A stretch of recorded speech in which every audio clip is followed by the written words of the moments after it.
part of that, whether the ceasefire proposal is a part of that or not is also another layer that adds to the complexity of this already intricate situation. And also, we have to keep in mind the second point, which is related to the strong messages that we have been hearing from the Iranian side, specifically when it comes to military officials. They're saying that we're going to strike back as long as the Israeli strikes continue. And there we go, when we speak about the proposal that was there from the US President Donald Trump, there is this interesting point in this regard. Trump has called for the suspension of attacks from the Iranian side, while it gives a sort of green light for the continuation of the Israeli strikes. And that's quite contradictory, and that contradiction will be there in the calculations by Iranians when it comes to their formulation of response to this ceasefire proposal. Is still, we're dealing with a highly intricate situation,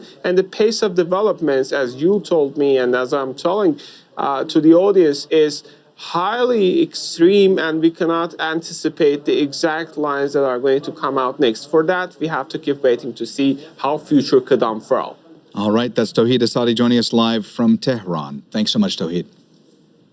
Let's cross now to Hamda Salhout, who's joining us live from Amman in Jordan. Hamda, when we last spoke, you said that there had been a meeting between Israeli Prime Minister Benjamin Netanyahu and other top security officials, but that it was likely going to be difficult to get any details. Bring our audience up to speed as to why that's the case. Well, the Israeli Prime Minister did convene his security cabinet. These are members of his government and top security chiefs to discuss the issue at hand, a ceasefire with Iran. But there hasn't really been a lot that's come out of that meeting, because Netanyahu has issued a gag order for his government ministers, meaning that they are not allowed by law to comment on the situation that is going on and not allowed to give any sort of leaks to the press. However, Israel's Channel 12 is reporting that Netanyahu did speak to Trump earlier on Monday and said that Israel would agree, in theory, to stop the fighting if Iran would stop firing at Israel. It's worth mentioning that Israel started this nearly 12 days ago with those initial strikes on Iran, making preparations, according to the military, for weeks for what they called a prolonged campaign. So essentially saying that the likelihood of this being a short campaign for just a few days wasn't going to happen. In the last couple of hours, we've had pretty significant airstrikes in Iran. The military saying that they have been conducting those strikes, that they've issued several evacuation orders for the Iranian capital, Tehran, but that their job is not over. The Israeli premier speaking to another Israeli media outlet, Channel 14, which is known for a right-wing kind of viewpoint, saying that Israel is close to achieving what it wants to in Iran. The first goal, he said, was depleting the nuclear capabilities that the Iranians have, but also trying to destroy any sort of military assets that they have. That includes weapons arsenals, ballistic missiles, and their launchers, saying that Israel has done this repeatedly over the last 12 days, that they've dropped more than 200 munitions on Iranian targets, including some on nuclear facilities and the roads leading to those nuclear facilities. But when it comes to any sort of official comment about a stop to the fighting, which is supposed to start in around 4 hours local time, there is still no word from Netanyahu. All right, that's Al Jazeera's Hamda Salhout reporting for us live from Amman in Jordan. Thanks so much, Hamda. Stephen Zunis is the Director of Middle Eastern Studies at the University of San Francisco. He joins us now live from San Francisco. Stephen, thanks for being with us here on Al Jazeera. There have been so many developments in the past few hours. We just heard in the last few minutes from our correspondents in Tehran and in Amman. When it comes to Iran, no details have yet emerged from any Iranian officials as to if they have agreed to enter into this ceasefire. When it comes to the Israelis, there was a meeting between Prime Minister Netanyahu and members of his security team, but there's a gag order, and so no details have emerged from Israel yet as well. Absent this confirmation from either side, what do you make of all of it, and do you expect that this ceasefire will actually go into effect? I think it's real. Though Trump is not known for his honesty in his tweets, don't think he would have stuck his neck out like this and said there was a ceasefire unless he was pretty confident he could follow through. Iran, of course, has been pushing for a ceasefire from the very beginning. And the United States actually has a fair amount of leverage over Israel. And previous presidents have stopped Israeli offensives when they were seen to be contrary to America's long-term interest, and Trump, knows he has that power as well, and I think he finally decided to use it. So I do think it's real. Now, of course, both the United States and Israel will very likely say, well, if Iran tries to rebuild his nuclear program, does something else we don't like, we deserve the right to resume the war. So we may end up having kind of a drawn-out conflict that goes on and off, for years, conceivably. But I think for now, we can be reasonably confident that there is going to be a ceasefire. Stephen, just hours ago, you had a situation in which Iran was launching ballistic missiles towards the Al Udeid air base in Qatar. I want to ask you about what the possible scenarios are for the U.S. going forward here in the Middle East. I mean, where do things stand overall right now? Well, the United States, of course, is the predominant power in the region. It has over 40,000 troops. Its ally Israel basically controls the skies for most of the region. We continue to facilitate a genocide in Gaza by providing Israel with the weapons and blocking the United Nations from stopping it. I mean, pretty much the status quo remains. Indeed, I think the whole thing about attacking Iran in the first place was not because of their nuclear program, because if we really wanted to prevent them from developing a nuclear weapon, we wouldn't have pulled out of the Joint Comprehensive Program of Action, the Iran nuclear deal signed back in 2015, which would have made it physically impossible for them to go in a militarized direction. Rather, I think this is almost more of a lesson saying you don't counter our hegemony. You don't think you can, even though you've been a major power on and off for 2,500 years, don't think you can, assert your power in ways that we don't like. Now, obviously, there are a lot of Iranians who don't like the regime. Obviously, there are a lot of Middle Eastern countries that don't like the regime. But I think the United States seems to have this attitude. And of course, we've seen this in Latin America. We've seen this in other parts of the world. That if a country challenges U.S. hegemony, we try to teach them a lesson, try to put them in their place. All right, Stephen Zunis, Director of Middle Eastern Studies at the University of San Francisco. Thanks so much for joining us on Al Jazeera. Great to get a chance to get your perspective.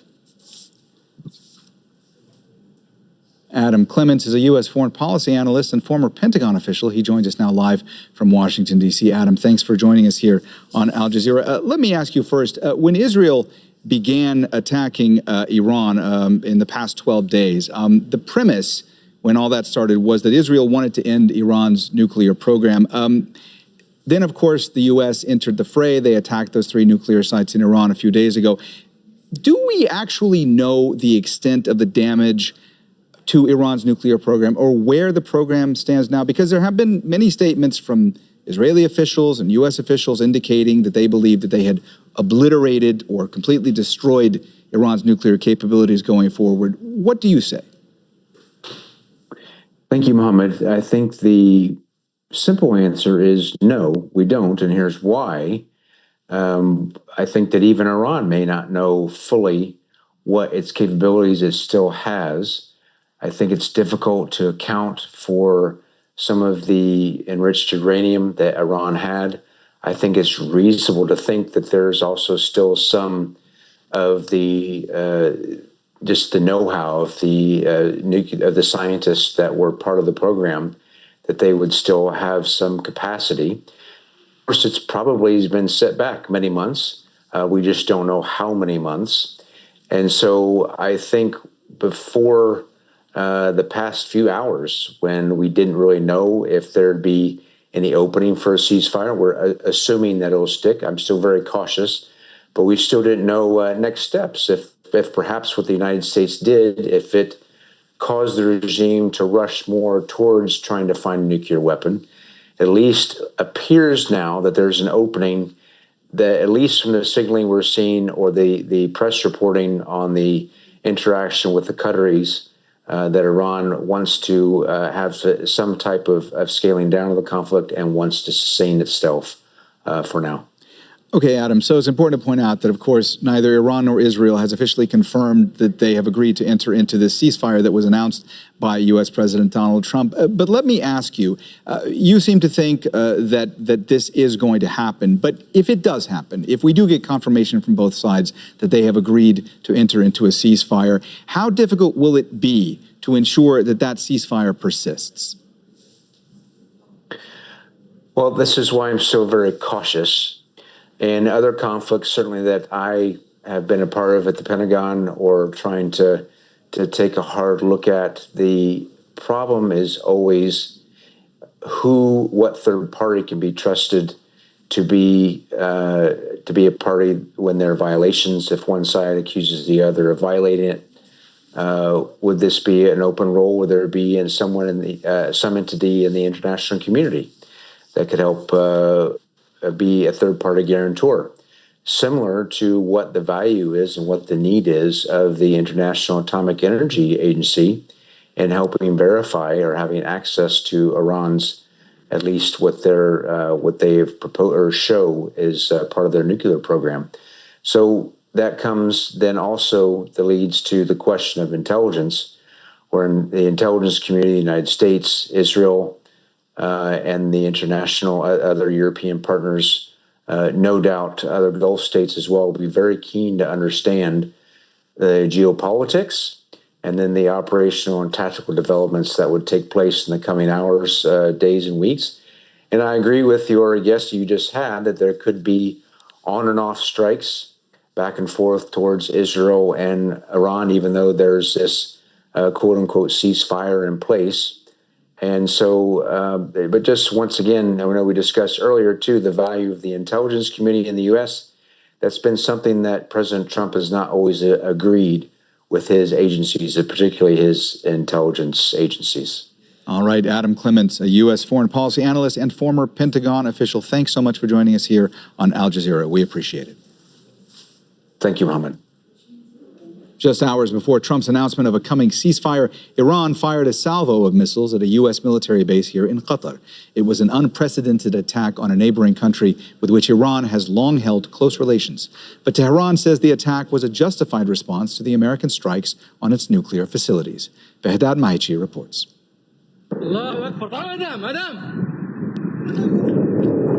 Projectiles and interceptions in the sky, this time over the Qatari capital, Doha. Shelter-in-place warnings as a barrage of Iranian missiles target the largest U.S. airbase in the Middle East, in what's being seen as a symbolic show of force. Tehran calls it legitimate self-defense and retaliation for the American bombing of its nuclear facilities on Sunday. The message of this decisive action is clear and direct to the White House and its allies. The Islamic Republic of Iran will not leave any act of aggression against its territorial integrity, sovereignty, or national security unanswered under any circumstances. All right, I'm going to have to be very careful. Whoa! The airspace temporarily closed over Qatar as defenses shot down all but one of the missiles fired, the attack resulting in no injuries or deaths. But drawing condemnation from Qatar, which holds deep ties with Iran. Qatar condemns, in the most severe words, the Iranian missile attack on the Al Udeid Qatari airbase. This attack represents a blatant violation of the sovereignty of the country of Qatar and a contradiction to the principles of good.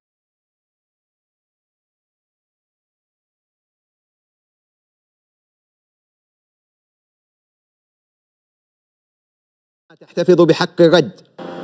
sprawling Al Udeid base just outside of the capital, Doha, typically hosts some 10,000 American troops. But most personnel and aircraft were evacuated last week, the clearance visible in satellite imagery. Washington and Qatar say they were warned in advance that the attack was coming. Some suggesting it's Tehran's way of signaling it doesn't want to escalate the conflict further. Behdad Maichi, Al Jazeera. Dorsa Jabari is also in Doha. She describes the reaction from residents here. multiple Iranian missiles intercepted over the skies of Doha.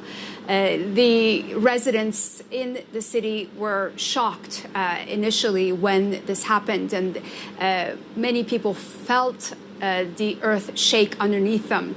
It did cause some panic and fear initially, but that quickly subsided once people realized what had happened, and that hopefully was the end of the attack by the Iranians on the U.S. Military base known as Al Udeid Air Base here in Qatar. This is a military base that's been here since 1996. The Qataris built it at the cost of $1 billion, and it's been home to the biggest U.S. military presence in the region. About 10,000 U.S. military personnel call this base their home. But of course, this attack came clearly with prior warnings. The Qatari government was aware that Iran was going to launch this attack. The American and British embassy issued warnings to their citizens to take cover in the country, as well as the government announcing the temporary closure of its airspace over the Qatari skies. This attack clearly a message not only to the U.S. government, but also to the regional countries in the Middle East that house U.S. military bases, that Iran has the capability to attack them at any time. But clearly, choosing one of its closest allies and friends, the Iranians chose Qatar to launch this attack, which has been seen as symbolic because there has been no casualties reported and no injuries. And the Iranians have said that their target was the U.S. military base and not the state of Qatar. The Qatari government, for their part, have condemned the attack and also called for a de-escalation of the current crisis that is ongoing between Iran and Israel. Dorsa Jabari, Al Jazeera, Doha. Iraqi state media says an unidentified drone has targeted a site at Iraq's Taji military base. That's just north of the capital, Baghdad. The base hosts U.S. forces. No group has claimed responsibility for the attack. A reminder of our breaking news this hour. President Donald Trump has announced what he says is a ceasefire agreement. He has congratulated Israel and Iran for agreeing to a complete and total end to hostilities. The ceasefire should take effect in stages over 24 hours. Neither Israel nor Iran have until now said they have agreed to a ceasefire. Earlier, Iran launched a missile strike on Al Udeid Air Base in Qatar, the largest U.S. base in the Middle East. Interceptions were seen over the skies of the capital, Doha. The Ministry of Interior says some debris fell in residential areas. No casualties were reported. That's it from me, Mohammed Jamjoom. Weather is next. Then Inside Story will examine Donald Trump's claims of obliterating Iran's nuclear program. Thanks for watching.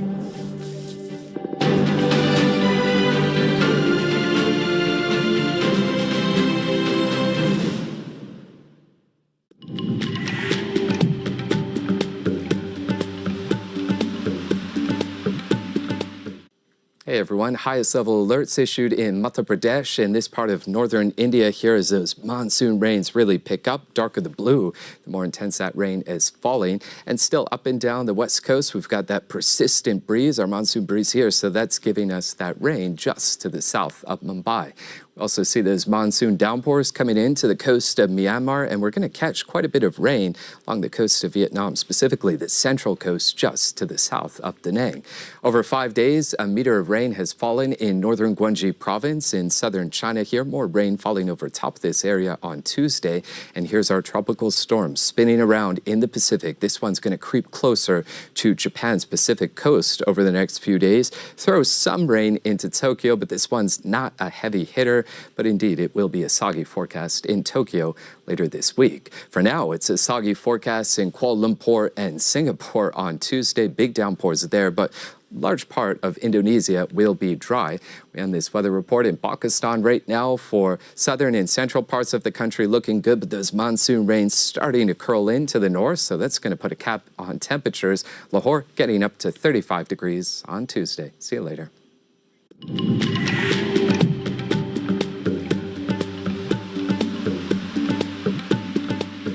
Latin America is a region of wonder, of joy, of tragedy, and yes, of violence. But it doesn't matter where you are, you have to be able to relate to the human condition. Art groups, as well as national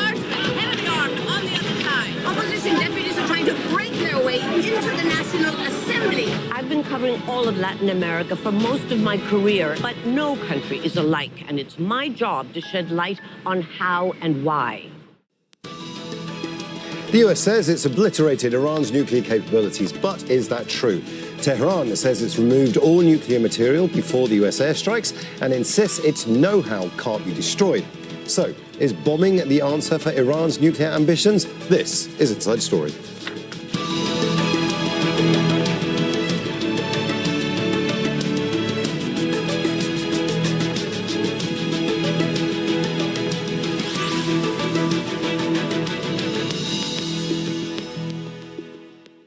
Hello and welcome to the programme. I'm Imran Khan. Donald Trump says Sunday's US airstrikes on Iran's nuclear sites have caused total obliteration of its nuclear programme. But the US Joint Chiefs of Staff says the final analysis is yet to come. The head of the nuclear watchdog for the UN says something similar. It can't assess the damage since the most significant portion of it was underground. Iran's Atomic Energy Agency insists the US attacks won't affect its work and that the nuclear material had already been removed. So, what do we know about the American strikes on Iran's nuclear facilities? How much damage can be done to those deeply buried sites? And if the strikes were effective, with the right technological know-how, could Iran easily rebuild? We'll put all of those questions to our guests shortly, but first, this report from Imogen Kimber. The US says it has destroyed Iran's nuclear capabilities, with 3 strikes on the nuclear sites at Fordow, Natanz and Isfahan. Thanks to President Trump's bold and visionary leadership and his commitment to peace through strength, Iran's nuclear ambitions have been obliterated.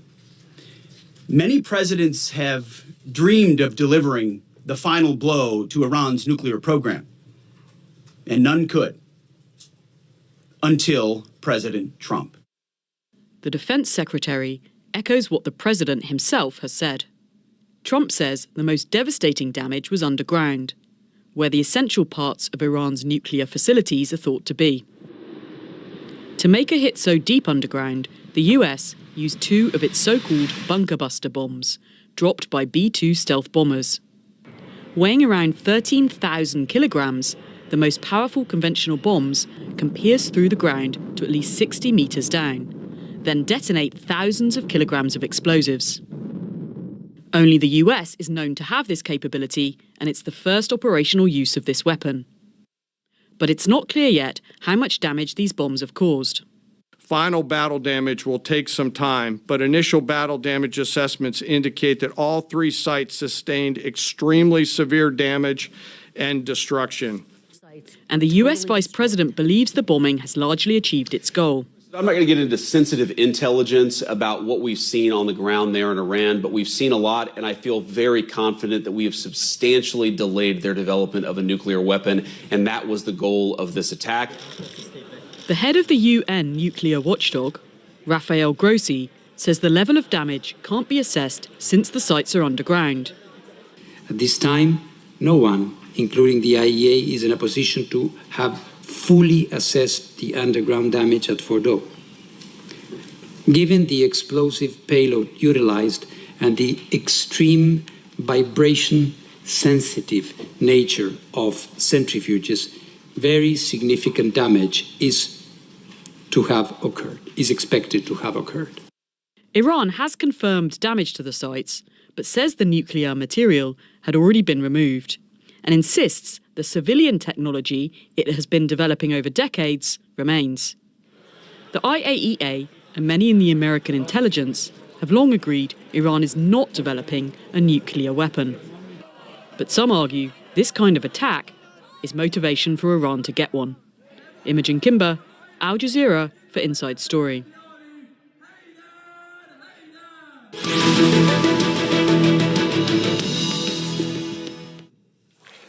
Let's bring in our guests in New York. Laura Rockwood, Senior Fellow, Vienna Center for Disarmament and Non-Proliferation in Toronto.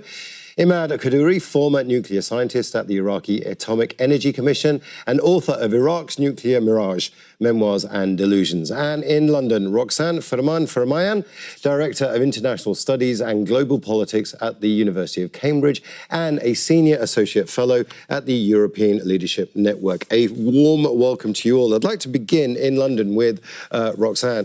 Roxanne, with typical bluster, Donald Trump has said he has obliterated, that's the word he used, Iran's nuclear program. But the truth is, obliterated is a very, very big word. It's going to take a little while for us to see what the actual damage is. Talk us through what the procedure is to actually confirm this kind of obliteration, to use that word. Well, a great deal of information is going to be coming in on satellite imagery. And in fact, some of the first ones are being reported to have been revealed very recently over the last few hours. And this reveals that there have been hits at 3 different sites in Iran, in Fordo, outside of Isfahan, and at Natanz. And what they have revealed is that so far there has been, the attacks were on target. They did hit each of these sites.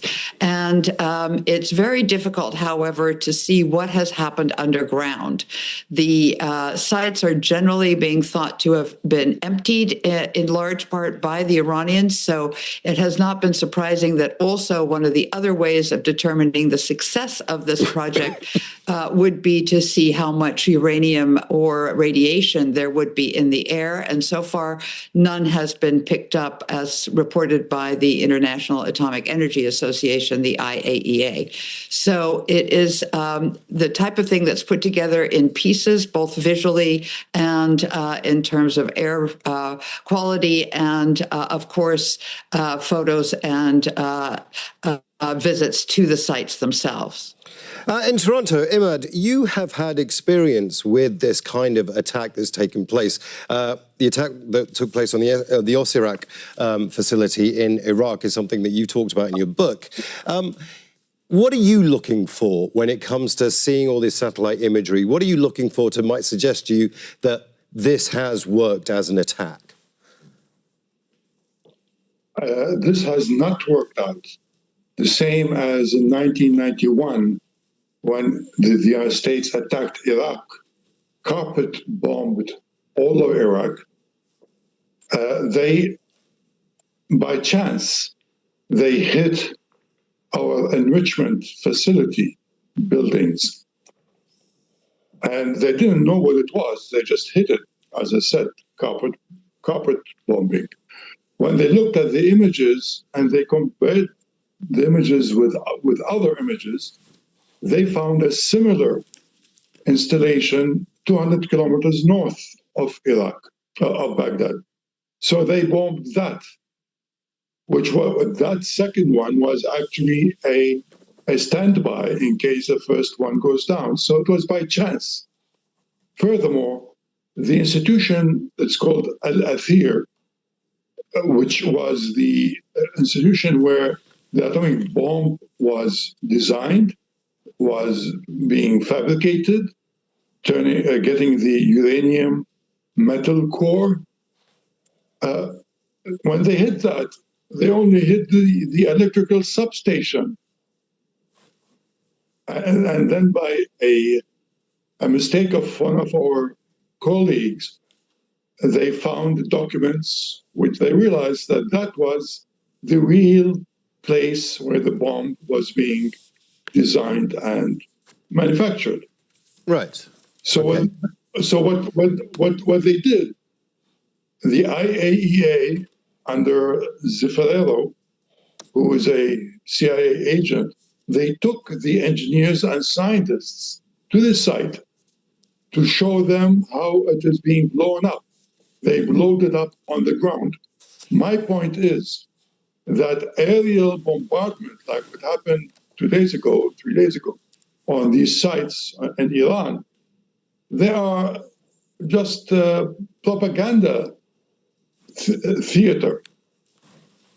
Unless you have boots on the ground and checking these sites and blowing up these sites, all these bombs and bunker buster bombs, they are really a theatrical showpiece. Well, Imad, let me put that point to Laura Rockwood, who joins us from New York. Laura, what do you make of that? That it is just theatrics, that they can't, that this hasn't actually been effective? I think the difference here is with respect to Fordo and Natanz, you're talking about centrifuge enrichment facilities, and centrifuges are extremely sensitive. So if the electrical source of electricity was cut, those centrifuges could spin out of control. So it may not have required a bunker buster to if you will, kill those centrifuges.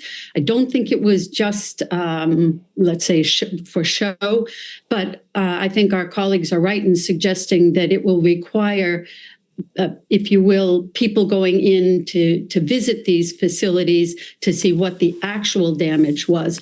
The uranium conversion, UCF in Esfahan, was pretty badly damaged, at least from satellite imagery, you can see it. So it's a slightly different situation. And what we're worried about in terms of Natanz and Fordo is not so much that they removed equipment, but they could conceivably, and probably did, remove the enriched uranium, in particular the 400 kilograms of 60% enriched uranium. And we don't know where it is. Luckily, there are IAEA inspectors in Iran right now, and if they are allowed to visit these facilities, or let's say the sites where these facilities were, we would have a better sense of how, if you will, effective this targeting was. Roxanne, it's a very interesting point that Laura brings up, because we are talking about the idea that there is 400 kilograms of enriched uranium at 60% that the Iranians say they removed, but we don't know where that is. Certainly publicly, we don't know where that is. But Iran is being watched like a hawk by the Americans, by the International Atomic Energy Agency, by the Israelis. Someone must know where that stuff is. Is it a concern that we don't know publicly where it is, or is this just part and parcel of how this is done? Well, I think there's two parts to this. I think that there were negotiations taking place before the Israeli attack. The Iranians were feeling that these might not go exactly as they had expected. There were threats being made against Iran at that point by the Israelis in terms of planning an attack, and these were public. So I think it's very possible that the Iranians then did take preemptive moves to displace this, particularly this stockpile that the other guest referred to.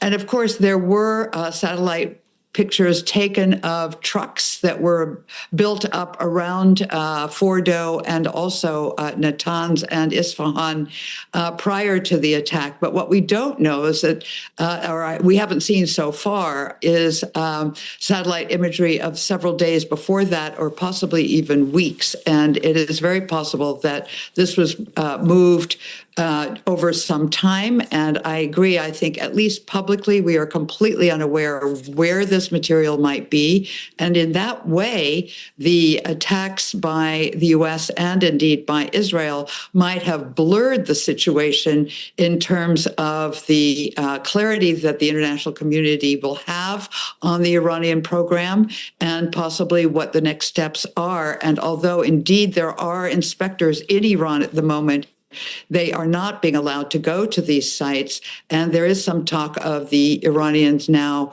withdrawing from the Nuclear Non-Proliferation Treaty, because two members of that treaty, or two atomic weapon states, have attacked it, even though it is a member of that treaty. And so being a member of it has proven to the Iranians it's not very useful to be a member of that treaty. So I think we're very unclear as to where this will go from here. That's an excellent point, and thank you for bringing it up. It was actually my next question. The Nuclear Non-Proliferation Treaty has been designed very, very specifically to do that, to not proliferate nuclear weapons across the world. Iran is a signatory to it. Pakistan isn't, India isn't, Israel isn't, and they all have nuclear weapons. North Korea isn't, and North Korea has nuclear weapons. Those states have survived. states that haven't survived, that threaten to get nuclear weapons, have been destroyed. So I want to bring this question to Imad first. Imad, you were part of that Iraqi program to try and get a nuclear weapon for security. Never quite happened, but now things have changed. Will Iran look for a weapon for that simple reason? It guarantees security. Imad. The main point that I'd like to point at is that it's not a matter of how much 60% uranium there is, or it is the brain, the nuclear scientists who are still there, and they have not gone anyplace else. And the thing about the nuclear weapon in Iran is a special case because it's all in the hands of the Khamenei, the supreme leader. Because if you remember, it was Khomeini in 2000 and early 2000, when he was still in Qom, he issued a fatwa that Iran does not pursue a nuclear weapon because Islam forbids killing innocent people en masse like that. A fatwa that I must point out still exists today. That hasn't changed, right, Imad? That fatwa is still in play today. This is the point. Khamenei, the present supreme leader, in 2003, confirmed the fatwa of Khomeini not to pursue. Now, what is the thing that is really bothering me, actually, is this issue is being raised again in the Supreme Security Council of Iran and the parliament, and members are sending appeals to Khamenei to reverse that fatwa, to allow them to make the nuclear bomb. It is not NPT or whatever else international rules and strings, because they have, as you mentioned, many states don't abide by them. The important thing in Iran is what Khamenei decides. And he has appointed 3 successors, expecting to die or to be bombed or killed by Israel. It's a very, very important point that you're making there. I want to bring it to Laura. Laura, is this a failure, then, of the NPT? It's a treaty that isn't working and needs to be scrapped. No, absolutely not. Difference between North Korea and Iran, and they're not, neither of them is really good examples, but in the case of North Korea, there was really considerable hope that the Kim regime would fall, would collapse. And so there was consideration, I have been given to understand, there was consideration to have a military attack in North Korea, and it was decided to try to give it some time. And unfortunately, the Security Council was stymied, and the U.S. administration played its cards badly, I think, and that's why we ended up without the agreed framework. But I don't think this is a failure of the NPT. The unfortunate thing is that Iran, I certainly don't condone the attacks, but Iran has been dissembling since 2003 about the nature, the extent, and the activities of its nuclear program. And even in the last couple of years, there have been efforts by Iran to conceal its previous activities. I think the unfortunate thing is that Iran didn't, in 2003, say, yes, we had a nuclear weapons program. Wouldn't you have if you had just come out of a war, a deadly war with your neighbor, Iraq? People would have understood it. Now, they didn't, and they haven't been able, and they cite the fatwa as preventing them from admitting that they had an organized nuclear weapons program, at least up until 2003, but there's no evidence of it since then. So to answer your question, no, I don't think it's a failure of the NPT, but it's really tough when you have 2 members of the IAEA attacking safeguarded nuclear facilities It sends a very bad signal, and not a particularly positive signal, shall I say, to North Korea as well. Roxanne, one of the reasons Iran has a nuclear program, a civilian nuclear program, it insists that it is peaceful, is as a negotiating tactic. Iran needs sanctions relief. It needs this program almost to be able to have a bargaining chip at the table with the Americans, with the international community. We will reduce our uranium enrichment programs. We'll cancel all of this if you give us sanctions release. Has that backfired now for Iran? Well, it's a very good point that you raised, because often it's cited as the country that has taken the longest time to develop its nuclear program over the course of 50 years, where other countries have developed nuclear weapons within 4. So clearly the purpose or the will to use this lies in the political rather than in the technical. And I think the leverage it has hoped to use the nuclear program to sway the negotiations for raising the sanctions is clearly one of the main drivers of this whole program. I think that it has not necessarily backfired, because I don't think that this recent attack has set back the nuclear capability of Iran. I think that to address the question you just posed, is this a failure of the NPT? Where I see the failure is that the NPT itself, or the IAEA, has not condemned outright the attack by two atomic weapons states against Iran, and so that has weakened the NPT. I think not only for possibly North Korea, but certainly for other anticipatory states such as perhaps Saudi Arabia. So I think that what we see going forward on this is that Iran is going to still maintain the fact that it has a capability at the negotiating table should the parties go back. And the sticking point will be whether it will agree to a complete reduction of enrichment, or whether it will insist on being able to maintain enrichment at 3.6%. Imad, it's a very interesting point here. It doesn't matter if you destroy Natanz. It doesn't matter if you destroy Fordo. It doesn't matter if you destroy Isfahan. The knowledge that Iran has is out the bottle. The genie's out the bottle. That knowledge is still there. Imad, it's very difficult to walk that back once you have that knowledge. But how easy is it to rebuild after an attack like this, if indeed it was obliterated? Let's use Trump's word. If it was obliterated, how long will it take for Iran to get back to this point, Imad? I don't take Trump's words to go by. He is known, he is proven to be, he speaks from both sides of his tongues. Now, but I answer your question. Even now, in these days, I'm sure that the scientists there in Iran are already facing the problems they have been inflicted with and going back to their original ideas. I come to my point. It's all in the hands. We are talking about two things: enrichment and weaponization. Enrichment has been talked about with these two ladies very succinctly.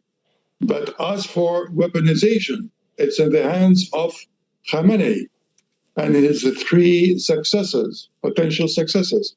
We don't know who they are. We don't know if they are pro-nuclear bomb or not. And it's all in their hands. The scientists are there. There are tens and hundreds of them. I know quite a few of them. They were with me at the university in the 60s, getting our degrees. And they are now working, even as we speak, working on reconstituting the whatever program the leadership is asking.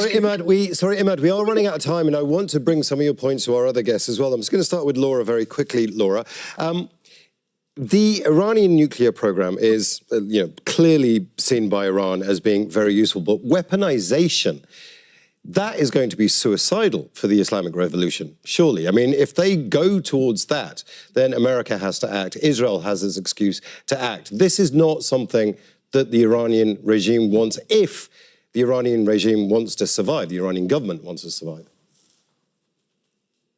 I should think not, and I think they have a healthy sense of survival. I imagine that Iran will respond. They almost have to. But in terms of whether this means speeding up their weaponization program, going directly for a bomb, I don't know. They're going to have to think very carefully about that. I am less, well, until a week ago, I was less concerned about the U.S. Bombing Iran to get rid of its weaponization program, but now I'm not so sure. I was convinced it was going to be Israel. But I do want to mention something, and that is that the Director General of the IAEA has indeed condemned the attack on these nuclear facilities and has been pretty consistent about it. Do I think that Iran might try to weaponize? If they did, they could probably move forward. If they had concealed other centrifuges, they had already announced that they had another enrichment site. We don't know how many centrifuges they have. It wouldn't require all that much more effort to enrich further than 60%. So I've heard if they were to choose to weaponize the material that they have, they could probably do it in a matter of a few months. Now, whether they have the delivery capability... Sorry, Laura, we are running out of time, and I do want to come to Roxanne. Roxanne, this idea of weaponization, it's going to be a very dangerous path for Iran to take. No one's talking about it right now. But surely, this fatwa, the pressure that Iran is under to secure itself is now going to be an internal talking point. Have we been at this point before in Iran, where it's become an internal talking point, the security via nuclear weapons? Well, it's become an increasingly important political football as the pressure on Iran has grown, particularly over these last couple of years with the beginning of the war in Gaza and Israel's offense towards a number of the different parties aligned with Iran.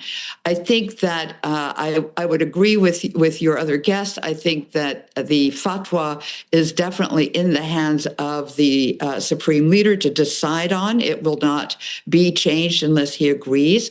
On the other hand, I think there's certainly a possibility that there's been some further action on weaponization simply because Iran is so vulnerable. It's very isolated. You don't see other states coming to its rescue at the moment. And so it could very well be developing, for example, a rudimentary bomb that would not be set up to go into a sophisticated missile delivery system, but that could be used to protect the country should it be further attacked. Now, this has not been officially, I'm projecting here, this has not been officially agreed, and only Trump is saying that he does not agree with the assessment of his intelligence community. The intelligence community in the United States and elsewhere has said definitively that there is no nuclear weapons program in operation at the moment. But I think it's one of those temptations. Sadly, we're out of time now, but I do want to thank all our guests, Laura Rockwood, Roxanne Farmayan, and Imad Khadouri. And I want to thank you as well for watching. You can see the program again anytime by visiting our website, aljazeera.com. And for further discussion, go to our Facebook page. That's facebook.com/AJ Inside Story. And you can also join the conversation on X. Our handle is @AJ Inside Story. From me, Imran Khan, and the entire team here in Doha, bye for now.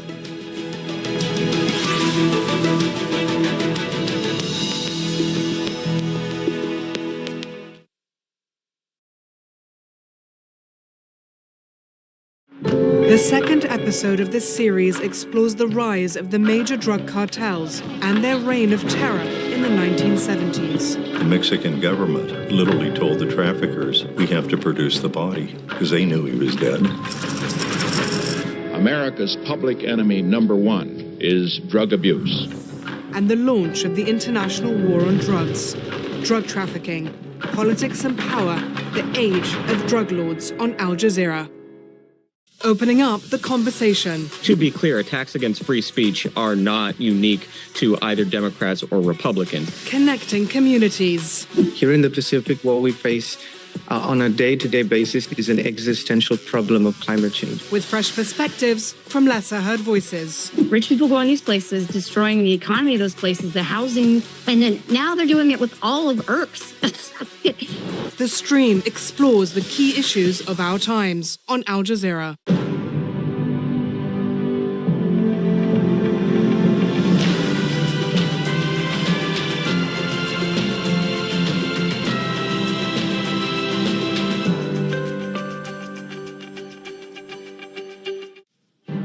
U.S. President Donald Trump declares a ceasefire between Israel and Iran, but Iran denies that there's an agreement.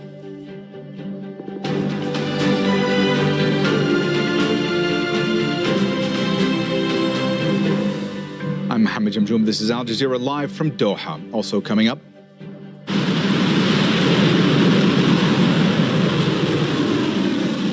Iran launches missile attacks on the largest U.S. military base in the Middle East, in Qatar. Tehran says it's a proportionate response to the American bombing of its nuclear sites. Qatar condemns the attack on Al Udeid base and says it has successfully intercepted the ballistic missiles. And we look at the divisions in Congress on the U.S. bombing of Iran and whether the president had legal authority to do so.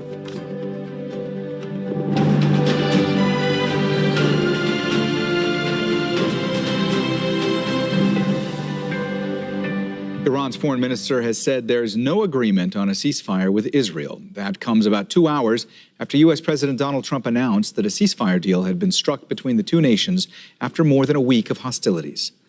On social media, Abbas Araghchi said, as Iran has repeatedly made clear, Israel launched war on Iran, not the other way around. As of now, there is no agreement on any ceasefire or cessation of military operations. However, provided that the Israeli regime stops its illegal aggression against the Iranian people no later than 4 a.m. Tehran time, we have no intention to continue our response afterwards. The final decision on the cessation of our military operations will be made later. Let's go live now to Tawhid Asadi, who's in the Iranian capital, Tehran. Tawhid, so the Iranian foreign minister says no agreement has been reached yet, that a decision will be made later. What else are you hearing at this hour? Yes, actually, this is what we heard from Iranian Foreign Minister Abbas Araghchi coming out on a post on his X account saying that we cannot confirm so far that a deal has been reached. This is something that we have told you earlier, that so far there is no confirmation about a deal being reached. And of course, it seems controversial seeing some realities on the ground. First of all, we see a continuation of Israeli strikes a few hours ago. Up until the very last hour, we have been able to hear the sounds of explosion across the capital, and also reports about sounds of explosion being heard in Iranian different cities, meaning that Israeli strikes continue. And from the previous statements, I can tell you that Iranians are saying that they're not going to stop as long as Israeli strikes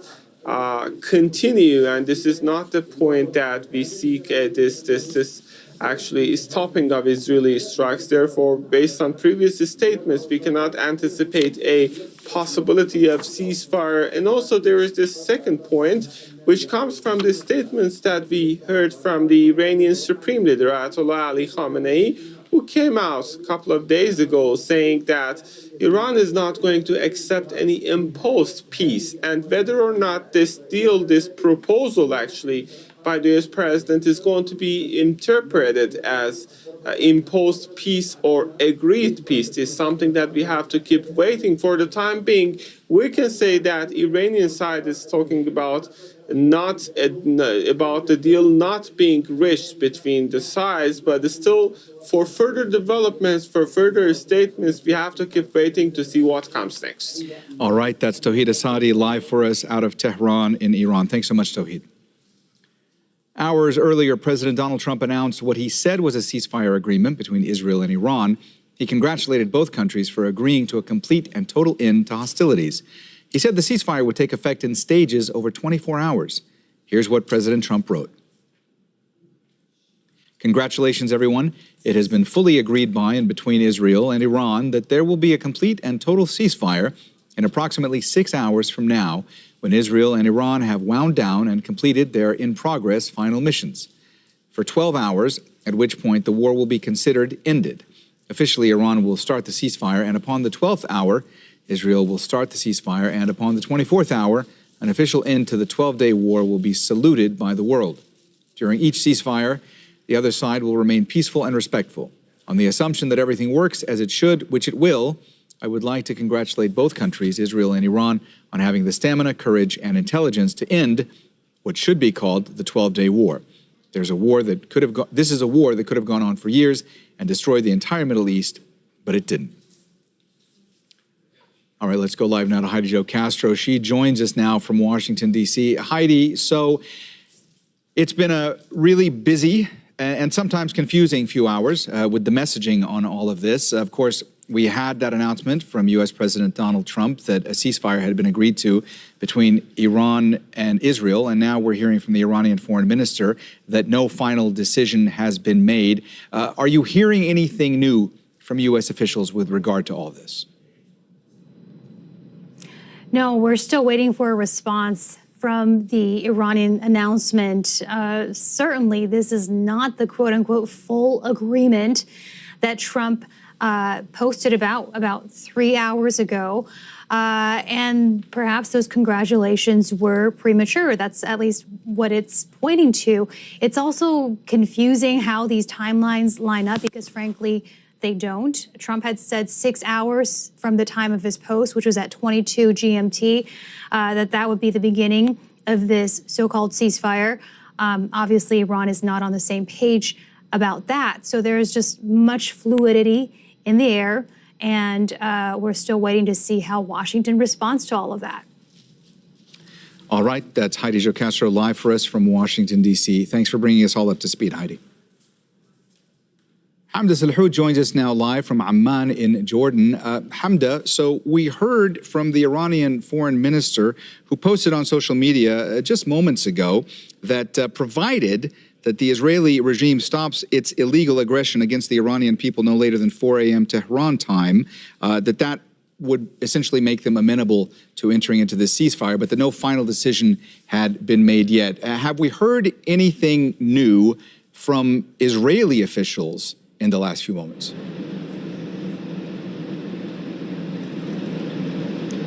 Well, since the announcement by the American President Donald Trump, there's been no word from Israeli officials. Netanyahu actually convened his security cabinet. Those are top ministers with defense positions, and also his security chiefs to discuss the situation at hand. However, there's a gag order in place. Netanyahu told his government not to talk about any sort of ceasefire with the Iranians just yet, an indication that perhaps there are details that need to be finalized, that perhaps Israel didn't agree to this, but there's been nothing official from the Israelis. And in fact, within the last hour, the Israeli military's home front command, these are directives that are given to the public in times of war, has said that there are no changes in place and that people still need to listen to the directives of the government and the military, that places are still going to be closed. There are still bans and limitations on public gatherings. But it's worth mentioning some reports within Israeli media citing this phone call that happened between Netanyahu and U.S. President Donald Trump on Monday, saying that Netanyahu would, in theory,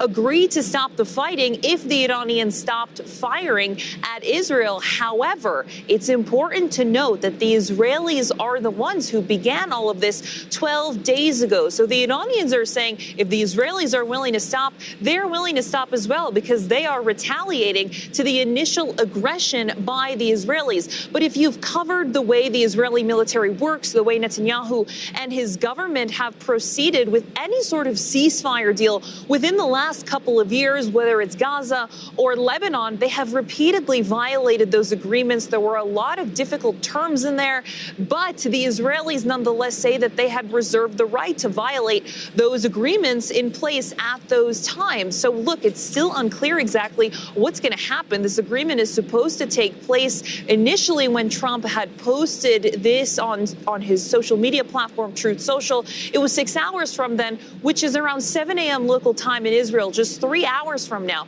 But it's still unclear exactly where the Israelis stand on this ceasefire agreement. All right, that's Al Jazeera's Hamda Salhoud live for us out of Amman. Thanks so much, Hamda.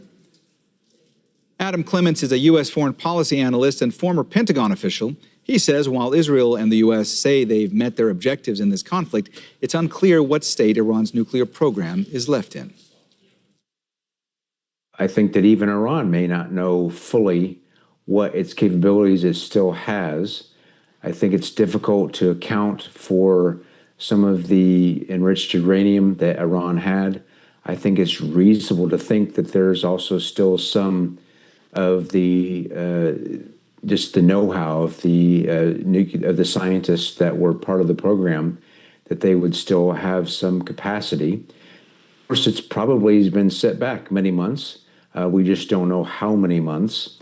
And so I think before the past few hours, when we didn't really know if there'd be any opening for a ceasefire, we're assuming that it'll stick. I'm still very cautious, but we still didn't know next steps. If perhaps what the United States did, if it caused the regime to rush more towards trying to find a nuclear weapon, at least appears now that there's an opening that, at least from the signaling we're seeing or the press reporting on the interaction with the Qataris, that Iran wants to have some type of scaling down of the conflict and wants to sustain itself for now.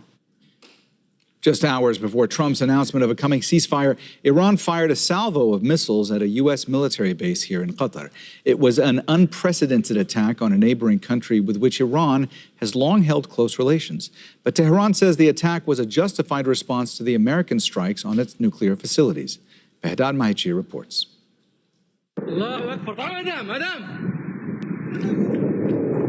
Projectiles and interceptions in the sky, this time over the Qatari capital, Doha. Shelter-in-place warnings as a barrage of Iranian missiles target the largest U.S. airbase in the Middle East, in what's being seen as a symbolic show of force. Tehran calls it legitimate self-defense and retaliation for the American bombing of its nuclear facilities on Sunday. The message of this decisive action is clear and direct to the White House and its allies. The Islamic Republic of Iran will not leave any act of aggression against its territorial integrity, sovereignty, or national security unanswered under any circumstances. Right, I'm going to have to be very careful. Whoa! The airspace temporarily closed over Qatar as defenses shot down all but one of the missiles fired, the attack resulting in no injuries or deaths. But drawing condemnation from Qatar, which holds deep ties with Iran. Qatar condemns, in the most severe words, the Iranian missile attack on the Al Udeid Qatari airbase. This attack represents a blatant violation of the sovereignty of the country of Qatar and a contradiction to the principles of good neighborliness, and represents an attack on international legitimacy and international law. And the state of Qatar confirms that it reserves the right to respond. The sprawling Al Udeid base just outside of the capital, Doha, typically hosts some 10,000 American troops. But most personnel and aircraft were evacuated last week, the clearance visible in satellite imagery. Washington and Qatar say they were warned in advance that the attack was coming.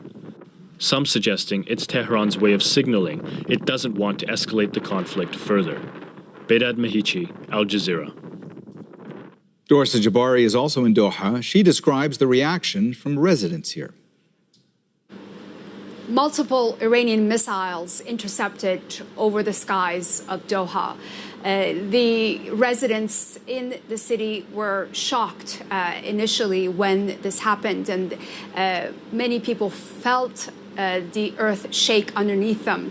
It did cause some panic and fear initially, but that quickly subsided once people realized what had happened, and that hopefully was the end of the attack by the Iranians on the U.S. Military base known as Al Udeid Air Base here in Qatar.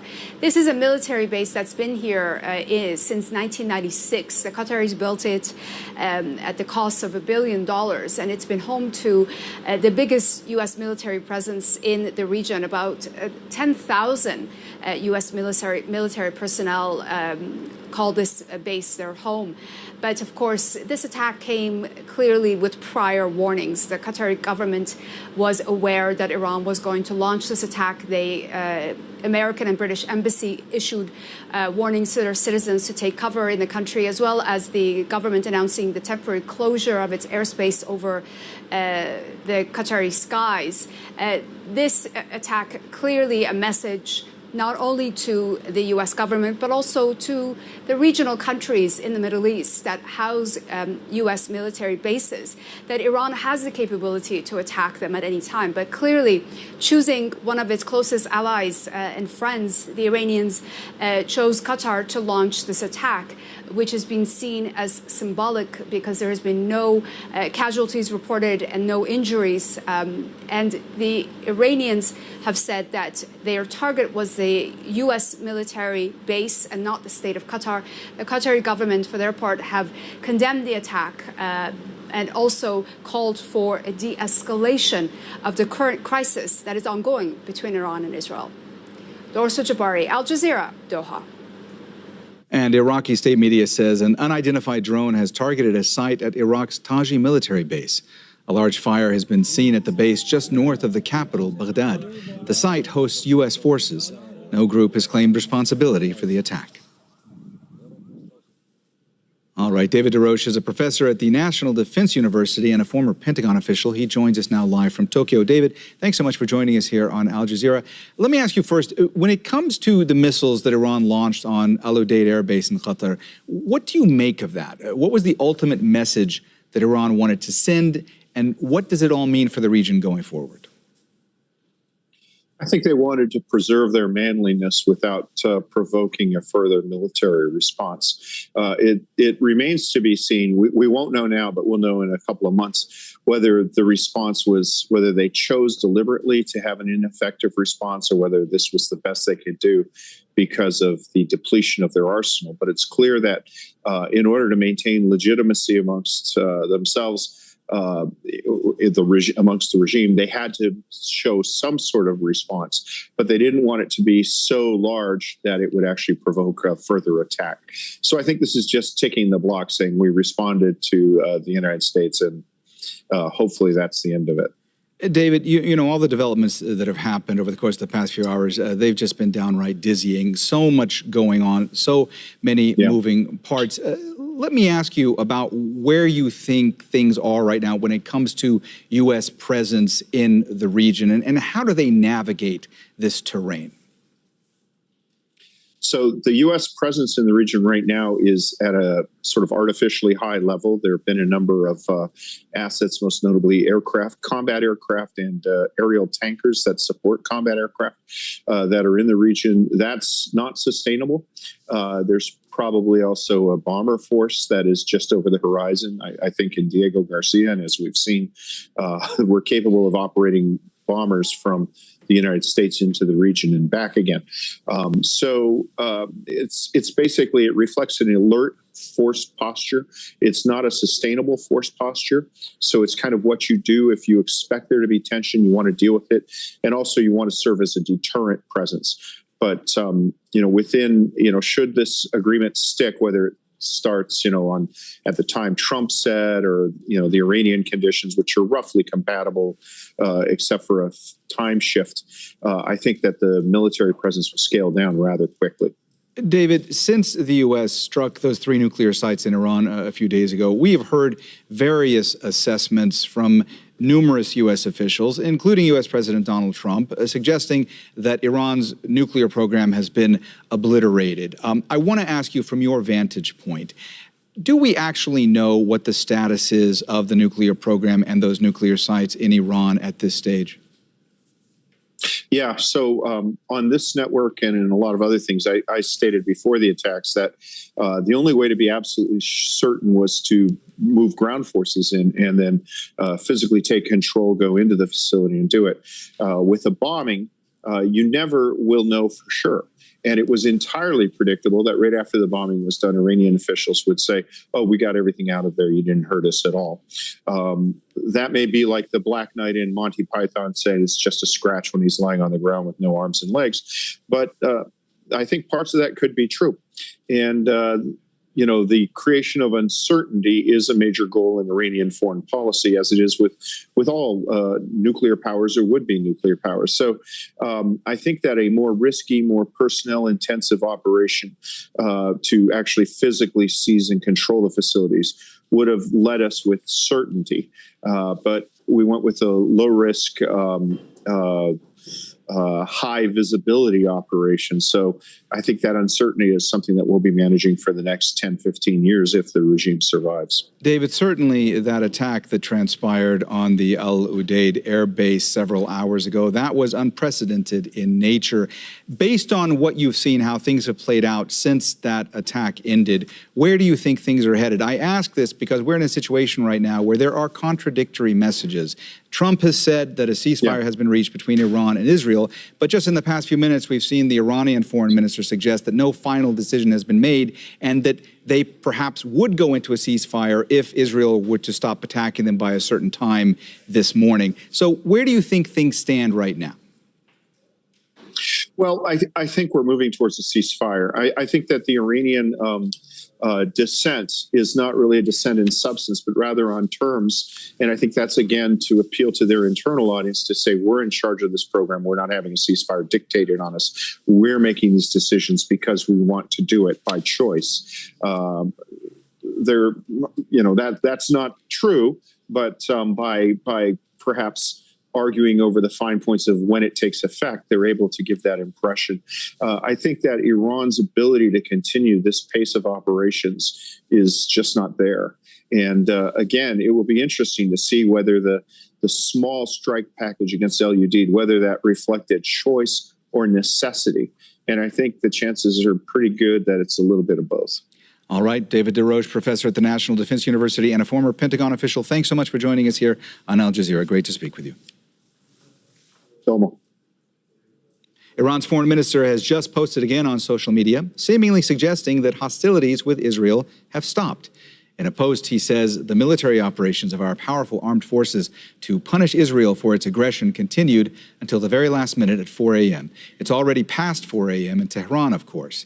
He goes on to say, together with all Iranians, I thank our brave armed forces who remain ready to defend our dear country until their last drop of blood, and who responded to any attack by the enemy until the very last minute. Sina Azodi is an assistant professor of Middle East politics at George Washington University and focuses on Iranian foreign policy. He joins us live from Washington, D.C. Sina, thanks so much for being with us on Al Jazeera. Look, let's try to unpack all that we've heard from the Iranian foreign minister in the last 15 minutes or so, because initially, the first post on social media from Abbas Araghchi indicated that no final decision had been made when it comes to Iran entering into a ceasefire with Israel. This last tweet from him seems to suggest a softening in tone. What do you make of all this? Do you believe that Iran will enter into this ceasefire? Well, I think my interpretation of the first tweet was that the foreign minister is saying that we have a ceasefire while admitting or suggesting that there's an agreement. But the second tweet, as you pointed out, made it very clear that there is a ceasefire because he said that the Iranian armed forces stopped attacking at 4 a.m. while he did it at 4:30 a.m., which means that there is a ceasefire. Sina, let me ask you about the attack that was launched by Iran, sending those ballistic missiles towards the Al Udeid air base in Qatar several hours ago. Obviously, this was unprecedented in nature. I want to ask you, from your perspective, what was the ultimate message that Iran was trying to send by sending those ballistic missiles? And was this a way for Iran to essentially telegraph that they were going to be staging this attack and yet then claim victory for more of their domestic audience? I would say both domestic and international audience. Even just to give you a perspective, a context rather, Iranians launched 6 missiles at the air base, and they went on and suggested that because Americans dropped 6 bombs on our nuclear facilities, we launched 6 missiles. So they tried to, and they also told the Qataris in advance that they are going to attack. And this means that the Qataris told the Americans that the Iranians are going to attack. And President Trump even suggested on his Truth Social account that he had prior notice. He actually thanked Iranians for telling Qataris, and this gave him some sort of a political victory that he can come out and say, look, I attacked the Iranian facilities. They attacked us. Nothing has happened. There's no need to respond to the Iranian retaliation. So, as for Iranians, first of all, they've shown strength domestically by retaliating against the world's superpower, and both internationally, because it suggests that Iran has the will and the capacity to launch on American air bases in the region and claim responsibility for it. Sina, if it turns out that this ceasefire has actually been reached between Iran and Israel, first I want to ask you, how difficult do you think it might be, or do you think it will be difficult to keep it going? That's the first question I have. The second question I have is, if the Iranians are posing or presenting what happened in the past several hours as a victory for Iran, does that mean there are more diplomatic channels open between Iran and the U.S. and that we will see Iran and the U.S. going forward with negotiations in the coming days? Well, in terms of a diplomatic pathway, I think that we should thank President Trump. Unlike his speech after the attacks, which was quite harsh and humiliating to Iranians, I think his Truth Social post, the one he did, where he announced the ceasefire, was quite polite. He did thank Iranians, Israelis, and Qataris. He said, God bless Israel, God bless Iran, and God bless the United States. And this could actually open a door to Iranians to say that, hey, we did our strike. The U.S., is saying, God bless Iran. So there could be some sort of pathway. Now, in terms of maintaining this ceasefire, look, it's really up to the U.S. To pressure the Israelis to honor the ceasefire, because Iranians will abide by it and they will honor it as long as the Israelis will do it. And Israelis can only be restrained by the United States. So if Trump administration is really serious about this ceasefire, I think that the president should put pressure on the Israelis and ask them to honor the ceasefire that has been reached. All right, Sina Azadeh, Assistant Professor of Middle East Politics at George Washington University. Thanks so much for joining us here on Al Jazeera. We appreciate it. Thank you. Good. Several resolutions are being planned on Capitol Hill in an attempt to reclaim congressional authority over waging war. The Constitution requires the president to consult Congress in the event of hostilities against another nation. But members are split as to whether the U.S.'s bombing of Iran rises to the level of war. Shihab Ratansi reports.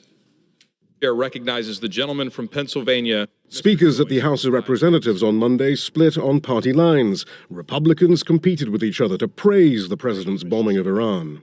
Mr. Speaker, I rise today to congratulate President Trump and our incredible service members who planned and perfectly executed Operation Midnight Hammer to destroy the nuclear enrichment facilities in Iran. I rise today to thank President Trump for saving the world. And the one Democrat who spoke laid into Saturday's bombing raids. 3 days ago, the president ordered a unilateral military strike against Iran and notified the majority of Congress and the American people essentially by tweet. Under the Constitution and the War Powers Resolution of 1973, only Congress can declare war, and the President must consult Congress before introducing U.S. armed forces into hostilities or swiftly after any attack. That congressional role has been diminished over the decades. Nonetheless, several measures are being planned to assert authority in the House and the Senate, the earliest to receive a vote potentially on Friday in the Senate. None are thought likely to succeed. By and large, Republicans have lined up behind the president, but a few voices in the MAGA core of the party and the party's libertarian wing have spoken out. Representative Marjorie Taylor Greene wrote an impassioned post. It feels like a complete bait and switch to please the neocons, warmongers, military-industrial complex contracts, and neocon TV personalities that MAGA hates and who are never Trumpers. For his part, Donald Trump has singled out Republican Thomas Massie for attack on social media after he co-sponsored a resolution demanding congressional oversight of the war. It's a clear warning to other Republicans. The Democratic Party leadership has been relatively muted, though the Senate leadership is now supporting measures to assert the Constitution. But much of the mainstream of the party is hostile to Iran and outspoken in its support of Israel. In the lead-up to the strikes on Iran, the Trump administration contradicted the U.S.'s own intelligence assessment of Iran's nuclear program to suggest an imminent threat from Tehran. And that's what members of Congress are using to argue that President Trump had to act. Thank you very much. Shia Bertansi, Al Jazeera. Time ago, The UK government has announced plans to designate the protest group Palestine Action a terrorist organization. In response, protesters gathered in London's Trafalgar Square after police set up the most extensive exclusion zone in recent history. Charlie Angela reports. Hundreds have gathered here in central London in a defiant show of support for Palestine Action, the group that the government is trying to prescribe as a terrorist organisation. Told you already time to get back. Now, this protest started peacefully, but as you can see, some members who were protesting have now been detained by police. This demonstration was originally planned for outside Parliament, but at the last minute was banned by police and forced to relocate here. The government's actions follows last week's break-in at an Air Force base where activists painted military planes with red paint in protest at the UK's continued supply of weapons parts to Israel. Now, there were no injuries reported, but millions worth of damages. This is a really troubling move for anyone who cares about freedom of speech, for the right to protest in this country. We're seeing an evaporation of our rights as we speak. Home Secretary Yvette Cooper has drafted the prescription under the Terrorism Act and is expected to put it in front of Parliament on Monday. And that would put Palestine Action on the same group as Hamas and Al-Qaeda on UK's banned list, making support, membership or even public endorsement punishable by up to 14 years in prison. The majority of people all over the world and in this country are for peace. And there's only so many ways to do that. And this is one of the only ones that's still available to me. This protester staging a peaceful sit-in was later handcuffed and removed. Protesters here say they're not just here to protest against actions in Gaza, but also a potential erosion of civil liberties. Charlie Angela, Al Jazeera, London. All right, that's it from me, Mohammed Jamjoom. You can find more information on our website, aljazeera.com. The news continues here on Al Jazeera after Witness. Thanks for watching.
خلونا نطلع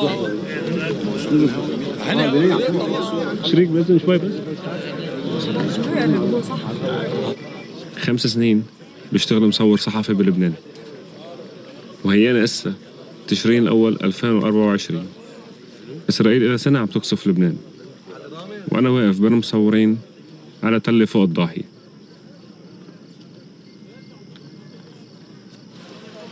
على اليمين في سبق مين بيجيب أحلى لقطة للغارة،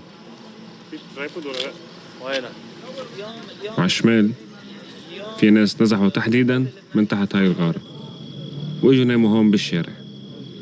كيف عم تطلع لهون؟ قديش صار لك هون ومن وين حضرتك؟ من أي منطقة يعني؟ نحن من ساحة الشويفات، ومبدئيا بننزل بناخذ اغراضنا الصبح وبنرجع بنطلع من بيت هون. في بيت او محل عم تقعد فيه؟ ما في. الحمد لله ما حدا سأل علي. نحن دقينا وعملنا كذا اتصال مع كذا حدا، وحتى عنا قرايبين كتير يعني هن موجودين بمنطقة بيروت، بمنطقة ضاحية، حتى اللي كانوا بالجنوب كمان قرايبيننا كمان انتقلوا لهون، بس كمان ما في مكان. نحن مش من هلا عم نتحارب، نحن عم نتحارب من يوم اللي نحن قلنا لا، ونحن هيهاتا بننزلها يعني اول على اخر. هيدي بدنا نقولها لانه هي حقيقه ما فينا نفر منها، لانه اليوم كل واحد بده يحافظ على كرامته وعلى شرفه، بده يقول انه انا مع المقاومه. واذا ما قال مع المقاومه ما تاخذني بهالكلمه، ممكن هلا نيلك انا، ممكن هلا نحكيها بالعلن.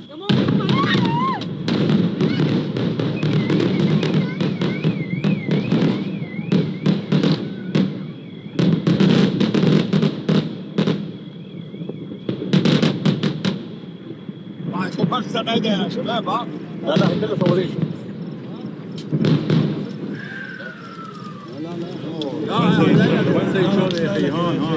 هيدي صفا، هيدي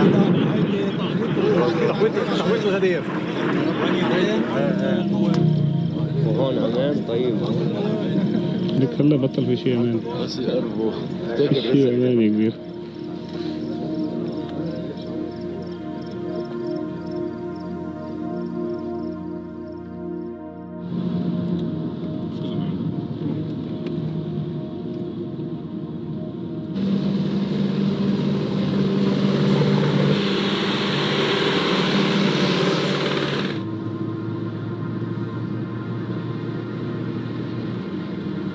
ب 8 أكتوبر 2023 فتح حزب الله جبهة إسناد غزة، وبلشت حرب مضبوطة بين لبنان وإسرائيل.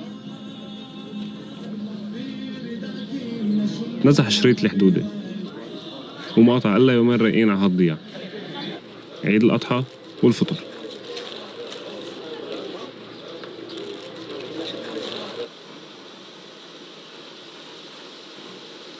أنا ناطرة العيد بس كرمال إجي شوف، لأنه ما شفت، هي أول مشوار بيجي، فلقيت السما طابق على الأرض عندي. قد إيه صار لكم بعاد عن البيت؟ ب 9 أكتوبر نزلنا، يعني كان أول يوم نزلنا على البزورية، قلنا يومين 3 نزلنا للأولاد كل واحد غيارين مش أكتر، المناوشات يعني بشكل عام إنه هيك بيصير من وقت لوقت، فوسحبت. شو حاملة بإيدك هلا؟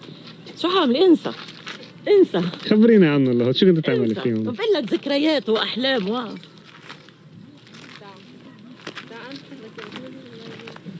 أرض طاهرة ولا ممكن نتخلى، مهما صار بنرجع بنعمر وبنقعد. بس شوف بيت أهلي بيفتح قلبي، ها بيت أهلي القديم ربينا فيه، وها بيت خيي، ها بيت خيي، ها بيت عمي، كلهم للعائلة كلها، الحمد لله مسحوا الحي كله، مش فرقانة عنا، الحمد لله. يا رب النصر العاجل يا رب. هيا كلها هيك. كل جيل هون له قصته مع إسرائيل وحروبها.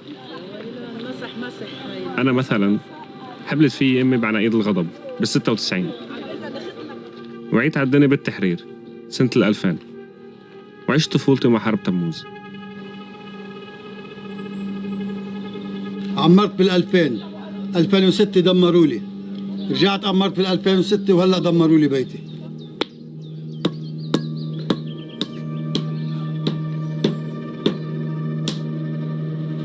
موجة النزوح الأولى كانت من الضيعة الحدودية للنبطية ومحيطها. صرت كل ما بعد كل ما لاقي الحياة طبيعية أكتر، كأنه فيش حرب هون، بس بقيت تصور كل شي بيطلع بوجهي.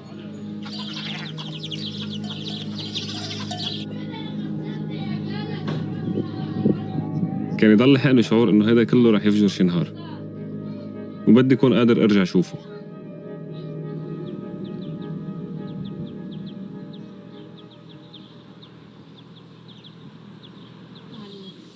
بالنبطية كان بعض الوضع رواق.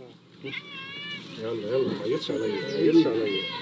مرقت زور أهلي، العيلة مجتمعة، بس الكل خايفان على أولاد أختي.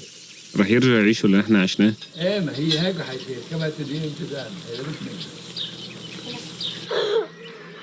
صرت ركز على الأولاد كيف بيكونوا وقت الحرب، وصورهم تيكون عندهم شيء يحضروه بس يخلص كل شيء. في يوم اجوا لعندي وسألوني: خالو معقول نموت كلنا هلأ؟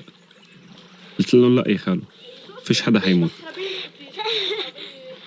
مين بعطيه حتى بطاطا بيعطيني يعني انسان ناجح بيكون مثلي، بفيق من الصبح بس بغسل وجهه لا اليوم كمان بيساعد امه، بحط الجزدان ومصاري وبيمشي.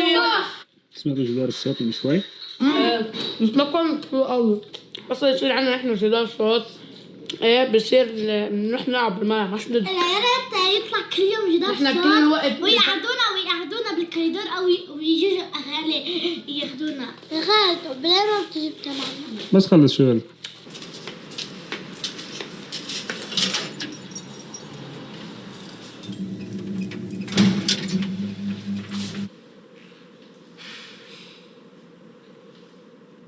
هو صورتهم بفترة الحرب، مجزرة حرب. الخليل هذا الشيء، برج البراجنة حرب. إخلاء بعض المناطق اللي عم يجيها إنذارات إخلاء. فعلى سبيل المثال امبارح وفي شيء صاير بالجنوب انه ليك طلع صور ببيروت بس انه في قصف بالجنوب، انه تبعتونا على الجنوب في مجزرة فوق، بعدين لا بنخاف عليك. انا ما تخافش علي، ما بديش حدا يخاف علي. اسرائيل صارت قاتلة 183 صحافي بغزة و8 بلبنان. اولهم كان عصام عبد الله باليوم الخامس من الحرب، لما استهدف الجيش الاسرائيلي تجمع للصحفيين بشكل مباشر. هيك بنكون عم ننصفوا لعصام اذا بنحكي الحقيقه، والا بنكون عم نقتل لعصام مرتين، مره بشظايا الصاروخ ومره بالتنكر والرضوخ. شو هي شبيه خبرني عنها لهيد ولا هي على السطح. شو هي؟ شظيه شظية والله منيح. على السطوح عنا. يا شهيدا حسن الله قد فزتم في جنان الله، هنيئا قد فزتم في جنان الله، يا جنود المنتصر أنتم حزب الله. نردد والنداء مقاومة. 31 تموز نزلت صورت الشيخ حسن فضل الله، ولد عمره 10 سنين بحب يلعب فوتبول. قتلته إسرائيل.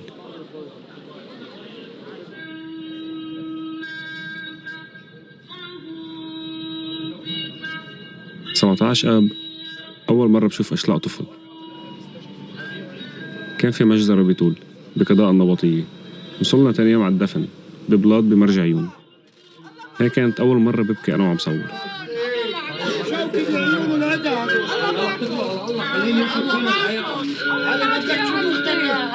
الله معك يا عمتي.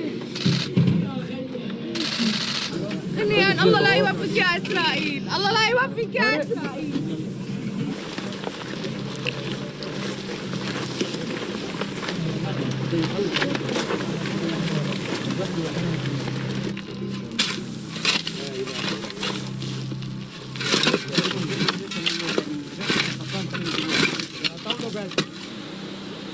رجعت على الضيعة وحكيت رفقاتي. اتفقنا نلتقى مثل العادة. زبطنا قعدة على النهر، ومكناش عارفين انه هي حتكون اخر قعدة. كل السهرة وانا حاسس حالي شخصين، كيف بلحظة هالقد قريب على الحرب وبلحظة هالقد بعيد، او يعني مش هالقد بعيد. ولا مرة شي انضرب قدامي هيك بعين شفته. انت سامع شخرة صاروخ؟ شخرة صاروخ؟ سمعت شخرة صاروخ؟ وين؟ هديك اليوم كله بضربة تصوير. اه كل شيء مسيرك نقول له أمكار. خلاص صار في مسيرة استطلاعية، في مسيرة انضباطية، في هرمز 450، هرمز 900. هي طيارة هدية لحسام. شو بده يحب يكون طيار، فرسمت له اياه. ليك سكن لك لوفي وليك قربت المدرسة، خبرون الأولاد إنه بدهم حرب بس عشان ما يروحوش على المدرسة. هيدا 3 هو أنتي رسمتهم يا سونا؟ ما بعرف. بس إنه صارن أقل من سنة؟ أكيد. هيدي اللي فوقها وهيدا طلع.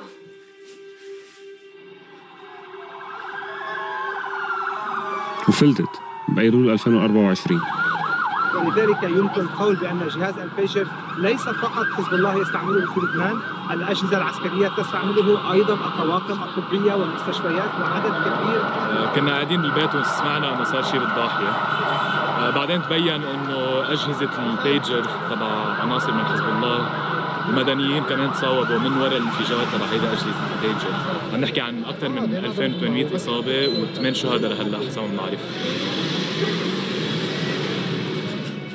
فجأة كان في ناس عم تنفجر شمال يمين ببيتها، على الطريق، بمحلات الخضرة. يومتها فهمت قديش الحرب فيها تروح على محل دموي بعد أكتر.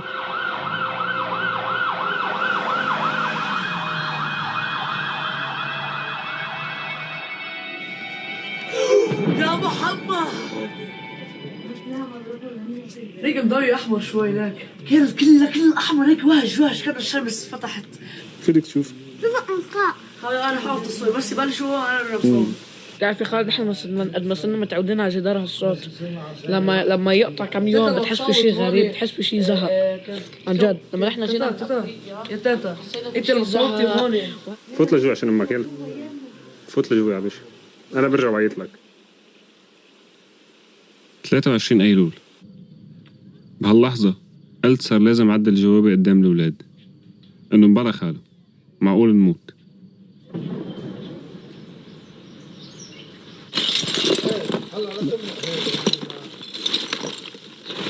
اليوم الوحيد هو يوم التنين ما بنفتح الفرن.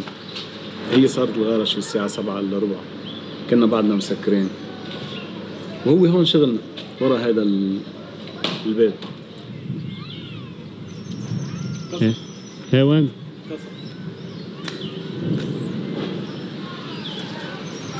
الله يسلمك، كله عم يكسر مش عارفين وين.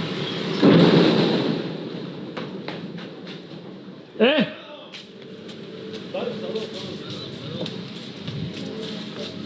وانا على اعداء الله. يلا نظبط على البيت.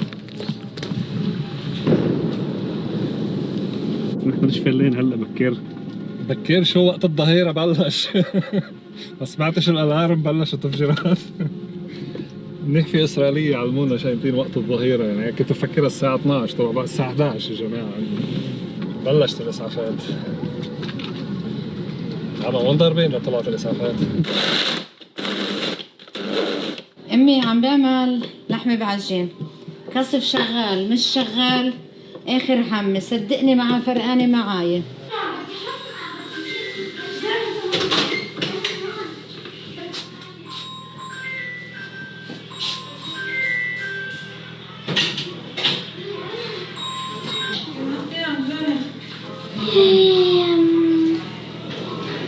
طيارة؟ سيارة.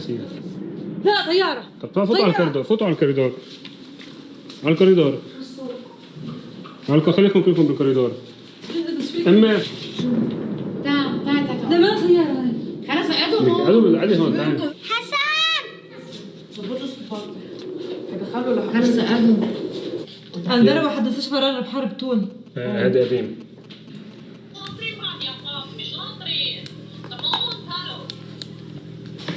نوثق اللحظات.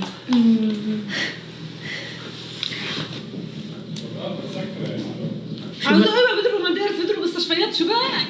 هاتيلي هذا الدواء اللي عم قلك لك عنه. وتلازيق وشاش.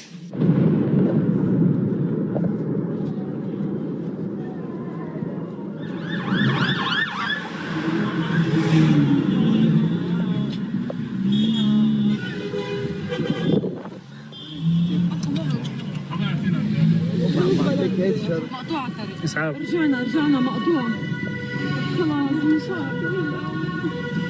هلا نزلت الطائرة من الضيعة وهذا طلعوا العالم 5 دقايق بعد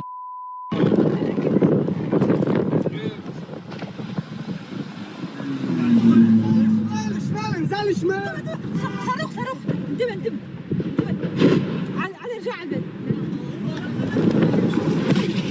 روح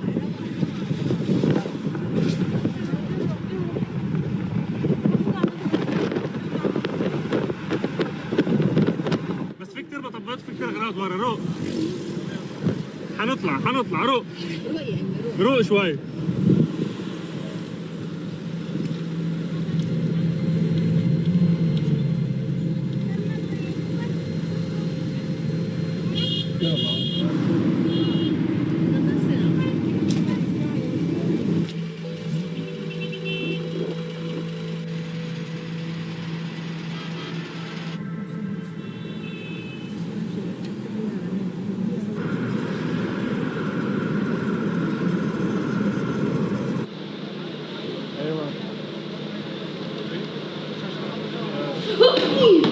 يلا بس خلص. شو صار هلا؟ اسمه الضيعة بالاخبار وعم بسمع ضجة اولاد ببيتي ببيروت. صورتهم قاعدين عم بيعملوا اشي عادية بايخة. تعال فيفا نربيهم تعال. لا خليكم.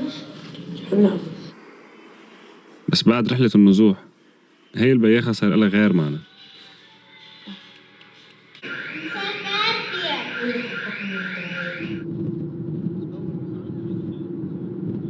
بقيت الحرب توسع وتوسع واللي نزح على بيروت رجع نزح من بيروت. وهالشباب امبارح كنا على نهر الليطانة بالجنوب وقصة صرنا عمينا طرابلس بالشمال.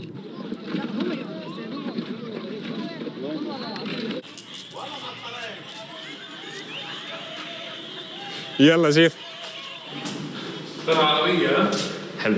لا حلو نزلنا شايفين مرة مشينا ما فوقش ساعة واحدة. يعني اكلت ولا لازم؟ لك شو حد بات اختي بديش خبرك كم غارة نزل. الوحدة كان نزل جنيه مش مسافرين احنا نازلين وين كنتوا؟ بزفتها اجى صاروخ بالبناية البعيدة عني على جنب الشارع دغري. لكن تعيش 1000 سنة يعني انت عندنا عقيدة وعندنا ثبات. الفرق بيني وبينه يمكن هو انه انا قبل ما اكون ام ما كنت هيك. ليش انا بنتي مثلا لما انت بتخلفي ولد بتكوني عم تبني له مستقبل يمكن هو بطنك قاعده بتكوني انت قاعده عم تبني له مستقبل مثلا. صحيح. شو بدي اعمل له شو بدي اسوي له ما بدي يعيش اللي انا عشته بطفولتي. ما نحن قضيناها نركض من مدرسه الضيعه في علنيه نطلع نتخبى امي تجرنا ورا بعض مثل البط وشخدنا ساعه بملجأ بالبريل ساعه بملجأ عند بنت عمتي مريم هلا خصفوا امبارح ساعه بملجأ مش عارفه وين. مزبوط ولا لا؟ انا طفولتي هيك قضيتها. بالنصر ان شاء الله بالنصر وقريبا جدا بدنا نعمل هيك مطعم نبطيه هيك.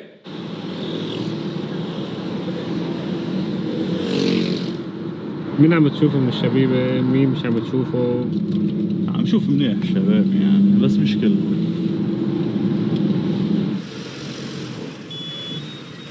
يلا ايوه ولكن الفاي شو حلو اذا بدكم.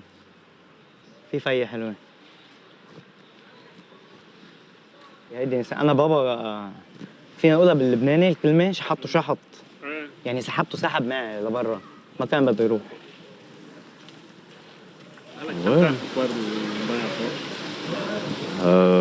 بس شوف انه في غارة على قصيبة بتسأل مين في بالضايعة بتشوف جروبات الضايعة بتعرف. انا ما كنت متخيل شوف هالقد قصص. يعني بنسمع بال45 شو صار وشو عمل هيدا وشو عمل هيدا بس انه تقولي صرنا بال 2024 بخا شو داينتنا بالديمقراطية والقوانين وحقوق الانسان هالاخبار كلها صرنا حافظينها. ما بتشوفي شيء منهم هول. ولا وهلا بوقت كل العالم حامله كاميرات كل العالم عم توثق يعني ما في شيء كذب.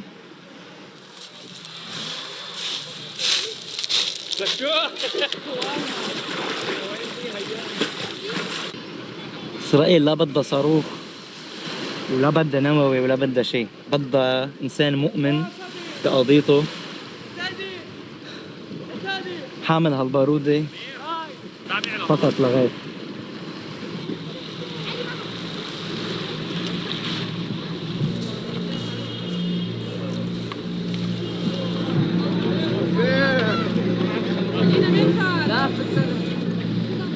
ب11 تشرين الأول قصفت إسرائيل منطقة النويرة ببيروت، مبنى فيه مسيحيين من الجنوب، وقتلت 22 شخص.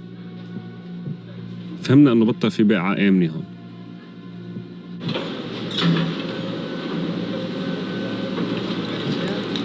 بالأول فكرت عم بأوصل، بس لما نزل الصاروخ خلاص بكرة رح نسافر، يعني رح نترك البلد. هرب يوم يا منع على خير هلا. اسمع الموت هون نستشهد هون مع خالو حسن يعني. رايحين نركب الطيارة برا شهر. رح نقعد 5 أيام بالأردن. كثير حلوة الأردن. زعلانة بس عشان تيتا. تيتا أميرة الملكة اللي هي أجمل بنت بالعالم كلها. أنا بس عشان زعلانة عشانها. أنا مش متخيل كيف سافر واتركها تيتا.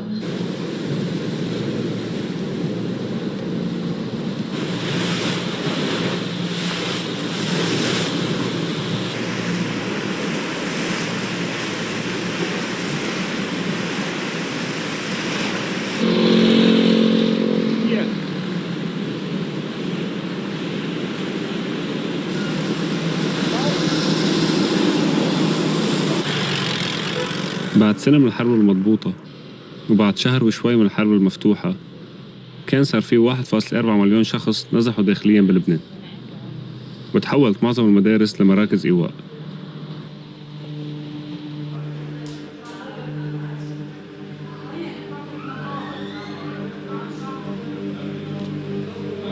بالمدارس صارت الكاميرا تخوف، بطلت الناس ترتاح يبين وجه. لا ما بنسوي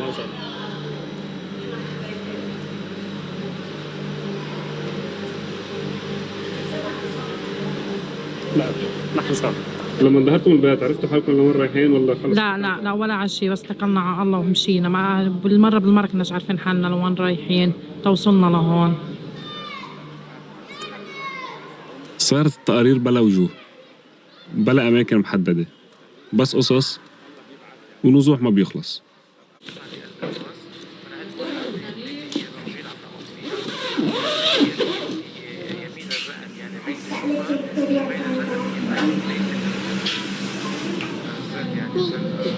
لا احنا نبين الأصوات. نتمنى ننزلهم على الدرب.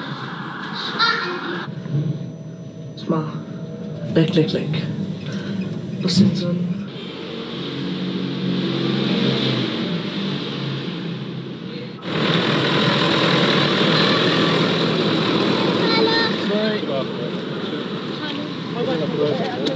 مع بعض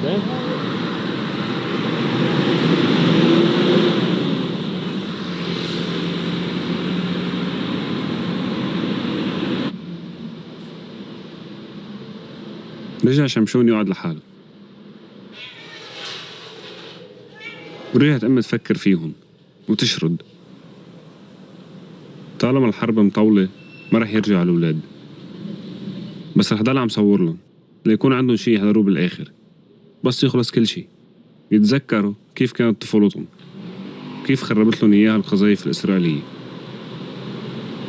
بدك ندق لهم فيديو كول؟ بدك ندق لهم فيديو كول؟ دق لهم أمرني يا عمر. انت يا تاتا كيفك يا قلبي؟ ها؟ وها خالو حسين. ايه بدي صورك.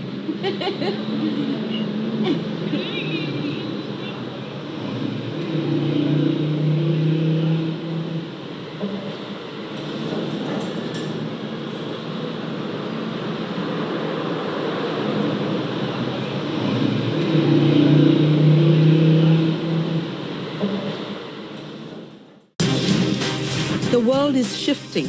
Power, influence, and narrative. The U.S. is increasingly isolated on the international stage. U.S. power is eroding. Upfront tackles the big issues, only on Al Jazeera. At Medellin's Philharmonic, talent knows no limits. The orchestra has welcomed aspiring musicians with Down syndrome and other intellectual disabilities. like Kelly Montoya, who says the program gave her confidence and helped her overcome discrimination. It's really hard for society to accept someone like me, but I really like how the Philharmonic includes us, letting us feel useful, respected, and not judged. Therapists say that singing and playing activates both sides of the brain, helping their focus, coordination, and social skills, no matter the diagnosis. Affected by mild schizophrenia and cognitive impairment, Jenny Baena says the program has been life-changing. Often we forget to look inward to see what we need to express, but these spaces help us reflect. A quiet revolution, one note at a time, proving that opportunities and talent speak louder than disabilities.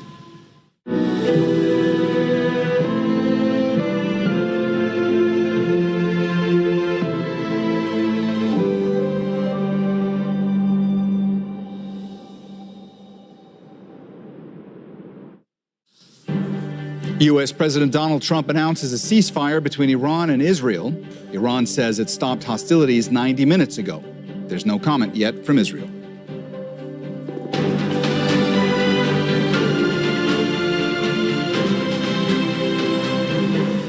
I'm Mohammed Jamjoom. This is Al Jazeera Live from Doha. Also coming up,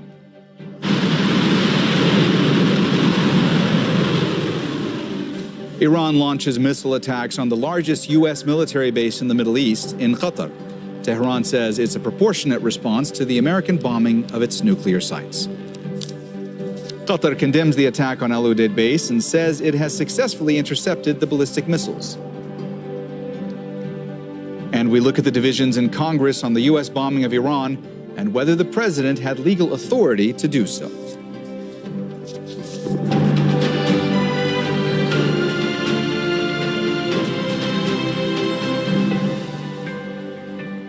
After several hours of calm and acclaim and counterclaim, it now seems that a ceasefire agreement between Iran and Israel, announced by U.S. President Donald Trump, has taken effect. Israel hasn't officially confirmed any agreement, but there were no reported Israeli strikes inside Iran after 4 a.m. local time. Iran's foreign minister has reacted, apparently suggesting that hostilities have come to an end. In a social media post, Abbas Araghchi says the military operations of our powerful armed forces to punish Israel for its aggression continued until the very last minute at 4 a.m. He goes on to say, together with all Iranians, I thank our brave armed forces who remain ready to defend our dear country until their last drop of blood, and who responded to any attack by the enemy until the very last minute. All right, let's go now live to Tawhid Asadi, who's in the Iranian capital, Tehran. Tawhid, the Iranian foreign minister says that Iran stopped hostilities approximately 90 minutes ago. Have you heard any more details, and where do things stand when it comes to the explosions that you were reporting on that you had heard the past several hours?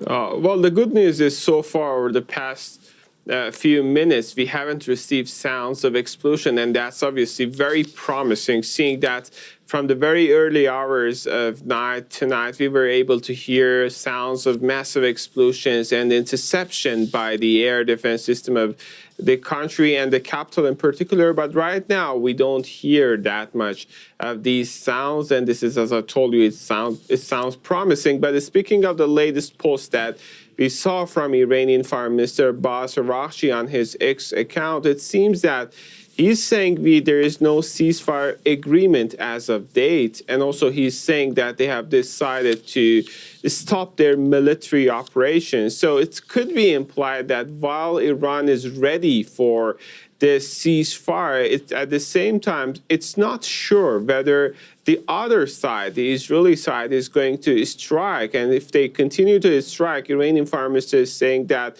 there's going to be no ceasefire on the ground. So this is a sort of double-edged statement that we are hearing from the Iranian Foreign Minister, and we have to keep that in a broader context in which Iranian military officials have been saying that in case Israelis strike, there is going to be more from the Iranian side, there is going to be more strike backs from the Iranian side. But right now, we can say that we see signs of de-escalation if the Israeli side decides to step back. And from Iranian perspective, it seems that they're trying to put the ball in the court of the Israelis if they can decide to stop their aggressions on the Iranian territories. And if that happens, this is what we hear from Iranian Foreign Minister Abbas Araghchi, saying that we've got no intention to continue the operations to continue the answers in case Israelis do not attack in these hours. And if that happens, that could be a sort of critically important development, as we have been witnessing 12 days of escalation between the two sides escalated into an unprecedented level. Now Iran is seeming to give out the signal that they have got intention to de-escalate, but under one big condition, and that's going to be the Israelis to de-escalate, step back, and stop their aggressions. All right, that's Tawhid Asadi reporting for us live from Tehran. Thanks so much, Tawhid. President Trump posted the details of the ceasefire on his social media platform. Congratulations, everyone. It has been fully agreed by and between Israel and Iran that there will be a complete and total ceasefire in approximately 6 hours from now, when Israel and Iran have wound down and completed their in-progress final missions. For 12 hours, at which point the war will be considered ended. Officially, Iran will start the ceasefire, and upon the 12th hour, Israel will start the ceasefire, and upon the 24th hour, an official end to the 12-day war will be saluted by the world. During each ceasefire, the other side will remain peaceful and respectful.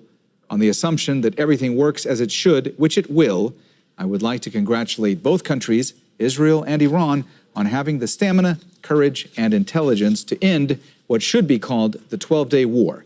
This is a war that could have gone on for years and destroyed the entire Middle East, but it didn't.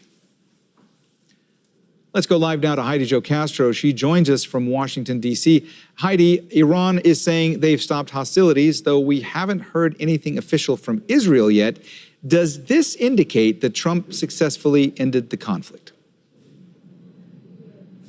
I think everyone is waiting on bated breath for the answer to that very question. All, of course, depending on how long this silence in the skies holds above both countries. Certainly a welcoming development being greeted here by those observing it in the U.S. Trump notably is now reportedly back in the West Wing. That's where the president works. He had retired to the residence previously, but had gone back into the Oval Office in the last few minutes. He's been issuing a flurry of tweets on his social media page, nothing directly in response to these latest developments, but really self-congratulatory type images and patriotic images, and also complimentary op-eds about how he has handled this situation. And certainly he has received many compliments from both sides of the political spectrum in the U.S. We've had the House Speaker saying Trump deserves all the credit to this, saying that this is the demonstration of peace through strength. And we've even had a few Democrats saying if this ceasefire holds, this is truly a win for the United States. As far as how this all developed, it was so quick that it apparently even caught many U.S. officials off guard. There were a few senior aides who assisted in negotiating this ceasefire. That included the vice president, as well as the U.S. Secretary of State Marco Rubio and Steve Witkoff, the envoy to the Middle East, who reportedly the three of them had direct and indirect talks with Iranians to achieve what everyone is hoping is to be this ceasefire that does indeed hold. All right, Heidi Jo Castro live for us from Washington, D.C. Thanks so much, Heidi.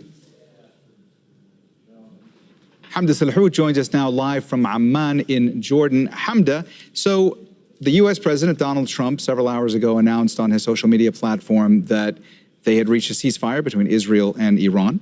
Then you had Iran saying that it stopped hostilities approximately 90 minutes ago. But so far, radio silence from Israel. Any hint as to when we might hear from Israeli officials?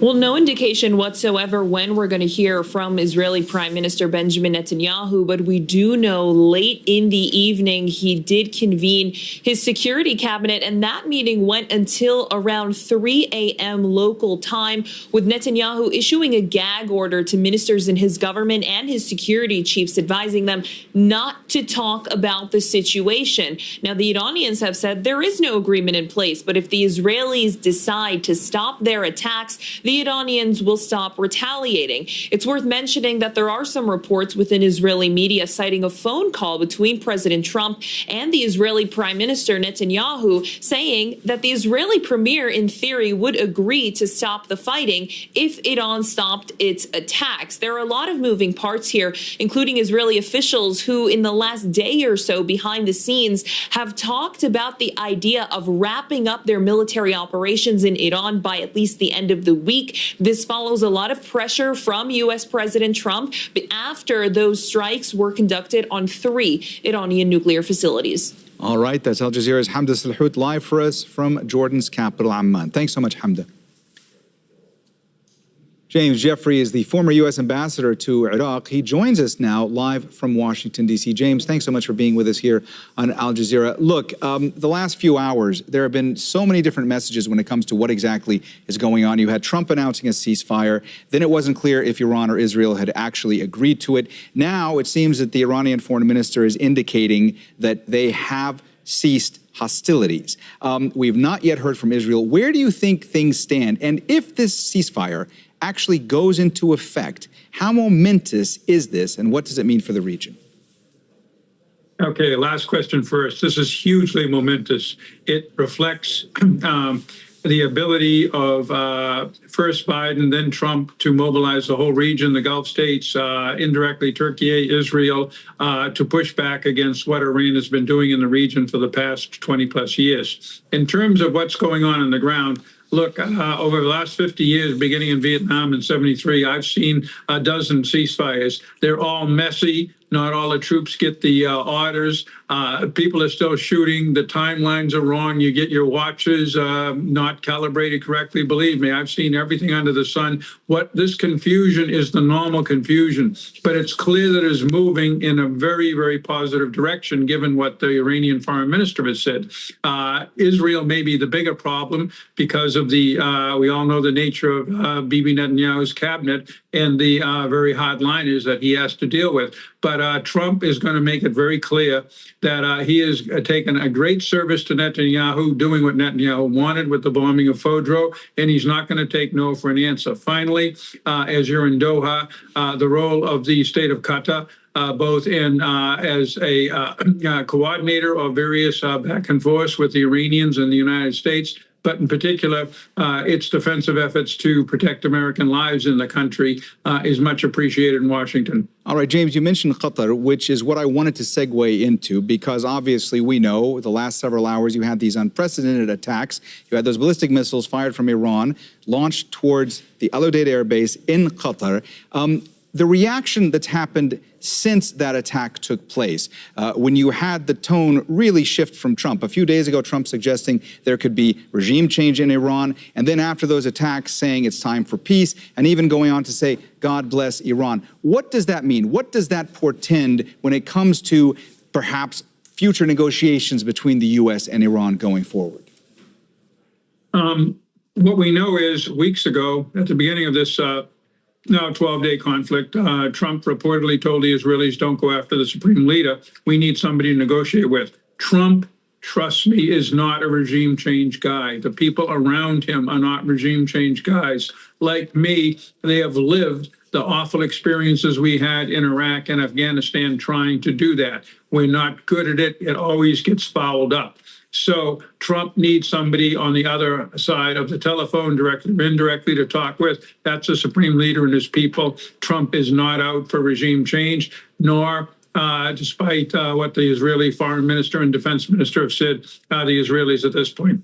James, one of the things that's been majorly speculated upon the last several days is what is the status of Iran's nuclear sites and nuclear program in light of those U.S. strikes on those 3 nuclear sites in Iran. So from your vantage point, where do you think things stand? Because we've heard from various U.S. officials, including President Trump, indicating that Iran's nuclear program had been obliterated. Do we know at this point if that is actually the case? Do we know what the status is of Iran's nuclear facilities and nuclear program?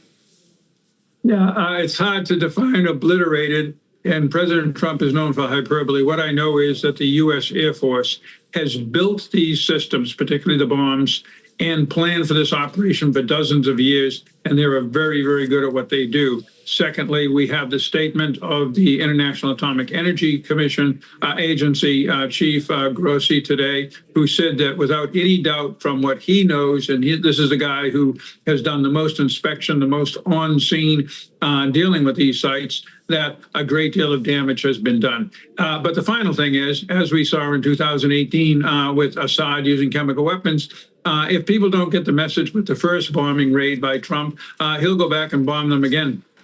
All right, James Jeffrey, former U.S. ambassador to Iraq, thanks so much for joining us on Al Jazeera. Great to get your perspective. Thank you. Just hours before Trump's announcement of a ceasefire, Iran fired a salvo of missiles at a U.S. military base here in Qatar. It was an unprecedented attack on a neighboring country with which Iran has long held close relations.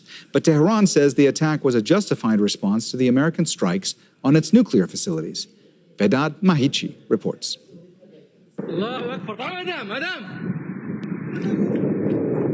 Projectiles and interceptions in the sky, this time over the Qatari capital, Doha.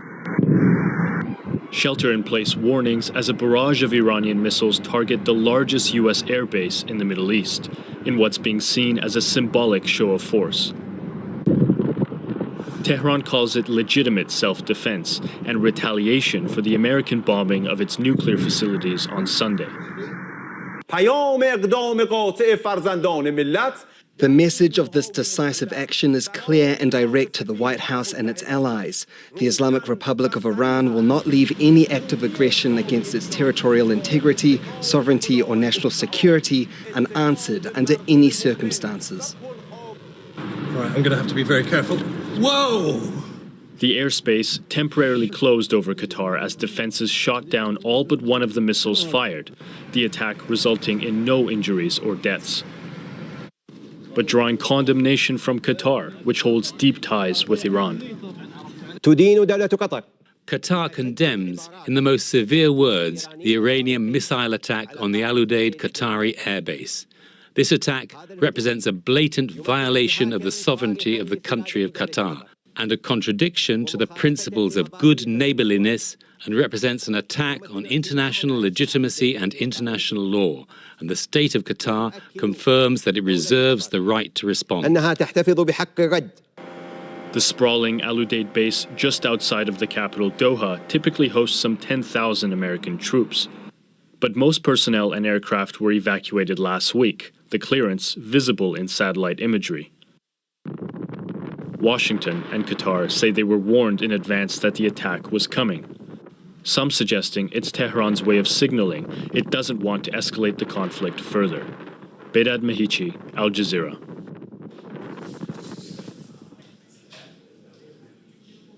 All right, we're going to return to our correspondent Hamda Salhout, who's joining us again live from Amman. Hamda, since we last spoke just a few minutes ago, we're now seeing reports that the Israeli military is warning the public that there may have been a missile launch from Iran and that sirens are sounding in various parts of Israel. What more can you tell us?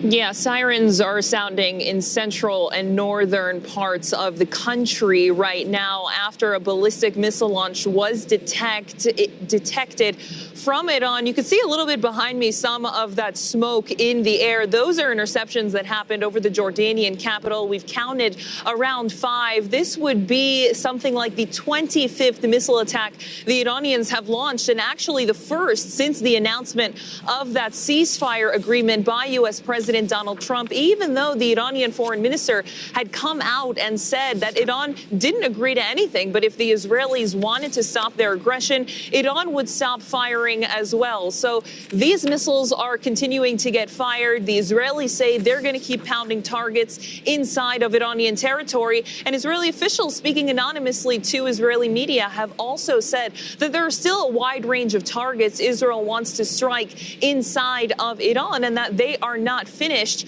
with their goals. But the main objective for them at this point has been achieved of depleting those nuclear capabilities. But when it comes to the fire that is still going ahead towards Israel, it seems like that is still in session. Hamda, when we last spoke, you were talking about the fact that we had not yet heard from any Israeli officials as to these reports emanating originally from U.S. President Donald Trump that a ceasefire had been reached between Iran and Israel. Obviously, all of that very much being called into question at this moment. But are there any indications that we will hear anything in the next, whether few minutes or few hours, from Israeli officials as to the current situation and where things stand?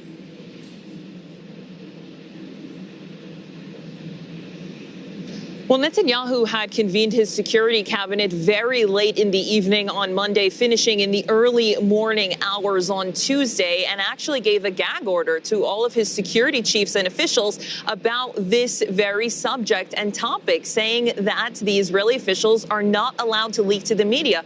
They're not allowed to talk to press about what's going on, because clearly behind the scenes there are either disagreements or there are things that have not fully been agreed upon in terms of logistics or details. You'll recall in President Trump's announcement, he had said that it would start in 6 hours local time, 6 hours from when he posted that, which is around 7 a.m. local time, almost 2 hours from now. But there's still been nothing from the Israelis as to if that's actually going to take place. All right, that's Al Jazeera's Hamda Salhout live for us from Amman in Jordan. Thanks so much, Hamda. Earlier on Monday, Iran saw a major escalation in Israeli attacks, with multiple air and drone strikes targeting locations in and around the capital. Iran responded with strikes deep inside Israeli territory. Ali Hashim reports from the Iranian capital, Tehran. It was just about midday Tehran time. We were on the road when the first explosion tore through the silence. One, then another, a third blast followed within minutes, each one closer, louder.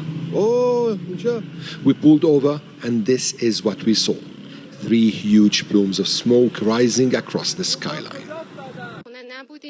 Tehran has witnessed conflict before, but nothing like this.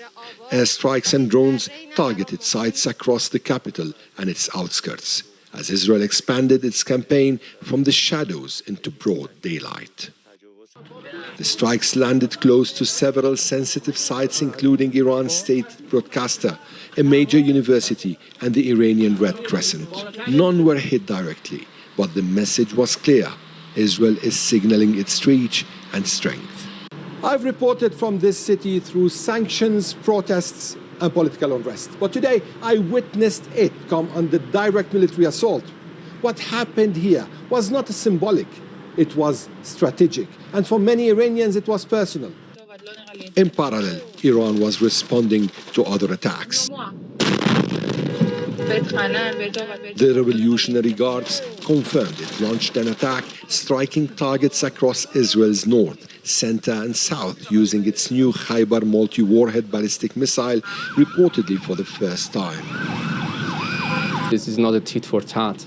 Ongoing conflict. This is an aggression started by the Israeli genocidal regime against Iran and Iranian people.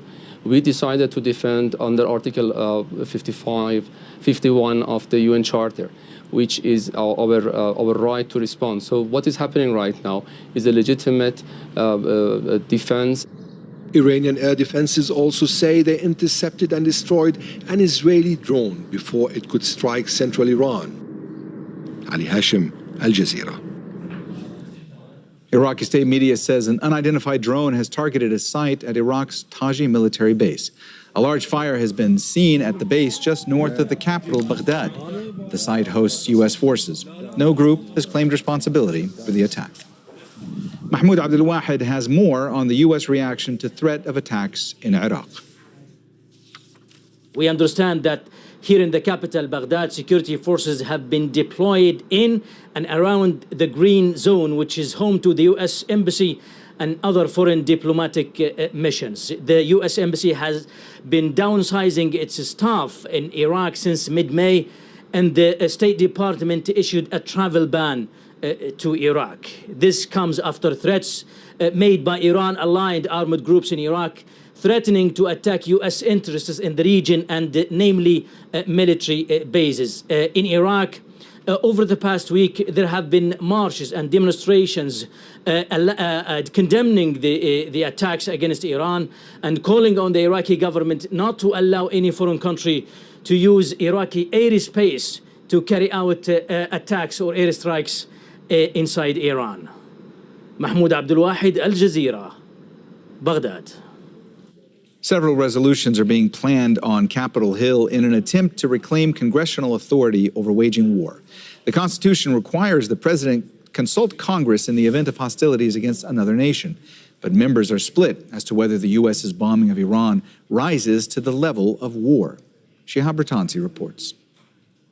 Recognizes the gentleman from Pennsylvania. Speakers at the House of Representatives on Monday split on party lines. Republicans competed with each other to praise the president's bombing of Iran. Mr. Speaker, I rise today to congratulate President Trump and our incredible service members who planned and perfectly executed Operation Midnight Hammer to destroy the nuclear enrichment facilities in Iran. I rise today to thank President Trump for saving the world. And the one Democrat who spoke laid into Saturday's bombing raids. 3 days ago, the president ordered a unilateral military strike against Iran and notified the majority of Congress and the American people essentially by tweet. Under the Constitution and the War Powers Resolution of 1973, only Congress can declare war, and the President must consult Congress before introducing U.S. armed forces into hostilities or swiftly after any attack. That congressional role has been diminished over the decades. Nonetheless, several measures are being planned to assert authority in the House and the Senate, the earliest to receive a vote potentially on Friday in the Senate. None are thought likely to succeed. By and large, Republicans have lined up behind the president, but a few voices in the MAGA core of the party and the party's libertarian wing have spoken out. Representative Marjorie Taylor Greene wrote an impassioned post. It feels like a complete bait and switch to please the neocons, warmongers, military-industrial complex contracts, and neocon TV personalities that MAGA hates and who are never Trumpers. For his part, Donald Trump has singled out Republican Thomas Massie for attack on social media after he co-sponsored a resolution demanding congressional oversight of the war. It's a clear warning to other Republicans. The Democratic Party leadership has been relatively muted, though the Senate leadership is now supporting measures to assert the Constitution. But much of the mainstream of the party is hostile to Iran and outspoken in its support of Israel. In the lead-up to the strikes on Iran, the Trump administration contradicted the U.S.'s own intelligence assessment of Iran's nuclear program to suggest an imminent threat from Tehran. And that's what members of Congress are using to argue that President Trump had to act. Thank you very much. Shihab Ratansi, Al Jazeera. Time ago, the U.S. military... Israeli forces have killed at least 43 Palestinians across the Gaza Strip on Monday. Among them were 20 people waiting to collect food at a distribution center. Massive craters were left by a wave of bombings targeting tents west of Khan Yunis early Monday morning. At least 3 people died in the strike. Hospitals with limited medical supplies are struggling to cope with the number of casualties. All right, let's just remind you of the story we've been following for you on Al Jazeera. After several hours of claim and counterclaim, it now seems that a ceasefire agreement between Iran and Israel, announced by U.S. President Donald Trump, has taken effect. Israel hasn't officially confirmed any agreement, but there were no reported Israeli strikes inside Iran after 4 a.m. local time. Iran's foreign minister has reacted, apparently suggesting that hostilities have come to an end. But as we just heard from our correspondent, Hamda Salhout in Amman, sirens have been heard in Israel, signaling incoming missiles. There's no confirmation of where the missiles have been fired from. All right, that's it from me, Mohammed Jamjoom. My colleague Malin Saeed will be here in 30 minutes or so after Talk to Al Jazeera. Thanks for watching.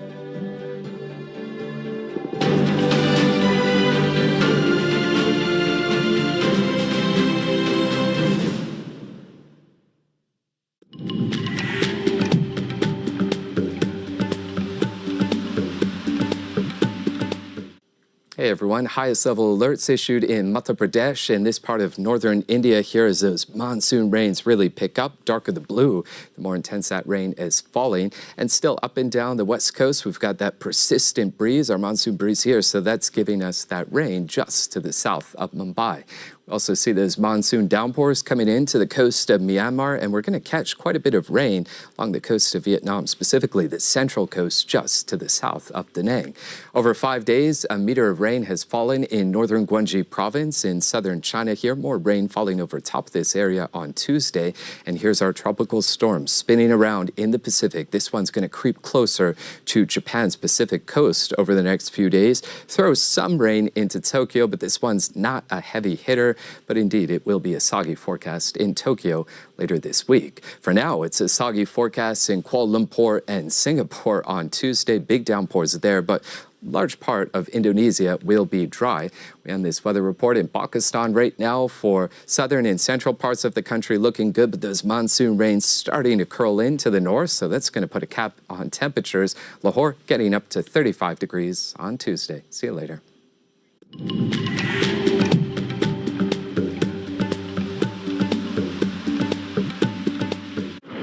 They didn't want the average person to know what the truth was about climate change. Scientists dismissed as prophets of doom. We knew where the temperature was going to go.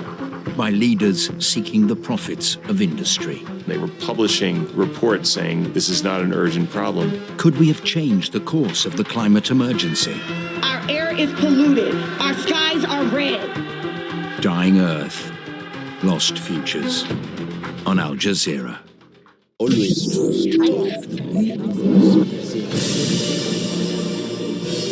In an attack that shook the world, Israel bombed Iranian nuclear sites that were under inspection by the International Atomic Energy Agency.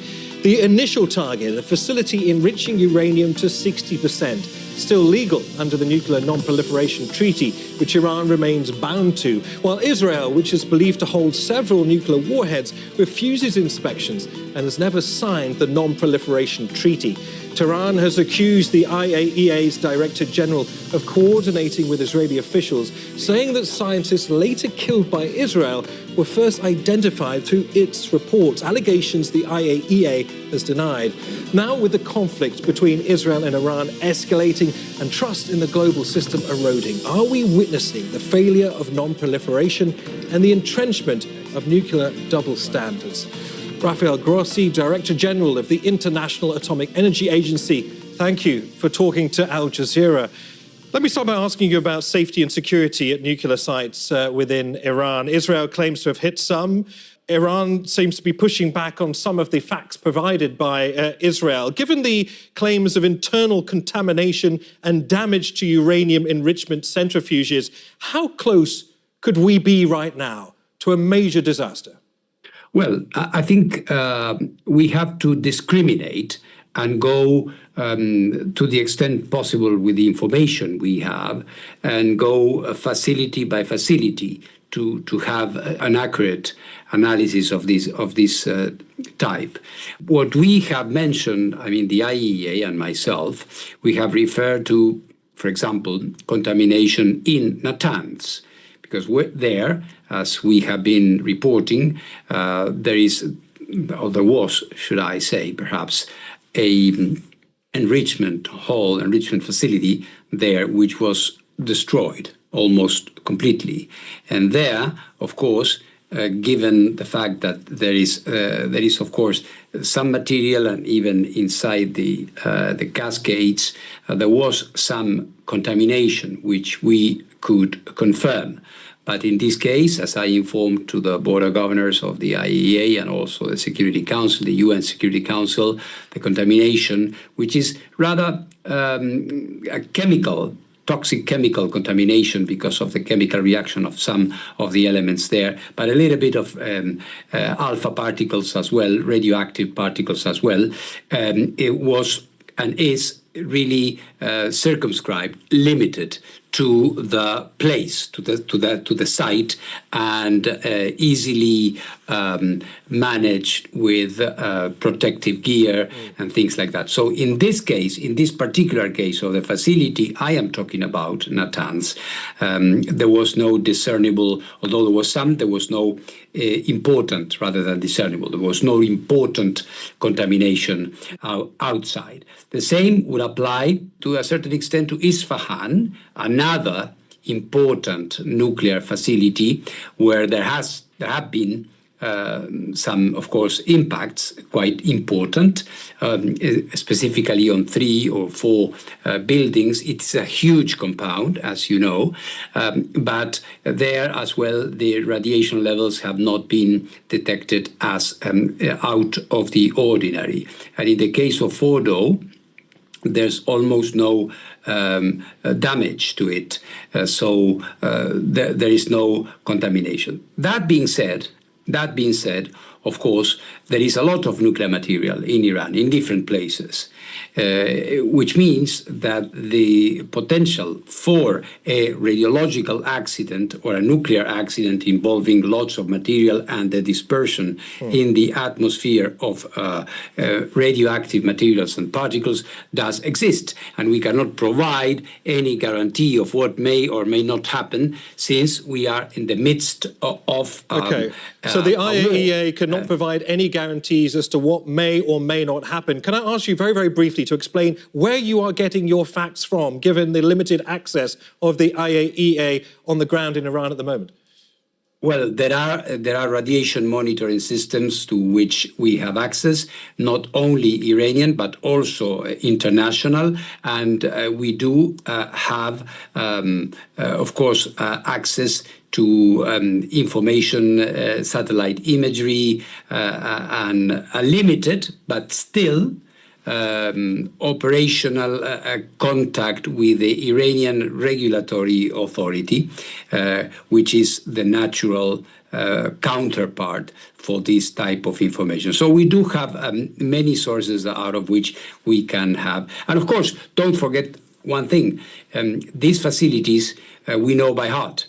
Our inspectors are there always, all the time. So we know exactly the amount of material, so we can make inferences. We know exactly the type of dose impact that would come as a result of any dispersion in the atmosphere. So we can have a scientifically sound evaluation for you. Okay. Let me address some immediate concerns, because as you know, Gulf states rely on desalinated water. In March, Qatar's Prime Minister warned that an attack on Iran's nuclear facilities would, quote, entirely contaminate the Gulf and threaten life in Kuwait, Qatar, and the UAE. I mean, you recently said the IAEA was ready to respond within an hour to any kind of crisis.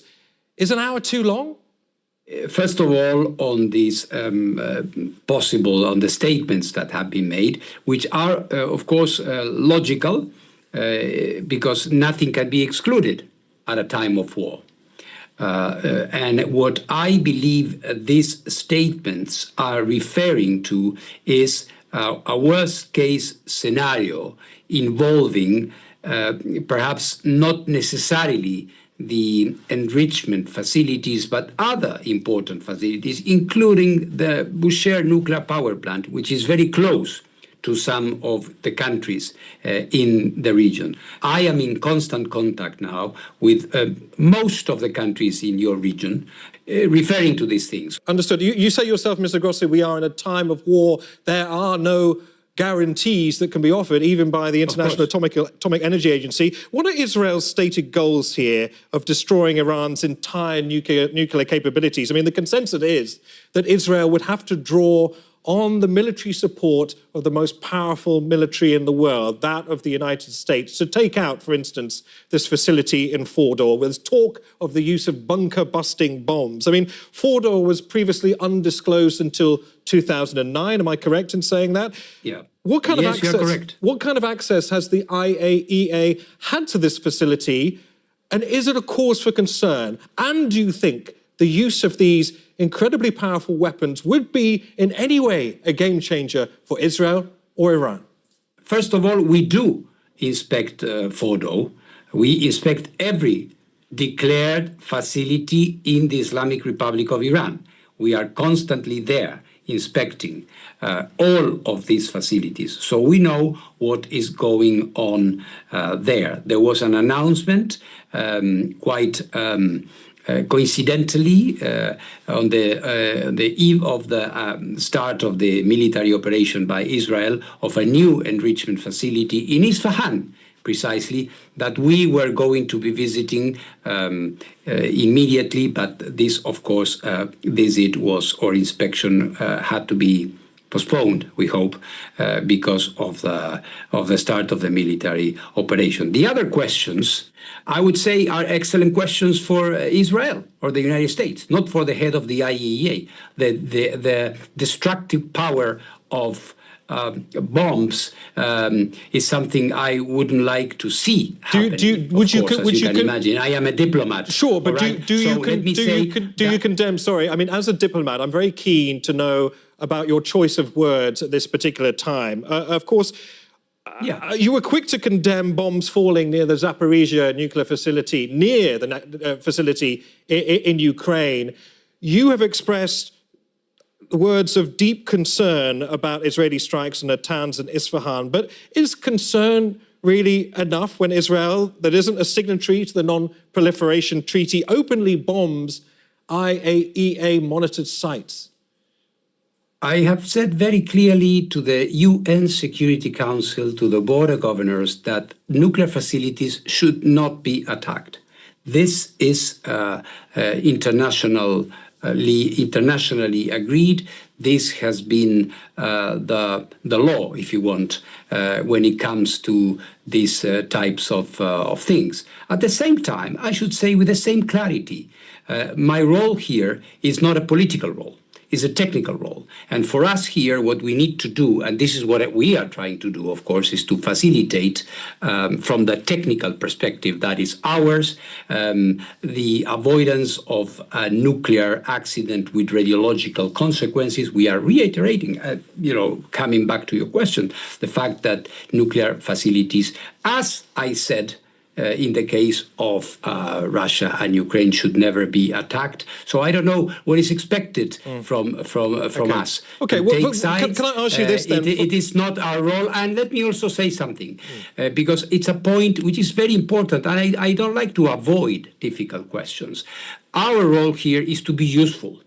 And being useful here is to avoid nuclear accidents and to engage. And to engaging here means engaging with Israel, engaging with the Islamic Republic of Iran. And as I said, the first day, only a few hours, if you remember well, after the military operation started, I said that I was ready to travel immediately in order to see to it that no accident should take place. Okay, so understood. For me, it's very clear. Understood. Understood. I wonder then, from a technical capacity, whether or not you can stand up some of the technical claims being made by Israel, for instance, to justify the attacking of nuclear facilities and sites in Iran. I want to draw your attention to the IAEA ruling on June the 12th. The IAEA ruled that Iran was in breach of its obligations under the Nuclear Non-Proliferation Treaty. Iran strongly believes the ruling provided by Israel, though, was itself a casus belli, that it essentially green-lighted Israel's decision to attack nuclear sites. Just to remind our viewers, the IAEA Board of Governors said since 2019, Iran's failed to cooperate regarding undeclared nuclear material and activities at multiple undeclared locations in Iran. So did the findings of your organization directly justify Israel's immediate bombing of Iran? The role of the IAEA and a report by the Director General of the IAEA could never be conceived as a justification for any military action from Israel or whomever. From Israel or whomever.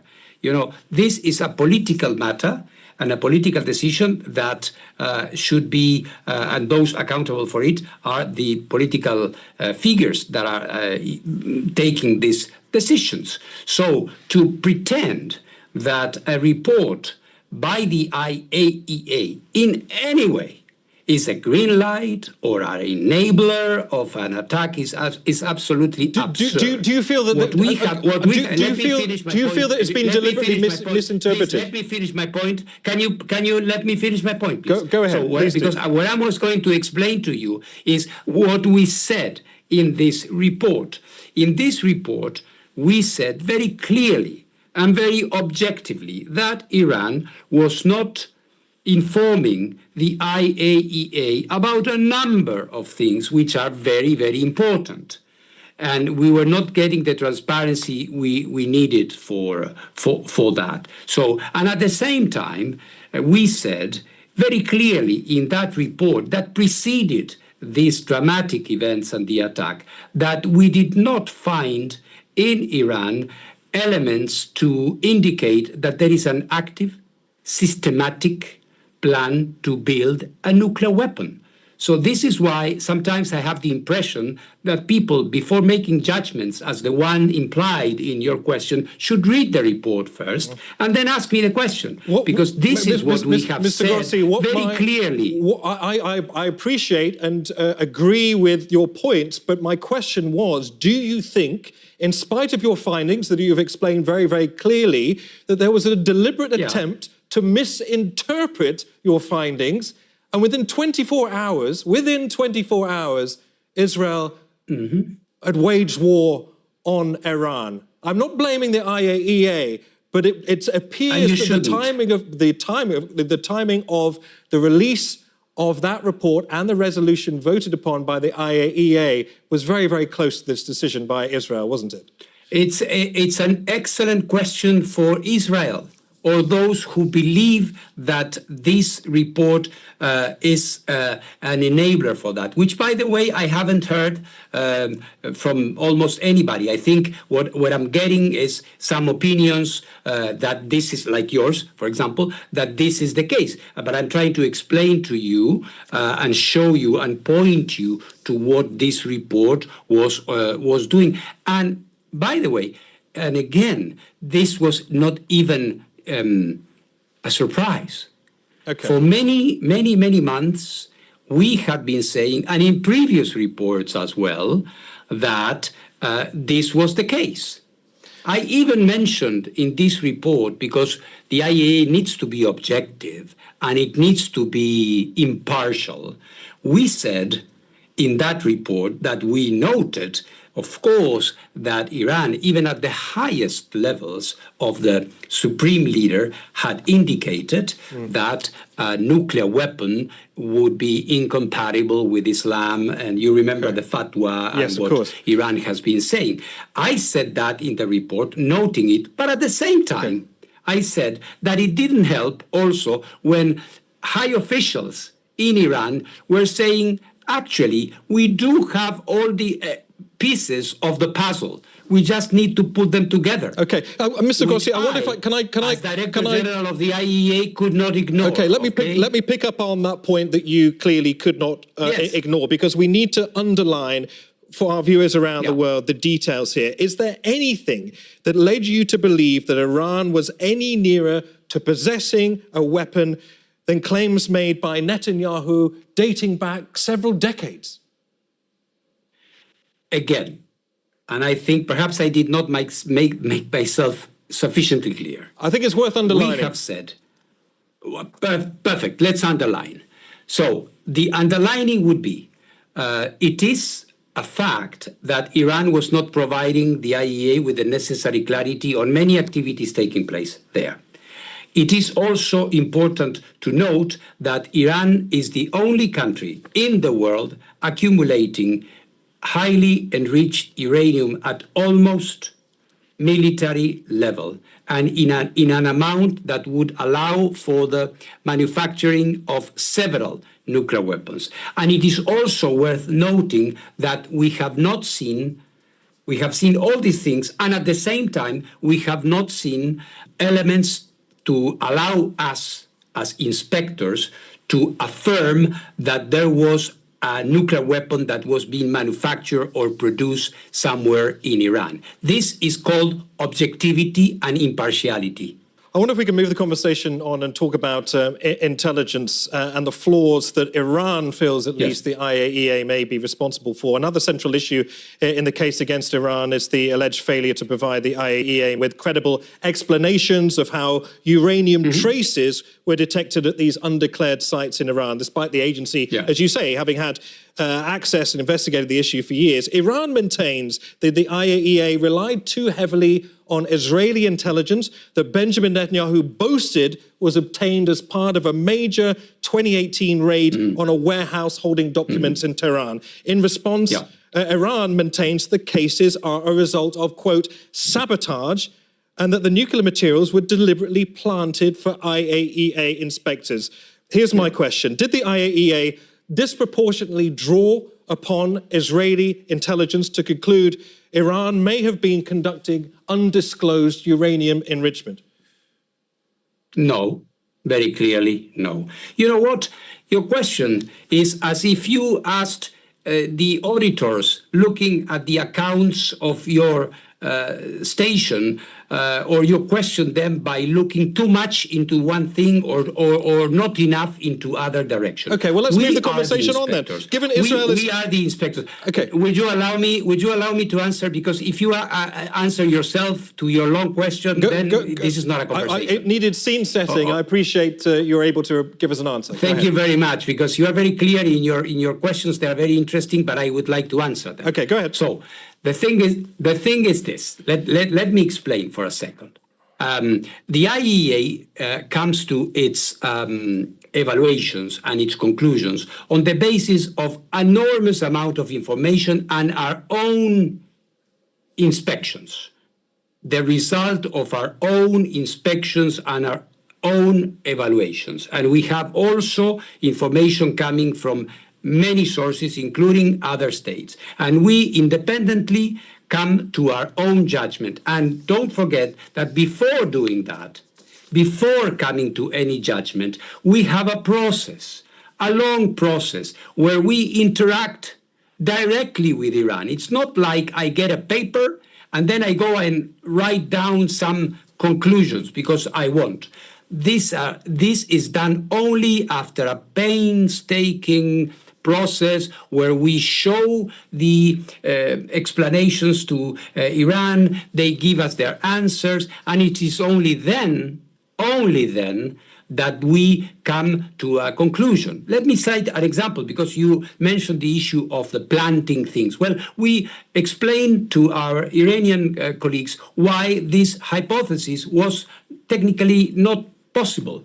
So we would need hours to do this. It has to do with the type of dispersion. Mr. Grosso, I understand your answer that you believe that the answer given by Iran in itself is flawed, essentially. I wonder then... We said it in the report, not credible. Not credible, your words. Okay, Iranian authorities also claim that scientists were assassinated after the identities were shared with the IAEA. Can you confirm if any IAEA reports were ever leaked, intentionally or otherwise, to states that may use them to kill, to assassinate? These claims made by Iran. Absolutely not. How can you imagine? And by the way, we don't have information about addresses, people's lives. Absolutely not. So this is something that I would expect serious press not to peddle. Those are the allegations made by Iran that I'm duty-bound in this interview to put to you. But I hope you appreciate that in a region that where the shadow of the US invasion of Iraq in 2003 still casts a very long shadow, doesn't it? We have to make sure that we have to make sure that any of the intelligence that you may have based your findings on is watertight, which is precisely what we're doing here. Can we move on to another? Again, let me tell you that we do not base our conclusions solely on intelligence.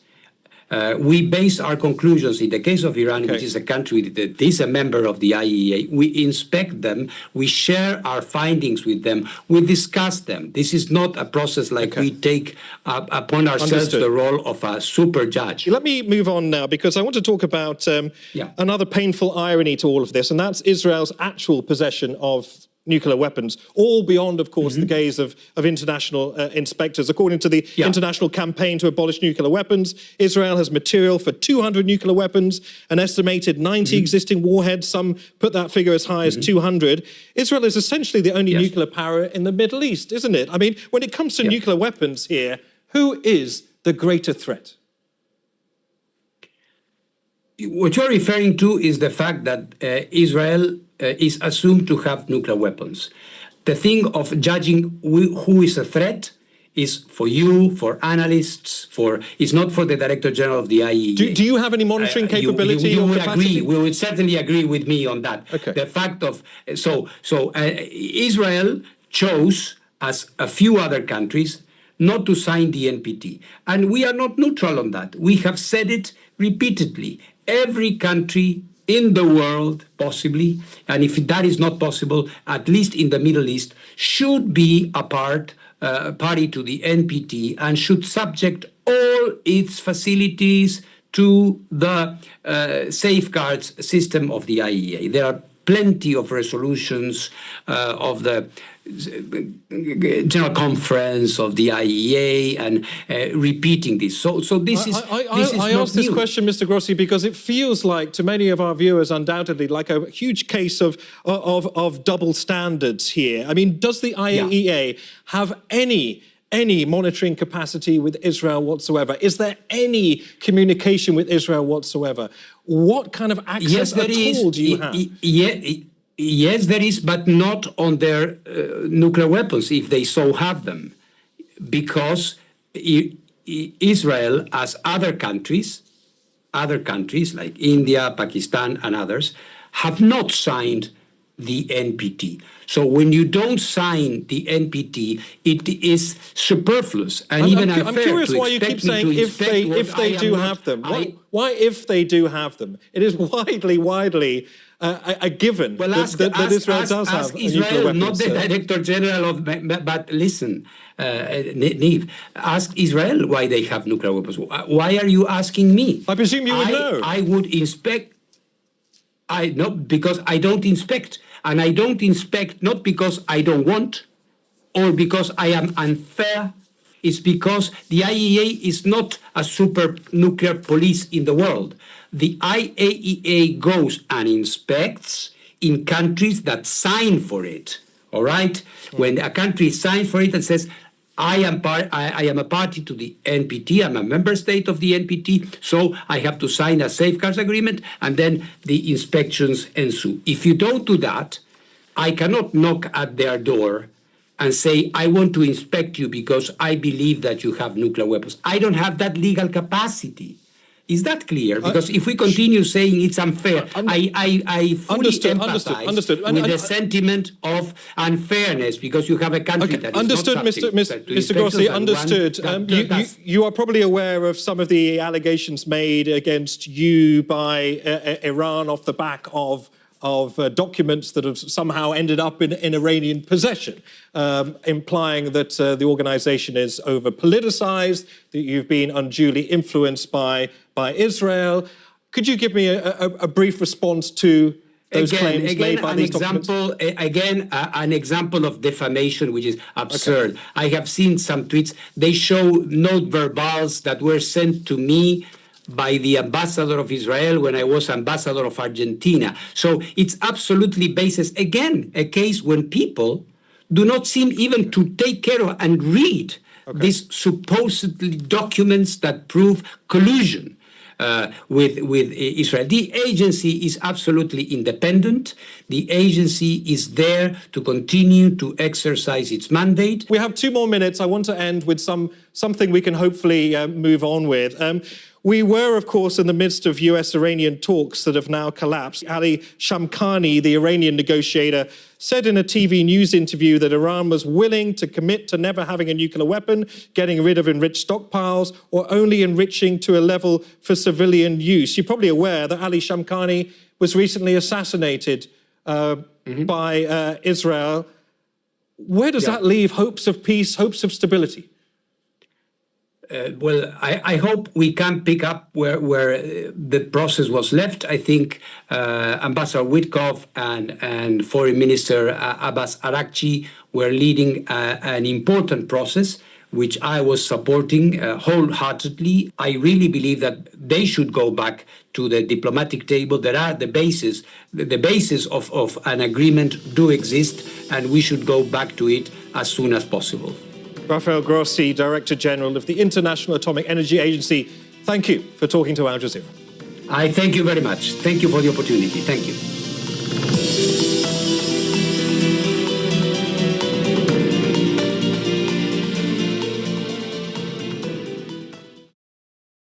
opening up the conversation. To be clear, attacks against free speech are not unique to either Democrats or Republicans. Connecting communities. Here in the Pacific, what we face on a day-to-day basis is an existential problem of climate change. With fresh perspectives from lesser-heard voices. Rich people go in these places, destroying the economy of those places, the housing, and then now they're doing it with all of Earth's. The stream explores the key issues of our times on Al Jazeera. The second episode of this series explores the rise of the major drug cartels and their reign of terror in the 1970s. The Mexican government literally told the traffickers, we have to produce the body, because they knew he was dead. America's public enemy number one is drug abuse. And the launch of the international war on drugs, drug trafficking, politics and power, the age of drug lords on Al Jazeera. This is a region that is rapidly developing, but it's one also that is afflicted by conflicts, political upheavals. Some of those we talked to elsewhere are saying that they fled after hearing that other villages had been attacked. What we do in Al Jazeera is try to balance these stories, the good, the bad, the ugly, tell it as it was, and give the people who allow us into their lives dignity and humanity as we tell their stories.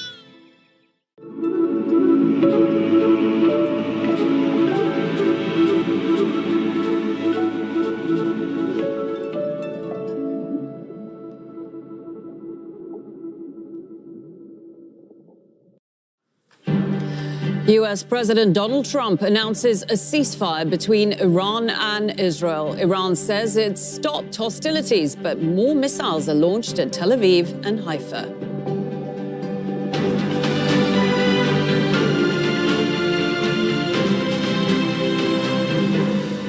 I'm Aline Saeed. This is Al Jazeera live from Doha. Also coming up,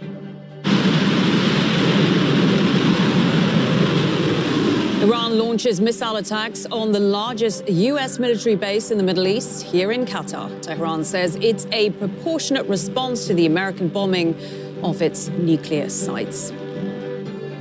Qatar condemns the attack on Al Udeid base and says it has successfully intercepted the ballistic missiles. And we take a look at the divisions in Congress on the U.S. bombing of Iran and whether the president had legal authority to do so.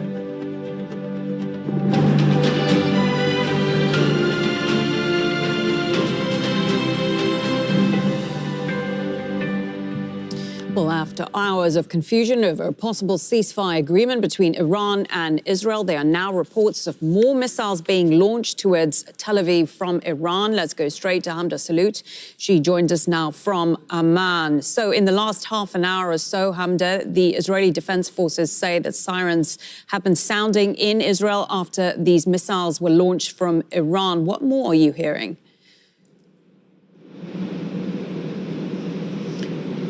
Well, Israeli authorities have said that there were 2 different barrages that were launched by the Iranians towards Israeli territory, many of which were intercepted. We could actually see them here in the skies of Amman right behind us, but there has been a direct impact in southern Israel. There is a lot of damage to one 7-story building, but it's still unclear if there are any injuries. There are authorities who say that they are now going to the scene to see if there are any people who've been injured or killed. And it comes on the heels of a ceasefire agreement that is supposed to come into effect any minute now, but still no official response from the Israeli government on the matter.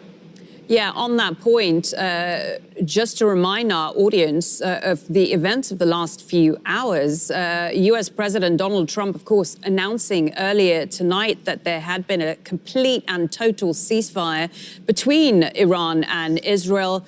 But so far, we haven't had confirmation from Israel that they have agreed to this ceasefire. Do we have any indication at all from Israel where they stand on this?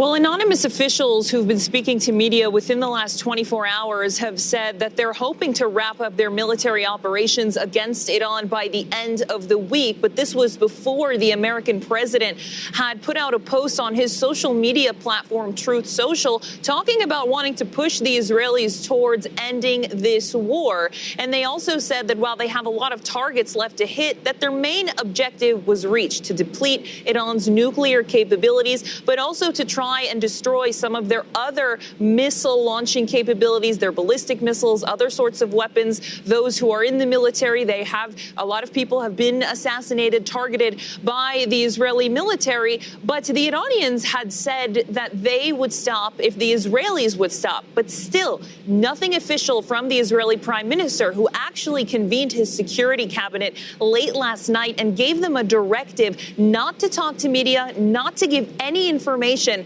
about the discussions about a potential ceasefire with the Iranians. Many thanks for that update. Hamda Salute there for us in Amman, in Jordan. And I just want to bring you just one of the latest news wires we're getting. The Israeli military has instructed citizens they are permitted to leave protected areas, signaling perhaps that the threat from these latest Iranian strikes are over. Meanwhile, in the last hour before these latest strikes, it seemed that the ceasefire agreement announced by US President Donald Trump had taken effect. Israel, though, as we were hearing, has not officially confirmed any agreement, but there were no reported Israeli strikes inside Iran after 4 a.m. local time. Iran's foreign minister has reacted, apparently suggesting hostilities have come to an end. He, in a social media post, Abbas Araghchi, said that the military operations of our powerful armed forces to punish Israel for its aggression continued until the very last minute at 4 a.m. He goes on to say, together with all Iranians, I thank our brave armed forces who remain ready to defend our dear country until their last drop of blood, and who responded to any attack by the enemy until the very last minute. Let's go to Tehran now. Tawhid Asadi is standing by for us. So a slightly confusing picture here. The Iranian foreign minister signaling in the last few hours that the Iranians intending to stop strikes on Israel, but it does now appear, according to these reports from Israel, that the Iranians have been striking more missiles since that deadline. What more are you hearing? Well, actually, from what I can say, we're dealing with a highly fragile situation at the time being. First of all, it was the U.S. President Donald Trump coming out with a statement. With a statement about a ceasefire. Also, we've got no confirmation from Iranian side up until the time when the Iranian Foreign Minister Abbas Araghchi came out on his X account. But still, he said that there is no agreement, no cessation of military operations, but Iran has decided to postpone its military strikes under one condition, and that condition is to Israelis to stop their strikes. And also, we have to keep in mind that from the very early hours of the night, we saw the continuation of Israeli strikes. We heard sounds of massive explosion across the capital, and also we've got reports from other cities about the continuation. But at least for the past 1-2 hours, we can say that we haven't received any reports about the continuation of strikes. We haven't received any reports regarding sounds of explosion here in the capital and other cities. This is what we have so far, but still, I can tell you this is a very fragile situation. First, Iran is saying that it's going to retaliate as long as Israeli strikes continue. Also, second, we have to keep in mind that so many infrastructures related to nuclear facilities, as well as military sites, as well as the buildings, residential areas, were targeted by the Israelis. And now there is this public pressure to the establishment in Iran to continue this retaliation. But all in all, we can say that we received these reports about the missiles being launched from the Iranian territories. On that, we have no confirmation so far, because basically when the IRGC just launched missiles, we've got this statement coming from them about details, or at least a statement confirming these strikes taking place. We are waiting for further statements coming out, but still, from what I can say, there is this sort of interest from Iranian side to make sort of peace or de-escalate the situation, specifically after the U.S. strikes. Iranians were saying on the one hand they're going to retaliate, and what happened? Iranians targeting the U.S. airbase, the U.S. base in Qatar is part of that retaliation.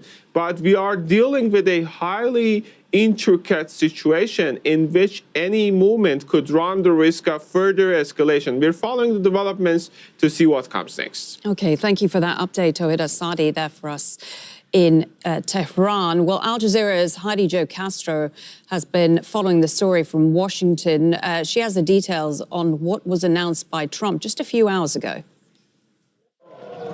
Even as air sirens sounded over Israel and Iran, U.S. President Donald Trump congratulated the two countries on social media, announcing it has been fully agreed by and between Israel and Iran that there will be a complete and total ceasefire. The timeline, as announced by Trump, said the ceasefire would begin 6 hours after his announcement, posted at 22 GMT Monday. He said Iran would stop its attacks first, then Israel would follow, and upon the 24th hour, an official end to the 12-day war will be saluted by the world. He went on to congratulate both countries, Israel and Iran, on having the stamina, courage, and intelligence to end what should be called the 12-day war. This is a war that could have gone on for years and destroyed the entire Middle East, but it didn't and never will.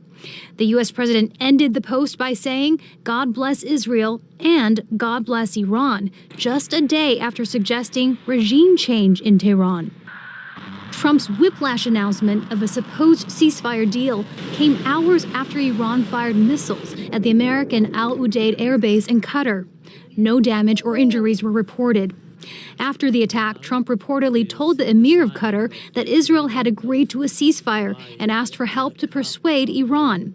Qatar's prime minister reportedly helped secure Iran's agreement. U.S. Vice President J.D. Vance gave Trump credit for taking the deal over the finish line. Now, what that means, I think, is we have to talk to Iran and, of course, to Israel about what the future holds. Because while we have obliterated the Iranian nuclear program, our hope and our expectation is that they're not going to try to rebuild that program. Meanwhile, Trump's claim that the war between Israel and Iran was coming to an end brought relief to some Republicans on Capitol Hill, as all wait to see if the ceasefire holds. Heidi Jo Castro, Al Jazeera, Washington. Well, James Jeffries, the former U.S. ambassador to Iraq, he says ending the conflict and entering a state of ceasefire is a complicated and lengthy process. Over the last 50 years, beginning in Vietnam in '73, I've seen a dozen ceasefires. They're all messy. Not all the troops get the orders. People are still shooting. The timelines are wrong. You get your watches not calibrated correctly. Believe me, I've seen everything under the sun. What this confusion is the normal confusion, but it's clear that it's moving in a very, very positive direction, given what the Iranian foreign minister has said. Israel may be the bigger problem because of the, we all know the nature of Bibi Netanyahu's cabinet and the very hard liners that he has to deal with. But Trump is going to make it very clear that he has taken a great service to Netanyahu, doing what Netanyahu wanted with the bombing of Fodro, and he's not going to take no for an answer. Finally, as you're in Doha, the role of the state of Qatar, both in as a coordinator of various back and forth with the Iranians and the United States, but in particular, its defensive efforts to protect American lives in the country is much appreciated in Washington. What we know is weeks ago, at the beginning of this now 12-day conflict, Trump reportedly told the Israelis, don't go after the supreme leader. We need somebody to negotiate with. Trump, trust me, is not a regime change guy. The people around him are not regime change guys. Like me, they have lived the awful experiences we had in Iraq and Afghanistan trying to do that. We're not good at it. It always gets fouled up. So Trump needs somebody on the other side of the telephone, directly or indirectly, to talk with. That's the supreme leader and his people. Trump is not out for regime change, nor despite what the Israeli foreign minister and defense minister have said, the Israelis at this point. Well, just hours before Trump's announcement of a ceasefire, Iran fired a salvo of missiles at a U.S. military base here in Qatar. It was an unprecedented attack on a neighboring country with which Iran has had long, close relations. But Tehran says the attack was a justified response to the American strikes on its nuclear facilities. Behdad Mahichi has more.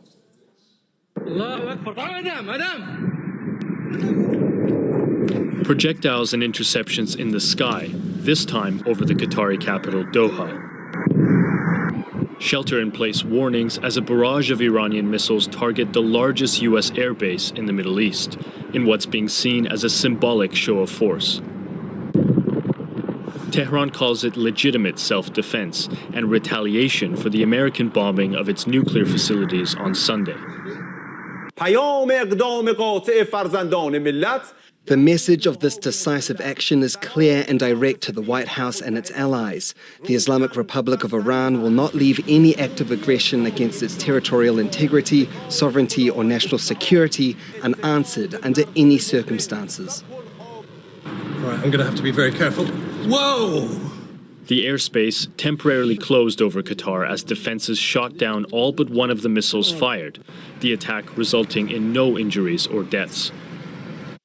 But drawing condemnation from Qatar, which holds deep ties with Iran. Qatar condemns, in the most severe words, the Iranian missile attack on the Al Udeid Qatari airbase. This attack represents a blatant violation of the sovereignty of the country of Qatar and a contradiction to the principles of good neighborliness, and represents an attack on international legitimacy and international law. And the state of Qatar confirms that it reserves the right to respond. The sprawling Al Udeid base just outside of the capital, Doha, typically hosts some 10,000 American troops. But most personnel and aircraft were evacuated last week, the clearance visible in satellite imagery. Washington and Qatar say they were warned in advance that the attack was coming. Some suggesting it's Tehran's way of signaling it doesn't want to escalate the conflict further. Behdad Mahichi, Al Jazeera. Okay, let's return back to our correspondent Hamda Salute. She is live for us in Amman. Hamda, we've come back to you because we are hearing that there have been more sirens being sounded in Israel with what seems to be more strikes coming from Iran, including a building, the Bathsheba building, being hit by an Iranian missile. What more are you hearing? Well, the Israeli military says they've now detected a third launch of ballistic missiles by the Iranians. There were sirens that have sounded here, actually, in the Jordanian capital.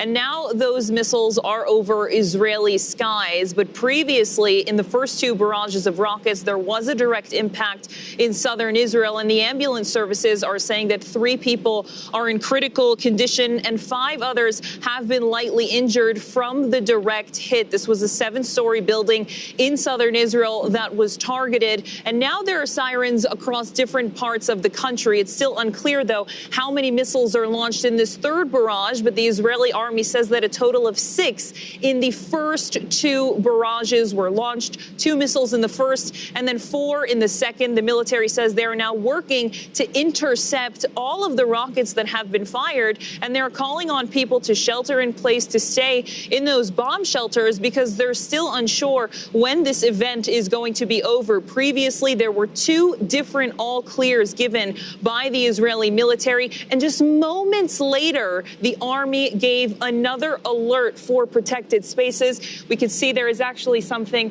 behind us here in the skies, according to our cameraman. But again, these rockets on their way to Israel on the 3rd ballistic missile launch by the Iranians in just about a half an hour's time. And Hamda, this latest development, of course, comes after an incredibly tumultuous day in the region where Iran, of course, followed through on its promise to retaliate for Saturday's U.S. strike on its nuclear facilities in Iran. And then, of course, in the late hours of yesterday, we saw Iran retaliate with its strikes on the U.S. airbase here in Qatar. And shortly after that, Donald Trump declaring a ceasefire and an end to a 12-day war between Iran and Israel, saying that all parties had agreed to this ceasefire. This doesn't bode well, does it, for what we've heard from Donald Trump in the last few hours? Well, it's worth mentioning that since that announcement, that ceasefire was supposed to come into effect, but neither side had actually confirmed that they had agreed to. In fact, the Iranians had come out and said there is no agreement in place, but if the Israelis wanted to stop firing, the Iranians would stop retaliating. Now, the Israelis had actually held a meeting, the Israeli Prime Minister Benjamin Netanyahu late last night, convening his security cabinet to discuss this very issue, but there was no confirmation by the Israeli premier, and he actually gave a gag order to all of his ministers to not talk about this, to not leak anything to the media, because clearly there are still disagreements in place and there are things that need to be finalized if this is truly going to happen. Now, just around a day earlier, Israeli officials who spoke anonymously to Israeli media had said that the military was looking to wrap up their operations in Iran by the end of the week, saying that they still had a lot of targets they wanted to hit, but that the main objective of depleting Iran's nuclear program and capability had been accomplished, and that wasn't accomplished by the Israelis alone. They say that it couldn't have happened without the American strikes on the 3 nuclear facilities, because they needed the type of munitions that are only supplied by the United States, and they're the only ones who have them and had the capability to have these bunker-busting bombs that could reach the Fordo Center that is so far underground. So there's still no word from Israeli officials on if this is actually confirmed, as the Iranians have launched a 3rd batch of ballistic missiles towards Israel this morning. Okay, Hamda, once again, thank you so much for that update. I want to go to Tel Aviv to get some analysis from there. Kiva Elder is an Israeli political analyst. Kiva, many thanks for joining us. So, a rather confusing picture on this ceasefire. Neither Israel or Iran have agreed to it, and now it seems Iran has just fired its 3rd wave of missiles from Iran towards Israel. What are your thoughts on where we are at? First of all, I'm talking to you from a safe room quite early in the morning, and it became kind of routine that first we have the announcement of the IDF, Homeland Office, and then Command, and then the siren. Children have to wake up. There are no schools, hardly no cars in the street. Offices closed, shops are closed, and for me, and I think for most Israelis, this is good news. It's about to start in less than an hour, and as far as I understand, Israel has given up, actually, it's part of its sovereignty. Now it's President Trump who decides if and when we start a war. We have clearance for him, and when we have to end this. President Trump is now the hero in Israel, as well as Netanyahu, and the alliance between Israel and the United States that was a little bit blurred after Netanyahu and President Trump's meeting at the White House. Now it became something sacred that you don't play with it. So once President Trump says this is the end, and Iran looks like they are interested in it, hopefully this is the end game. Okay, I really want to push you on that. As you say, Donald Trump has said in the last few hours that this is the end, that this should be declared the 12-day war. He clearly wants this to be the end of it. But there's still so many questions, are they not, about the status of Iran's nuclear capabilities? We still don't know how much damage was done to those sites, how much... what capabilities Iran has left. Will Israel and the leadership in Israel be satisfied in leaving things here, even if that's what Donald Trump says? Yeah, that's the $1 billion or $1 trillion question. Even the Israeli experts, the military official experts, they admit that we still don't know what is the volume of the damage to the Iranian nuclear program and how much uranium were they able to take out of Fordow and Natanz and spread it. Iran is, I don't know, 100 times bigger than Israel and 20 times bigger in population. And we are playing with a giant. So according to Israeli officials, including the chairman of the National Security Council, Israel didn't actually expect to do all the job. We couldn't do it without the United States.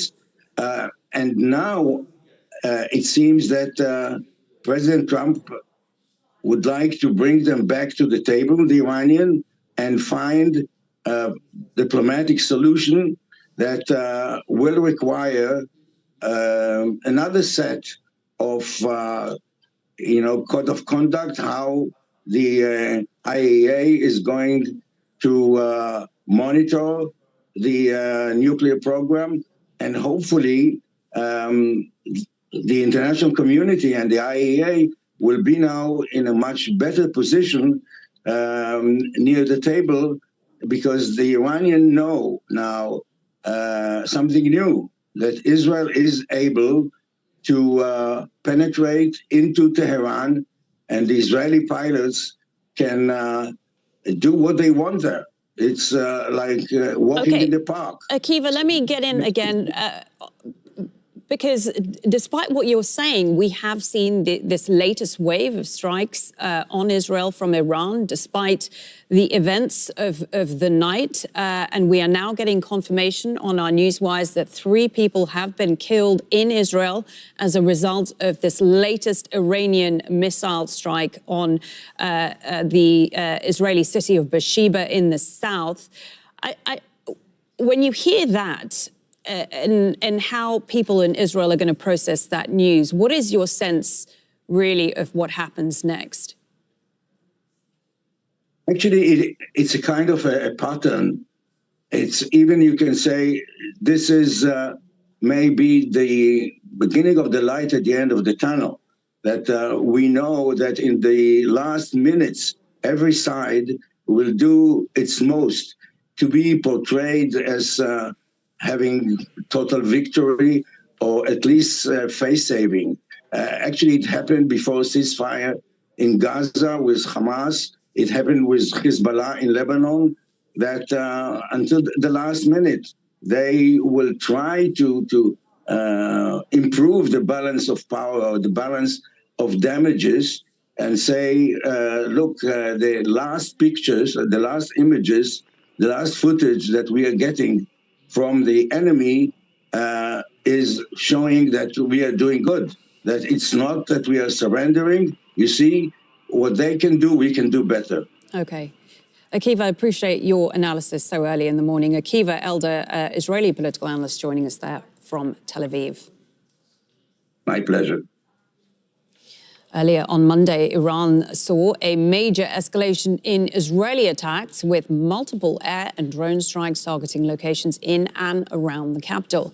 Iran responded with strikes deep inside Israeli territory. Ali Hashem reports from Tehran. It was just about midday Tehran time. We were on the road when the first explosion tore through the silence. One, then another, A third blast followed within minutes, each one closer, louder. Oh, we pulled over, and this is what we saw. 3 huge plumes of smoke rising across the skyline. Tehran has witnessed conflict before, but nothing like this. Airstrikes and drones targeted sites across the capital and its outskirts, as Israel expanded its campaign from the shadows into broad daylight. The strikes landed close to several sensitive sites, including Iran's state broadcaster, a major university, and the Iranian Red Crescent. None were hit directly, but the message was clear. Israel is signaling its reach and strength. I've reported from this city through sanctions, protests, and political unrest. But today, I witnessed it come under direct military assault. What happened here was not symbolic. It was strategic. And for many Iranians, it was personal. In parallel, Iran was responding to other attacks. The Revolutionary Guards confirmed it launched an attack, striking targets across Israel's north, center, and south using its new Khaybar multi-warhead ballistic missile, reportedly for the first time. This is not a tit-for-tat ongoing conflict. This is an aggression started by the Israeli genocidal regime against Iran and Iranian people. We decided to defend under Article 51 of the UN Charter, which is our right to respond. So what is happening right now is a legitimate defense. Iranian air defenses also say they intercepted and destroyed an Israeli drone before it could strike central Iran. Ali Hashim, Al Jazeera. Several resolutions are being planned on Capitol Hill in an attempt to reclaim congressional authority over the waging war. The Constitution requires the president to consult Congress in the event of hostilities against another nation. But members are split as to whether the US's bombing of Iran rises to the level of war. Shia Bratansi has more. Recognizes the gentleman from Pennsylvania. Speakers at the House of Representatives on Monday split on party lines. Republicans competed with each other to praise the president's bombing of Iran.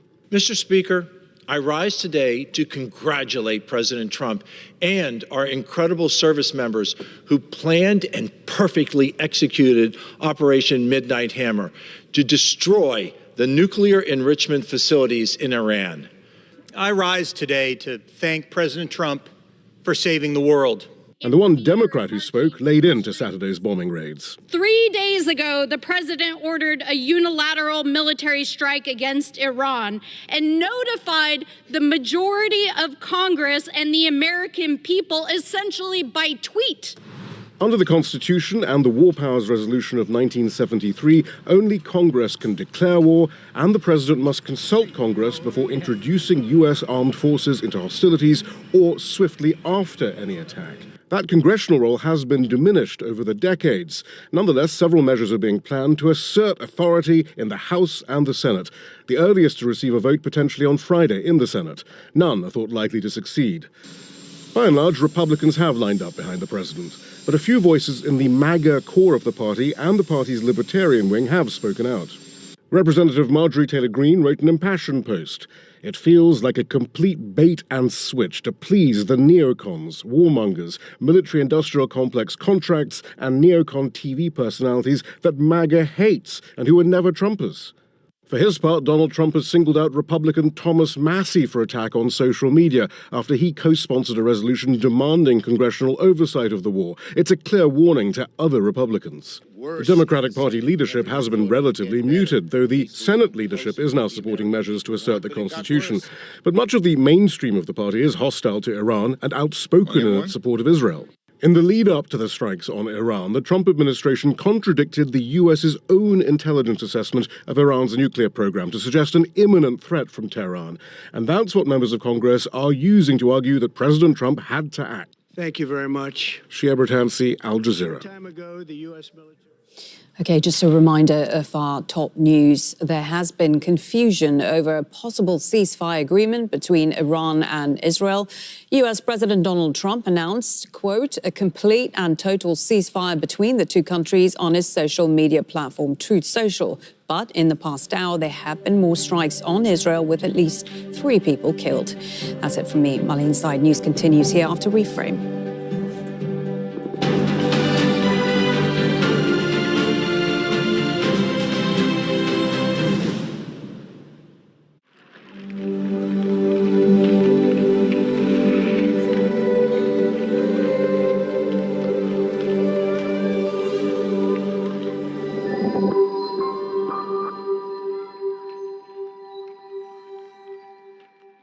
After toying with the world for days, Trump locks the US into Netanyahu's war with Iran.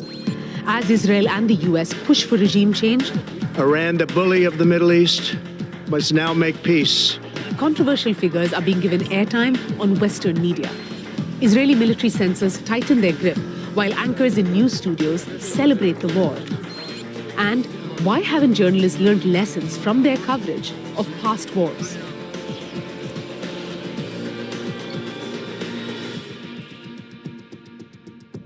This was the war that everyone expected, but no one saw coming. Certainly not when negotiations between Washington and Tehran about Iran's nuclear program were ongoing. Israeli Prime Minister Benjamin Netanyahu says the war on Iran was necessary, that Tehran was dangerously close to building a nuclear weapon. He's been saying this for decades. Though intelligence reports from the US and the International Atomic Energy Agency refute Netanyahu's assertions, Western media reporting on whether Iran was building a bomb or not has been cagey when it should have been clear. There has been some pushback, but also an acceptance that Israel, backed by the United States, is out for regime change. After carrying out a genocide in Gaza for nearly 2 years, unimpeded, there's little that really stands in the way of Israel inflicting serious damage on an Iranian leadership that has already been weakened regionally and domestically. Where this ends, no one can say, but as past wars of aggression have shown, these stories usually don't end well. It took just a week for the war Israel launched on Iran to become the latest theater of full-blown military engagement by the United States of America. A short time ago, the U.S. military carried out massive precision strikes on the 3 key nuclear facilities in the Iranian regime. Iran, the bully of the Middle East, must now make peace. If they do not, future attacks will be far greater and a lot easier. The stunning speed with which Iran and Israel's war ignited was due in no small part to the more than 3 decades of relentless scaremongering that Netanyahu has engaged in, and all the media attention his gimmicks and hyperbolic statements have received. It's not a question of whether you'd like to see a regime change in Iran, but how to achieve it. From there, it's only a few months, possibly a few weeks, before they get enough enriched uranium for the first bomb. Khamenei wants nuclear weapons for Iran. What is a real solution in your view? The complete dismantling of Iran's ability to make nuclear weapons. There's no figure that has had more influence on the discourse around Iran and its nuclear program than Benjamin Netanyahu. And his use of Iran is designed to constantly divert attention from what is the central issue in the Middle East, and that is the Israeli occupation of Palestinian territories. The question of Palestine always gets relegated because Israel's security has to be the paramount issue. And what is threatening Israel's security? Well, according to Netanyahu, it's Iran. With the current situation, what's most remarkable of all is that some media outlets are openly saying that the US differs with the Israeli assessment that Iran was imminently seeking a nuclear weapon. That the intelligence community assessed that Iran was years away, as much as 3 years away, from not only obtaining a nuclear weapon. None of the Western intelligence agencies were talking about an imminent threat. Even the IAEA, the UN nuclear watchdog, is saying there is no structured nuclear program. We could not affirm that there is any systematic effort in Iran at the moment to manufacture a nuclear weapon. Despite the clarity of that intel, there have been countless speculative media reports about how soon an Iranian atomic bomb could be created.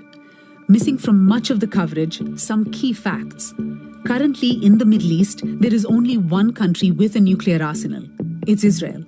The state is secretive and ambiguous about its nuclear weaponry, and unlike Iran, has refused to sign the Non-Proliferation Treaty and to open its nuclear facilities to inspection and oversight by the International Atomic Energy Agency, the IAEA. For a full week now, Tel Aviv and Tehran have unleashed bombs against each other. Despite their claims, the targeting by both sides has not been confined to nuclear and military installations. Residential buildings have been struck. Hospitals have been attacked. In what could be called a signature move, Israel bombed Iran's state broadcaster.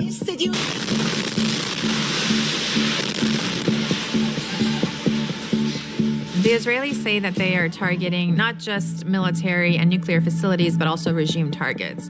And so for them, Iran's state television is the propaganda arm of the regime. It's a huge complex that was bombed. So this is a really important way to cause a certain kind of state collapse, because if there is no way of communicating with the population, then a lot more disinformation comes into that atmosphere.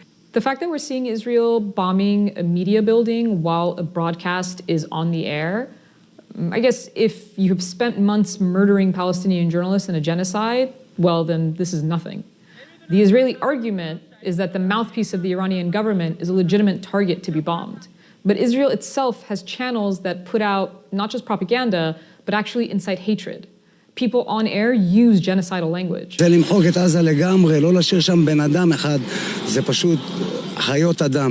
Would anybody consider those channels legitimate targets? Of course not. But Israel gets away with it because of the brazen impunity they've normalized. Netanyahu has been on a media blitz. In the first few days of the war on Iran, his office posted daily video statements from him. A tyrannical and radical Iranian regime that wants to build atomic bombs to destroy us. He gave interviews to U.S. news outlets. Benjamin Netanyahu, who comes to us from an undisclosed location in Israel. Mr. Prime Minister, thank you for joining us. So is regime change part of the effort here? Could certainly be the result because... And then there was the nearly 15-minute long slot Netanyahu got on a channel called Iran International. Prime Minister Netanyahu, thank you for your time and welcome. Iran International is a London-based news channel. It launched a few years ago. There have been many questions about its purpose, its funding. Iran International is the first Persian language channel abroad which gained access to Israeli military bases. It has correspondents inside Israel, Persian-speaking Israelis. It has on repeated occasions interviewed Prime Minister Netanyahu. This criminal regime, the tyrants of Tehran, basically planned 2 weapons of mass death to exterminate Israel. The funding of Iran International is quite murky, and it promotes an anti-regime view. Its main audience is not just the Iranian diaspora, but also people within Iran who watch it over satellite. You know, I talked about the torment, the subjugation of the women in Iran. And I know your great slogan, Zan, Zandegi, Azadi. I think that... that says it all. Well, it does say it all. It's, it's woman, life, freedom. When Netanyahu invoked that slogan, women, life, freedom, it was just pure cynicism. What he's doing is exploiting a slogan to advance the case for Israel's attack on the country. But also, if we can help you achieve your freedom, that is a noble and worthy cause, because you're a noble and worthy people. Of course, a lot of Iranians want the regime gone. I don't like this regime either. It's brutal and repressive, and it's been a disruptive force in the region. Israel has been disruptive too. But the idea that this war is going to serve the interests of the Iranian people, that they will supposedly be liberated as you are literally bombing them, this is absurd. One figure seeking out the media spotlight amidst the chaos of this war is Reza Pahlavi. The exiled Crown Prince of Iran, His Royal Highness Reza Pahlavi. Your Highness, thank you so much for being here today. The son of the former king or Shah, who was overthrown during the Iranian Revolution of 1979, Pahlavi has lived in exile in the United States for 46 years. He leads an opposition group called the National Council of Iran, and his support base is largely rooted amongst older generations of Iranians in exile. Nevertheless, as Netanyahu and Trump have pushed for regime change, even hinting at the possible assassination of Iran's supreme leader, Ayatollah Khamenei, Pahlavi, the so-called crown prince in waiting, has been invited onto Western news channels to have his say.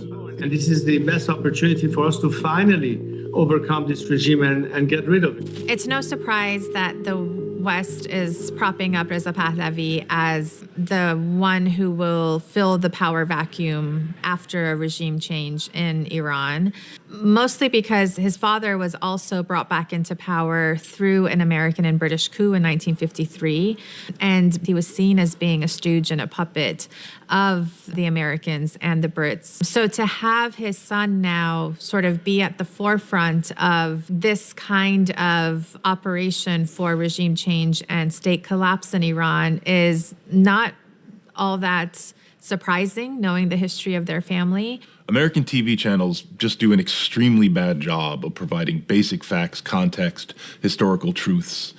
Reza Pahlavi doesn't have much of a base or much political legitimacy at all in Iran. There's a minuscule minority of Iranians that want the restoration of the monarchy or even any kind of government led by Reza Pahlavi. But, you know, he's just a very well-funded, well-dressed, well-spoken Iranian man who speaks English very well, and he's telling a lot of Americans and Europeans what they want to hear about an aggressive, ill-advised war. For nearly 2 years, Israel, backed by the United States, has committed a genocide of Palestinians in Gaza and the West Bank. It has also attacked Lebanon, Yemen, and Syria, degrading allies of the Iranian regime there. Israel has celebrated these victories, wasting no time considering the illegality of its tactics and their impact on civilians. However, now, engaged in an all-out war against one of the Middle East's oldest and largest nations, the stakes are even higher than before, and the implications for regional and global order much more serious. One thing that is extremely important to understand is not just the rally around the flag effect, and that is happening in Iran. But the bigger thing that needs to be understood here is that even those who have hated the Islamic Republic for many, many years are now cursing the Israelis for starting this war. And so it is not that this war is going to bring liberation. Very much the opposite. It is now being seen as an incursion upon the sovereignty of the nation. Iran is a formidable state. It's a significant size, it has a significant population, tons of natural resources, and a strong sense of itself. What is so ominous about this moment is that regardless of the political and media drumbeat over the years, this war was never inevitable. An alternative did exist. Diplomacy was a real possibility, and it was underway. But we find ourselves here. And to be here while there's still a genocide going on in Gaza is a testament to the total impunity with which Israel operates, and how that has shattered even the veneer of any kind of rules-based order.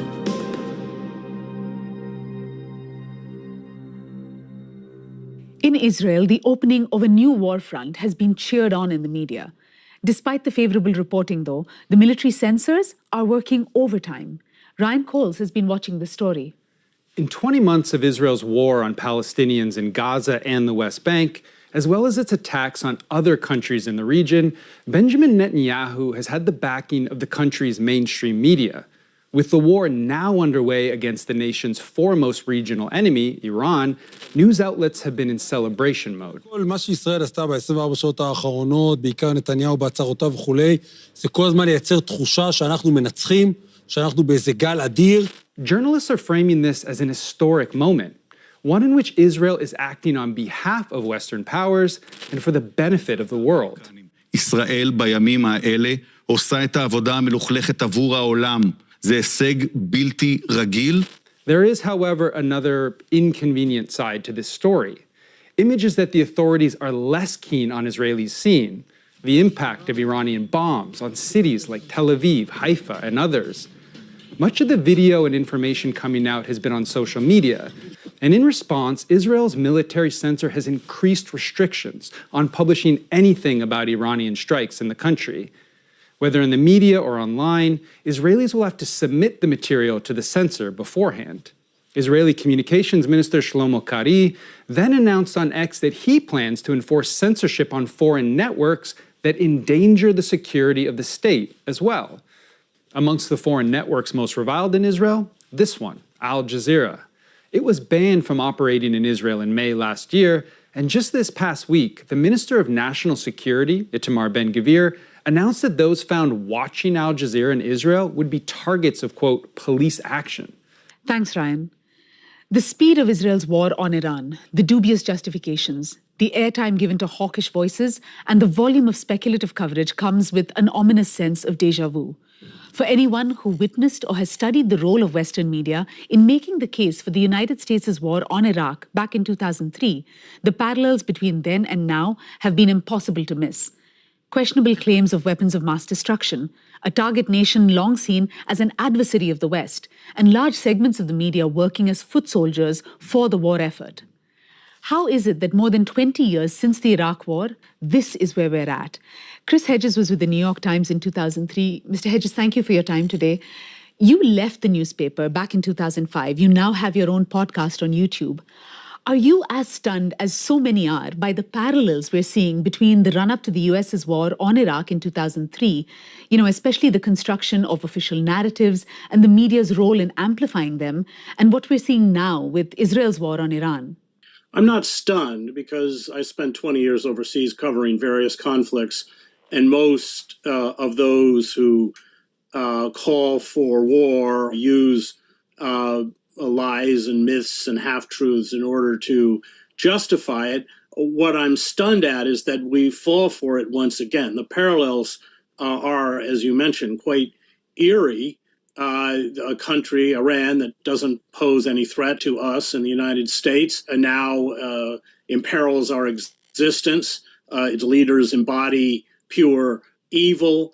Freedom and democracy are at stake. If we don't act now, the next smoking gun will be a mushroom cloud, and massive bombing will bring regime change and peace and harmony. I mean, that is essentially the playbook that was used for Iraq and Afghanistan, and is the same playbook with many of the same voices, of course, that is being used to justify a war in Iran. You talked about some of the same voices that we heard back then, back on air now.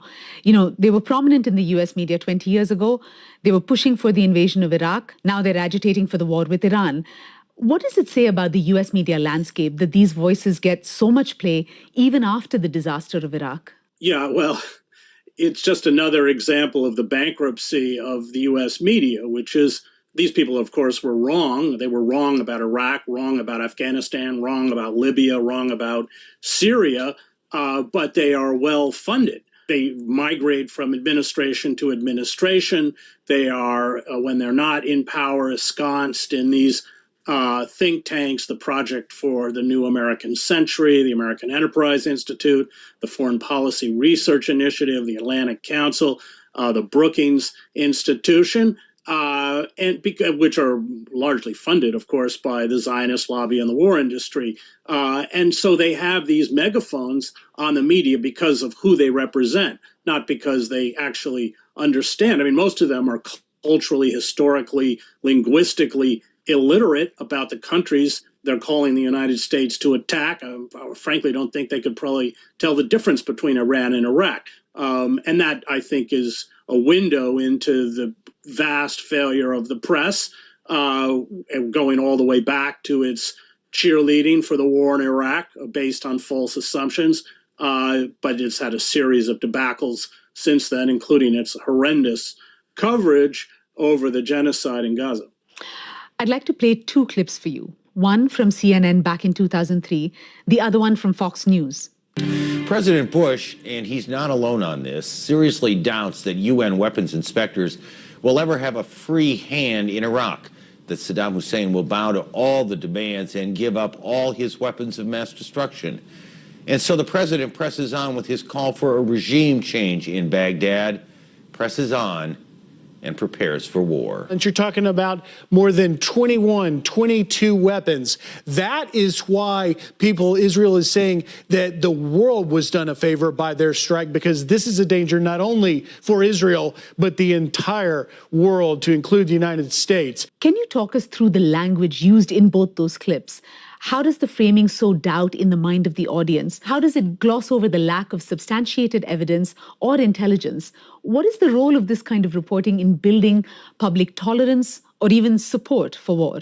Well, it gives credibility to a fictitious narrative. Let's remember that the intelligence community's annual threat assessment, I'm quoting, quote, Iran is not building a nuclear weapon, and Supreme Leader Khamenei has not authorized the nuclear weapons program that he suspended in 2003. That was reiterated, of course, by the International Atomic Energy Agency. Netanyahu has been pushing this false claim that Iran is on the cusp of building a nuclear weapon for 3 decades. I know, because in 1995 I wrote a story quoting senior Israeli officials saying precisely that. So what they do is ignore verifiable fact. They ignore their own intelligence agencies. They ignore international bodies tasked, like the IAEA, with carrying out these kinds of investigations. And this again goes back to Iraq, because of course the CIA assessments, the intelligence assessments did not show that Iraq had a weapons of mass destruction program. He had chemical weapons, that I covered that. So they cooked up their own intelligence, and that's exactly what's happening here. They ignore real intelligence and they peddle these hallucinations. And what's worse is that, of course, they're given platforms to do it. Trump has weighed in quite forcefully behind Israel in support of this war on Iran. Now, this is the same president who, in his inaugural address, he promised to stop all wars, and he was posting just days ago, as recently as June the 15th, about peace between Israel and Iran. So what happened to the anti-war president? Well, I think we have to remember that the character of Trump is defined by impulsiveness. He can contradict himself sometimes within the span of the same interview. He doesn't understand foreign affairs, much less anything about the Middle East. I think they've appealed to his vanity, the idea that the United States alone has the capacity to drop these bunker buster bombs. I think given the character of Trump and the fact that he shifts like the sands, I'm not surprised. Obviously, the Israel lobby has gotten to him, and you just saw it with his military parade, sees American power, and in particular military power, as a kind of extension of his own personal power. It does look as if he is going to go ahead and carry out these strikes. Some of the strongest opposition to this war is coming from inside the MAGA universe. We're talking about people like Tucker Carlson. He's one of the most influential voices in Trump's sphere. Carlson has called the war reckless and unnecessary. Can you please explain not only Carlson's significance, but also his position and how much weight that carries? It carries a lot of weight within the MAGA base, of course, and he was a major force in helping to create Trump. He has a huge following, and I think that his opposition to the war is deeply damaging to the Trump brand. But I just want to throw in this caveat. Should the United States carry out attacks on the underground nuclear facilities with their so-called bunker buster bombs, and should Iran retaliate, as it says it will do, against U.S. bases and installations in the Middle East, and should, as is probable, U.S. service members be killed, then everything will change. Then you will have the base baying for blood and waving the flag. And so I watched this change after 9/11. It was instant. People drank deep from that very dark elixir of nationalism. So while the opinion polls are overwhelmingly against a conflict with Iran, should Iran be attacked and should Iran retaliate against U.S. interests, I suspect that will change dramatically. Mr. Hedges, if Iraq was the defining case study in how wars are sold through narrative, spin, and media complicity, what are the lessons that the media and audiences have failed to learn since then? I really fault the media more than the audiences, because the media gives credibility to people who shouldn't have any credibility at all. The stories or the charges that they're peddling against Iran are not backed up by evidence, by verifiable fact. The audience or the viewers or readers have not been able to separate the cheerleaders from those who actually carry out studies that are grounded in research and verifiable fact. We should be looking at the annual threat assessment. We should be looking at the reports by the International Atomic Energy Agency. These are downplayed or dismissed often by these media platforms. And, you know, the ability of these people to saturate the airwaves is really a media decision. And it's made any kind of rational discussion about policies towards Iran impossible. And of course, that's the goal. Mr. Hedges, thank you so much for your time, and we'll certainly be following your work on YouTube. Thank you very much.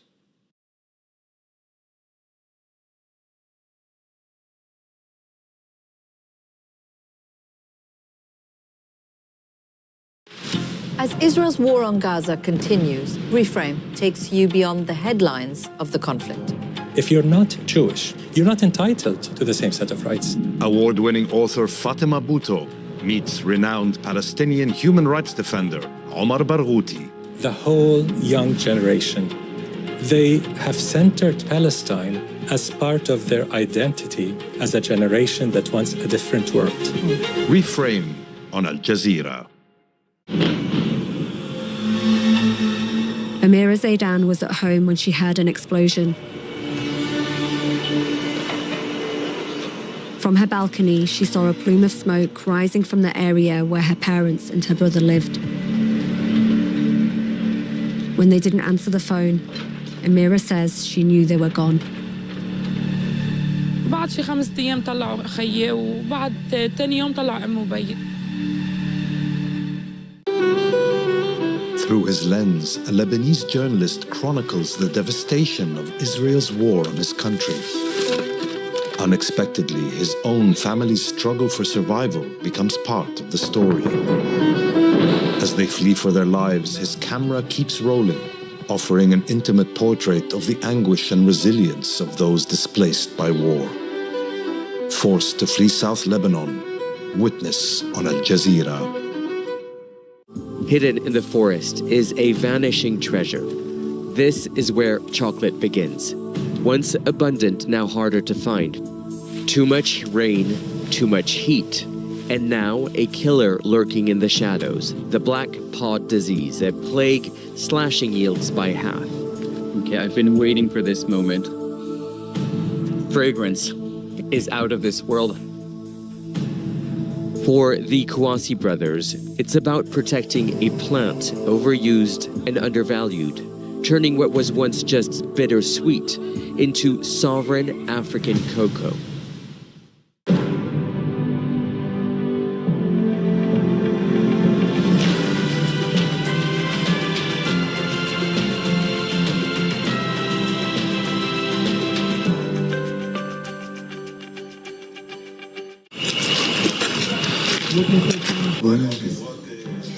Iran fires 5 rounds of missiles into Israel in the last hour. At least 6 people are killed.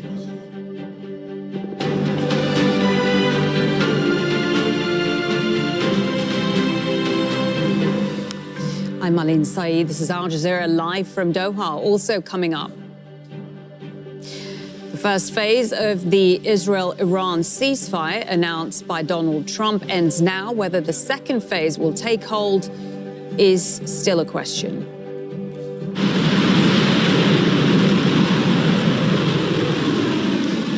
Iran launches missile attacks on the largest U.S. military base in the Middle East in Qatar. Tehran says it's a proportionate response to the American bombing of its nuclear sites. And we take a look at the divisions in Congress on the U.S. bombing of Iran and whether the president had legal authority to do so.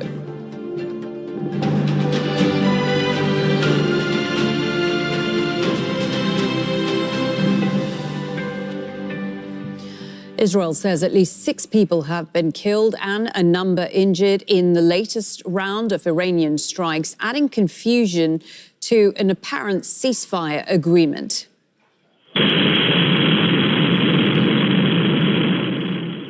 This is the moment a missile strike hit a building in Beersheba in southern Israel.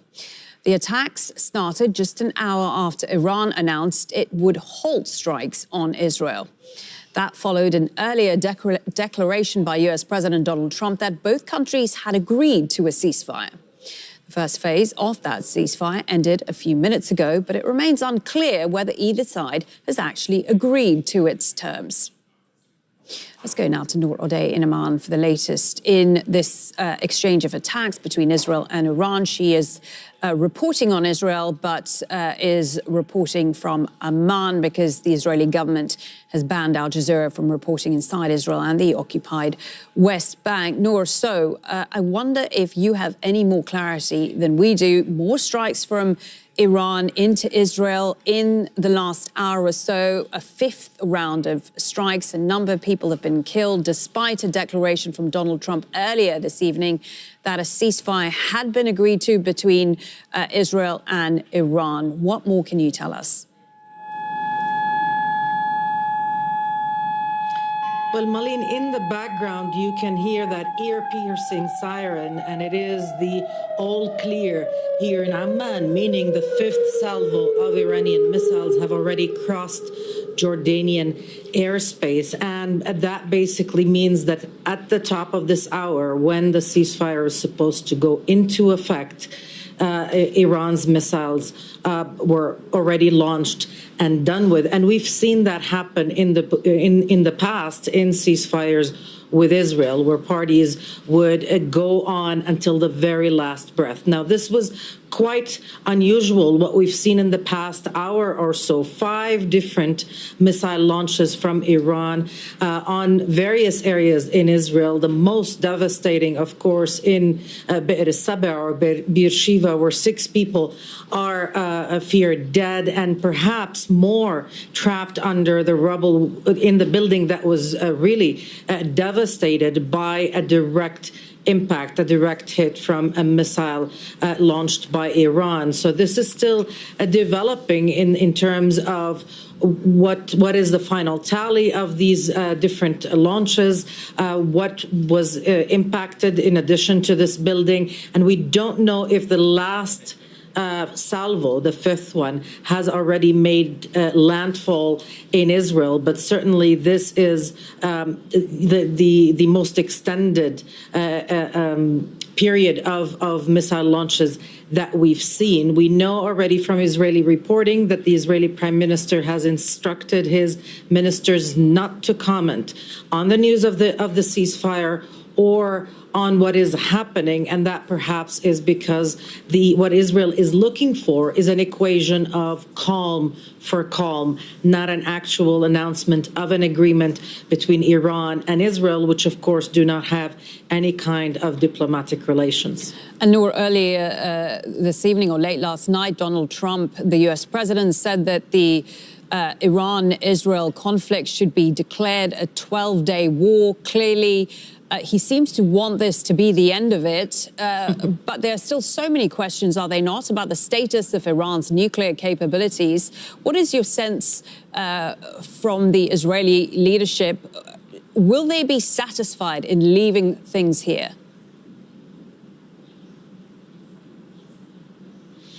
Well, look, in Israel, politically at least, Netanyahu and his coalition government can declare a historic win.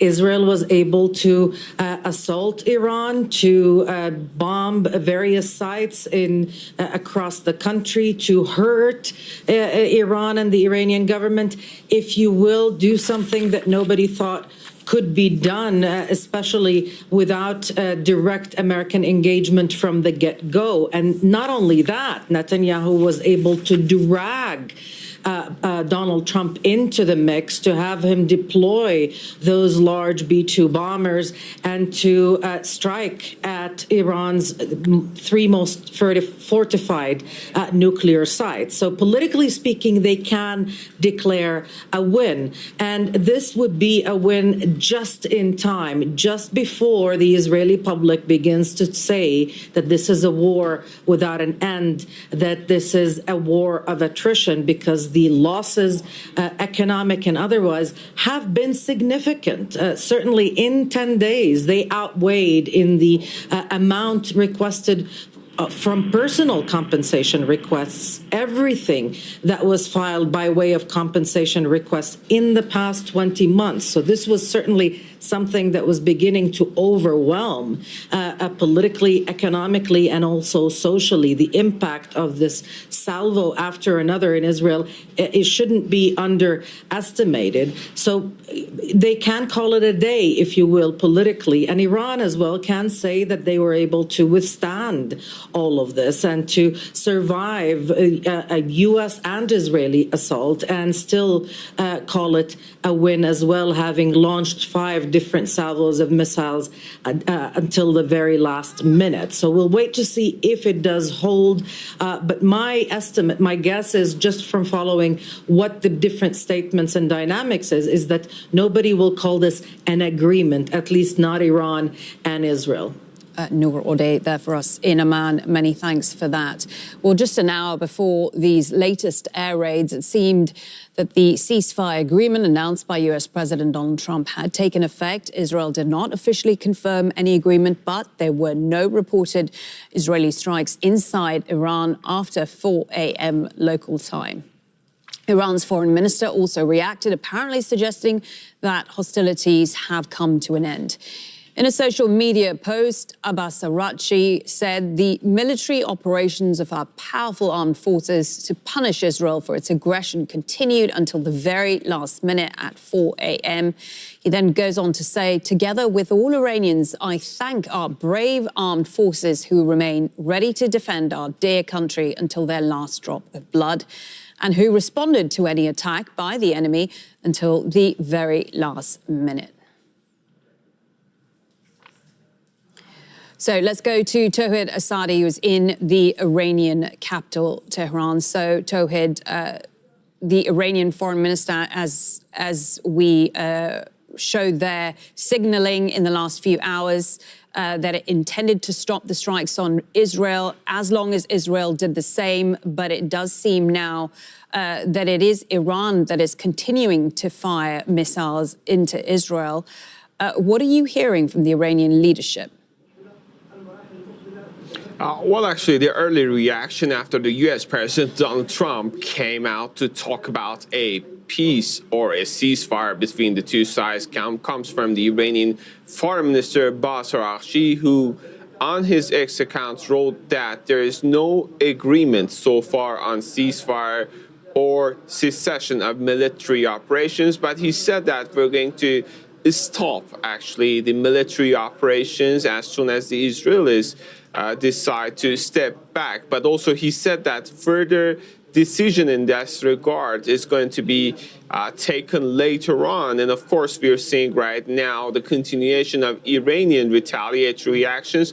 And of course, it's a part of retaliatory actions, as the Iranians were saying that as long as Israelis continue, we're going to be out there to continue our retaliatory courses of action to be taken. And right now, as escalation has ramped up to an unprecedented level, I may say this is a sort of fragile situation. Iranians, first the foreign minister came out to say that there is a sort of intention from the Iranian side, but whether that intention could be translated into ceasefire is something that we have to keep waiting to see what comes next. Of course, Iranian foreign minister also said that Israelis were the party that launched war against the country. So in a sense, we could imply to some extent that Iranians might be saying that if the Israelis were there to start this war, we will be there to finish it. We will be there to have the last hit. Otherwise, there's going to be a continuation of this already escalated scenario in case Israelis decide to go on with further strikes. And also, we have to keep in mind the continuation of Israeli strikes. Earlier at night, we heard sounds of massive explosions and also interception by the air defense system here in the capital, but also across the country. We saw reports last night about continuation of Israeli strikes. And this is showing the already intricate nature of the situation. And also, what added to this complexity was Iranian missile attacks to U.S. base in Qatar showing that Iran is also out there to strike back to the American strikes, specifically after the United States decided to directly intervene and target 3 important nuclear facilities of the country. All in all, as I told you earlier, we're dealing with a very fragile situation, and it would be so many actors and factors out there at work to contributing to a potential decision to make a ceasefire in the region. And you mentioned those strikes on Iran, the U.S. strikes on its nuclear facilities, which of course resulted in Iran launching a series of missiles on Qatar earlier this morning. Interestingly, the Iranians informed both the Qataris and the Americans beforehand that it was going to conduct those strikes. Do we know why they did that? Well, first of all, we can say that it's out of its strategic precision, and Iran tries to, let's say, put a cap on the extent to which this could go, not running the risk of dragging the entire region into a full-fledged all-out war scenario. It was the Supreme National Security Council of the country coming out with a statement after these strikes to the U.S. base in Qatar, saying that we want to maintain good and warm relation with Qatar, and we have no intention to harm actually the ties with neighboring countries, including Qatar. This is a message that Iran is trying to convey about the fact that it's targeting the United States, not the regional countries. Thank you so much for that. Tawed Asadi reporting there from the Iranian capital, Tehran. Let's hear now from Al Jazeera's Heidi Jo Castro, who has the details on what was announced by Trump earlier. Even as air sirens sounded over Israel and Iran, U.S. President Donald Trump congratulated the two countries on social media, announcing it has been fully agreed by and between Israel and Iran that there will be a complete and total ceasefire. The timeline, as announced by Trump, said the ceasefire would begin 6 hours after his announcement, posted at 22 GMT Monday. He said Iran would stop its attacks first, then Israel would follow, and upon the 24th hour, an official end to the 12-day war will be saluted by the world. He went on to congratulate both countries, Israel and Iran, on having the stamina, courage, and intelligence to end what should be called the 12-day war. This is a war that could have gone on for years and destroyed the entire Middle East, but it didn't and never will. The U.S. president ended the post by saying, "God bless Israel and God bless Iran," just a day after suggesting regime change in Tehran. Trump's whiplash announcement of a supposed ceasefire deal came hours after Iran fired missiles at the American Al Udeid Air Base in Qatar. No damage or injuries were reported. After the attack, Trump reportedly told the Emir of Qatar that Israel had agreed to a ceasefire and asked for help to persuade Iran. Qatar's prime minister reportedly helped secure Iran's agreement. U.S. Vice President J.D. Vance gave Trump credit for taking the deal over the finish line. Now, what that means, I think, is we have to talk to Iran and, of course, to Israel about what the future holds, because while we have obliterated the Iranian nuclear program, our hope and our expectation is that they're not going to try to rebuild that program. Meanwhile, Trump's claim that the war between Israel and Iran was coming to an end brought relief to some Republicans on Capitol Hill, as all wait to see if the ceasefire holds. Heidi Jo Castro, Al Jazeera, Washington. Earlier, I spoke to Akiva Elder, an Israeli political analyst. He says Israelis are optimistic a successful ceasefire could be on the horizon.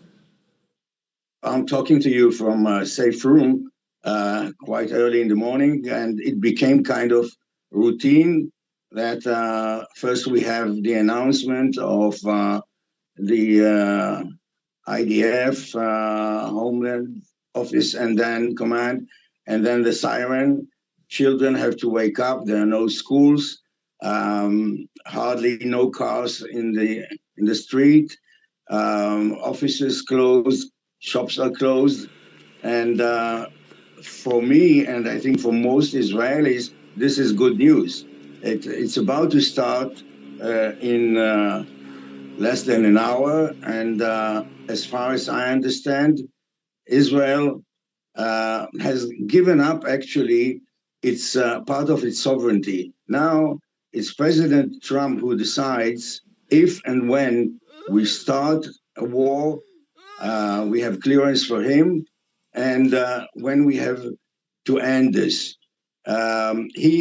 President Trump is now the hero in Israel as well as Netanyahu, and the alliance between Israel and the United States that was a little bit blurred after Netanyahu and President Trump's meeting at the White House. Now it became something sacred that you don't play with it. So once President Trump says this is the end, and Iran looks like they are interested in it, hopefully this is the end game.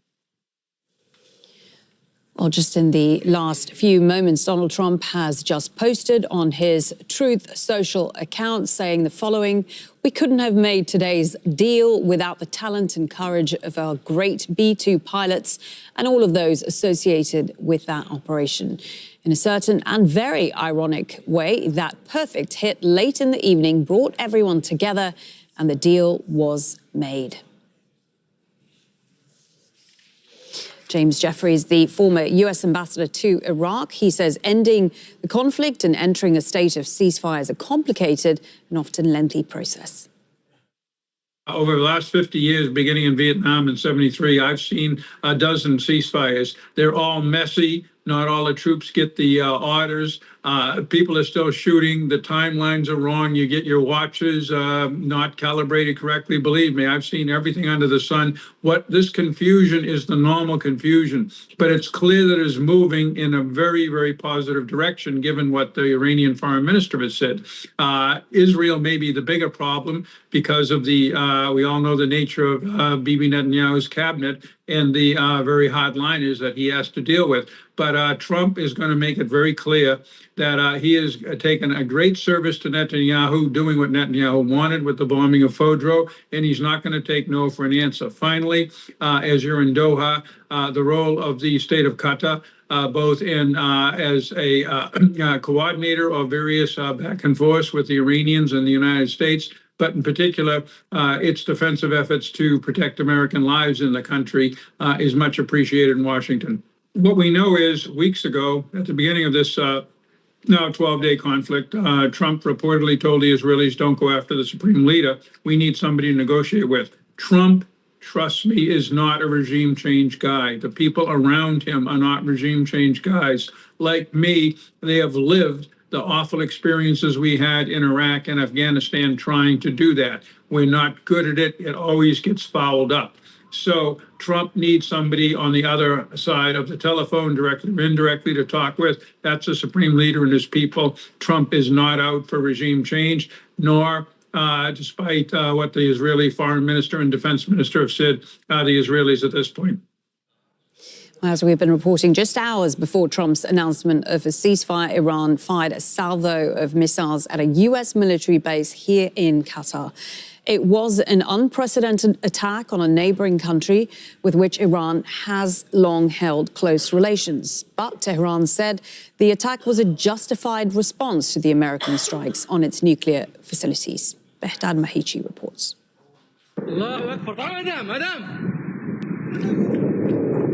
Projectiles and interceptions in the sky, this time over the Qatari capital, Doha.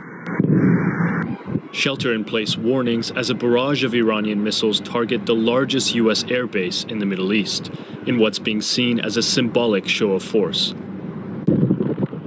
Tehran calls it legitimate self-defense and retaliation for the American bombing of its nuclear facilities on Sunday.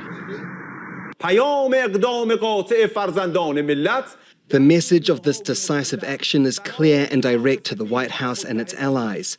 The Islamic Republic of Iran will not leave any act of aggression against its territorial integrity, sovereignty, or national security unanswered under any circumstances. All right, I'm going to have to be very careful. Whoa! The airspace temporarily closed over Qatar as defenses shot down all but one of the missiles fired, the attack resulting in no injuries or deaths. but drawing condemnation from Qatar, which holds deep ties with Iran. Qatar condemns, in the most severe words, the Iranian missile attack on the Al Udeid Qatari airbase. This attack represents a blatant violation of the sovereignty of the country of Qatar and a contradiction to the principles of good neighborliness, and represents an attack on international legitimacy and international law. And the state of Qatar confirms that it reserves the right to respond. The sprawling Al Udeid base just outside of the capital, Doha, typically hosts some 10,000 American troops. But most personnel and aircraft were evacuated last week, the clearance visible in satellite imagery. Washington and Qatar say they were warned in advance that the attack was coming. Some suggesting it's Tehran's way of signaling it doesn't want to escalate the conflict further. Bedad Mehichi, Al Jazeera. On Monday, Iran saw a major escalation in Israeli attacks with multiple air and drone strikes targeting locations in and around the capital. Iran responded with strikes deep inside Israeli territory. Ali Hashim reports from Tehran. It was just about midday Tehran time. We were on the road when the first explosion tore through the silence. One, then another. A third blast followed within minutes, each one closer, louder. We pulled over, and this is what we saw. 3 huge plumes of smoke rising across the skyline. Tehran has witnessed conflict before, but nothing like this. Airstrikes and drones targeted sites across the capital and its outskirts, as Israel expanded its campaign from the shadows into broad daylight. The strikes landed close to several sensitive sites, including Iran's state broadcaster, a major university, and the Iranian Red Crescent. None were hit directly, but the message was clear. Israel is signaling its reach and strength. I've reported from this city through sanctions, protests, and political unrest. But today, I witnessed it come under direct military assault. What happened here was not symbolic. It was strategic. And for many Iranians, it was personal. In parallel, Iran was responding to other attacks. The Revolutionary Guards confirmed it launched an attack, striking targets across Israel's north, center, and south using its new Khaybar multi-warhead ballistic missile, reportedly for the first time. This is not a tit-for-tat ongoing conflict. This is an aggression started by the Israeli genocidal regime against Iran and Iranian people. We decided to defend under Article 51 of the UN Charter, which is our right to respond. So what is happening right now is a legitimate defense. Iranian air defenses also say they intercepted and destroyed an Israeli drone before it could strike central Iran. Ali Hashim, Al Jazeera. Several resolutions are being planned on Capitol Hill in an attempt to reclaim congressional authority over the waging war. The Constitution requires the president to consult Congress in the event of hostilities against another nation, but members are split as to whether the US's bombing of Iran rises to the level of war. Shebra Tansi explains. Chair recognizes the gentleman from Pennsylvania. Speakers at the House of Representatives on Monday split on party lines. Republicans competed with each other to praise the president's bombing of Iran. Mr. Speaker, I rise today to congratulate President Trump and our incredible service members who planned and perfectly executed Operation Midnight Hammer to destroy the nuclear enrichment facilities in Iran. I rise today to thank President Trump for saving the world. And the one Democrat who spoke laid into Saturday's bombing raids. 3 days ago, the president ordered a unilateral military strike against Iran and notified the majority of Congress and the American people essentially by tweet. Under the Constitution and the War Powers Resolution of 1973, only Congress can declare war, and the President must consult Congress before introducing U.S. armed forces into hostilities or swiftly after any attack. That congressional role has been diminished over the decades. Nonetheless, several measures are being planned to assert authority in the House and the Senate, the earliest to receive a vote potentially on Friday in the Senate. None are thought likely to succeed. By and large, Republicans have lined up behind the president, but a few voices in the MAGA core of the party and the party's libertarian wing have spoken out. Representative Marjorie Taylor Greene wrote an impassioned post. It feels like a complete bait and switch to please the neocons, warmongers, military-industrial complex contracts, and neocon TV personalities that MAGA hates and who are never Trumpers. For his part, Donald Trump has singled out Republican Thomas Massie for attack on social media after he co-sponsored a resolution demanding congressional oversight of the war. It's a clear warning to other Republicans. The Democratic Party leadership has been relatively muted, though the Senate leadership is now supporting measures to assert the Constitution. But much of the mainstream of the party is hostile to Iran and outspoken in its support of Israel. In the lead-up to the strikes on Iran, the Trump administration contradicted the U.S.'s own intelligence assessment of Iran's nuclear program to suggest an imminent threat from Tehran. And that's what members of Congress are using to argue that President Trump had to act. Thank you very much. Shia Bertansi, Al Jazeera. Iran strikes on the U.S. airbase in Qatar comes as NATO members get set to meet at The Hague on Tuesday. James Bays is there. The leaders sit around this summit table. One option they have is to invoke Article 5 of NATO's treaty, which says an attack on one NATO nation is an attack on all 32 members. Wana Lungescu, who served as principal NATO spokesperson for 13 years, says that's unlikely unless Donald Trump himself forces the issue. I think if the President of the United States were to ask for allies to show solidarity, that would clearly be something that the other allies would take very seriously indeed. And that was very similar to what happened back on after 9/11, 2001, when the terrorist attack on the United States led to the first and only invocation of Article 5 of NATO, which eventually led to the operation in Afghanistan where all allies were involved. Secretary General Mark Rutte faces the difficult task of keeping the NATO nations together at this time of great global tension. There is considerable unease in NATO capitals about what happens next in the Middle East, and some nations, including France and Norway, have questioned the legality of US military actions. But Rutte says he believes they were legitimate. NATO has said Iran should not, and this is a consistent position of NATO, Iran should not have its hands on a nuclear weapon. So, and I would not agree that this is against international law what the US did. The Hague is known as the International City of Peace and Justice, the base of the International Criminal Court and the International Court of Justice. Many experts here believe US military action was a violation of the UN Charter. It's definitely disheartening that this prohibition to use force, which indeed predates the UN Charter, which is a very old and well-established international law, that's breached now so frequently, and then especially if it's being breached by permanent members of the Security Council.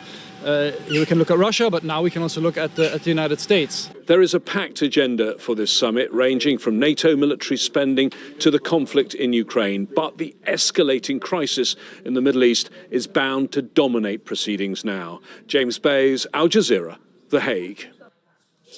The UK government has announced plans to designate the protest group Palestine Action a terrorist organisation. In response, protesters gathered in London's Trafalgar Square after police set up the most extensive exclusion zone in recent history. Charlie Angelo reports. Hundreds have gathered here in central London in a defiant show of support for Palestine Action, the group that the government is trying to prescribe as a terrorist organisation. Told you numerous times to get back. Now, this protest started peacefully, but as you can see, some members who were protesting have now been detained by police. This demonstration was originally planned for outside Parliament, but at the last minute was banned by police and forced to relocate here. The government's action actions follows last week's break-in at an Air Force base where activists painted military planes with red paint in protest at the UK's continued supply of weapons parts to Israel. Now, there were no injuries reported, but millions worth of damages. This is a really troubling move for anyone who cares about freedom of speech, for the right to protest in this country. We're seeing an evaporation of our rights as we speak. Home Secretary Yvette Cooper has drafted the prescription under the Terrorism Act and is expected to put it in front of Parliament on Monday. And that would put Palestine Action on the same group as Hamas and Al-Qaeda on UK's banned list, making support, membership or even public endorsement punishable by up to 14 years in prison. The majority of people all over the world and in this country are for peace. And there's only so many ways to do that. And this is one of the only ones that's still available to me. This protester staging a peaceful sit-in was later handcuffed and removed. Protesters here say they're not just here to protest against actions in Gaza, but also a potential erosion of civil liberties. Charlie Angela, Al Jazeera, London. OK, that's it from me, Marlene Saeed. Lots more information on our website, aljazeera.com. The news continues here on Al Jazeera after the stream.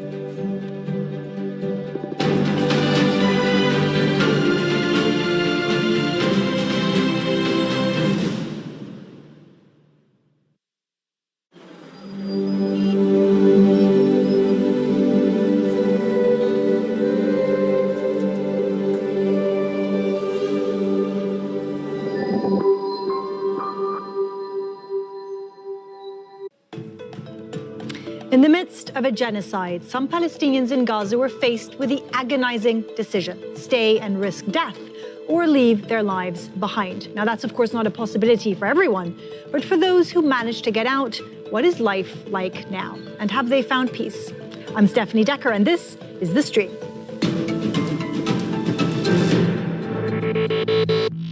زوجتي وابني تحت الردم، اللي عايش والميت ميت، لكن اقسم بالله ما عمرنا بنطلع. ما بلاقيش مكان احسن من اللي يدوني بلد كامله في بلاد برا ما برضى بمثل هنا. You said you want to take Gaza. Take over what? Look around. This is Gaza bombed home. The hunger, the destruction, no food, no water, no home. I'm still trapped in Gaza. I still have my university offers, but the window to leave is still closed. Please, I'm asking you to help me, to help my children, to leave Gaza to a safety place. I'm glad that I'm leaving today, and I would like to thank the Australian government that they help us to leave. But I'm very sad as well at the same time, because I'm leaving my family behind in very, very scary situation.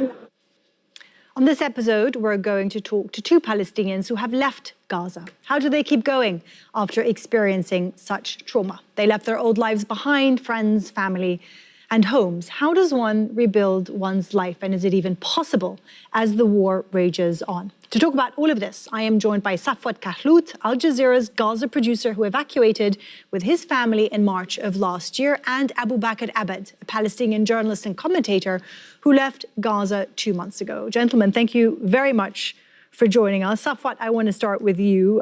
Safwat, for the best part of 15 years, took care of me as I went in and out of Gaza. He has a very large family, a very wonderful family. The decision to leave Gaza, how hard was it for you to make that call?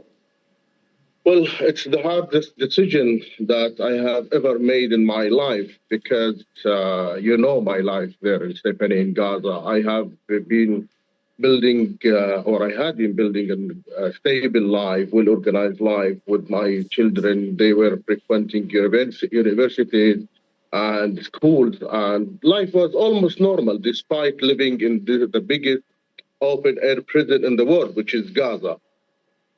But since the war started in October 7th, things are became different.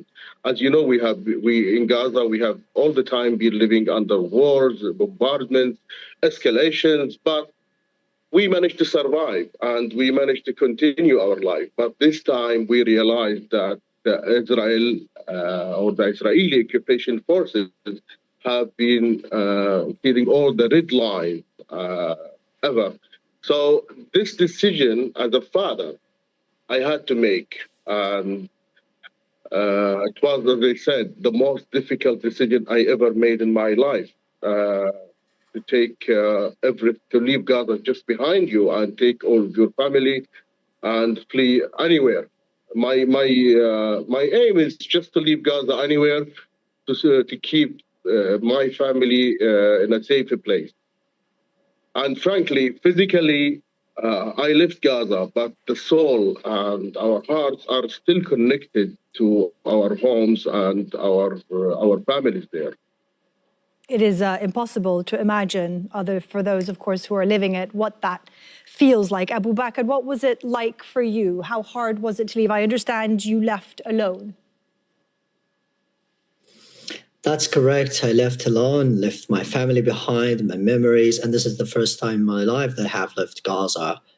And leaving was the most agonizing decision for me that I've ever had to make. You know, I'm just 22 years old. There's nothing that I really did in my life. So I was obliged to leave my family and to leave my people behind and my friends and everything that I really had once in my homeland. Also, when we think about it, like the questions that I'm still asking myself all the time, they are still haunting me every single second. That will I ever return again? Will I embrace my family again? Will my family be bombed? Will I read the news? That sort of trauma is truly unbearable, and that's what is making things very hard. And also when we talk about safety, because you're talking about the survival means when your heart starts healing, but your heart is not healing, your heart is still there, as Safwat said, and you're still being traumatized every single day. Even here in Ireland, when we talk about where I am at the moment, I still feel when I ever hear nearby airplane, civilian airplane or helicopter, an agriculture helicopter, I still feel that trauma that this airplane or helicopter is going to bomb nearby, and that I still have nightmares that I would see my family killed, that I would not ever go back to my family. So what is the meaning of survival? But sometimes the decision that you need to make is to protect your family. And that's what I wanted. They're right. There is nothing. I have tried everything. Look, we have to make sure that this reality is known for people, that life before October the 7th is also hellish, but it has become the most hellish ever when the genocide in Gaza started. Abu Bakr, I just want to jump in there, just for our viewers. You decided to leave because your life was being threatened. Is that correct? Yeah, that's correct. That's correct. I was threatened. It was smeared by the Israelis, and that was clear. You can see that on social media. The Israelis just claimed that I was a Hamas operative. I never held a gun in my life, and that's absolutely put my life on the line. And that's why my family really pushed me to leave, and that's what my mother told me.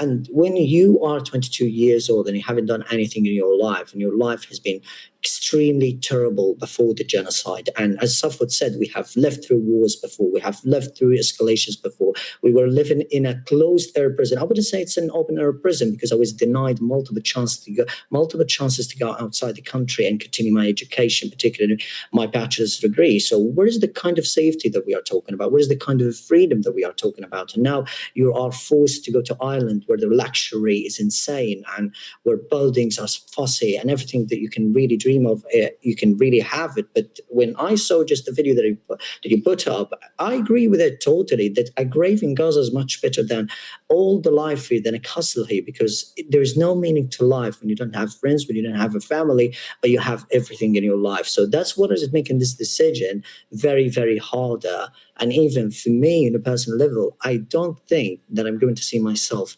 in the upcoming months here or staying here. I really need to go back and see my family. Also, just one final point in this. People are saying that people in Gaza are 50 years old, 40 years old, 30 years old. And it's not about being how many wars old. But the fact is that when I really set foot here for the very first time on April the 16th, I felt that I was born again. And I can tell you now that I'm 2 months old. And that's how I define myself, because I never saw a moment of life in Gaza for the past 22 and almost 5 months in Gaza, where we were constantly terrorized, constantly bombed, killed. And I'm very fortunate to have survived all this madness by the Israelis and all this Holocaust by the Israelis and just land here in a safe land. But emotionally, we are shattered. Physically, we are safe. But make sure, but we will have to bear in mind that also the emotional suffering can lead to the physical damage and collapse.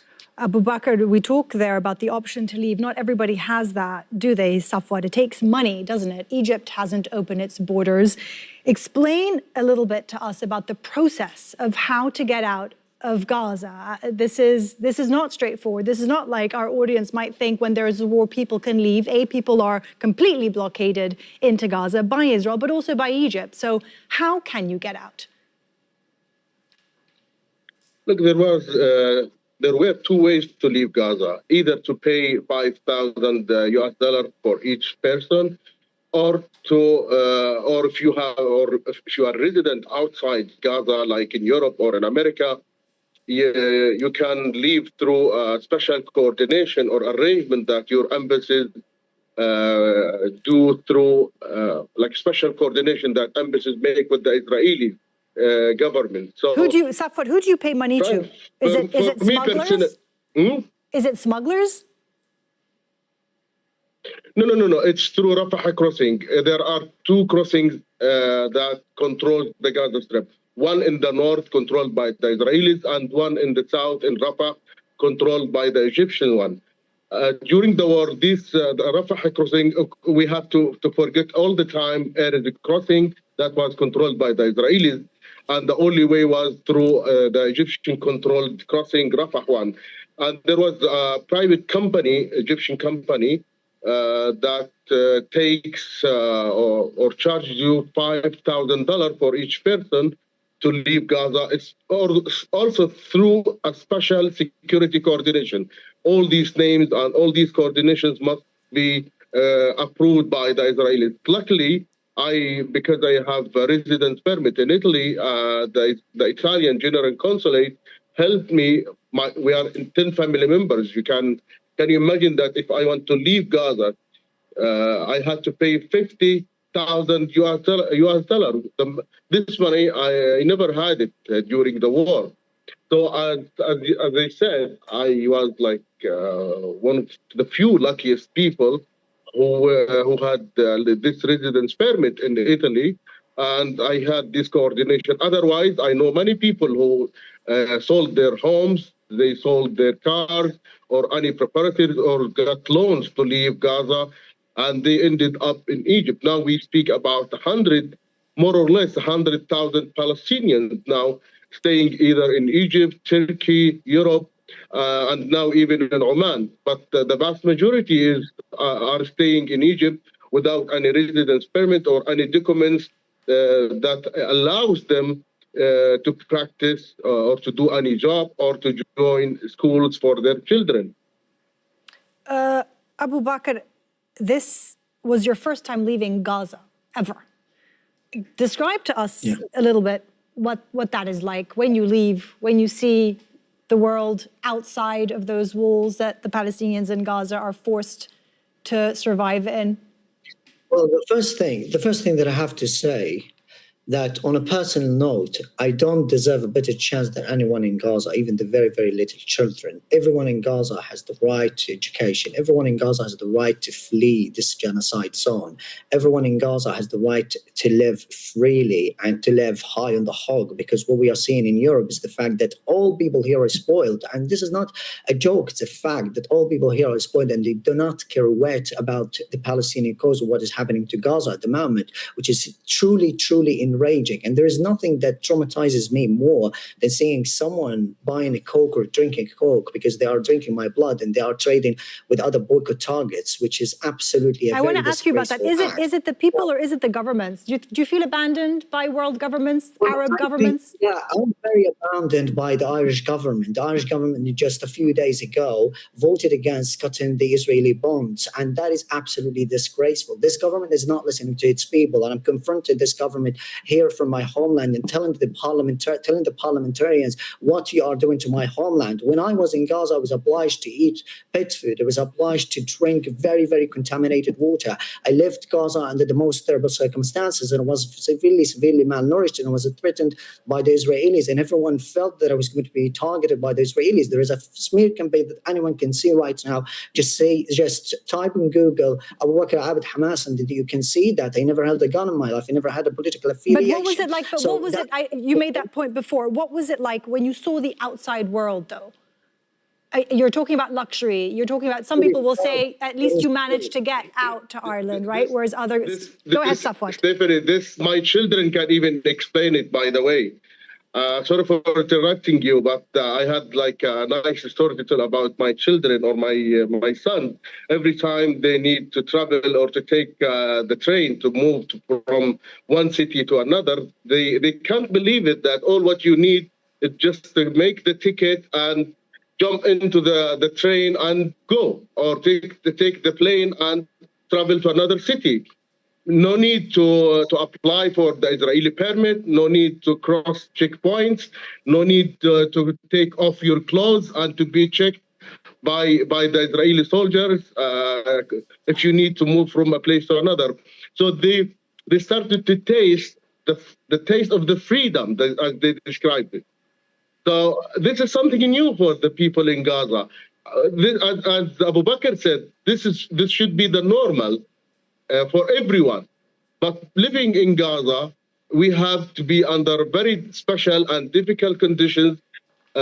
Just because you are Gazans and you were born and living in the wrong place, controlled by even the wrong occupation. There is nothing called right and wrong occupation. But when it comes to Israel, they can cross all the red lines just simply because it's Israel. This has been normalized by the world, hasn't it, really? The way you have had to live forever. Now it's back on the agenda because it is a genocide, because it's become so horrific. But you have lived within boxed-in walls for decades. There is nothing new here, and yet the world has normalized your situation. Definitely. Well, I don't have a doubt about that. But also the irony is that foreigners like you, with all due respect to you, can really move within my country very freely, but I can't set foot in my country. My situation was different compared with Safwat, because I had to go through the Karm Salem crossing, which is on the occupied Palestinian territories, which is in Israel right now. And I had to go through military checkpoints, and I had to see Israeli soldiers in Rafah destroying, obliterating, and raiding Palestinian houses. And I was looking at that, and imagine, like, for a Palestinian, I'm going outside my country under their control, and I'm seeing them damaging everything in my homeland. What would you really want me to feel? It's absolutely a terrible feeling. Do you feel safe? I don't feel safe here, because when I drove past occupied Palestine, I don't think I'm safe, as I told you. Emotionally speaking, safety means to be emotionally and physically safe. I'm not emotionally safe. I'm just physically safe. And I'm still being traumatized and haunted every single day. So what is the meaning of safety here? But also when I drove past occupied Palestine, because I had to go to occupied Palestine, then to Jordan, then to Istanbul, and then to finally here to Dublin. When I drove past occupied Palestine, I was just on the bus, and I was looking at the beauty of my homeland, the beautiful, beautiful stretches of land, the green fields, and the gorgeous palm trees and the dates and the beautiful beach and the Dead Sea and everything about that. So this scenery, this extraordinary scenery, who should really enjoy it? The indigenous people to the land. Why the Israelis and the occupiers and the settlers are on this land? And why am I forced to just watch them from afar and from the bus, and I can't really set foot on the land? I think let me just jump in there. I think people don't realize also the beauty of Gaza. Gaza is always presented as grey, as dire, as run by Hamas. Everyone holds weapons. People have absolutely no idea of the beauty of Gaza, of the beauty of its people. It has turquoise waters. It has, Safwat and I did a story on strawberry farms in Beit Lahia. Remember Safwat, up in the north? The sweetest strawberries I've ever tasted. They made amazing knafa. You know, the kids have hopes and dreams. People don't know Palestinians in Gaza to have that. Safwat, since you left, what has been the hardest moment for you? I am sure you are watching the news on a day-by-day, minute-by-minute basis. What has been the hardest moment for you since you left? All the moments are hard. When we spend most of the time on the phone, talking to my family, talking to my friends, my colleagues, there is no single moment of happiness that you can rely on. If I speak to my father who runs out of medicine for his heart, for example, because he's heart disease. When I speak to my brothers, they spend most of the day looking for some wheat. When I speak to my colleagues who still work under bombardments and under fear, so there is no hard and easy moments, let's say, in Gaza. All the moments are hard. But let's say when I speak to my father, especially, he's almost 80 years old and he's heart disease. He doesn't have food at home. He doesn't have his medicine. And I can't even, I feel helpless to do anything for my sick father, my hungry father, and my hungry family. Lots of my friends and my colleagues also asking me if there is a way to leave Gaza and to push or to move their families to a safe place or secure place. Also, there is, on the other hand, Stephanie, we spend most of the time, as I told you, on the phone looking for or chasing the news through WhatsApp news groups. So when you check the names, every day almost you lose a friend, you lose a relative, you lose a neighbor, you lose a colleague. This is how life looks like for us in Gaza. I'm trying, I advise even my children not to follow or not to talk to anyone in Gaza because I want them to recover and to wake up from the trauma that we still live in. As Abu Bakr said now, I live here near the mountains, and every time we have the Italian jets hovering, we all feel afraid, and we still feel like we are still in Gaza for a few seconds until we realize that this is something normal here. After almost a year and 2 months, we still have this trauma. Back to Gaza, as I told you. Safwat, sorry, I want to jump in. Do you know the state of your home in Gaza City? Did you manage to see it? Did someone update you? Do you know what's happened to it? Well, let's say partial damages, and some tank shells landed on the top roof of my house, but it's still standing or holding there. My father is staying in my house because the family house in Jabalia, like thousands of houses, completely destroyed. So my father and my brothers are staying in my house in Gaza. Hopefully that the Israelis do not bombard it and erase what's left from my house. My neighborhood, and I could, when they send me the pictures, I couldn't recognize my neighborhood. I mean, in general, I couldn't recognize my street. Just trouble everywhere, Stephanie. So this is not my Gaza. This is not my house. This is not my neighborhood. So everything is changed. Not only the demography and the geography, but even the dreams there have been changing. Abu Bakr, do you think you're ever going to be going back? As Safwat there says, it's not my Gaza. Everything has changed. How do you feel? Well, Gaza has recognized the word. Gaza has really defined the word and has exposed everyone in this world. Okay, I agree that Gaza has been wiped off the map. I agree that Gaza has been gutted and the people there are gutted, and I'm gutted, I'm devastated. Well, I agree on everything on that. However, we are going to rebuild something. I know that it's a very, very difficult fact, that Gaza, that we no longer have homes, we no longer have anything, but that is a symptom of the hypocrisy of the West. That is a symptom of the reality that I'm living right now in Ireland. That is the government here that is still funding the genocide in Gaza and letting fighter jets go through its airspace to land in Israel and kill us. That's what we are dealing with. That's what we have to address right now. And also for me, in a personal level, as I told you, I would really prefer living in a grave with animals around me rather than having in the best castle here and the most luxurious castle, because being without friends, being without a family, being without anything doesn't mean anything to me on a personal level. And also because you spoke about the hardest moments. The hardest moment here is that I'm able to hold with my two hands a piece of bread while my family is eating nothing, is not finding a single atom of wheat and just to make some bread. Why is that happening? Why Israel? We have to ask these questions all the time. Why Israel is still blocking the intervade? Why Israel is not allowing wheat, flour into Gaza? Why? And for me, I'm going to jump in there. We're running out of time, Abu Bakr. These are all such strong points. Safwat, I want to give the final thought to you as a father, as a human being, as a man who built his entire life in Gaza. You've had to leave everything behind, trying to, give your children the best potential life moving forward. What is your message to the world? Look, it's difficult, Stephanie. Even if I return back to Gaza, which I will do one day, I don't think my children will do it, by the way, because there is no future in Gaza. I wish if they will get back to me with me, and we try all together to rebuild what the Israelis destroyed, like what we have been doing all the time. Our message, as Abu Bakr said, everybody is responsible. Everybody is taking part of this genocide, either by their silence or by the weapon they have been sending to the Israelis. This weapon is ending in the Israeli the soldiers' hands, and they kill our children.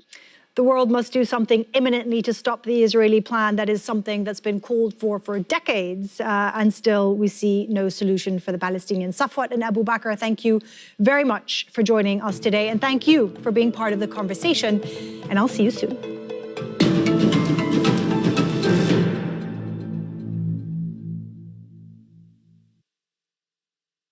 Hearing the facts. The situation is dire for millions of people across the Gaza Strip. The one food distribution site is nowhere near enough to meet the huge demand. Asking questions. Do you feel you've delivered the new Kazakhstan that you promised? Reporting from the action. Protesting against what they say are Donald Trump. With the latest global news and insightful documentaries. Al Jazeera's teams across the world bring you closer to the heart of the story.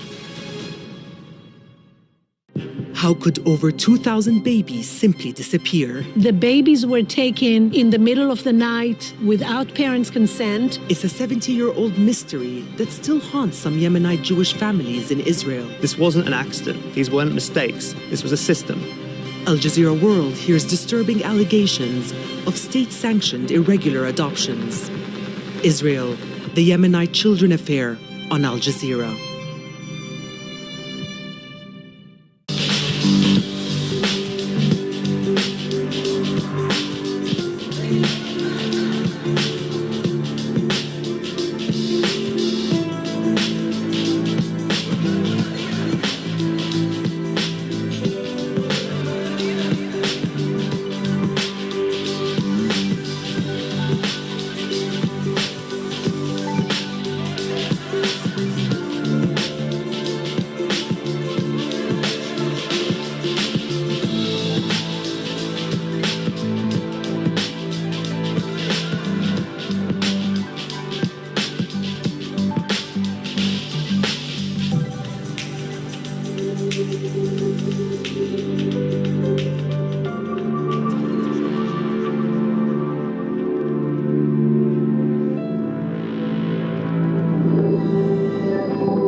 Iran fires multiple rounds of missiles into Israel before the first phase of a ceasefire announced by Donald Trump comes into effect.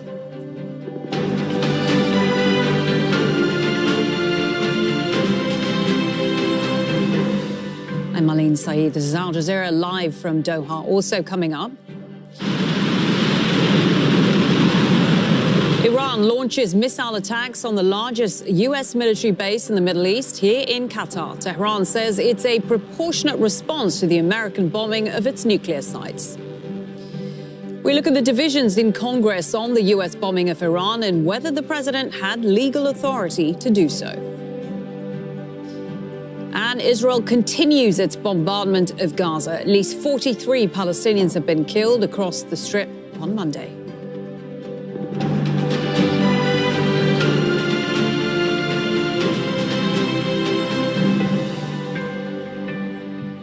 Israel says at least 4 people have been killed and a number injured in the latest round of Iranian strikes launched just before a ceasefire was due to come into effect.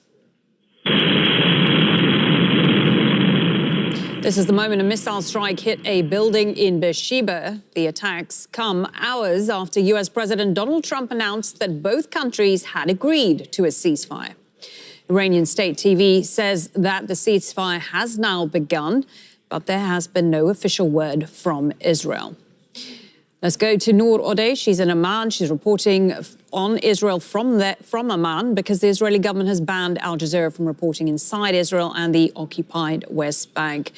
Noor, more strikes from Iran into Israel in the last few hours, right up to the very last second of Donald Trump's self-declared deadline of a ceasefire between Israel and Iran. What is the latest you are hearing from Israel? Malin, let's update our viewers with the last statement from the Israeli Magen David services, the emergency services. They are now confirming 4 dead, 2 moderate injuries and 20 light injuries, especially from that missile strike that struck a building and caused a lot of damage. The crews are still sifting through the rubble and the damaged building to make sure that there's nobody stuck under the debris. This was a significant successive rounds of salvos fired from Iran, but it is almost expected. Usually when the ceasefires are announced, from what we've covered in the past, ceasefires that Israel is involved in, it is violent until the very last minute. We have not heard anything from Israeli officials yet, and that is to the great frustration of many Israeli commentators. But right now, what we know is that there was this declared ceasefire from Donald Trump. Iran, according to some news outlets in Iran, considers that in effect, and we're waiting to see if there are any statements. Interestingly, in the dawn hours, there was reporting that the Israeli Prime Minister had instructed his ministers not to make any comment. So we would have to wait and see, perhaps, for a statement from his office. Nor the message clearly from Donald Trump is that the conflict between Iran and Israel is over. He's even declared it a 12-day war, saying that this is the end of it. But with still so many questions, really, about the status of Iran's nuclear capabilities, will Israel be satisfied in leaving things where we are here now? Well, look, Israel started a confrontation that is much bigger than Israel and Iran. The ramifications of a prolonged confrontation between Israel and Iran would have affected many, many countries, including major players in international politics. And so that declaration from Donald Trump would allow both parties to step down from this escalation, from this confrontation, and Benjamin Netanyahu can declare a historic victory, if you will, from an Israeli perspective. This is a prime minister who was able to do what many before him could not, which is to strike Iran, even without direct American involvement and participation, at least at the beginning, at least not in terms of firing missiles. He can claim that Iran's nuclear capabilities have been degraded. He can claim that Israel had free reins over the sky of Tehran, although that is a tenuous claim, as we saw in the past hour or two. And he can say that now, with the world's backing, Israel feels and is a lot more secure. And Iran, for its part, can also claim that it was able to retaliate against Israel and the United States. It was able to hurt Israel, and it still is intact. The government is in power, and Iran can move on. So there is a window of opportunity, according to many observers, for both sides to take a step back and call it a day. Okay, thank you for that. Noor Odeh reporting there from Amman. Let's go to Tawhid Asadi, who's in the Iranian capital, Tehran. Tawhid, so the Iranians have fired strikes on Israel until the very last second of Donald Trump's declared deadline of a ceasefire between Israel and Iran. What else are you hearing now from authorities in Iran? Well, actually, as Noor said, there is a window of opportunity, but that's the truth of the matter is that we're dealing with a very fragile situation on the ground. According to the last post of Prime Minister Abbas Araghchi, Iran has not agreed so far on the ceasefire. There is no official confirmation on any agreement from the Iranian side, but still there are these reports circulating among the Iranian media on the fact that there is now the initiation of this ceasefire. Also, we're keeping an eye on the latest developments on the ground, specifically after we had reports about initiation of several rounds of Iran's missile attacks to the Israeli territories as escalated, ramped up to an unprecedented level before the initiation of this ceasefire.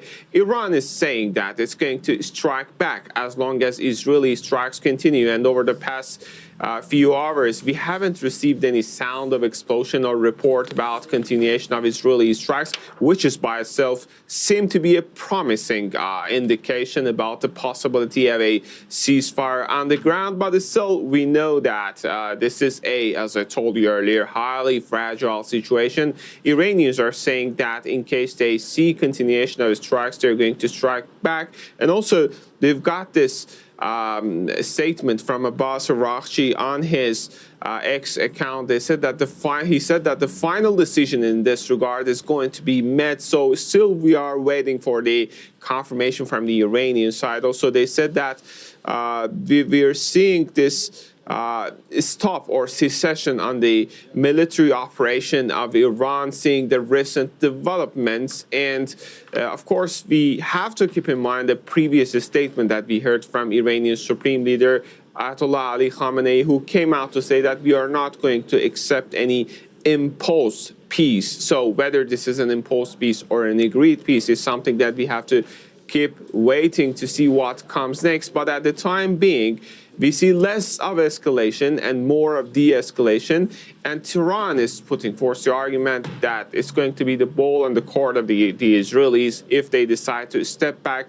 de-escalate, and stop their strikes, paving the way for a possible prolonged ceasefire. We have to keep in mind that it might be a point at which we see the termination or cessation of this confrontation, but still hostility remains between the two sides. Okay, thank you for that. Tawhid Asadi reporting there from the Iranian capital, Tehran. Let's hear now from Al Jazeera's Heidi Jo Castro. She has the details on that ceasefire announcement by US President Donald Trump. Even as air sirens sounded over Israel and Iran, U.S. President Donald Trump congratulated the two countries on social media, announcing it has been fully agreed by and between Israel and Iran that there will be a complete and total ceasefire. The timeline, as announced by Trump, said the ceasefire would begin 6 hours after his announcement posted at 22 GMT Monday. He said Iran would stop its attacks first, then Israel would follow, and upon the 24th hour, an official end to the 12-day war will be saluted by the world. He went on to congratulate both countries, Israel and Iran, on having the stamina, courage, and intelligence to end what should be called the 12-day war. This is a war that could have gone on for years and destroyed the entire Middle East, but it didn't and never will. The U.S. president ended the post by saying, "God bless Israel and God bless Iran," just a day after suggesting regime change in Tehran. Trump's whiplash announcement of a supposed ceasefire deal came hours after Iran fired missiles at the American Al Udeid Air Base in Qatar. No damage or injuries were reported. After the attack, Trump reportedly told the Emir of Qatar that Israel had agreed to a ceasefire and asked for help to persuade Iran. Qatar's prime minister reportedly helped secure Iran's agreement. U.S. Vice President J.D. Vance gave Trump credit for taking the deal over the finish line. Now, what that means, I think, is we have to talk to Iran and, of course, to Israel about what the future holds. Because while we have obliterated the Iranian nuclear program, our hope and our expectation is that they're not going to try to rebuild that program. Meanwhile, Trump's claim that the war between Israel and Iran was coming to an end brought relief to some Republicans on Capitol Hill, as all wait to see if the ceasefire holds. Heidi Jo Castro, Al Jazeera, Washington.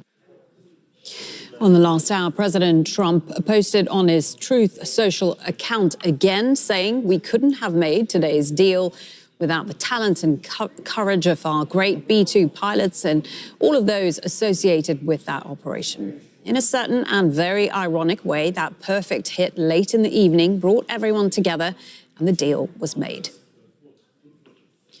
Let's get more with Fouad Izzadi. He's a professor in the World Studies Department at the University of Tehran. He joins us from our bureau in Tehran. Thank you for your time today. So the message coming from Iran this morning is that they are done firing missiles on Israel, at least for now, as long as Israel doesn't retaliate. But so far, we haven't heard from the Israelis on whether they intend to abide by this ceasefire. What is your sense of where we're at? You know, this is what Iran's foreign minister said on the first day of Israeli attacks. They said whenever they stop, Iran will stop. If they continue attacking Iran, Iran will continue. Iran's ballistic missile capabilities are very much there.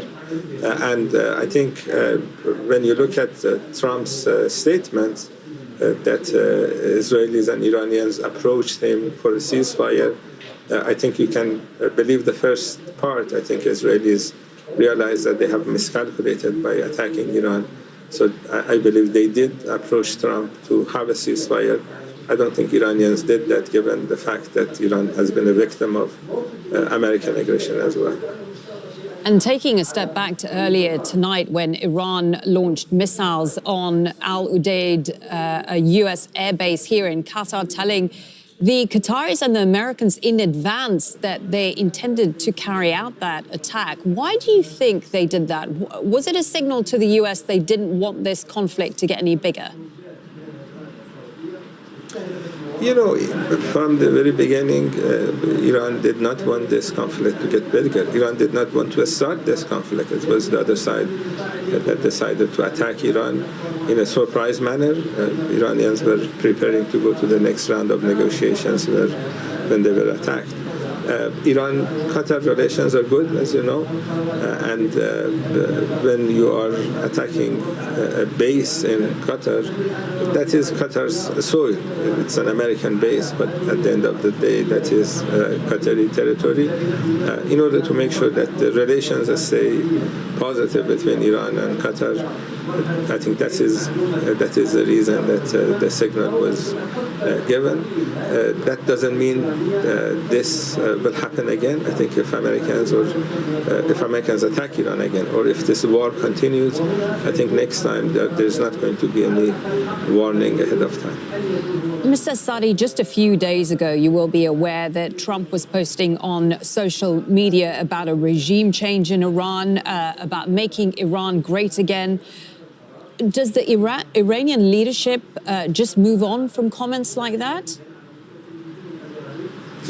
You know, one reason the Israelis are asking for a ceasefire is because of that miscalculation. You had the Israeli defense minister asking for the same thing a few days ago. And Netanyahu, on the second day of attacks on Iran, had a message for the Iranian people. He asked them to come to the streets and be united.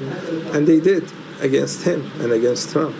So not only these attacks have not resulted in regime change, as they call it, these attacks have unified Iranian people. There is this rally around the flag effect, and I think Iran has been united today for the first time maybe in the last 40-some years. This is this is a moment for Iranians to realize that they were attacked in this surprise manner. They realized that the Pezeshkian government, which is a reformist government, was negotiating in good faith, trying to reach an agreement. So the people who voted for Pezeshkian are upset. The people who didn't vote for Pezeshkian realize that you are not supposed to attack the other side and kill the negotiators of the other side. This is what Trump said after Israeli attacks. So the people are united. You are not going to have regime change in Iran. You may have regime change in Tel Aviv. Okay, thank you for your time today. Fouad Sadi, Professor of the World Studies Department at the University of Tehran. Thank you. Well, just in the last few minutes, Donald Trump has again posted on his Truth Social account saying, "The ceasefire is now in effect. Please do not violate it." Donald J. Trump, President of the United States. Just hours before Donald Trump's announcement of a ceasefire, Iran fired a salvo of missiles at a U.S. military base here in Qatar. It was an unprecedented attack on a neighboring country with which Iran has long held close relations. But Tehran says the attack was a justified response to the American strikes on its nuclear facilities. Behdad Mahichi has more.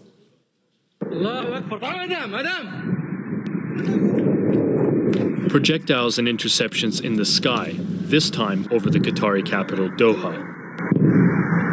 Shelter-in-place warnings as a barrage of Iranian missiles target the largest U.S. airbase in the Middle East, in what's being seen as a symbolic show of force.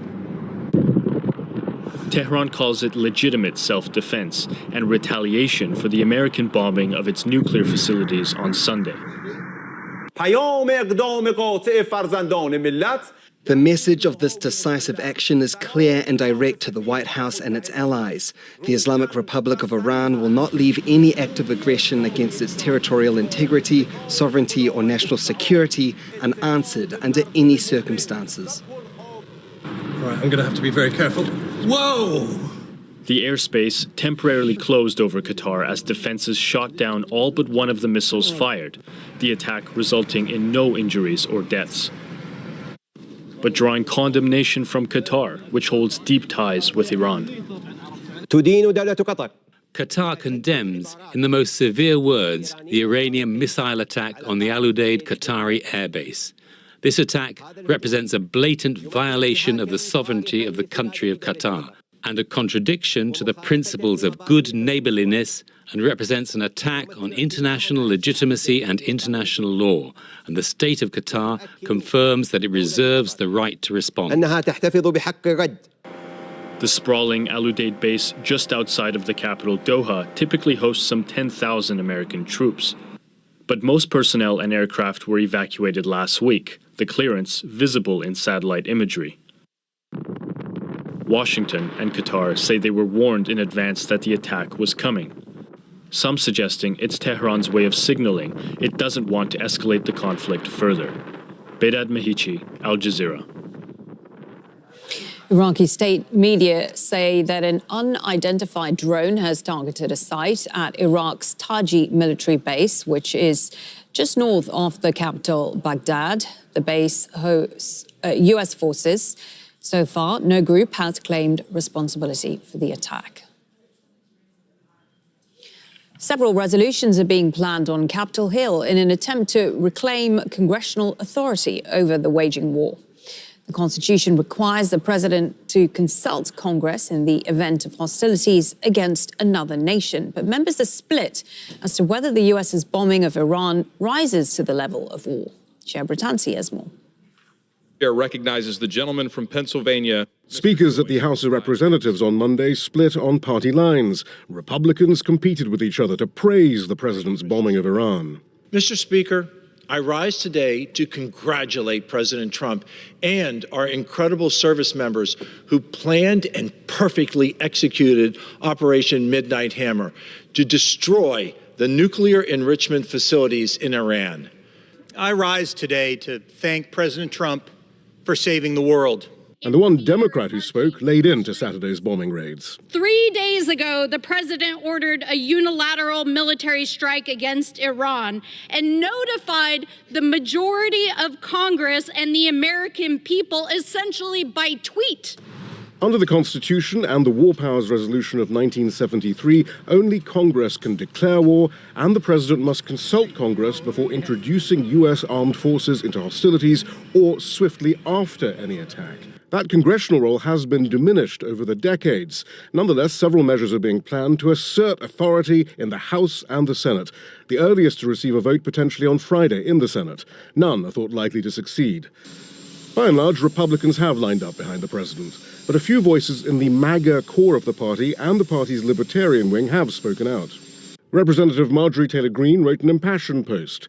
It feels like a complete bait and switch to please the neocons, warmongers, military-industrial complex contracts, and neocon TV personalities that MAGA hates and who are never Trumpers. For his part, Donald Trump has singled out Republican Thomas Massie for attack on social media after he co-sponsored a resolution demanding congressional oversight of the war. It's a clear warning to other Republicans. The Democratic Party leadership has been relatively muted, though the Senate leadership is now supporting measures to assert the Constitution. But much of the mainstream of the party is hostile to Iran and outspoken in its support of Israel. In the lead-up to the strikes on Iran, the Trump administration contradicted the U.S.'s own intelligence assessment of Iran's nuclear program to suggest an imminent threat from Tehran. And that's what members of Congress are using to argue that President Trump had to act. Thank you very much. Shia Bertansi, Al Jazeera. Iran strikes on the U.S. airbase in Qatar comes as NATO members get set to meet in The Hague on Tuesday. James Bays is there. When the leaders sit around this summit table, one option they have is to invoke Article 5 of NATO's treaty, which says an attack on one NATO nation is an attack on all 32 members. Oana Lungescu, who served as principal NATO spokesperson for 13 years, says that's unlikely unless Donald Trump himself forces the issue. I think if the President of the United States were to ask for allies to show solidarity, that would clearly be something that the other allies would take very seriously indeed. And that was very similar to what happened back on after 9/11, 2001, when the terrorist attack on the United States led to the first and only invocation of Article 5 of NATO, which eventually led to the operation in Afghanistan where all allies were involved. Secretary General Mark Rutte faces the difficult task of keeping the NATO nations together at this time of great global tension. There is considerable unease in NATO capitals about what happens next in the Middle East, and some nations, including France and Norway, have questioned the legality of US military actions, but Rutte says he believes they were legitimate. NATO has said Iran should not, and this is a consistent position of NATO, Iran should not have its hands on a nuclear weapon. So, and I would not agree that this is against international law what the US did. The Hague is known as the International City of Peace and Justice, the base of the International Criminal Court and the International Court of Justice. Many experts here believe US military action was a violation of the UN Charter. It's definitely disheartening that this prohibition to use force, which indeed predates the UN Charter, which is a very old and well-established international law, that's breached now so frequently, and then especially if it's being breached by permanent members of the Security Council. Here we can look at Russia, but now we can also look at the United States. There is a packed agenda for this summit, ranging from NATO military spending to the conflict in Ukraine. But the escalating crisis in the Middle East is bound to dominate proceedings now. James Bays, Al Jazeera, The Hague. Israeli forces have killed at least 43 Palestinians across the Gaza Strip on Monday. Among them were 20 people waiting to collect food at a distribution centre. Massive craters were left by a wave of bombings targeting tents west of Khan Yunis early Monday morning. At least 3 people died in that strike. Hospitals with limited medical supplies are struggling to cope with the number of casualties. The UK government has announced plans to designate the protest group Palestine Action a terrorist organisation. In response, protesters have gathered in London's Trafalgar Square after police set up the most extensive exclusion zone in recent history. Charlie Angela has more. Hundreds have gathered here in central London in a defiant show of support for Palestine Action, the group that the government is trying to prescribe as a terrorist organisation. Told you always time to get back. Now, this protest started peacefully, but as you can see, some members who were protesting have now been detained by police.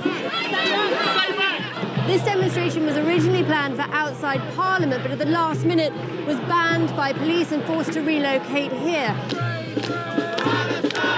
The government's actions follows last week's break-in at an Air Force base where activists painted military planes with red paint in protest at the UK's continued supply of weapons parts to Israel. Now, there were no injuries reported, but millions worth of damages. This is a really troubling move for anyone who cares about freedom of speech, for the right to protest in this country. We're seeing an evaporation of our rights as we speak. Home Secretary Yvette Cooper has drafted the prescription under the Terrorism Act and is expected to put it in front of Parliament on Monday. And that would put Palestine Action on the same group as Hamas and Al-Qaeda on UK's banned list, making support, membership or even public endorsement punishable by up to 14 years in prison. The majority of people all over the world and in this country are for peace. And there's only so many ways to do that. And this is one of the only ones that's still available to me.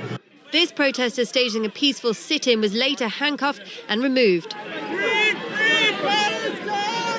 Protesters here say they're not just here to protest against actions in Gaza, but also a potential erosion of civil liberties. Charlie Angela, Al Jazeera, London. A federal judge has blocked another attempt by the Trump administration to ban foreign nationals from studying at Harvard University.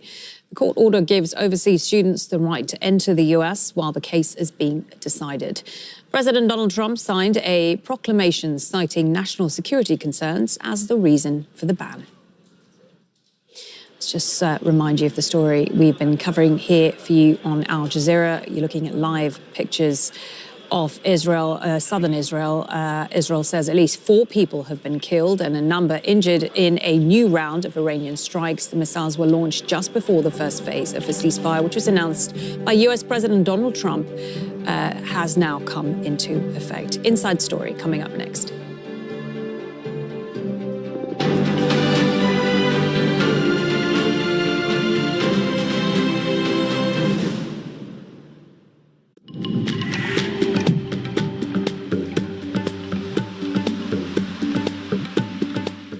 Hello, of course, it's hot across the Middle East, but now those winds are once again picking up on Tuesday. This is a breeze blowing down from Iraq, and it's strong enough to swirl around the sand and dust, particularly for the eastern province of Saudi Arabia into Bahrain, and we'll likely see some hazy skies here in Doha. Wind speeds 65 kilometers per hour in Kuwait, and we'll see those winds in Bahrain pretty much the same, a little less for us in Doha. We can expect gusts of about 50 kilometers per hour.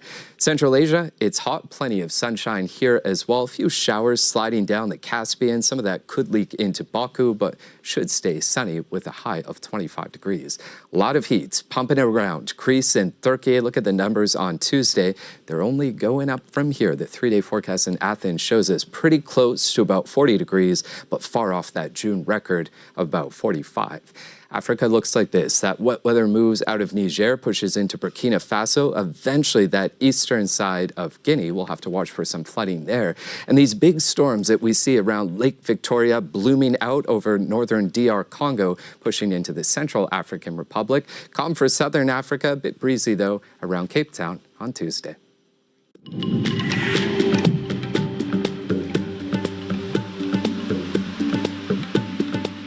This is a fluid and chaotic story. Increased uncertainty and doubt.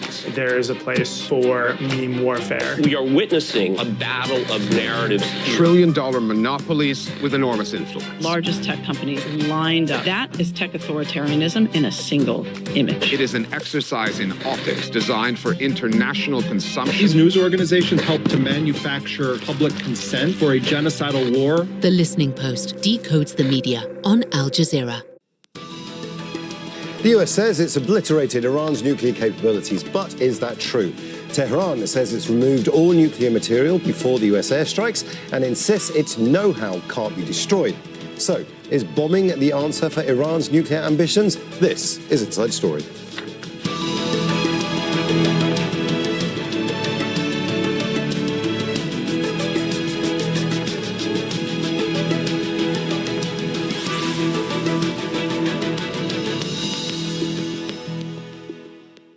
Hello and welcome to the programme. I'm Imran Khan. Donald Trump says Sunday's US airstrikes on Iran's nuclear sites have caused total obliteration of its nuclear programme. But the US Joint Chiefs of Staff says the final analysis is yet to come. The head of the nuclear watchdog for the UN says something similar. It can't assess the damage since the most significant portion of it was underground. Iran's Atomic Energy Agency insists the US attacks won't affect its work and that the nuclear material had already been removed. So, what do we know about the American strikes on Iran's nuclear facilities? How much damage can be done to those deeply buried sites? And if the strikes were effective, with the right technological know-how, could Iran easily rebuild? We'll put all of those questions to our guests shortly, but first, this report from Imogen Kimber. The US says it has destroyed Iran's nuclear capabilities, with 3 strikes on the nuclear sites at Fordow, Natanz and Isfahan. Thanks to President Trump's bold and visionary leadership and his commitment to peace through strength, Iran's nuclear ambitions have been obliterated. Many presidents have dreamed of delivering the final blow to Iran's nuclear program, and none could, until President Trump. The defense secretary echoes what the president himself has said. Trump says the most devastating damage was underground, where the essential parts of Iran's nuclear facilities are thought to be. To make a hit so deep underground, the US used 2 of its so-called bunker buster bombs, dropped by B-2 stealth bombers. Weighing around 13,000 kilograms, the most powerful conventional bombs can pierce through the ground to at least 60 meters down, then detonate thousands of kilograms of explosives. Only the US is known to have this capability, and it's the first operational use of this weapon. But it's not clear yet how much damage these bombs have caused. Final battle damage will take some time, but initial battle damage assessments indicate that all 3 sites sustained extremely severe damage and destruction. And the US Vice President believes the bombing has largely achieved its goal. I'm not going to get into sensitive intelligence about what we've seen on the ground there in Iran, but we've seen a lot, and I feel very confident that we have substantially delayed their development of a nuclear weapon, and that was the goal of this attack. The head of the UN nuclear watchdog, Rafael Grossi, says the level of damage can't be assessed since the sites are underground. At this time, no one, including the IEA, is in a position to have fully assessed the underground damage at Fordow. Given the explosive payload utilized and the extreme vibration-sensitive nature of centrifuges, very significant damage is expected to have occurred. Iran has confirmed damage to the sites, but says the nuclear material had already been removed, and insists the civilian technology it has been developing over decades remains. The IAEA and many in the American intelligence have long agreed Iran is not developing a nuclear weapon. But some argue this kind of attack is motivation for Iran to get one. Imogen Kimber, Al Jazeera for Inside Story.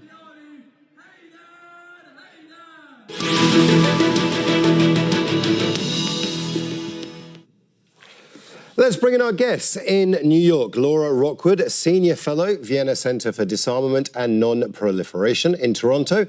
Imad Kaduri, former nuclear scientist at the Iraqi Atomic Energy Commission and author of Iraq's Nuclear Mirage, Memoirs and Delusions. And in London, Roxanne Fermayan, Director of International Studies and Global Politics at the University of Cambridge and a Senior Associate Fellow at the European Leadership Network. A warm welcome to you all. I'd like to begin in London with Roxanne.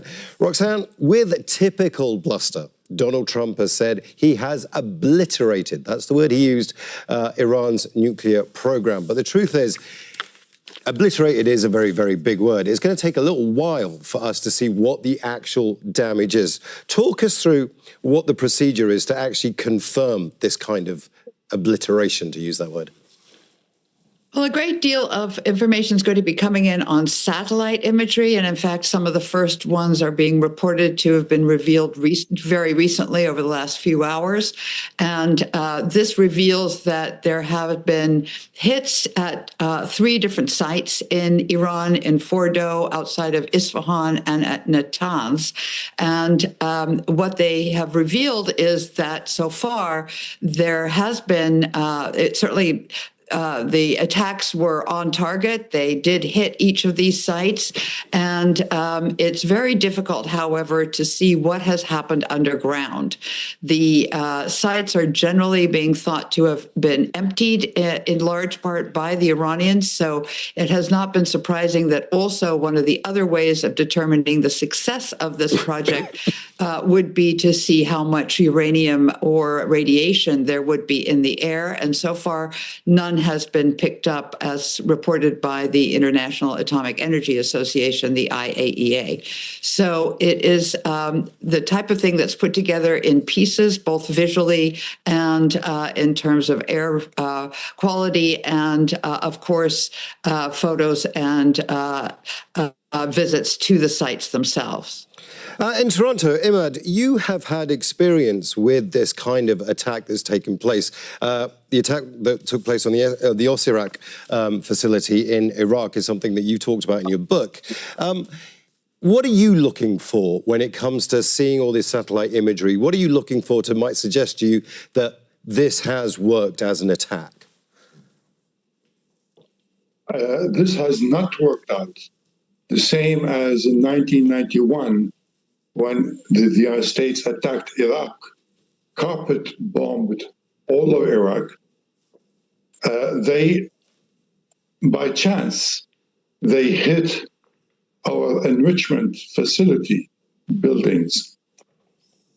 And they didn't know what it was. They just hit it, as I said, carpet bombing. When they looked at the images and they compared the images with other images, they found a similar installation 200 kilometers north of Iraq, of Baghdad. So they bombed that, that second one was actually a standby in case the first one goes down. So it was by chance. Furthermore, the institution that's called Al-Athir, which was the institution where the atomic bomb was designed, was being fabricated, getting the uranium metal core. When they hit that, they only hit the electrical substation. And then by a mistake of one of our colleagues, they found documents which they realized that was the real place where the bomb was being designed and manufactured. Right. So what they did, the IAEA under Zeffirello, who is a CIA agent, they took the engineers and scientists to the site to show them how it is being blown up. They blowed it up on the ground. My point is that aerial bombardment, like what happened 3 days ago, on these sites in Iran, they are just propaganda theater. Unless you have boots on the ground and checking these sites and blowing up these sites, all these bombs and bunker buster bombs, they are really a theatrical showpiece. Well, Imad, let me put that point to Laura Rockwood, who joins us from New York. Laura, what do you make of that? That it is just theatrics, that they can't, that this hasn't actually been effective? I think the difference here is with respect to Fordo and Natanz, you're talking about centrifuge enrichment facilities, and centrifuges are extremely sensitive. So if the electrical source of electricity was cut, those centrifuges could spin out of control. So it may not have required a bunker buster to if you will, kill those centrifuges. I don't think it was just, let's say, for show, but I think our colleagues are right in suggesting that it will require, if you will, people going in to visit these facilities to see what the actual damage was. The uranium conversion, UCF in Esfahan, was pretty badly damaged, at least from satellite imagery, you can see it. So it's a slightly different situation. And what we're worried about in terms of Natanz and Fordo is not so much that they removed equipment, but they could conceivably, and probably did, remove the enriched uranium, in particular the 400 kilograms of 60% enriched uranium. And we don't know where it is. Luckily, there are IAEA inspectors in Iran right now, and if they are allowed to visit these facilities, or let's say the sites where these facilities were, we would have a better sense of how, if you will, effective this targeting was. Roxanne, it's a very interesting point that Laura brings up, because we are talking about the idea that there is 400 kilograms of enriched uranium at 60% that the Iranians say they removed, but we don't know where that is. Certainly publicly, we don't know where that is. But Iran is being watched like a hawk by the Americans, by the International Atomic Energy Agency, by the Israelis. Someone must know where that stuff is. Is it a concern that we don't know publicly where it is, or is this just part and parcel of how this is done? Well, I think there's two parts to this. I think that there were negotiations taking place before the Israeli attack. The Iranians were feeling that these might not go exactly as they had expected. There were threats being made against Iran at that point by the Israelis in terms of planning an attack, and these were public. So I think it's very possible that the Iranians then did take preemptive moves to displace this, particularly this stockpile that the other guest referred to. And of course, there were satellite pictures taken of trucks that were built up around Fordo and also Natanz and Isfahan prior to the attack. But what we don't know is that, or we haven't seen so far, is satellite imagery of several days before that, or possibly even weeks. And it is very possible that this was moved over some time. And I agree, I think at least publicly, we are completely unaware of where this material might be. And in that way, the attacks by the US and indeed by Israel might have blurred the situation in terms of the clarity that the international community will have on the Iranian program and possibly what the next steps are. And although indeed there are inspectors in Iran at the moment, they are not being allowed to go to these sites. And there is some talk of the Iranians now withdrawing from the Nuclear Non-Proliferation Treaty, because two members of that treaty, or two atomic weapon states, have attacked it, even though it is a member of that treaty. And so being a member of it has proven to the Iranians it's not very useful to be a member of that treaty. So I think we're very unclear as to where this will go from here. That's an excellent point, and thank you for bringing it up. It was actually my next question. The Nuclear Non-Proliferation Treaty has been designed very, very specifically to do that, to not proliferate nuclear weapons across the world. Iran is a signatory to it. Pakistan isn't, India isn't, Israel isn't, and they all have nuclear weapons. North Korea isn't, and North Korea has nuclear weapons. Those states have survived. States that haven't survived, that threaten to get nuclear weapons, have been destroyed. So I want to bring this question to Imad first. Imad, you were part of that Iraqi program to try and get a nuclear weapon for security.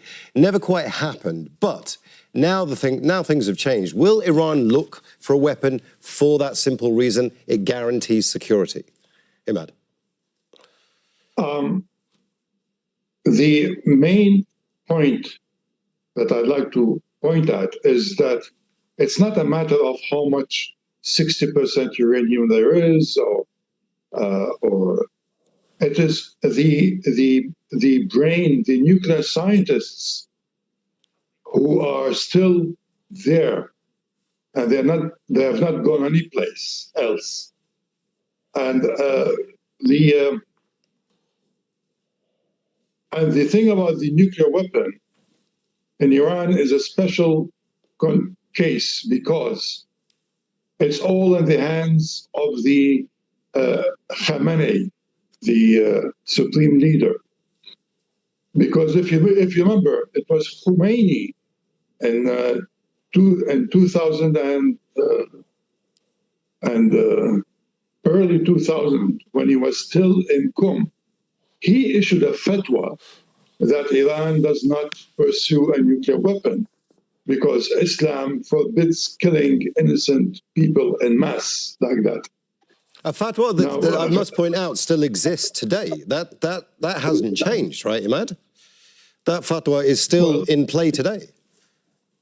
This is the point.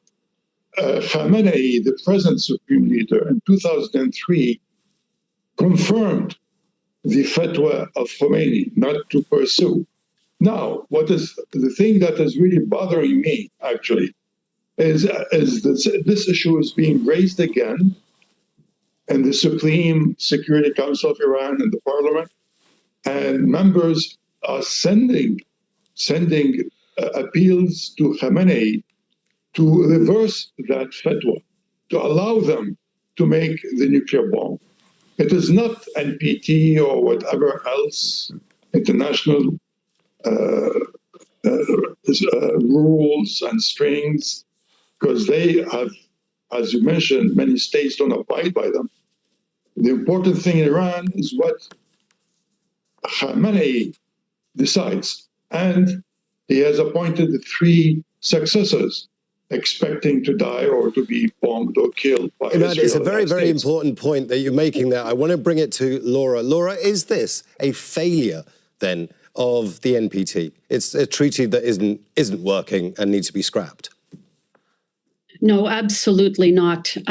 Difference between North Korea and Iran, and they're not, neither of them is really good examples, but in the case of North Korea, there was really considerable hope that the Kim regime would fall, would collapse. And so there was consideration, I have been given to understand, there was consideration to have a military attack in North Korea, and it was decided to try to give it some time. And unfortunately, the Security Council was stymied, and the U.S. administration played its cards badly, I think, and that's why we ended up without the agreed framework.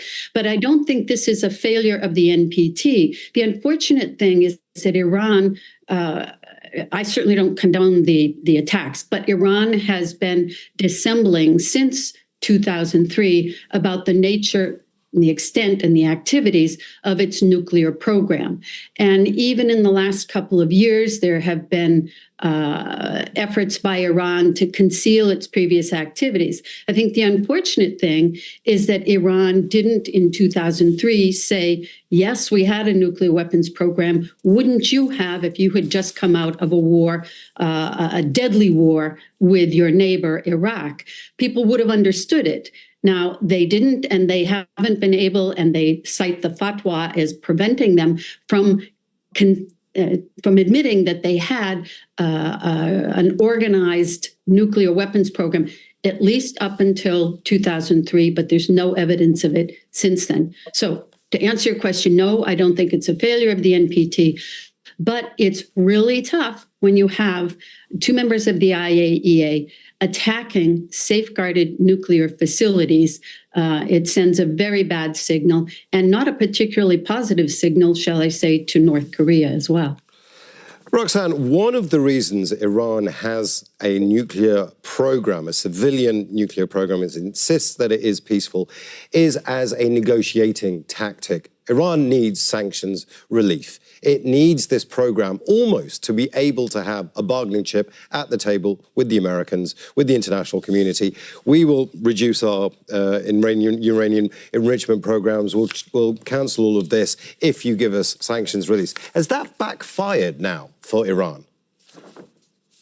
Well, it's a very good point that you raised, because often it's cited as the country that has taken the longest time to develop its nuclear program over the course of 50 years, where other countries have developed nuclear weapons within 4. So clearly the purpose or the will to use this lies in the political rather than in the technical. And I think the leverage it has hoped to use the nuclear program to sway the negotiations for raising the sanctions is clearly one of the main drivers of this whole program. I think that it has not necessarily backfired, because I don't think that this recent attack has set back the nuclear capability of Iran. I think that to address the question you just posed, is this a failure of the NPT? Where I see the failure is that the NPT itself, or the IAEA, has not condemned outright the attack by two atomic weapons states against Iran, and so that has weakened the NPT. I think not only for possibly North Korea, but certainly for other anticipatory states such as perhaps Saudi Arabia. So I think that what we see going forward on this is that Iran is going to still maintain the fact that it has a capability at the negotiating table should the parties go back. And the sticking point will be whether it will agree to a complete reduction of enrichment, or whether it will insist on being able to maintain enrichment at 3.6%. Imad, it's a very interesting point here. It doesn't matter if you destroy Natanz. It doesn't matter if you destroy Fordo. It doesn't matter if you destroy Isfahan. The knowledge that Iran has is out the bottle. The genie's out the bottle. That knowledge is still there. Imad, it's very difficult to walk that back once you have that knowledge. But how easy is it to rebuild after an attack like this, if indeed it was obliterated? Let's use Trump's word. If it was obliterated, how long will it take for Iran to get back to this point, Imad? I don't take Trump's words to go by. He is known, he is proven to be, he speaks from both sides of his tongues. Now, but I answer your question. Even now, these days, I'm sure that the scientists there in Iran are already facing the problems they have been inflicted with and going back to their original ideas. I come to my point. It's all in the hands. We are talking about two things: enrichment and weaponization. Enrichment has been talked about with these two ladies very succinctly. But as for weaponization, it's in the hands of Khamenei and his three successors, potential successors. We don't know who they are. We don't know if they are pro-nuclear bomb or not. And it's all in their hands. The scientists are there. There are tens and hundreds of them. I know quite a few of them. They were with me at the university in the 60s, getting our degrees. And they are now working, even as we speak, working on reconstituting the whatever program the leadership is asking. Sorry, Imad, we are running out of time, and I want to bring some of your points to our other guests as well. I'm just going to start with Laura very quickly, Laura. The Iranian nuclear program is, clearly seen by Iran as being very useful, but weaponization, that is going to be suicidal for the Islamic Revolution, surely. I mean, if they go towards that, then America has to act. Israel has its excuse to act. This is not something that the Iranian regime wants, if the Iranian regime wants to survive, the Iranian government wants to survive. I should think not, and I think they have a healthy sense of survival. I imagine that Iran will respond. They almost have to. But in terms of whether this means speeding up their weaponization program, going directly for a bomb, I don't know. They're going to have to think very carefully about that. I am until a week ago, I was less concerned about the U.S. Bombing Iran to get rid of its weaponization program, but now I'm not so sure. I was convinced it was going to be Israel. But I do want to mention something, and that is that the Director General of the IAEA has indeed condemned the attack on these nuclear facilities and has been pretty consistent about it. Do I think that Iran might try to weaponize? If they did, they could probably move forward. If they had concealed other centrifuges, they had already announced that they had another enrichment site. We don't know how many centrifuges they have. It wouldn't require all that much more effort to enrich further than 60%. So I've heard if they were to choose to weaponize the material that they have, they could probably do it in a matter of a few months. Now, whether they have the delivery capability... Sorry, Laura, we are running out of time, and I do want to come to Roxanne. Roxanne, this idea of weaponization, it's going to be a very dangerous path for Iran to take. No one's talking about it right now.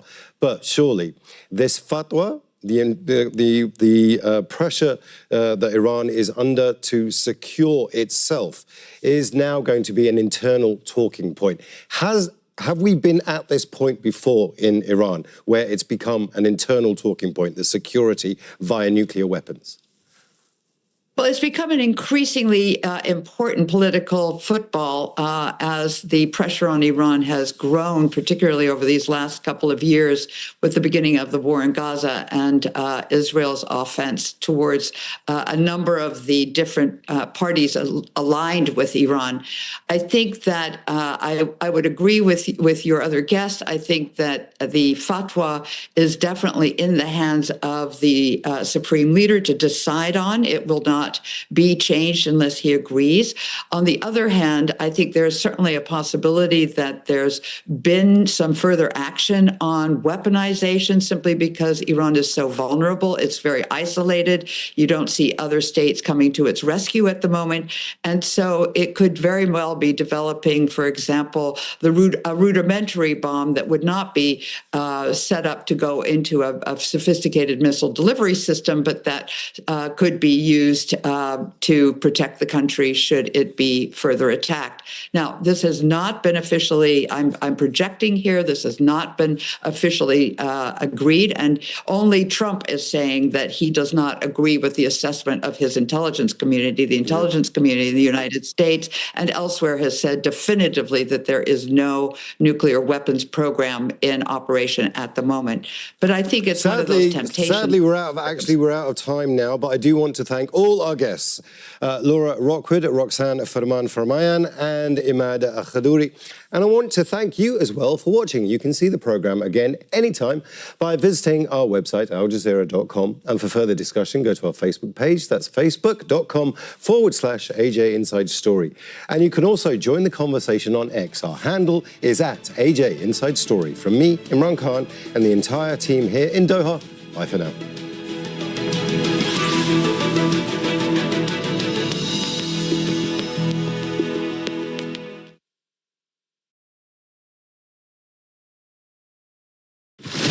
I have the right to boycott anyone I want to, and the state has no business getting involved in that. God's chosen to bless us because we protect Israel. I'm going to continue to do on a state level all that I can to support that. A three-part series explores the implications of U.S. anti-boycott laws for freedom of speech and First Amendment rights. I regret not knowing more about the issue when I voted.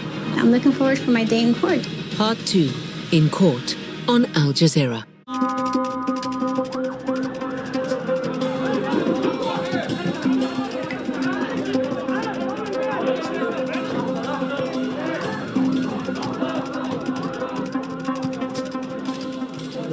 We're in a hospital in the south of Lebanon which is overwhelmed with patients who've been injured by the Israeli military as they were trying to return back to their homes. Israel has refused to withdraw despite a ceasefire agreement which was brokered by the United States.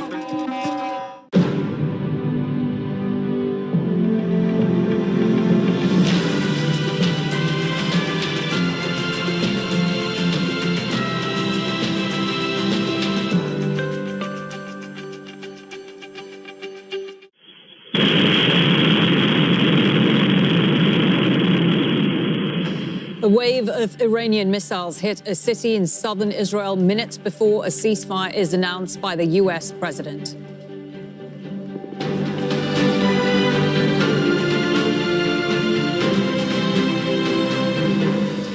I'm Marlene Saeed. This is Al Jazeera live from Doha. Also coming up, Donald Trump urges Iran and Israel not to violate the ceasefire and says a truce has come into effect.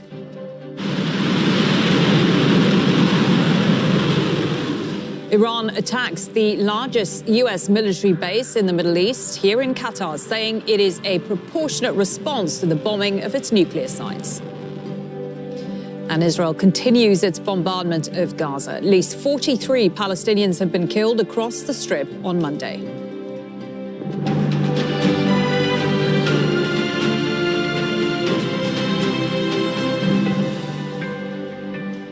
The U.S. president announced a ceasefire between Iran and Israel and followed it up by warning both sides against violating it.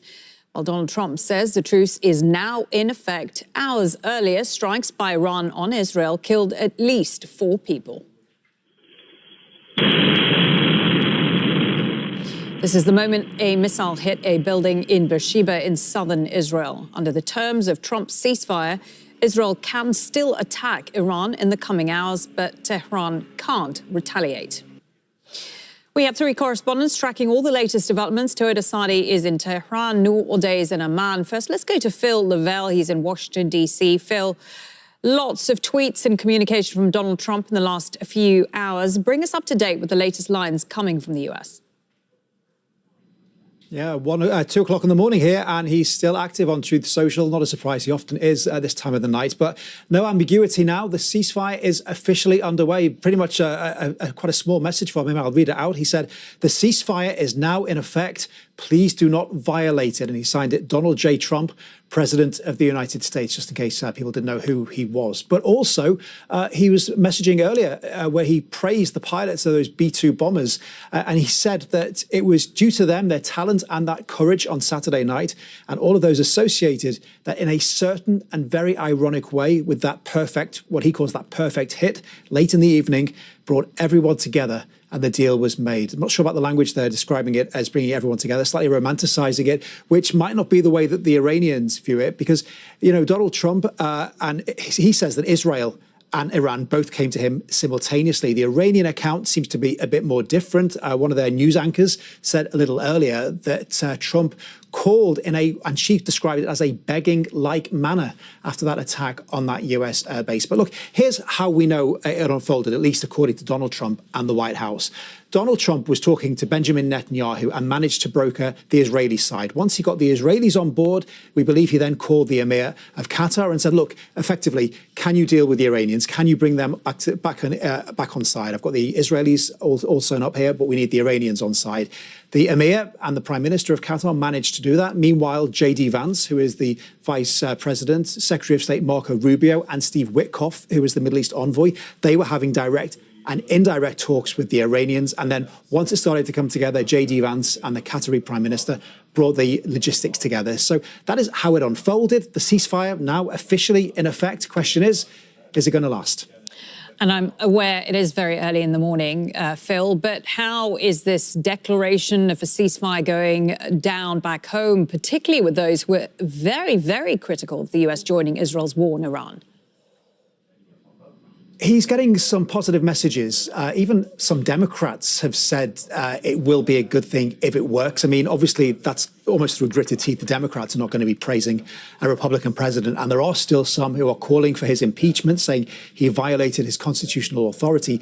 But on the Republican side, he's getting a lot of praise. Everyone from Mike Johnson, who's the Speaker of the House, I mean, he would praise Donald Trump. He very, very rarely goes against the president. He said this is what peace through strength looks like. Peace through strength is one of Donald Trump's catchphrases, one that he used throughout the election campaign. But Marjorie Taylor Greene as well, she's a congresswoman from Georgia. She's very into the Make America Great Again side. She had been very, very against this. She'd actually publicly come out and said this was a bad thing. She's come back on side and she's praised Donald Trump publicly for bringing about peace. So there obviously is some come together now. But of course, there are still lots of questions swirling around Washington, one of which is, of course, did this operation actually go all the way according to plan? What happened to that uranium? J.D. Vance was actually asked about this on Fox News earlier. He was asked, did the strikes destroy all of this uranium? He kind of dodged the question, turned it into another answer. But that is one of the big questions, regardless of a ceasefire, that many in the intelligence community and the journalists here are all asking. OK, thank you for that update. Phil Lavelle there for us in Washington, D.C. Noor Odeh joins us from Jordan's capital. She's in Amman because the Israeli government has banned Al Jazeera from reporting inside Israel on the occupied West Bank. Noor, so strikes from Iran into Israel until the very last minute of that ceasefire deadline, resulting in a number of deaths in Israel. Can you first update us on the situation on the ground in Israel? Well, Marlene, at least 4 have been confirmed dead in those successive salvos. We know that 3 buildings could collapse at any minute, according to the Israeli police in Beersheba. That is where really most of the damage from those 15 or so Iranian missiles landed. And the damage, again, extensive and really traumatic to see for the Israeli public waking up to news that there is now some sort of ceasefire between Israel and Iran, more in the equation of calm for calm, but certainly that such scenes wouldn't repeat, would come as comfort to Israeli families who have had to shelter for many hours over the past 12 days. And as Phil reminded us there, that tweet from Donald Trump in the last sort of hour or so, urging Iran and Israel not to violate the ceasefire, saying the truce had now come into effect. Have the Israelis actually confirmed officially that they intend to abide by the ceasefire? No official confirmation yet, but we heard, for example, the Israeli army radio saying the ceasefire applies to Iran, but not to Gaza, that while announcing an additional airstrike on Al-Mawasi in Khan Yunis in southern Gaza. So you begin to, draw a picture. Over the night hours in Israel, there was news that Israel was going to wrap this up anyways in a few days, that most of the objectives were met. Then we saw reports that the Israeli Prime Minister had instructed his ministers not to comment on anything concerning Iran moving forward. And already opposition leaders are taking a jab at Netanyahu. We heard from Avigdor Lieberman, a former Minister of Defense in Israel, saying that this was bitter end to the confrontation, and that he had already warned not to stop the war with a wounded lion in reference to Iran. So there will be a lot of commentary, but also there will be a lot of attention refocused on Gaza. The families of Israeli captives have already been talking about the need to refocus efforts on recovering the captives, on ending the war in Gaza. Benjamin Netanyahu, in the meantime, can celebrate, can claim a win, and can be crowned, if you will, by the right wing in Israel as someone who did something historic and unprecedented, namely attacking Iran, going at it, dragging the United States, and still maintaining that support, military and diplomatic, to reach an end to the war before the Israeli public begins to wonder what is the end game, what is the end goal of all of that. OK, Noor Odeh there for us in Jordan's capital, Amman. Let's get the view from Tehran. Tawhid Asadi is there. Tawhid, the Iranians using up the last few minutes before the deadline imposed by Donald Trump to carry out 6 waves of attacks on the Israelis. What is the latest we're hearing from the leadership there? Well, actually, so far, we haven't received any official confirmation about ceasefire, as Iranian Foreign Minister Abbas Araghchi just came out on his X account to say that there is no ceasefire agreement or any agreement on cessation of the operations. Also, he said that Israel started the war. It seems that he's trying, in a sense, to imply that if Israelis started, we would be the people to finish that war. A message that we were aware of previously, and we heard from other Iranian officials that in case they start a war, we are going to be there to finish that. It seems that right now we see a certain amount of de-escalation after the escalations thriving, and that's after we saw this ramping up of tensions to an unprecedented level. Also, Abbas Araghchi on his X account said that there's going to be a decision to be made later about the possibility of ceasefire, something in which there are different actors and factors domestically speaking in Iran to take that decision. But the reality on the ground is indicative of the very fact that for the past few hours, we have been witnessing a sort of de-escalated situation, a sort of ceasefire. But whether or not it's going to be stable is something that we have to keep watching. Of course, this is a fragile situation, and the ball, according to Iranian officials, is going to be in the court of the Israelis if they decide to step back, de-escalate, and stop their aggressions. Iranian side is saying that it's ready to step back and de-escalate as well. Tawhid, many people in Iran waking up this morning to the news of this ceasefire after 12 days of strikes coming in from Israel. We've heard of many people leaving Tehran and trying to leave the country. How is this news going to go down with ordinary Iranians? Of course, it's going to be an important development for very ordinary citizens for several reasons. First of all, Iranians just saw this constant threats against their country getting translated into real act of war. And also, they were witnessing that this is not the nuclear facilities or military sites being targeted, but also civilian infrastructures, residential buildings were also targeted during these strikes by the Israelis, running the risk of further casualties. And we saw footages showing women and children being killed as a result of these strikes. Obviously, this is going to be an important development for there. Also, we have to keep in mind that we saw this public pressure, at least in a proportion of Iranian society, on the necessity of retaliation. We had a nationwide protest demonstration on Friday, and people were out there chanting and calling for retaliation by the Iranian state. And also later on, when the American strike happened, there was another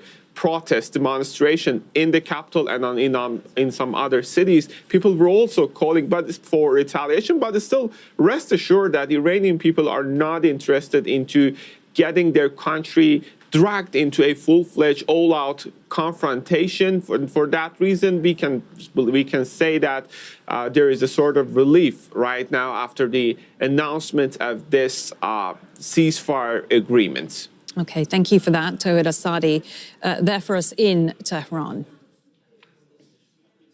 Heidi Jo Castro now has more on how Trump's ceasefire announcement unfolded. Even as air sirens sounded over Israel and Iran, U.S. President Donald Trump congratulated the two countries on social media, announcing it has been fully agreed by and between Israel and Iran that there will be a complete and total ceasefire. The timeline, as announced by Trump, said the ceasefire would begin 6 hours after his announcement posted at 22 GMT Monday. He said Iran would stop its attacks first, then Israel would follow, and upon the 24th hour, an official end to the 12-day war will be saluted by the world. He went on to congratulate both countries, Israel and Iran, on having the stamina, courage, and intelligence to end what should be called the 12-day war. This is a war that could have gone on for years and destroyed the entire Middle East, but it didn't and never will. The U.S. president ended the post by saying, "God bless Israel and God bless Iran," just a day after suggesting regime change in Tehran. Trump's whiplash announcement of a supposed ceasefire deal came hours after Iran fired missiles at the American Al Udeid Air Base in Qatar. No damage or injuries were reported.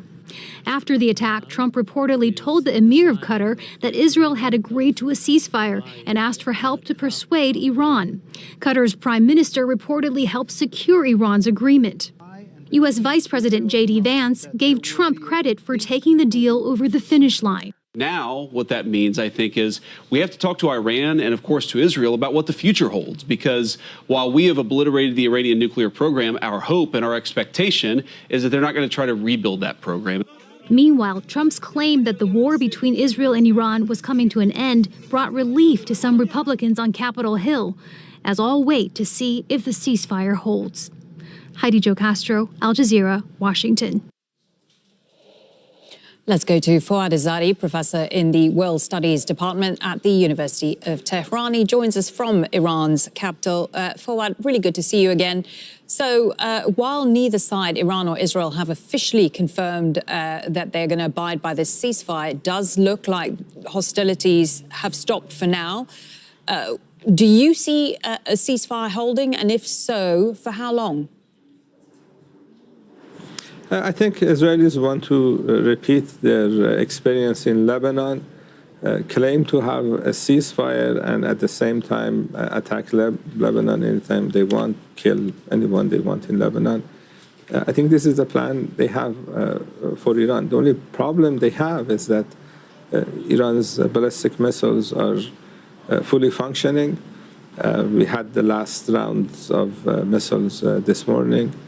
And that plan is not going to work. So the hope that Iranian side has is for Israelis to realize that attacking Iran was a strategic mistake.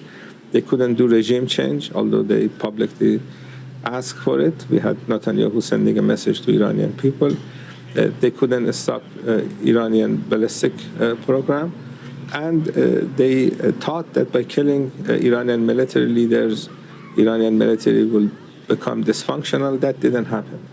I think the other side, Americans and Israelis, need to reevaluate what they have done. And if they do that correctly, they realize that attacking Iran in that manner was not a good idea. In fact, what you are saying is that the Iranians are presenting this, in fact, as a victory for the Iranians. Does this open, therefore, a way forward, a diplomatic way forward with Israel? Iran does not recognize Israel as a state. That is Palestine. These people have occupied other people's land. That has been Iran's position since the victory of the Islamic Revolution in 1979. What Iran is going to do is to make sure that the country is defended against this type of surprise attacks, and they cannot do another surprise since they had one, 12 days ago. Iran is going to be much more careful. The negotiations in Doha, in Muscat, Oman, were a deception operation.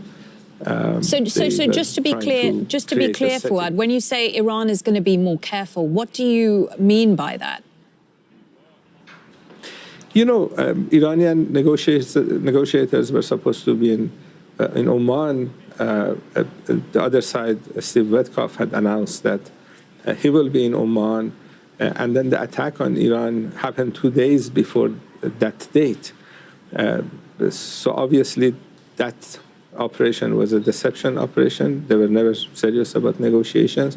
They wanted to create an atmosphere of negotiations with the hope that Iranians would believe that while they are negotiating, they are not going to be attacked. And that was believed. That was a mistake on the Iranian side. So they're not going to make that mistake again. They're going to make sure that Iran's defenses go back to the same situation they had a few months ago. The only language that the other side understands, it seems, this is the Iranian leaders' conclusion, is the language of force, and they want to make sure that Iran has that capacity. Fouad, before this ceasefire was announced, Iran's parliament said it was seeking to suspend cooperation with the nuclear watchdog, the IAEA. Do you think they will continue to pursue this given the ceasefire? Iran is a member of the Non-Proliferation Treaty. That is why Iran is cooperating with the International Atomic Energy Agency. The head of that agency has been doing a lot of interviews in the last few days saying that Iran didn't have a nuclear weapon program, and they inspect Iran all the time. But I think Iran is going to use Article 10 of the Non-Proliferation Treaty in the coming days and weeks. Article 10 allows countries to leave NPT. You don't have to be a member of that treaty. There are many countries that are not a member. Israel, for example, is not a member. And Iran doesn't have to be there, given the fact that Iranian nuclear sites that were under the supervision of the International Atomic Energy Agency, they were under the monitoring of International Atomic Energy Agency, were attacked, which is against international law. You're not supposed to attack military sites, especially the sites that are being monitored all the time. So being a member of NPT has not benefited Iran. And as you mentioned, majority of parliament members want to leave that treaty. I think that issue will be debated in Iran in the next few days. Okay, many thanks for that. Fouad Izzadi, professor in the World Studies Department at the University of Tehran. Well, just in the last few minutes, we have received a statement from the Israeli government, Prime Minister Netanyahu, saying Israel has agreed to Trump's ceasefire proposal with Iran. We can go straight to our correspondent, Noor Odeh, who is in Amman. Noor, what have we heard? Well, we got a statement from the Israeli Prime Minister's office, Malin, and in it he said that Israel had removed a dual immediate existential threat, both in the nuclear and ballistic missile fields. Of course, Benjamin Netanyahu keen on thanking the United States for all its support, for participating, for striking Iran's three main nuclear facilities, and saying that Israel has agreed to Trump's proposal. So for all intents and purposes, Israel will stop its strikes on Iran, and this confrontation is over. Benjamin Netanyahu will address the Israeli public later on in the day. Keen, of course, that already Israeli opposition leaders are talking and commenting about the ceasefire, saying that now he must end the war on Gaza. The families of the Israeli captives also commenting about these developments, saying that without a return of all the captives, all of this, in their opinion, would have been for nothing. Okay, many thanks for that. Noor Odeh there for us in Amman with the news that Prime Minister Netanyahu has said that Israel accepts the ceasefire deal and it has achieved its war goals against Iran. Hours before Trump's announcement of a ceasefire, Iran fired a salvo of missiles at a U.S. military base here in Qatar. It was an unprecedented attack on a neighboring country with which Iran has long held close relations. But Tehran says the attack was a justified response to the American strikes on its nuclear facilities. Behdad Mahichi has more.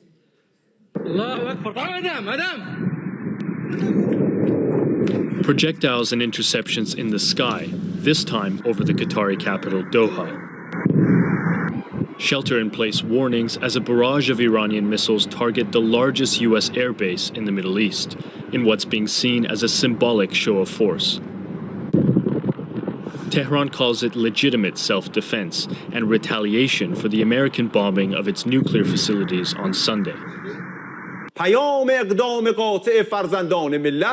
The message of this decisive action is clear and direct to the White House and its allies. The Islamic Republic of Iran will not leave any act of aggression against its territorial integrity, sovereignty, or national security unanswered under any circumstances. Right, I'm going to have to be very careful. Whoa! The airspace temporarily closed over Qatar as defenses shot down all but one of the missiles fired, the attack resulting in no injuries or deaths. But drawing condemnation from Qatar, which holds deep ties with Iran. Qatar condemns, in the most severe words, the Iranian missile attack on the Al Udeid Qatari airbase. This attack represents a blatant violation of the sovereignty of the country of Qatar and a contradiction to the principles of good neighborliness, and represents an attack on international legitimacy and international law. And the state of Qatar confirms that it reserves the right to respond. The sprawling Al Udeid base just outside of the capital Doha typically hosts some 10,000 American troops. But most personnel and aircraft were evacuated last week, the clearance visible in satellite imagery. Washington and Qatar say they were warned in advance that the attack was coming. Some suggesting it's Tehran's way of signaling it doesn't want to escalate the conflict further. Bedad Mehichi, Al Jazeera. Iraq state media says that an unidentified drone has hit the Taji military base. The base just north of the capital Baghdad hosts US forces. State media say there were no casualties. Now, in the United States, several resolutions are being planned on Capitol Hill in an attempt to reclaim congressional authority over the waging war.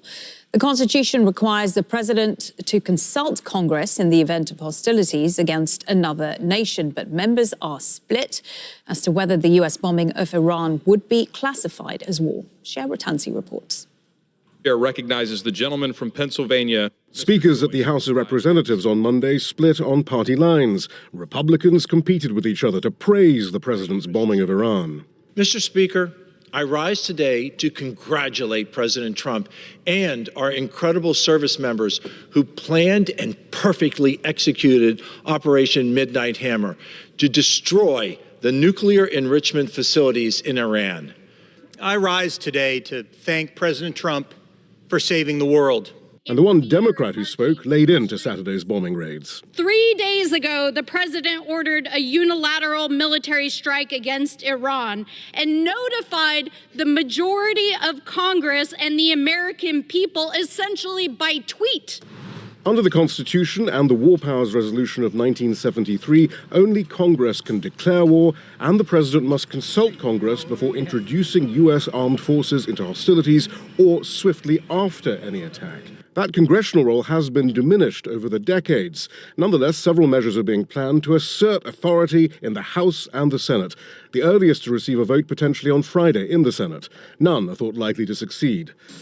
By and large, Republicans have lined up behind the president, but a few voices in the MAGA core of the party and the party's libertarian wing have spoken out. Representative Marjorie Taylor Greene wrote an impassioned post. It feels like a complete bait and switch to please the neocons, warmongers, military-industrial complex contracts, and... Okay, I just want to bring you back to our breaking news this hour. Israel has agreed to US President Donald Trump's proposal for a ceasefire with Iran. Prime Minister Netanyahu saying that it has achieved its goal of removing Tehran's nuclear and ballistic missile threats. So Prime Minister Benjamin Netanyahu releasing a statement just in the last few moments, posted by his office on Tuesday, saying that Israel has agreed to Donald Trump's proposal for a ceasefire with Iran. Let's go straight to our correspondent Noor Odeh. She joins us from Jordan's capital, Amman. It has been indeed a very, very eventful night, but it seems we are now at this culmination point with the statement from Prime Minister Netanyahu. which comes some hours after we got that message from Donald Trump that there was a ceasefire. Talk us through exactly what we've heard. Well, Marlene, it has been one heck of a night, really, for all involved. And, you know, let's begin from way back. Almost 12 hours back. Iran said that it was retaliating against the U.S. strikes. It targeted U.S. bases in the region, and then it started firing salvos of missiles against Israel. Then we heard from the American president, Donald Trump, saying that with his participation with the U.S. strikes and the U.S. influence, he was able to secure a ceasefire and that both sides will stop firing at about 400 GMT. Then we saw 5 successive salvos of Iranian missiles, lethal, really, especially in a direct impact incident in Beersheba in southern Israel, at least 4 killed. All the while, we didn't hear anything from the Israeli side. And just as the Israelis were waking up to the news that Donald Trump has declared a ceasefire, that it would be quiet for quiet, that Iran had hit Israel, and they were hearing already from opposition leaders taking jabs at Netanyahu, who, as far as the Israeli right wing is concerned, has achieved something historic. We got a statement from the office of the Israeli Prime Minister saying that Israel accepts this ceasefire. And there's a very interesting line that speaks to where the mindset of Benjamin Netanyahu is, which says the State of Israel achieved great historical achievements and placed itself on a par with the world powers. This is a tremendous success for the people of Israel and to his warriors who removed the 2 existential threats to our state and ensured the eternity of Israel. So this is where the narrative needs to be as far as Benjamin Netanyahu is concerned. This was a historic achievement for Israel. Israel got what it wanted, and now it can move on. Of course, there are still many other fronts of many other wars that Israel continues to wage, namely, and in particular, Gaza, where all attention will be shifted to now because there's still Israeli captives in Gaza, and there is no end in sight to that genocidal war. Noor, interesting, towards the end of the statement, President Netanyahu says Israel thanks President Trump and the United States for their support in defense and their participation in eliminating the Iranian nuclear threat. Couple of things there. Firstly, this is going to be seen as a huge win, is it not, for Donald Trump? And also this point on eliminating the Iranian nuclear threat. We don't actually know that for a fact, do we? No, we don't. We don't. And I think that ambiguity allows everybody to take a step back. Donald Trump can claim victory. He can play the peacemaker. He can say that I didn't go to war. The U.S. strikes actually facilitated an end to the war. Israel, which started this confrontation that put the entire region on edge, can claim that it achieved something historic, something that no other Israeli prime minister had been able to achieve. And Iran, at the same time, can also say that Iran was able to withstand all of that firepower and the U.S. strikes, that it did not crumble, that it did not raise a white flag. We don't know if there's an actual agreement, a text, if you will. We don't know if there were details, if the two parties agreed to certain things. What we do know is that the equation of calm for calm is now in place, and that leaves a lot of things open, but it does allow everybody to take a step back, to recover from this battering 12 days.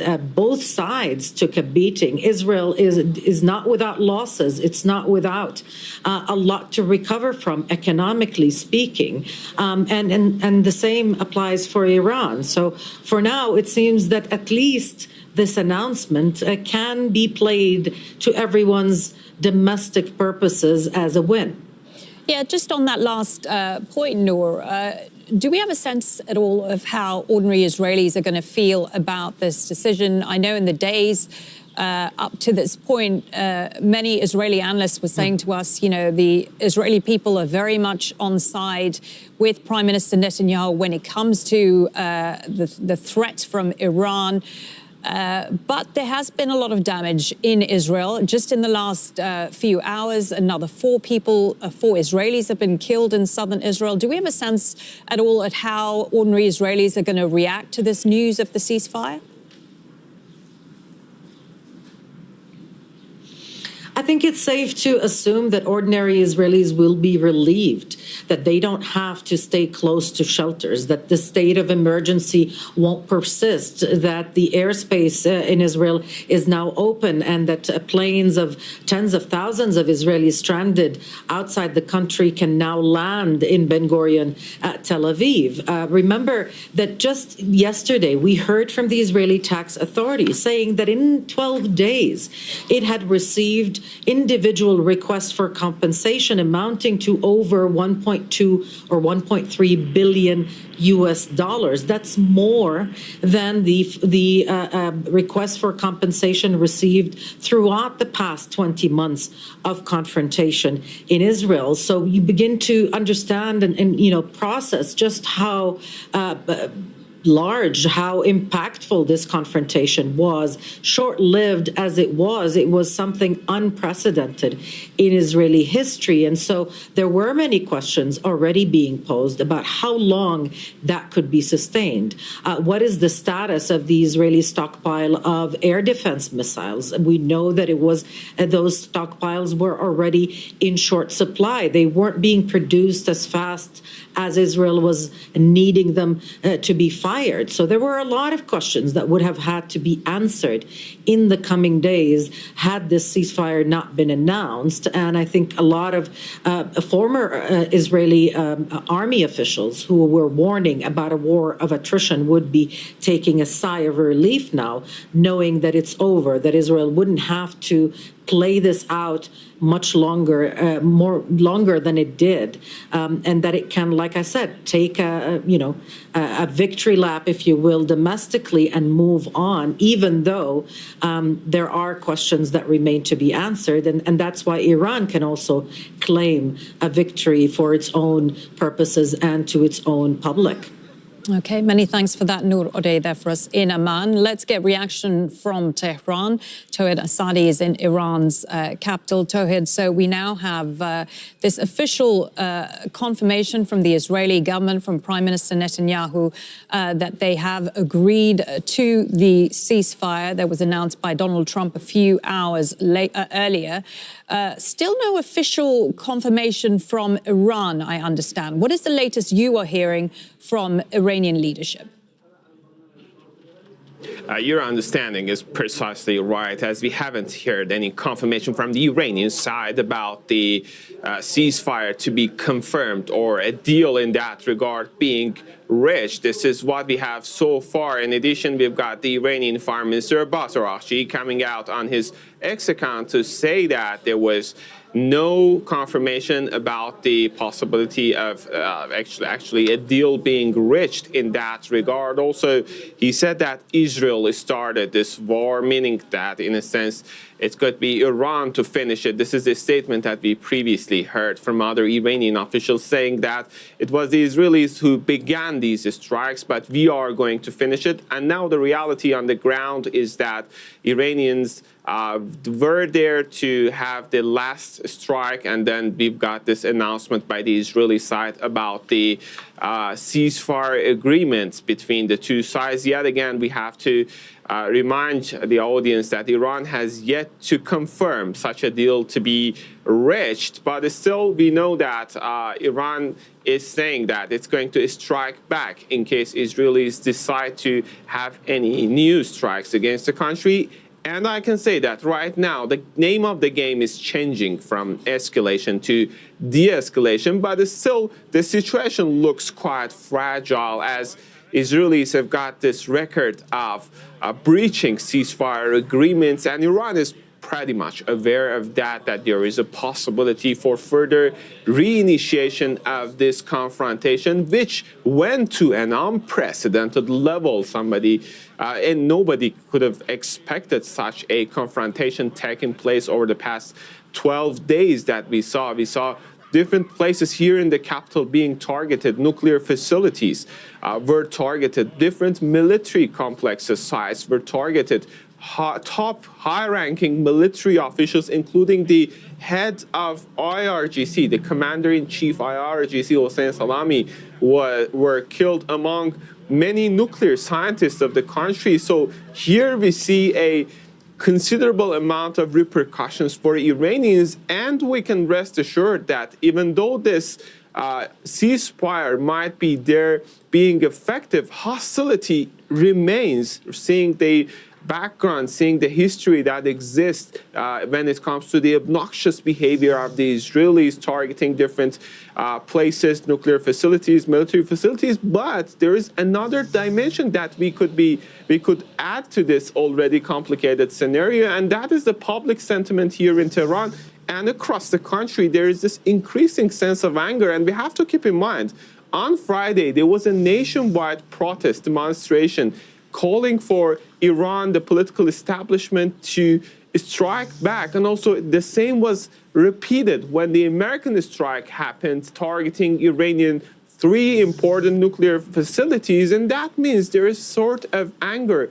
And this is a key point of concern that we have to keep in mind. For the time being, we can be hopeful that we can see a potential ceasefire, paving the way for a let's say, de-escalation in longer run. But whether or not that's going to be stable is something that we have to keep waiting to see. Obviously, Iranians are going to interpret as a victory for themselves because, first of all, it was the Israelis that announced this ceasefire being accepted. They announced it after the very last attacks, the very last strikes by the Iranians targeting actually key important sites across the Israeli territories. And also it's going to be interpreted as a victory for Iran, seeing that they retaliated as much as they could. Yeah, on that point, Iranians clearly keen to show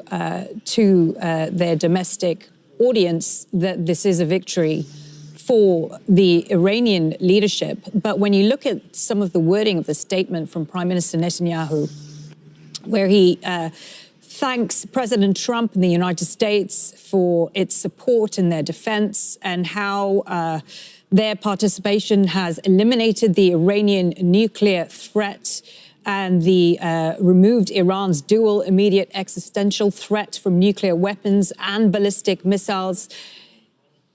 What sort of message is that sending to the Iranian leadership, and how do you expect them to react to statements like that? Well, the message is the same hostility that has been expected from the Israeli-American side. We know that this is not for today, yesterday, or the day before. There is this long history of hostility between the two sides. It goes without saying. But still, speaking of the potential responses, we have heard it already from Iranian officials that, for instance, when it comes to the nuclear program of the country, this is based on an indigenous knowledge, and Iran is not going to stop there. Also, when it comes to the damage, we have yet to receive a comprehensive, precise report on the amount of damage, specifically when it comes to 3 nuclear important facilities in Natanz, in Isfahan, and in Fordo. They are saying that they are also still assessing the amount of damage there. But what goes without saying is that Iranian officials are saying they're going to continue their nuclear program still in a peaceful manner, as they said before, but still there are damages caused by these actually attacks. We know that some infrastructures, not necessarily related to nuclear or military sites, but a number of fuel depots were targeted by the Israelis, and that's going to take some time to rebuild those damaged places, those damaged infrastructures. That's going to be considered, obviously, a blow, but still the possibility of de-escalation is something that is going to be priceless for both sides, I guess.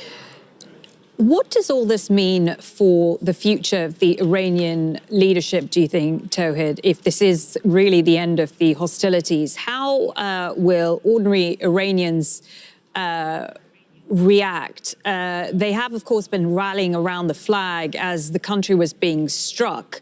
Do you think that is going to continue, or will they, now that the hostilities have stopped, demand change from those at the top?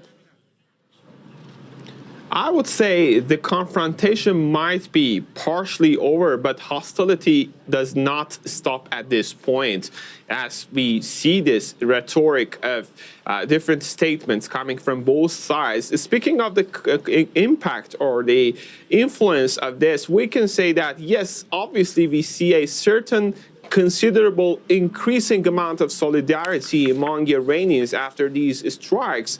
And it's going to be out there for at least for a midterm. We can expect a continuation of that.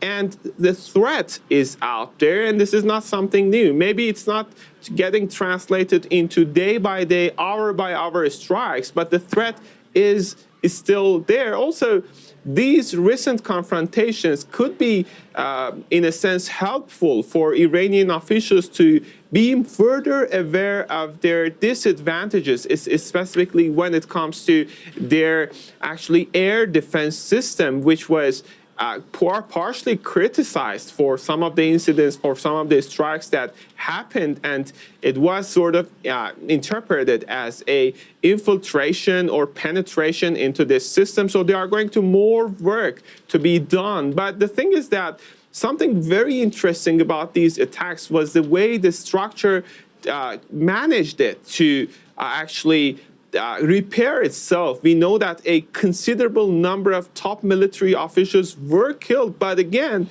after just a very short amount of time, the country managed to rebuild the structure, to reappoint new people, and then it came to strike back the Israelis. And of course, there is going to be a certain level of preparedness for any potential scenario down the road, specifically seeing the very fact that they saw the direct U.S. intervention, and this was just a limited extent. To tell you the truth, just 3 points were targeted by the American strikes. That could have been much more than that. And now Iranians are getting prepared to actually improve, boost on their defense capabilities while working on their missile capabilities and other military capabilities as well.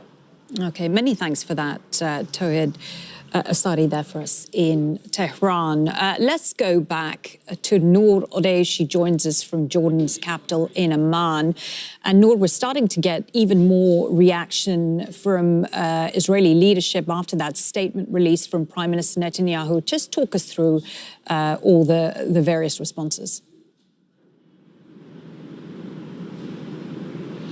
Let me say that despite reports that Benjamin Netanyahu had instructed his ministers not to comment, we've already heard from at least one minister, the Minister of Finance, Bezalel Smotrich, and he said that now that Israel has achieved this victory, then it is time to move and finish the job in Gaza. Israel will move full force ahead to finish what had been started and to achieve security and prosperity for Israel for many years to come. We're also hearing from the leaders of the opposition. Yair Lapid, who leads the opposition bloc in the Israeli Knesset, also talked about Gaza, congratulating Israel on this achievement, but really shifting attention to where it will inevitably go in the next hours in Israel, to Gaza. There are 50 Israeli captives still there, that war being very polarizing and not as popular as the strikes on Iran. Yair Lapid calling for an end to the war on Gaza, as did Yair Golan, another prominent figure in the Israeli opposition who heads the former Labour Party, if you will. He also said that it is important now to shift attention back to Gaza. And I would suspect that much of the commentary will be focused on that. We've already heard from the families of Israeli captives who had warned that an end to the confrontation with Iran without a conclusive end to the issue of the captives, to returning them home, would mean that this was all for nothing. This was, of course, an emotional plea at the last hour, but the decision had been made and the deal had been brokered. Ceasefire, as far as Israel is concerned, was accepted as it was proposed by Donald Trump. Okay, thank you for that update, Noor Odeh, there for us in Amman. Okay, let's take a closer look at that statement by the Israeli government when they agreed to the ceasefire announced by President Trump. In a statement, it says Israel thanks President Trump and the United States for their support in defense and their participation in eliminating the Iranian nuclear threat. In light of achieving the objectives of the operation and in full coordination with President Trump, Israel has agreed to the president's proposal. Israel will respond forcibly to any violation of the ceasefire. Israeli citizens must continue to strictly adhere to the Home Front Command's instructions until full compliance with the ceasefire is confirmed. Okay, let's get more with Ori Goldberg, is an Israeli political commentator. He joins us from Tel Aviv. Ori, so a very, very eventful sort of 12 hours or so. Let's begin with that statement from the Israeli government. What do you make of it, the fact that they have agreed to the ceasefire? I think it's somewhat ridiculous, especially the stressing of the goals of the operation.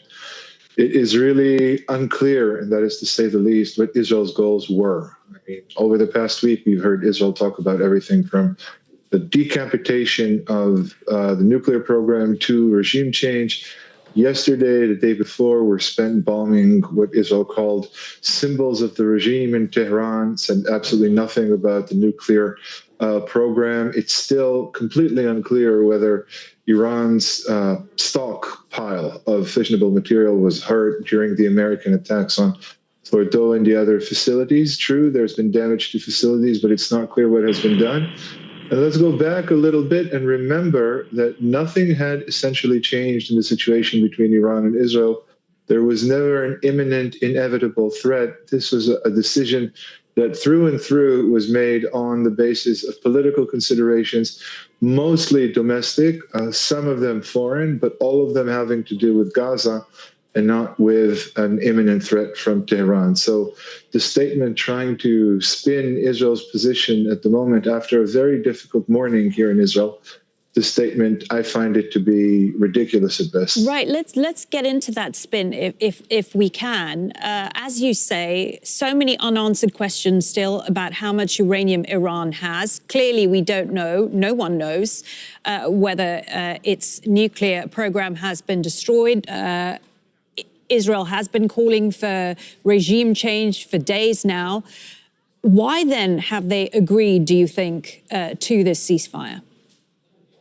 There are two reasons, and I would assume that both apply.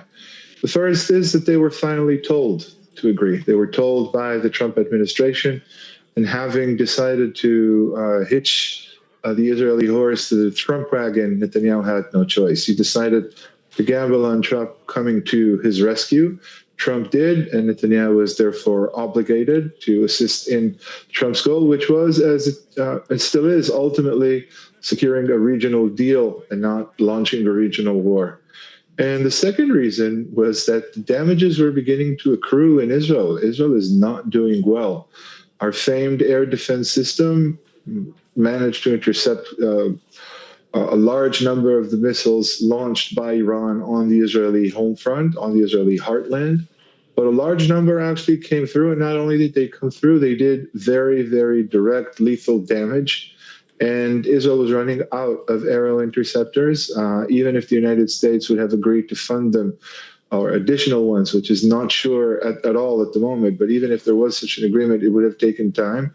I don't think Israel could have really borne the brunt of a long missile-based war of attrition with Iran. Israel could have continued to strike in Tehran. There are, as we know, from Israel's experience in Gaza, endless targets should Israel choose to strike them, especially if Israel develops them, as the algorithmic language goes. But other than striking and killing and destroying, which Israel does with abandon in Iran as it does in Gaza, there are no strategic goals to be attained. And I believe that even Netanyahu came to the realization that that was true and decided to end when he was made an offer he couldn't refuse by the Trump administration. Regardless of motivations or political motivations on any of the sides, do you think this ceasefire is going to hold? I would presume that it will. I'm cautiously optimistic. Again, there's absolutely no reason for anybody to expand what happened over the last 11 days to a regional war. The region doesn't want a war. And that includes both Iran and the Sunni Gulf monarchies and just about every other country. Even Israel, despite its desire for disruption and disorder, doesn't want a regional war, especially when it remains completely unclear whether Israel has managed to do serious damage to the Iranian nuclear program. And I believe that if all sides want some kind of regulated agreement, then it will ultimately be some kind of regulated agreement. I don't think we will see any kind of tit for tat as we saw over the past 11 days, unless there is a unilateral act without provocation, similar to the Israeli strike which began this war. Yeah, interesting that point about provocation. I just want to ask, I mean, before this ceasefire was announced, the Iranian parliament said it was seeking to suspend cooperation with the nuclear watchdog, the IAEA. If they say they're going to continue to pursue this, what does Israel do next? Israel is not a signatory to the NPT, the Non-Proliferation Treaty. It's not in a position to do much of anything. But the Iranian parliament is, even if we consider it a democratically elected institution, which it is to some extent not, the Iranian parliament is hardline. That is the position that controls the Iranian parliament at the moment. The Iranian parliament does not make foreign policy decisions. That is up to the supreme leader and the president and the foreign minister, all of whom, by the way, function very efficiently as a team over this week and a half. I think it's a good point in which to reiterate what your Tehran correspondent said. The Islamic Republic comes out of this still standing, and that is in many ways a victory for the Islamic Republic. Okay. Its existence was never really in doubt. Ori, thank you so much for your time. Ori Goldberg, Israeli political commentator, joining us there from Tel Aviv. Thank you. Okay, I just want to recap our top story this hour. Israel's government has now officially agreed to a ceasefire announced by the US President Donald Trump. It comes, of course, after nearly 2 weeks of military conflict between Iran and Israel. In that statement, Israel said it has removed Tehran's dual immediate existential threat from its nuclear weapons and its ballistic missiles. Well, just hours before US President Donald Trump announced a ceasefire, strikes by Iran on Israel killed at least 4 people in the last hour or so. A missile hit a building in Beersheba in southern Israel. Meanwhile, earlier, Iran launched a missile strike on America's largest military base in the Middle East, here in Qatar. Interceptions were seen over the capital, Doha. Qatar's Interior Ministry says some debris fell in residential areas. No casualties were reported.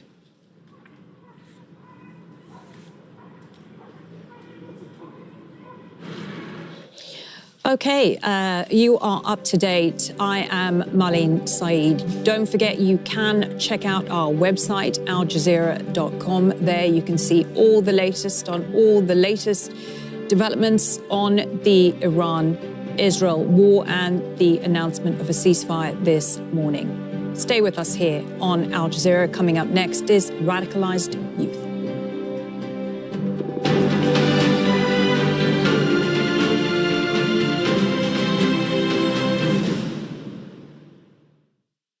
On Counting the Cost, how will the Israel-Iran conflict affect oil and gas prices and energy supplies?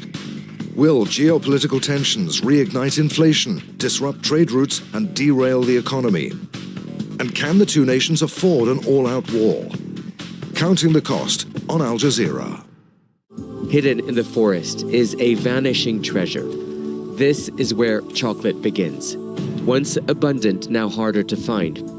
Too much rain, too much heat. And now a killer lurking in the shadows, the black pod disease, a plague slashing yields by half. Okay, I've been waiting for this moment. Fragrance is out of this world.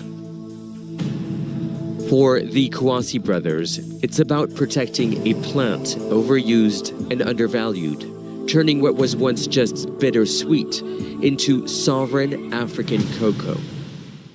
The story of a small community in one of Mexico's most dangerous states, standing up to criminal cartels and corrupt politicians. We don't want politicians anymore. They just disunite the people. In the last episode of Democracy Maybe, we explore how Cheran's elders led the fight for self-determination. At that time, thinking of the narcos was the same as thinking of Cheran's government. By the people on Al Jazeera. Global criminal drug dealing shifted to places beyond the reach of law and order. There are many people in the Afghan government who are involved in the drug trade. Guerrilla wars in Colombia. And Mexico, where the cartels have been responsible for a merciless spiral of violence. The final episode of Drug Trafficking, Politics and Power, The Lost Territories on Al Jazeera.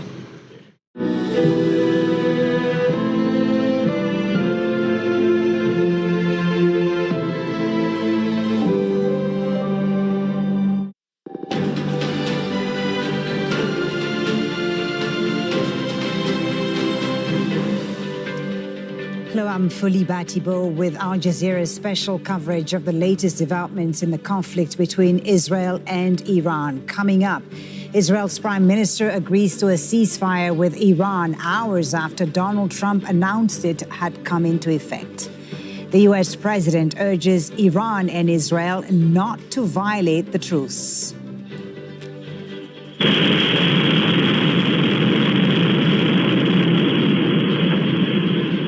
A wave of Iranian missiles hit a city in southern Israel minutes before the U.S. ceasefire announcement.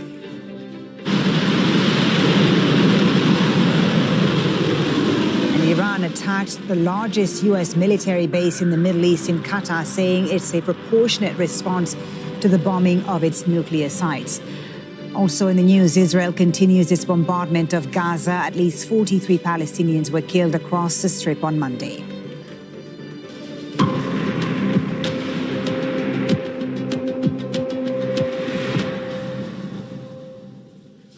The Israeli government says it's agreed to a ceasefire deal with Iran that was brokered by U.S. President Donald Trump. It comes after nearly 2 weeks of direct military conflict with Tehran. Israel says it has removed what it calls a dual immediate existential threat from nuclear weapons and ballistic missiles. The statement from the Prime Minister reads, Israel thanks President Trump and the United States for their support in defense and their participation in eliminating the Iranian nuclear threat. In light of achieving the objectives of the operation and in full coordination with President Trump, Israel has agreed to the president's proposal. Israel will respond forcefully to any violation of the ceasefire, the statement goes on to say. Israeli citizens must continue to strictly adhere to the Home Front Command's instructions until full compliance with the ceasefire is confirmed. Well, U.S. President Donald Trump has warned both sides against violating the truce. Hours before Trump announced it had come into effect, strikes by Iran on Israel killed at least 4 people.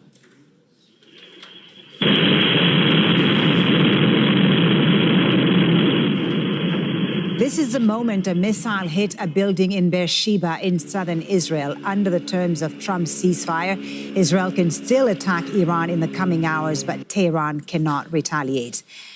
Well, we're unpacking all these latest developments with our correspondents in Washington, D.C., Tehran and Amman. And Amman is where we begin. The Jordanian capital, Noor O'Day, is there for us, monitoring the situation in Israel. Noor, what an eventful 24 hours. Tell us about what's been happening in the last hour and the announcement by the Israeli Prime Minister that they've accepted the ceasefire that was announced by the Trump administration? Well, fully after that 1 or 2 hours of radio silence of Iranian missiles launched at Israel, of 3 buildings now in danger of collapse and several casualties reported, we saw a statement from the Israeli Prime Minister, in a way responding to opposition leaders who were already hitting the airwaves, and in another preempting or trying to frame the discussion moving forward. As you said, the announcement, the statement declared Israel's acceptance of Donald Trump's ceasefire proposal. It also, in a way, declared victory. The statement talked about a historic achievement, about unprecedented success, and about Israel being on par with other world powers. Now, this is very important for Benjamin Netanyahu personally. He will be speaking later on in the day, addressing the public. But for him, this is also about his legacy. He needs to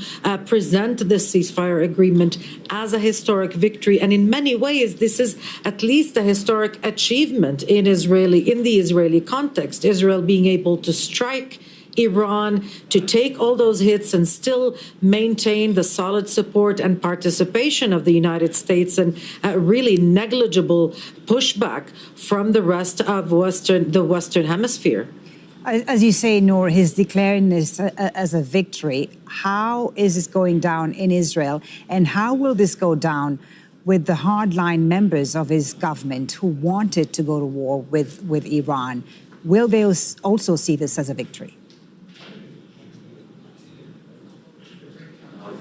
Well, the hardliners in this government have been instructed not to comment, but we've already heard from the Israeli Minister of Finance, Bezalel Smotrich, who's a key ally and a key minister in this coalition. He said that this achievement was very important and historic for Israel, and that now the country will move with full force ahead, back, and focus all its force and effort on Gaza. This is, of course, a preemptive strike, if you will, from Bezalel Smotrich, who has already heard opposition leaders talking about the need for a ceasefire in Gaza. Smotrich not letting that go and talking about more war. But I think it's important to keep in mind that it would have been very difficult, if not outright impossible, for anyone in the Israeli government, including those hardliners, to oppose Donald Trump's proposition for a ceasefire. Israel depends on the U.S. not just for political support, not just for those strikes on the 3 nuclear facilities in Iran, but also for the supply of weapons. Israel was low on its supply of the air defense missiles. It needed American support. It received 14 cargo planes, military planes, of ammunition and weapons during this 12-day confrontation. Right. So no to Trump would have probably not been considered. Yeah, and the Prime Minister did thank President Trump in his statement for his participation, for the U.S.'s participation in the conflict. I imagine, Noor, that this will be a great sigh of relief for Israelis. The past 12 days have been costly to them. Very costly indeed, and we're still waiting for the final tally on casualties. But at least 4 killed today. There were 24 or 25 people confirmed killed in the days past. Unprecedented losses in terms of buildings that have collapsed, of buildings that remain condemned for demolition because of the damages sustained. Fully entire neighborhoods impacted, devastated, really. And the Israeli Tax Authority has been trying to also inform the public, to draw a few parallels. Let me give you an example. In the past 12 days, the Israeli authorities received nearly 40,000 individual requests for compensation, amounting to over $1.3 billion US dollars. That's just the compensation requests of individual Israelis for losses incurred to their private property. Now, in the past 20 months of Israel's multi-frontal war, the tax authorities received a compensation request for less than that amount. So that begins to give you a picture of just how different, how unprecedented this confrontation was. And the Israeli public and many commentators were beginning to ask questions. How long can this last, and what is the end game? Now that a ceasefire has been accepted by Israel, then, they can talk about how much was achieved and how much can Israel claim victory, but at least people will not be in the shelters and it won't be a state of emergency, and the airspace in Israel is now open to receive thousands of Israelis who had been stranded outside of the country during those days. Noor, thank you very much for that. That's Al Jazeera's Noor O'Day in Amman. We'll, of course, be coming back to you throughout the morning here for the latest reaction and analysis of Israel accepting the ceasefire with Iran, which was announced by President Trump. Let's now head to Tehran, the Iranian capital. Tawhid Asadi is there for us. Tawhid, official confirmation from the Israelis that they've accepted the ceasefire. Any official confirmation from the Iranians? Not yet, we haven't received any confirmation from Iranian officials on the acceptance of a deal related to ceasefire. But still, I can say that the name of the game is changing now from escalation to de-escalation, as we see signs of hope about more potentiality for a ceasefire between the two sides who just experienced an unprecedented level of confrontation and escalation over the past 12 days. And now we see there is a possibility for settling down and for stepping back from these strikes. The latest statements actually came from the Iranian Foreign Minister Abbas Araghchi hours after announcement by the U.S. President Donald Trump about the ceasefire. He came out to say that there is no agreement of ceasefire or there is no deal reached in this regard, but he said that there is going to be a cessation for military operations, and of course this is going to be a key fundamental factor for that, and there is a big if for that. Iranian Foreign Minister Abbas Araghchi said that it's going to be only possible if Israelis decide to stop their aggressions, and the reality on the ground right now as we speak is that we don't see the continuation of Israeli strikes as we saw last night. Sounds of massive explosion heard in the capital, but right now things look more promising. Right. If, as you say, Tawhid, the name of the game right now is de-escalation, how will the Iranian leaders be presenting this to the Iranian public as a victory, and what will that mean going forward? Indeed, yes, it sounds like a victory, specifically for several reasons. First of all, it was the Israeli side that first came out to accept this ceasefire. And also, they were saying that Israelis were not capable enough, and that's why they knocked the door of Americans to come and get intervened in this already intricate situation. And also, this is a statement that we heard from Foreign Minister Abbas Araghchi, who said that Israelis started the war, and now it could be, in a sense, implied that this was the Israeli side who began the war, but it was the Iranian side who decided on the point at which it should be finished. That's something that Iranians and Iranian officials in particular could interpret as a sort of victory for themselves, specifically seeing the fact that for the latest hours prior to announcement of this ceasefire, we saw several rounds of Iranian missiles landing in the Israeli territories, and now they can say that we were there to have the final shot. And we also saw, of course, that Iranian attack on the U.S. base in Qatar.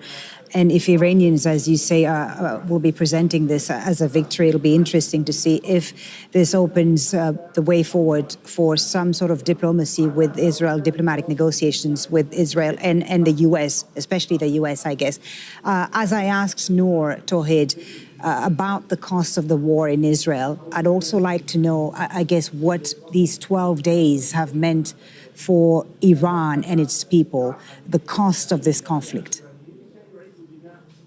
considerable cost, I would say, as we see a lot of damages out there, specifically when it comes to the nuclear facilities. We know that in the American strikes, we saw at least 3 important nuclear facilities of the country in Natanz, in Isfahan, in Fordo, being targeted by the Americans. And that's not it. We saw Natanz being targeted by the Israelis as well. And beyond actually the nuclear facilities, it was different military sites being targeted by the Israelis. And added to that is the very fact that several high-ranking, I would say highest-ranking military officials were assassinated, including the top commander, the commander-in-chief of IRGC, Hossein Salami. And also, when it comes to nuclear scientists, we've got the same thing. We've got several nuclear scientists being killed as a result of these strikes, including Feridun Abbasi, the former head of Iran's Atomic Energy Organization, as well as Tehranchi, Dr. Tehranchi, who was the president of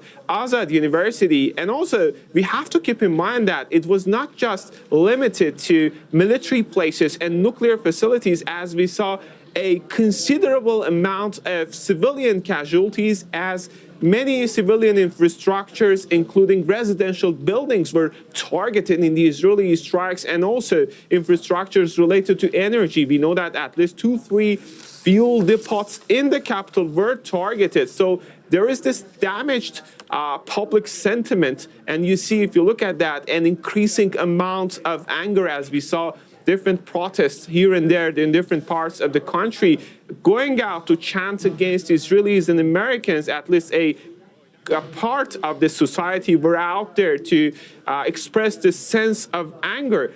And we know that also part of the population living in Tehran, a city that hosts over 10 million people, decided to go out of the town due to these threats. And now they're getting back.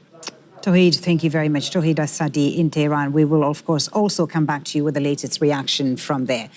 Now let's head to Washington, D.C., where Phil Lavelle is. And Washington is, of course, where President Trump announced a few hours ago that he had reached a ceasefire between Israel and Iran. And the president making a number of posts on social media in the last few hours. Phil, bring us up to speed with what he's been saying.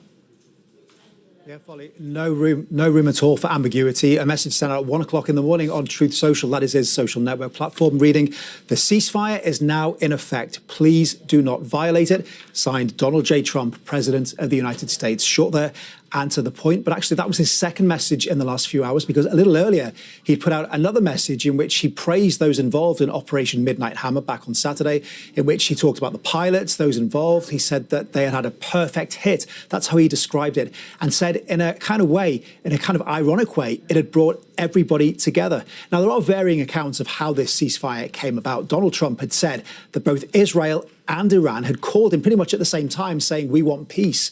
Whereas the Iranians have said on television, this was one of their news anchors, said that Trump called in what she described a begging-like manner following that attack on that US air base in Qatar. But here's what we do know, at least according to the White House and Donald Trump, of how it all unfolded. Donald Trump managed to broker an agreement with the Israelis. He spoke to Prime Minister Benjamin Netanyahu. Once that was done, he called the Emir of Qatar and said, "Look, can you bring the Iranians on side? I've got the Israelis here. That's all sorted. I need the Iranians to be brought on side." They got to work, the Emir and the Qatari Prime Minister. Meanwhile, J.D. Vance, who is the Vice President here, plus the Secretary of State, Marco Rubio, and Steve Witkoff, the Middle East envoy, they were also having indirect and direct talks with the Iranians. And then when it all started to come together, J.D. Vance and the Qatari Prime Minister managed to sort out the finer details. And that is how we believe the ceasefire came about. So it is now officially in place. Question is it going to last? Indeed. Is it going to last? Is it going to hold? But this will no doubt be seen, Phil, as a victory for Donald Trump, for the US president, because he brokered this. What has been the reaction to this in Washington, especially from those who opposed President Trump directly entering the conflict on behalf of Israel? Well, you bear in mind that he'd sold himself throughout the election campaign as being the peacemaker in chief, somebody that could bring about stability. And there had been a lot of criticism, not just from the Democrats, which you would expect, but also those within the Republican Party. I've got to say, he's getting some praise, not just from the Republicans, but there have been a few Democrats who've said this could be a good thing, obviously with the caveat that they are not happy, that they believe he overstepped his constitutional authority. In fact, some are calling for his impeachment. But on the Republican side, he's also getting a lot of praise. You know, you've got Mike Johnson, who is the Speaker of the House. He always seems to fall in line with Donald Trump. So it's not a huge surprise that he said that this was great. He described it as an example of peace through strength, which is one of the phrases Donald Trump had talked about a lot during the election campaign. But then you've got Marjorie Taylor Greene, Congresswoman from Georgia. She's usually a very fierce backer of Donald Trump. But the last few days, she had been very against this. Now, she's part of the Make America Great Again movement, and they are all about America first, not getting involved in any foreign wars, you know, letting those other countries sort out their problems. However, she's come back into the fold as well because she's congratulated Donald Trump. She said, "Thank you for pursuing peace." Meanwhile, there are lots of questions being asked here about whether or not Operation Midnight Hammer did exactly what it was meant to do, because obviously the administration is saying that it led to complete and utter obliteration of Iran's nuclear hopes. But there are some experts, some analysts who are saying, you know, it's far too early to say if that uranium was destroyed, especially amidst those reports that some of it could have been moved. J.D. Vance was asked about this on Fox News last night. The actual question was, has that uranium been destroyed? He didn't answer it. He said, actually, I think the question is this, and then he went off on a different tangent. But that's one of the big questions, regardless of whether or not there's a ceasefire over the coming weeks or coming days. The intelligence community, the journalists, pretty much everybody in Washington is going to be asking, where did that uranium go? Phil Lavelle in Washington, D.C., thank you very much for that for now. Now, before the ceasefire announcement, Iran fired a salvo of missiles at a U.S. military base in Qatar on Monday, as you heard from our correspondents. It was an unprecedented attack on a neighboring country, which Iran has long held close relations with. But Tehran says the attack was a justified response to the American strikes on its nuclear facilities on Sunday. In the last few minutes, we've heard that foreign ministers of the Gulf Cooperation Council, the GCC, will be meeting here in Doha for an exceptional meeting to discuss Iran's attack on the U.S. base here in Qatar. Here's Bedad Maheshi with more.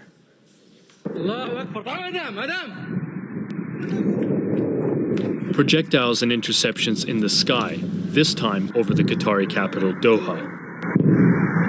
Shelter-in-place warnings as a barrage of Iranian missiles target the largest U.S. airbase in the Middle East, in what's being seen as a symbolic show of force. Tehran calls it legitimate self-defense and retaliation for the American bombing of its nuclear facilities on Sunday.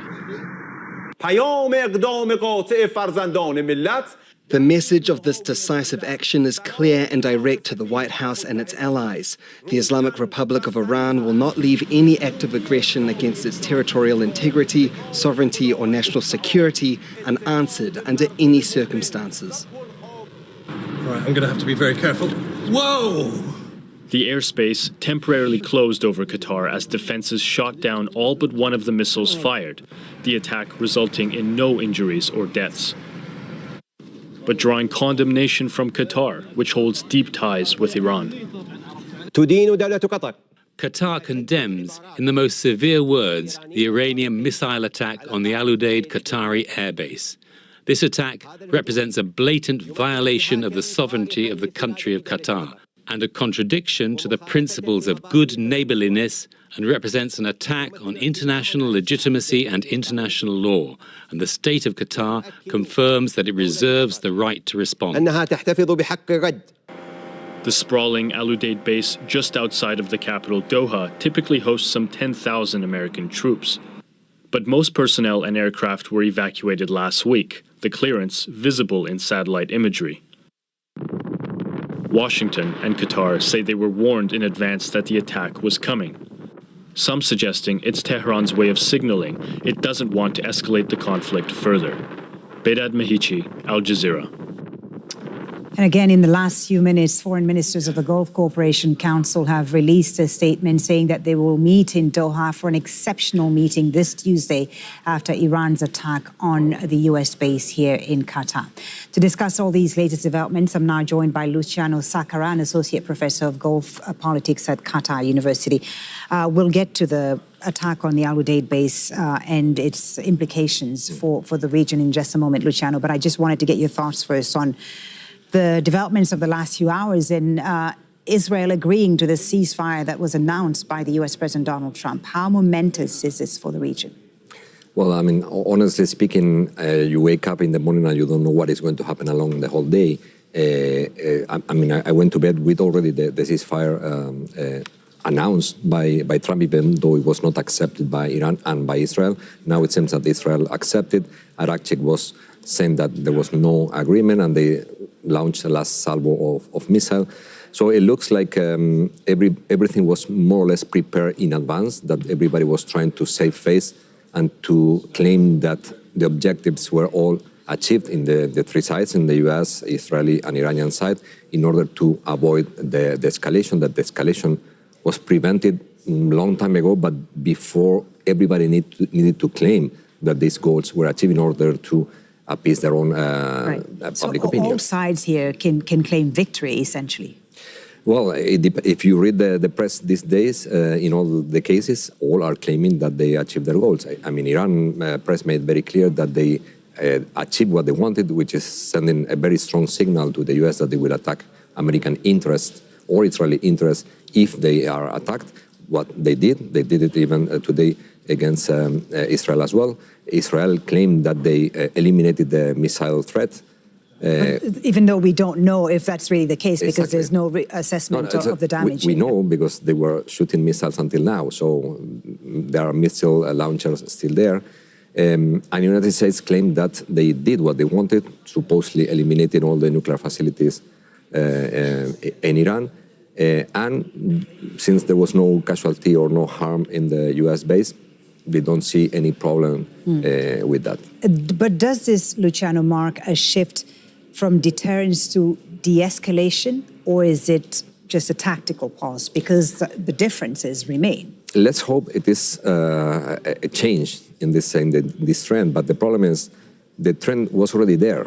If we look back at 12 days ago, there was a trend. I mean, since the fall of Assad in Syria, Iran accepted the situation that there's a stalemate, that the axis of resistance was damaged, and Iran could not impose more rules of this game. So they accepted to sit down with the United States to start negotiating something. Here, there's a clear evidence that even though there were some signals that there were some track 2 agreements signed already and accepted by Pezeshkian about the use of some nuclear technology for medical uses, Trump did not care about that because Netanyahu was pressing him in order to achieve his own goals. So the one who settled the agenda, what should be achieved, was Netanyahu. We saw also that there were discrepancies about regime change. Trump was not interested in that. Netanyahu was saying, no, we need to destroy the military capability, nuclear capability, and also the ideological capability that is targeting Israel. Trump is okay. If this happened, I will not say no, but I don't care about what the Iranians do inside Iran. Now we come back to 12 days back, right, in which more or less everybody is satisfied, and we have to see now in the future if Israel keeps because the seeing confrontation may be over for now, but the hostilities that have existed for decades remain, right? And the question is whether the ceasefire will hold, how long it will hold, and what needs to happen for it to hold. Well, I mean, there's something that this is the elephant in the room. Gaza is still there. Yes. I mean, people is being killed in more quantity than ever before. 100 people are being killed every day, and this seems to be not important anymore, at least for Israel or for the United States. Now everybody's working on that. I assume that now Trump is very pleased, and he's aspiring to have again the Nobel Peace Prize because he got the peace between Iran and Israel. But Gaza is still there. So as far as this is still there, I don't think we can talk about a global peace in the region. Now, we heard in the last few minutes that the foreign ministers of the Gulf Cooperation Council will be meeting in an emergency meeting here in Doha following the Iranian attack on the American base in Qatar, Al Udeid base. Iran opted to go after an American base in Qatar, a country which it has good relations with. They apparently had warned the Americans and the Qataris of their action prior to it happening. What are the implications of this for Iran's relations with Qatar, and what does this mean for the GCC as a whole going forward? Well, I mean, Iran chose this base because it's the biggest one, and because Qatar is the country that they enjoy the best relations with within the GCC. So it would be less harmful attacking Qatar than any other base in the Emirates or Saudi or Kuwait. So I think that they negotiated something in a way to avoid further problems. I don't think any GCC states want to now to raise the tension with Iran. This was some trend that was working since 2022 when the Beijing agreement was signed and when they normalized relations between Saudi, Emirates and Iran. And I assume that this meeting is more or less to keep that peace, to show the support to Qatar, to show Iran that this cannot happen again. This cannot be retaliation against GCC territory. It's unacceptable. But making sure that still that bases in the GCC will not be used to retaliate against Iran, and to keep at least this cordial, not friendly relation between the GCC and Iran. All right, Luciano, thank you very much for the moment. Luciano Sakara from Qatar University joining us here on Al Jazeera. And just to let you know that we are waiting for a news conference by the Qatari foreign minister this hour here in Doha, and we'll bring that to you live when it happens. It's coming up to almost 7:30 GMT, a reminder of our breaking news story on Al Jazeera. And the Israeli government says it's agreed to a ceasefire deal with Iran that was brokered by the US President Donald Trump. We'll have reaction from Tehran and Tel Aviv in just a moment. But first, Heidi Jo Castro has more on how Trump's ceasefire announcement unfolded. Even as air sirens sounded over Israel and Iran, U.S. President Donald Trump congratulated the two countries on social media, announcing it has been fully agreed by and between Israel and Iran that there will be a complete and total ceasefire. The timeline, as announced by Trump, said the ceasefire would begin 6 hours after his announcement posted at 22 GMT Monday. He said Iran would stop its attacks first, then Israel would follow, and upon the 24th hour, an official end to the 12-day war will be saluted by the world. He went on to congratulate both countries, Israel and Iran, on having the stamina, courage, and intelligence to end what should be called the 12-day war. This is a war that could have gone on for years and destroyed the entire Middle East, but it didn't and never will. The U.S. president ended the post by saying, "God bless Israel and God bless Iran," just a day after suggesting regime change in Tehran. Trump's whiplash announcement of a supposed ceasefire deal came hours after Iran fired missiles at the American Al Udeid air base in Qatar. No damage or injuries were reported. After the attack, Trump reportedly told the Emir of Qatar that Israel had agreed to a ceasefire and asked for help to persuade Iran. Qatar's prime minister reportedly helped secure Iran's agreement. U.S. Vice President J.D. Vance gave Trump credit for taking the deal over the finish line. Now, what that means, I think, is we have to talk to Iran and, of course, to Israel about what the future holds, because while we have obliterated the Iranian nuclear program, our hope and our expectation is that they're not going to try to rebuild that program.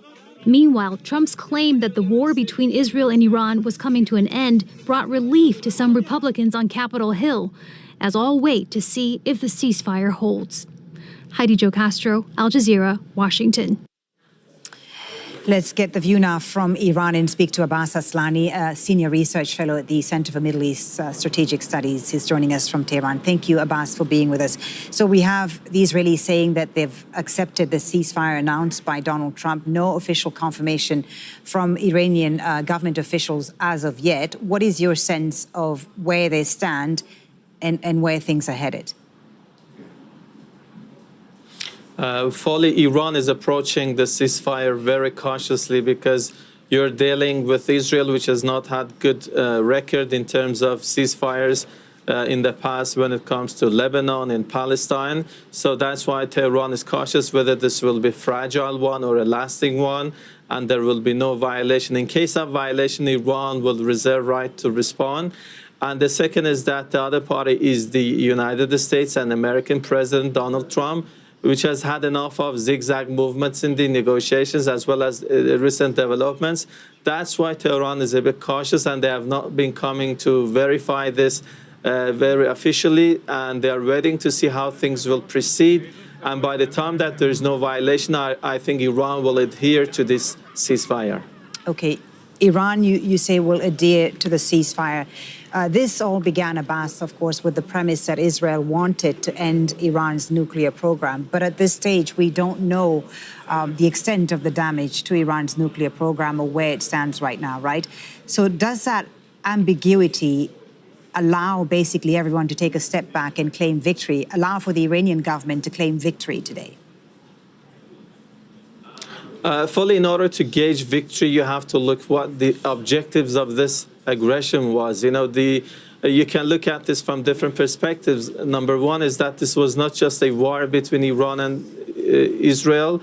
It was a war between Iran versus Israel and the United States. And, you know, they were defining a goal, you know, in order to destroy Iran's nuclear program, then Iran's nuclear facility, as well as to bring a regime change by provoking people to help Israel against the government. But we have been seeing damages inflicted on Iran's nuclear facilities, but Iran's nuclear program fully is not just about those facilities and the equipment. They have been, you know, facing damages, but Iran has relocated the nuclear material to a secure place, and Iran's, let's say, know-how and the knowledge is intact, and you cannot bomb or destroy the knowledge. This is what Iran has been arguing. Israelis are claiming victory in terms of destroying Iran's missile power. The answer to this question is very simple. You look at what happened early this morning. Iran targeted places and Israeli targets this morning, you know, which had some casualties. So this was not the case as well. So there's a big question mark for that. They wanted also bring regime change. They had the calculation before the aggression that the Iranian people would come to streets helping Israel against the government. But what happened in practice was a unity and cohesion among Iranian public supporting the government against Israel and the United States. And there is a sense among the Iranian people that in order to tackle an external threat, they have to be solidifying the power inside the country. So they will support the government. The level of the support for the government in future will increase. So this is not the end fully. Iran looks at this a new beginning, and beginning of a new era, which will set the course in a different way, and that's a bigger picture we have to be paying attention to. You say, not just a couple of weeks, not just tactical operations. You say, Abbas Astani, that this is not the end but the beginning of a new era. Does that mean then that the door is open for diplomacy going forward between Iran and the U.S., continuation of the nuclear talks, and perhaps even diplomacy with Israel? Is there appetite for that in Tehran? The other parties think that they have been able to destroy Iran's nuclear facilities. Let them think so. This is the perspective here in Tehran. But what is being discussed these days here in Iran, specifically at the parliament, is to reconsider cooperation with the International Atomic Energy Agency. They are trying to pass a bill to end and suspend the cooperation with the IAEA. I think for some time we cannot be thinking of a negotiated resolution between Iran and the West, at least for some short time. And because the walls of distrust stands very tall between the two sides. And this wall became taller even in the course of recent developments between the two sides. Iran cannot trust the United States when they are talking about negotiations, whether they are sincere or not, because in the middle of those negotiations, Israel attacked Iran, and in the middle of Iran's discussions and negotiations with European parties, the United States itself attacked Iran. So there is no guarantee for Iran that in the case of any negotiations, the other parties will adhere to that process, will be acting in a way that they want negotiations. So that's the problem that exists between Iran and the other parties, and that's why we cannot say that let's say negotiations in a meaningful way can happen. What do you think needs to happen for the ceasefire, if it's confirmed? I mean, the Israelis have said, yes, we will accept the ceasefire. What will it take for the ceasefire to hold, for the Iranians to accept it, and for anything meaningful to come out of all of this? Fully, it's important to take note that how it is being framed by the American and Israeli side. This was an aggression which was initiated by Israel and then United States, and they were also the first one to ask for a ceasefire. They were asking Qatar in order to mediate and urge Iran and convince Iran to accept this fire. This is, I think, meaningful if you want to address the success of their operation or not. So this means that they wanted to end this conflict. They thought that a prolonged one would not benefit them. But in order to make this ceasefire to be a lasting one, I think the first and the foremost will be the other party not to violate it. If that's the case, which has happened in Lebanon, Israel now and then attacking parts of that country, I think this will not. This will be to the detriment of the ceasefire, making it a very fragile one. So in that case, we might be expecting a fresh round of conflict between the two sides. So it's important to see that how things will proceed in the coming days. And in case of violation, I think this will break. But if they keep to, let's say, to this ceasefire terms, I think this could consolidate in, gradually to shift to a, let's say, a more lasting one. Okay, Abbas Aslani, thank you very much for joining us and sharing your views with us there from Tehran. Abbas Aslani from the Center for Middle East Strategic Studies. Now, in the last few minutes, the Israeli military says it's identified missiles launched from Iran towards Israel, and it has instructed the public to enter a protected space and remain there until further notice.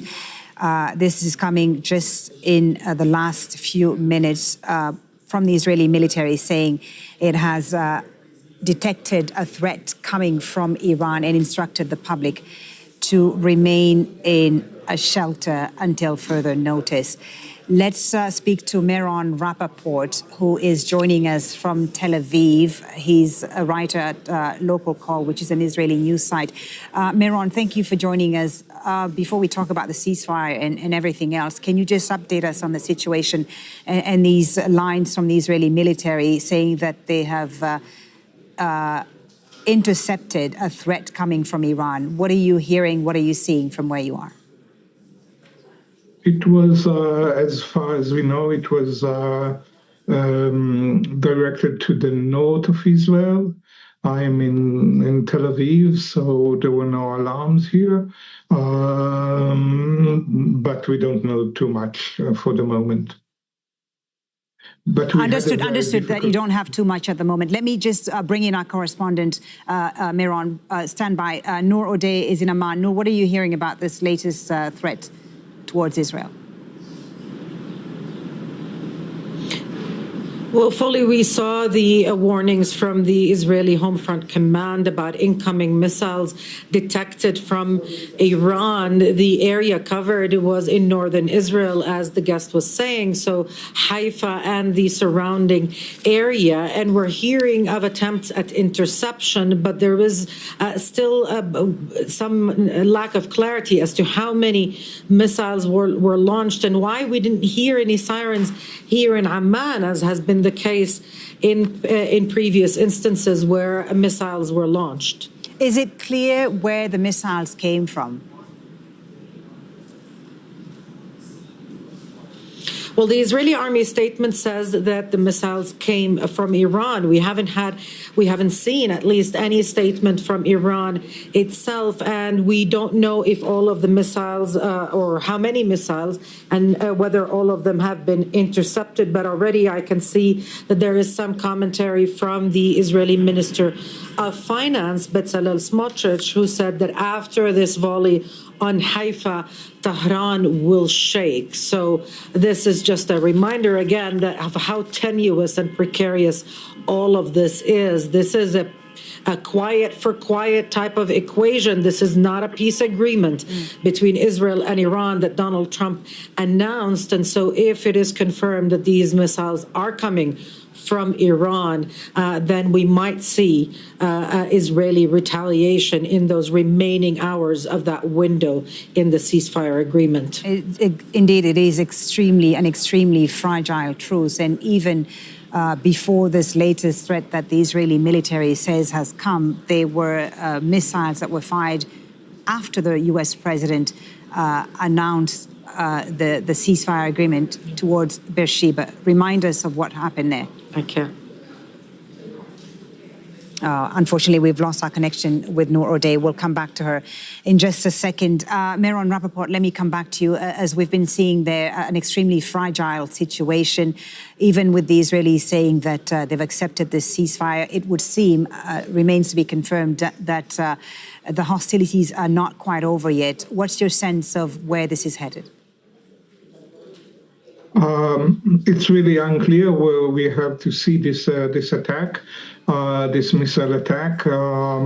And as was mentioned, Bezalel Smotrich said that Tehran will tremble.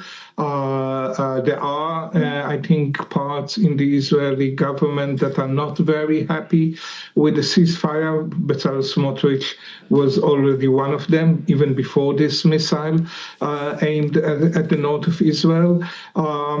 He said that we had a huge victory, but still there's a bitter taste left because the regime was not taken down. So there are elements in the government that would maybe like the war to go on, at least for some time. How does Netanyahu convince those elements to abide and respect this ceasefire? As you said, we know the nature of his cabinet and the hardliners like the finance minister. He has to deal with them. Will it be a problem for him to deal with them? Can he convince them in the long run to accept and abide by the ceasefire? If it would, again, it's a complete guess because it's happening now. But I think if it's one missile, then maybe with Trump's help, he can still maybe strike some symbolic strike in Iran and go on with the ceasefire. But again, if it's something more, I think it will be more difficult. It depends much, of course, on Trump. Indeed. A lot depends on Trump, as you said. What does that say about the U.S.-Israeli alliance? What does it suggest to you? It seems that the U.S. president has quite a lot of influence on the Israeli government. In this war, at the moment, it was not clear who is leading who, whether it's Trump that is leading Netanyahu, as we have seen the last 24 hours, maybe, the announcement of Trump on a ceasefire, while on the other hand, it's quite clear that on the first days of the war, it was Israel leading the U.S., and that in the beginning, the U.S. was quite hesitant and said that this is a unilateral attack by Israel. Then they adopted it, and then, of course, they joined it.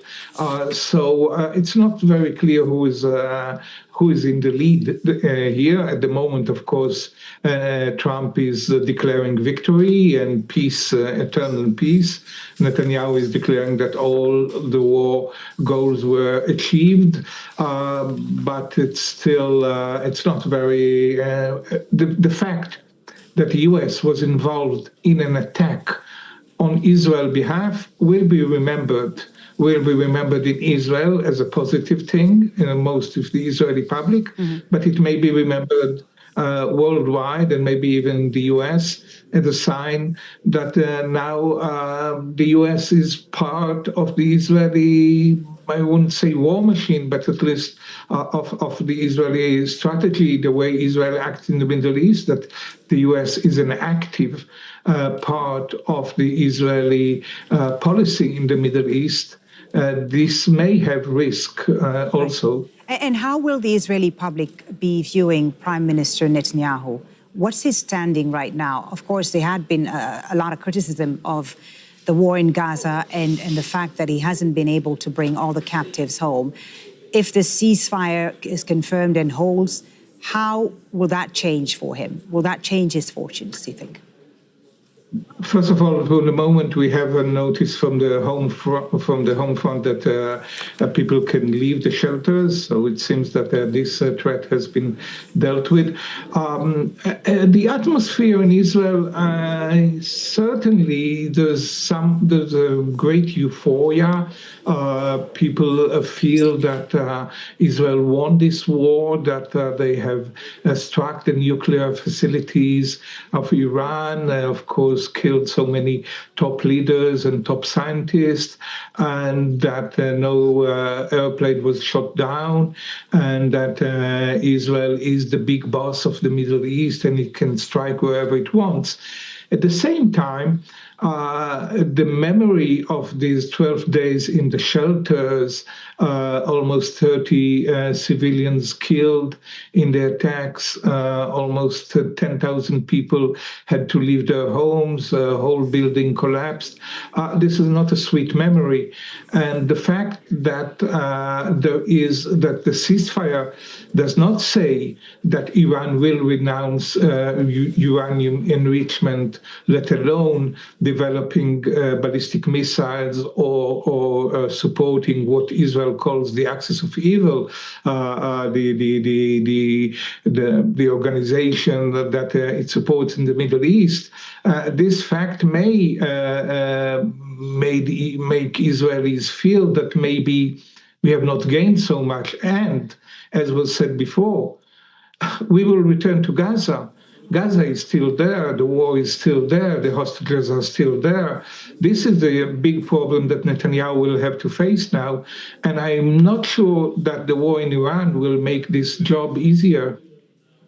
Meron, thank you so much for joining us and sharing your views and bringing us a perspective from Israel. Meron Rappaport joining us there from Tel Aviv. Now, just to remind you that we are awaiting a news conference here in Qatar from the foreign minister about the situation in the region in the wake of the Iranian attack on a U.S. military base here in Qatar. And also, we're expecting, of course, comments on the latest developments and the ceasefire, which was announced by the U.S. president between Iran and Israel, which the Israelis say they have accepted. We'll bring that news conference to you live on Al Jazeera when it happens.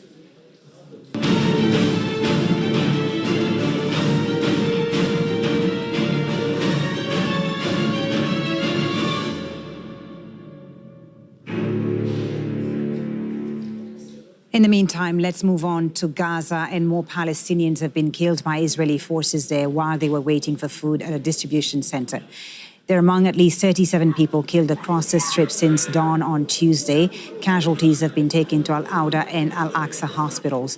There have also been funerals for some of the people killed on Monday while seeking aid in the north of the strip. Let's get an update from our Hani Mahmoud, who's in Gaza City for us. So the war in Gaza continues, even as there are other issues unfolding in the region. Bring us up to speed with what's been happening there, Hani. Well, Folly, great news. Ceasefire between Iran and Israel. Tension eased and regional powers are stepping back from an edge of a larger war. But the mourning here, as every other morning for the past 20 months, is quite heavy. More screams, more tears, and more trauma, more funerals and bidding farewell for family members and family members and relatives dying either at distribution centers in the northern territories or in Rafah city or the central area near Netzarim corridor. 37 Palestinians have been killed, and this is a combination of a direct killing targeting residential homes here in Gaza City, in the southern part of the city, a Sabra neighborhood, a densely populated neighborhood, and more recently became overcrowded by the numerous forced evacuation orders that pushed many of the people in the eastern part of the city toward this part of Gaza City and the western part near the coastal road. Another residential home in a shelter refugee camp at early hours of last night, where 3 people reported killed. They happen to be from one family. Also, the 5 people here in the Sabra neighborhood happen to be from one family as well. At distribution centers, the Israeli military did not miss an opportunity to kill Palestinians waiting for aid parcels and food parcels and sack of flowers near these areas in Rafah and Netzarim and the northern part of the Strip. 30 people is the combined number of people killed while waiting for aid. They were transferred to various health facilities, including a Shifa hospital. The scene as of yesterday, late evening hours, of many of the people who were transferred on animal drawn carts or inside civilian vehicle, it rushed to a Shifa hospital. The emergency ward turned into a blood path by the large number of injuries whose injuries were very consistent: shot in the back, the lower part of their back, in the back of their heads and the neck, which means following the strategy of shoot to kill. Many of them unfortunately died inside the emergency ward as they were waiting for medical care and intervention by the doctors. That did not happen given how busy and overwhelmed a Shifa hospital, let alone the fact that the Shifa hospital is not operating as a proper health facilities as we know it. Pre-October 7th has been reduced into just a small, simple facility, a small ward for emergency, and that's about it. And that repeats itself across the Gaza Strip. The drones are still buzzing and hovering at a very lower level at the eastern part. We hear often in the past hours more of the home demolition that targeted many of the remaining residential buildings in the areas that turn now into vast fields of rubble that can be easily seen from a distance. We can see this is as part of a long Israeli strategy of making Gaza uninhabitable, because think of it, when this is over, people are going back to nothing. There is nothing to go back to, and it's more of making Gaza as quite uninhabitable as possible. Okay, Hani, thank you very much for the updates. That's Hani Mahmoud live there in Gaza City. A reminder of our main news this hour on Al Jazeera, and the Israeli government says it's agreed to a ceasefire deal with Iran hours after it was announced by the US President Donald Trump. This comes after nearly 2 weeks of conflicts, 12 days of conflicts between Israel and Iran. Now, at this hour, we are awaiting a news conference from the Qatari foreign minister, who will be speaking alongside the visiting Lebanese prime minister. There you see the room has been set up with the flag of both countries, Qatar and Lebanon.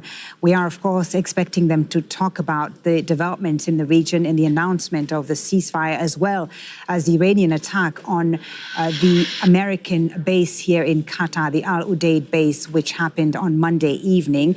And we've also heard that foreign ministers of the Gulf Cooperation Council, the countries will meet here in Doha today for an exceptional meeting after the Iranian attack on the US base here in Qatar. To discuss these latest developments, let's bring in Luciano Sakara, an associate professor of Gulf politics at Qatar University. We wait to hear what the Qatari leader, the Qatari foreign minister and prime minister will say there.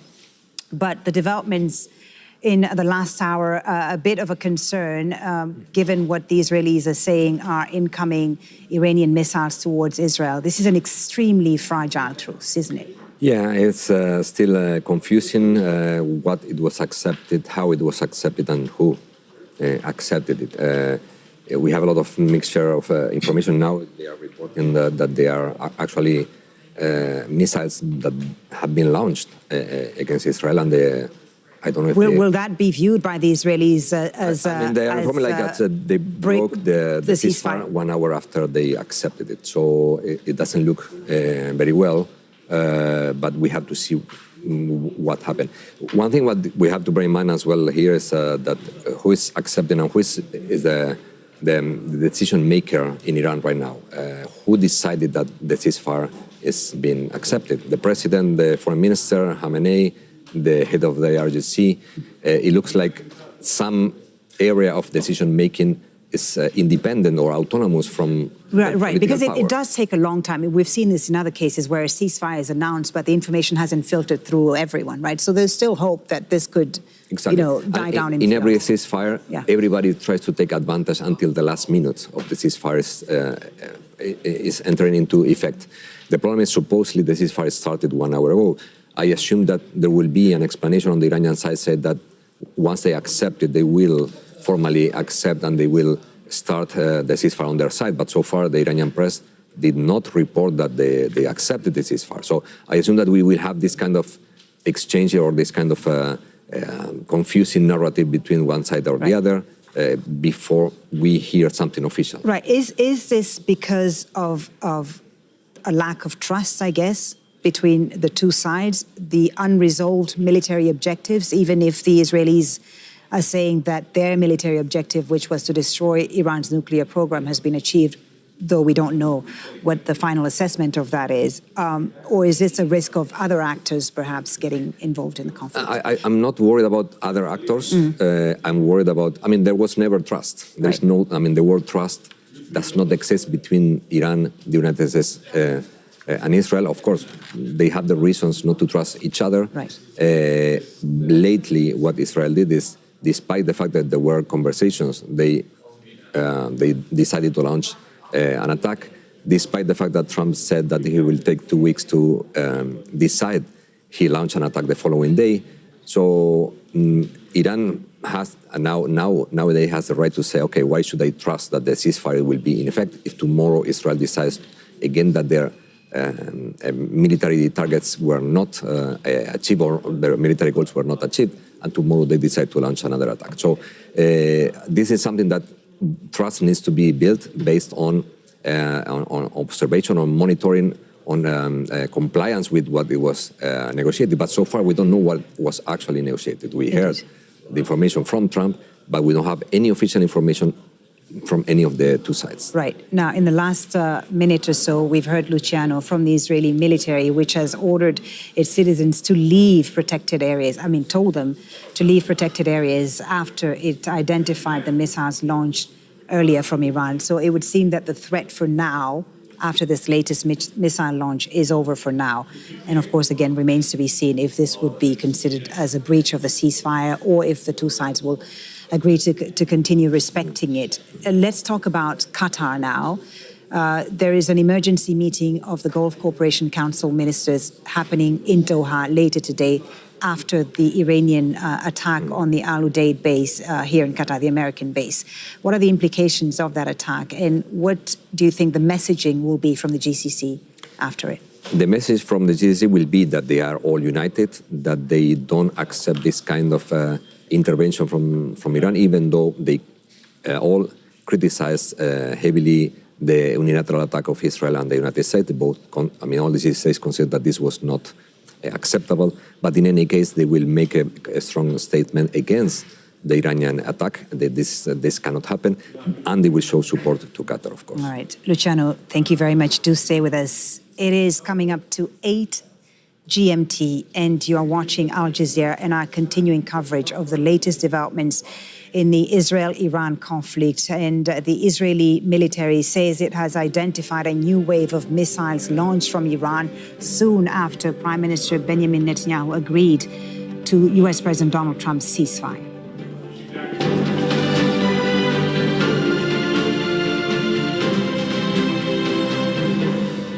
I'm Foli Batibo. You're watching Al Jazeera live from Doha. All the latest developments on this story coming up. The U.S. president has urged Iran and Israel not to violate the ceasefire.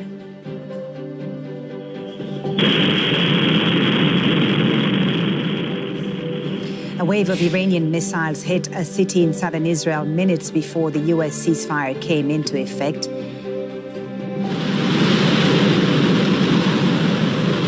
This came after Iran attacked the largest U.S. military base in the Middle East in Qatar, saying it's a proportionate response to the bombing of its nuclear sites. Also in the news, Israeli attacks on Palestinians queuing for food in Gaza continue. More than 30 people have been killed across the Strip.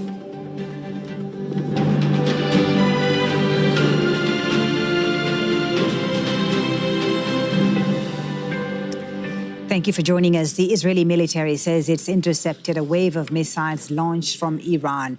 This comes just hours after U.S. President Donald Trump announced a ceasefire between Iran and Israel had come into effect. Israel's defense minister says he's instructed the military to respond forcefully to what he calls a violation of the deal. Israel Katz says Iran's capital, Tehran, will be targeted with high intensity. Now, the Iranian attack came less than 2 hours after the Israeli government said it agreed to the ceasefire. Israel released a statement announcing it removed what it called a dual immediate existential threat from nuclear weapons and ballistic missiles. Let's take a look at that statement. The Israelis thanked President Trump and the United States for their support in defense and their participation in eliminating the Iranian nuclear threat. In light of achieving the objectives of the operation and in full coordination with President Trump, Israel has agreed to the president's proposal, the statement said. It also said that Israel will respond forcefully to any violation of the ceasefire. Israeli citizens must continue to strictly adhere to the Home Front Command's instructions until full compliance with the ceasefire is confirmed. Well, we're following all the latest developments with our correspondents in Washington, D.C., Tehran, and Amman. We begin with Noor Odeh in the Jordanian capital. Noor, so it would seem that the latest threat is now over, with the Israeli military telling its citizens that they can leave protected areas. Bring us up to speed with what's been happening. That's right, Foley. At 10:27 local time, we saw warnings from the Israeli Home Front Command to Israeli citizens in northern Israel, particularly the Haifa area, to be close to shelters because they had seen and detected missiles fired from Iran. We did not hear sirens going off here in Amman, as has been the pattern and the case in previous launches, including this morning. But then we saw reports of interceptions over the sky of Haifa, large explosions. According to the Israeli military, those missiles have been intercepted. The incident is over, but of course the response from Israeli ministers has been immediate. The Minister of Finance, Bezalel Smotrich, just posted on his X account 3 words: Iran will shake. And then we saw that statement from the Minister of Defense, Israel Katz, who, as you said, has instructed the Israeli army to respond with high-intensity airstrikes on Tehran, the capital of Iran. An extremely fragile truce, a very complicated situation, Noor, and it's been quite an eventful 24 hours. Lots of ups and downs, an emotional roller coaster, really. Tell us about what the Israeli Prime Minister said when announcing that Israel had accepted the ceasefire which had been announced by the U.S. President earlier. What is the narrative in Israel?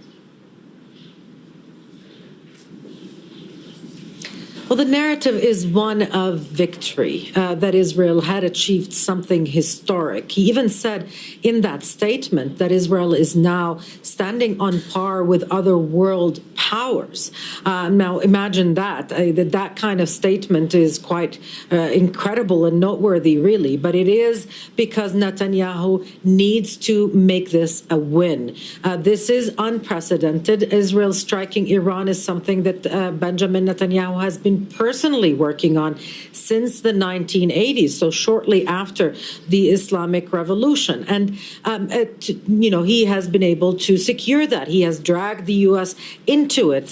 Donald Trump led the U.S. strikes against Iran's nuclear facilities, 3 of them, including Fordow. And then Donald Trump announces a ceasefire, there was very little possibility for Benjamin Netanyahu to say no. So he has accepted. But really what we see is an equation of calm for calm. This is not a peace deal between Iran and Israel. This is not an agreement that is signed by both parties as far as we know, because we don't know if papers were exchanged. But we know that a ceasefire has been announced, one that allows Benjamin Netanyahu to claim victory, one that also allows Donald Trump to claim victory, and at the same time, one that gives Iran space to say that they did not raise the white flag, they were not defeated. Benjamin Netanyahu needs to save and preserve that narrative now that those interceptions happened after he accepted the ceasefire. Indeed. How will the Israelis be viewing all of this? Again, we are in a very difficult situation where we don't know whether this will hold and whether it will last. But I imagine if the ceasefire holds, this will come with a great sense of relief in Israel, because the last 12 days have been costly to Israel and the Israelis. They have been very costly, and the coming few hours will be nerve-wracking to everybody, including Israelis who have been exhausted and drained by 12 days of non-stop sirens, non-stop rushes to the shelters, the bomb shelters, and to economic losses. This is not something that Israelis are used to. This is the first time that Israel is in a confrontation with such a large and capable army, and so the losses they've incurred, according to official numbers, is unmatched. Just in 12 days, a little more than 1.3 billion US dollars, though that's the amount of individual claims filed to Israeli authorities. That's in addition, of course, to the losses to the economy, the losses to businesses, the bill of the war effort to the Israeli coffers, and so on. So Israelis wanted this to be over. They can take the win now because they were beginning to ask questions about the end game of all of this and whether there was one. But also what is happening simultaneously is that attention is going back to where it should have been as far as many Israelis are concerned, which is Gaza. Israeli captives remain there. Israel's genocidal war has not stopped for over 625 days, and there is no end in sight. And that's why we heard from opposition leaders, from the families of Israeli captives, that the war on Gaza must now end. That is what the government is expected to do, and we'll wait to see if this coalition government can survive talking end of war on Gaza, or it will just, use the remaining appetite for war in Gaza itself. Noor, thank you very much for the moment. That's Noor O'Day in Amman, Jordan. Let's head over to Washington, D.C. now. Phil Lavelle is there for us, and President Trump, of course, the one who announced initially the ceasefire between Israel and Iran, and he's posted quite a lot throughout the night on his Truth Social, the latest post being that the ceasefire is now in effect. He said, please don't violate it. Tell us about how this all unfolded, how this ceasefire and the announcement by President Trump came about.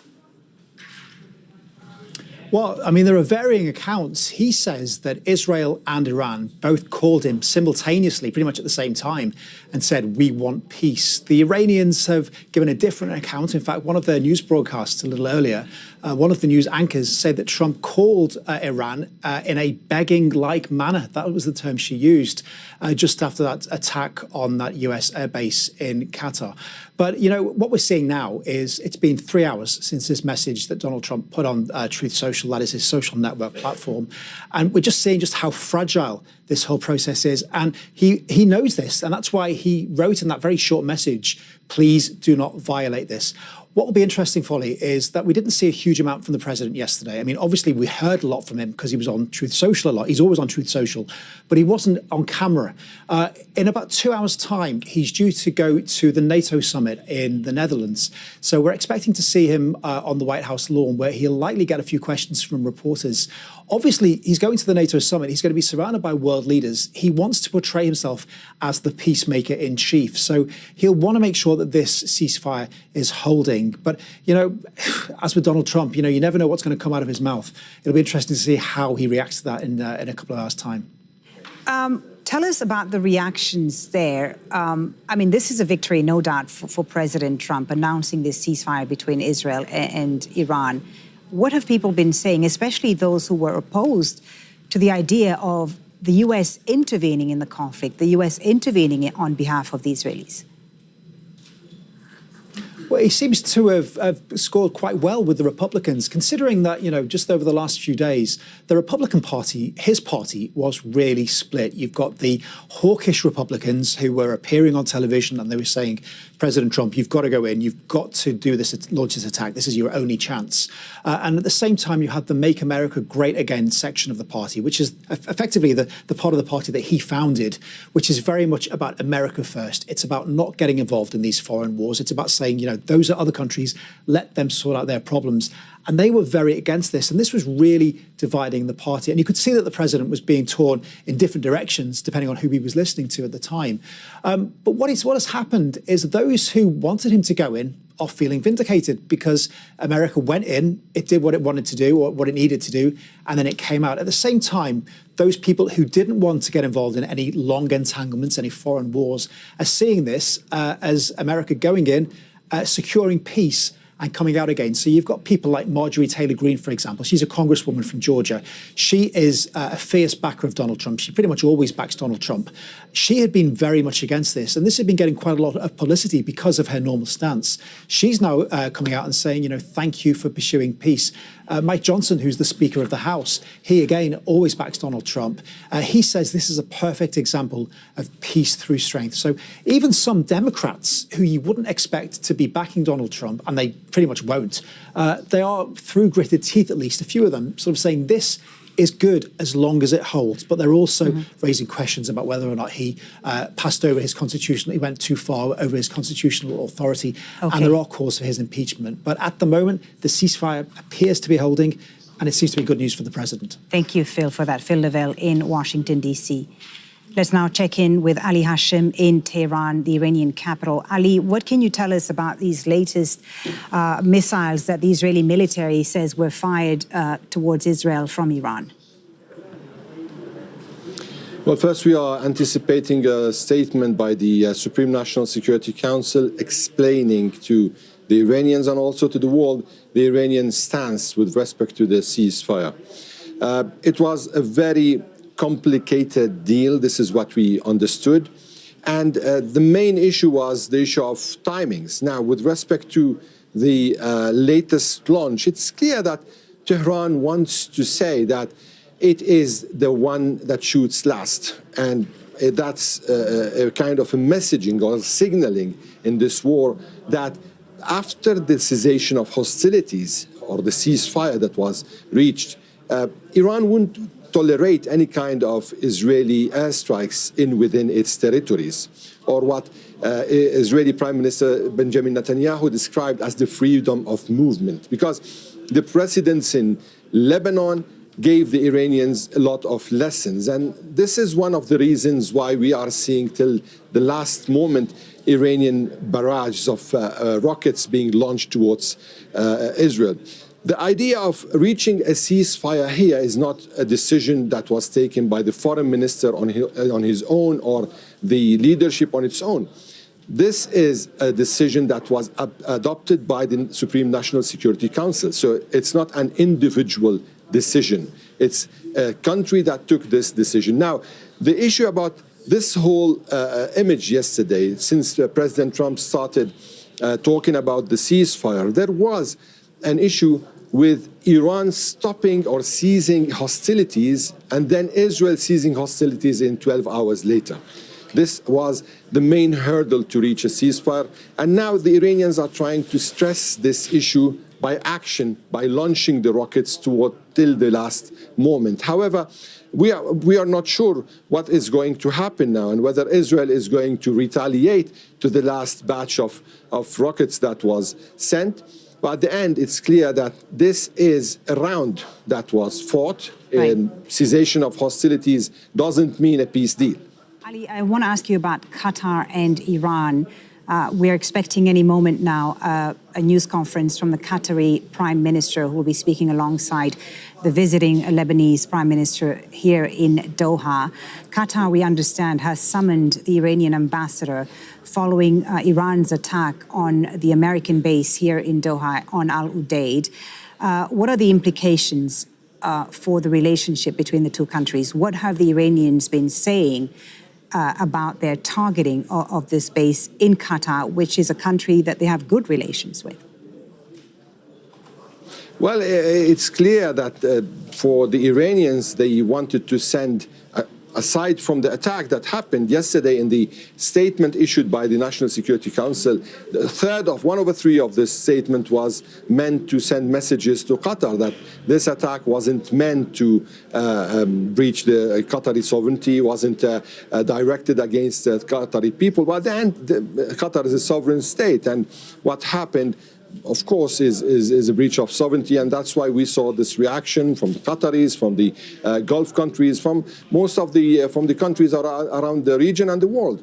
But for the Iranians and the Qataris, the issue is that despite what happened, the Qataris were still leading the mediation to end this war in the region, and this is a huge victory for the Qatari diplomacy, because they were able, despite what they had to go through or what they underwent, they were able to mediate, they were able to deal with cold blood and offer this mediation to both sides in order to reach to what we can describe as the first ceasefire, or at least the cessation of hostilities. A cessation of hostilities, a truce, a fragile one, but a truce nevertheless, Ali. And as you said, the Iranians, as the Israelis are presenting this as a victory, how will the Iranian public be viewing this and remind us of the cost for Iran and the Iranians these past 12 days of war with Israel? Well, what President Trump described or called the 12-day war was a war that was imposed on Iran. Israel started this war. It started it in a shock and awe, killing all the commanders here in Iran.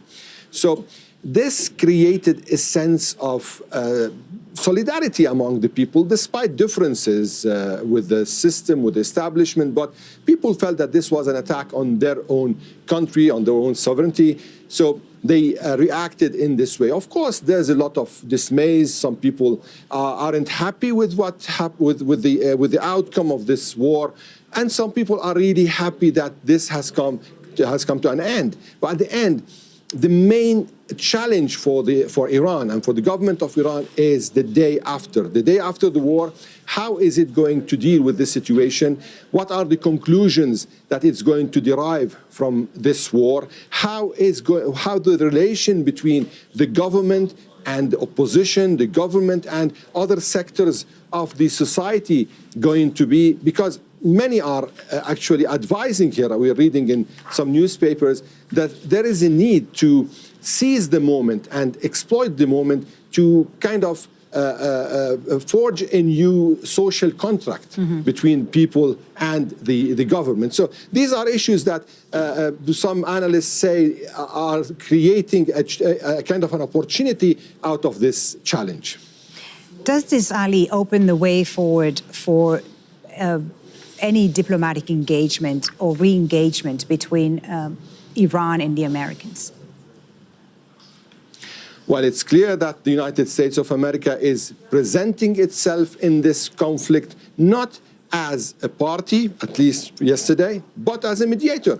And this is a new role the United States is playing, despite not having relations with the Islamic Republic of Iran.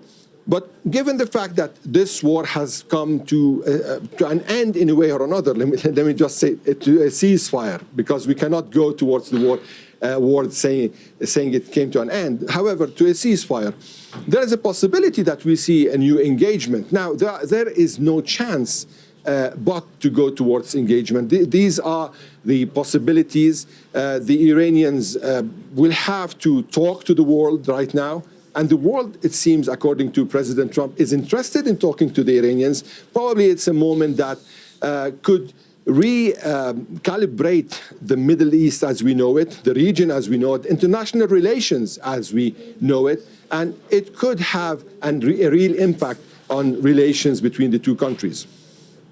Okay, Ali, thank you very much for the moment. That's Al Jazeera's Ali Hashim, live there in Tehran. Let's now speak to Luciano Sakara about these latest developments as we continue to wait for this news conference here in Qatar by the Qatari Prime Minister. Luciano is an associate professor of Gulf politics here at Qatar University. What's your sense of where this is headed? We have a truce in place, a fragile one, which is a bit shaky, as we've seen in the last hour. Do you think it will hold? Difficult to predict. I mean, we know that this kind of ceasefires take a lot of time to be effective, and that both sides are complying with what they agreed. We don't know yet if officially both agreed what Trump suggested, and we don't know exactly what was suggested in this proposal by Trump, apart from stopping the attacks. And also something that we have to bear in mind is that there is distrust among the three actors. Iran is not recognizing Israel. There is no diplomatic relation between Iran and the United States since 40 years ago. So it's difficult to see how this is going to hold. Moreover, when last 12 days ago there was a conversation ongoing between Iran and the US, and then it was broken.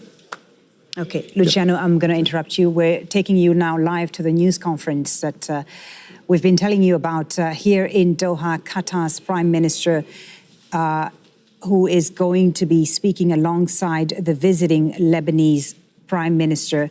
That is not the Qatari Prime Minister yet. They're just setting up the stage there, as you can see. But we are waiting for this news conference, which is happening as Lebanon's Prime Minister is visiting Doha. We're expecting, of course, both leaders to discuss the latest developments in the region, the ceasefire between Israel and Iran, which was announced by US President Donald Trump a few hours ago, and which the Israelis have said they accept. We're also expecting, of course, Qatar to react to the attack on its airbase at Al Udeid by the Iranians, the American airbase, I should say, at Al Udeid here in Qatar by the Iranians, which Qatar has condemned and has even summoned the Iranian ambassador to lodge a formal complaint, we understand. So we will wait to hear those comments in just a few minutes. Luciano, I think this is the Qatari Prime Minister coming now to the podium. Not sure. Okay, well, let's wait and see when that begins. Luciano, what can we expect to hear from Qatar in the wake of the Iranian attack on the American base here in Doha? Well, I think we already heard yesterday that this is something that Qatar will not accept. I mean, anything that happened that is violating the airspace and the territory of Qatar cannot be accepted by the Qatari government. So the response, or at least the condemnation of this attack is something that should be done, and to make clear Iran that even though there is an American base here, retaliations against America cannot be made in Qatari soil. How do you think the U.S. role in brokering the ceasefire between Iran and Israel, how do you think it will shape its standing in the Middle East, President Trump's standing in the Middle East? Well, it's confusing. We don't know what Trump wants to be, his role of mediator, peacemaker, justice maker. I mean, he bombed Iran in a way that he would destroy everything in order to promote peace. I mean, this is something that is contradictory, at least, to say that, first of all, I will bomb everything, killing I don't know how many people, destroying all the infrastructures I can, and then I force you to sit to make peace with me and with the rest of the world. This policy of... That's what he said. I mean, he did talk about diplomacy through strength. Diplomacy through very big strength. So it's a very small carrot and a very big stick. I assume that he's trying to send signals to everybody as well, even Russia or China, on how he would perform his foreign policy, not only in the Middle East. And Iran was the best case that he could find in order to say, I can sit to negotiate anything with anybody, but as far as you obey what I am trying to tell you. And if you don't accept that, I will impose my conditions by force, which is actually what was expecting to do decide. But this is not being a peacemaker. This is not being a mediator. This is being a bully, or this is being an actor that wants to impose their will and its hegemony in the whole region. Now, the confrontation between Iran and Israel is over for now, but the hostilities that have existed for decades remain. How do you see that going forward? What will it take, do you think, to lessen the tensions and to make this ceasefire turn into something more lasting, perhaps? I don't think it will move to something else. I mean, as far as there are no recognition and there are no political relations between Iran and Israel, it will be impossible to think about something more than a ceasefire. Stalemate, again, no, they will never be friends, there will never be cordial relations, but at least there will not be open fire, as it was before. Before there was a cold war, no war, no peace. I think we're going to come back to this situation in which there is no direct intervention. We have to remember that there was no direct attacks between Israel and Iran along 40 years, at least not declared ones, not military direct attacks. And only this happened because of what happened in Gaza. And this is something that we have to remember. The Gaza problem is still there. And as far as there is a problem there, there will be always excuses for continuation of any kind of hostilities in the whole Middle East. What about the other regional actors in all of this, Saudi Arabia, the UAE?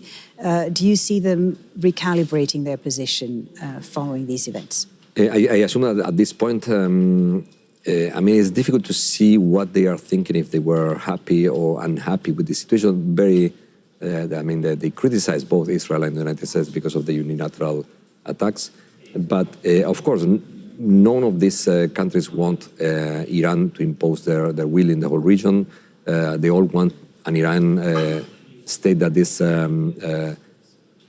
possible to discuss with and to engage in conversations, but not the country that they fear or that they want to, they want to contain, which was the policy before. I mean, before all the G states were more worried about containing the influence of Iran rather than engaging with Iran in a constructive dialogue. Now we are in another phase. And I assume the all GCC states want to keep that trend that was established in 2022 with the normalization of Iran with the Emirates and Saudi Arabia. Okay, Luciano, thank you very much for the moment. Luciano Zakara here in Doha with me. Let's get the perspective from Iran and speak to Abbas Aslani, who's joining us from the Iranian capital, Tehran. Abbas, what is your sense of where things stand right now? A ceasefire has been announced by the U.S. president. The Israelis said that they accepted. We have no official response from Iran, as far as I know. And in the last hour or so, we've seen, according to the Israeli military, missiles fired from Iran. Where do you think this all stands, and where is this headed?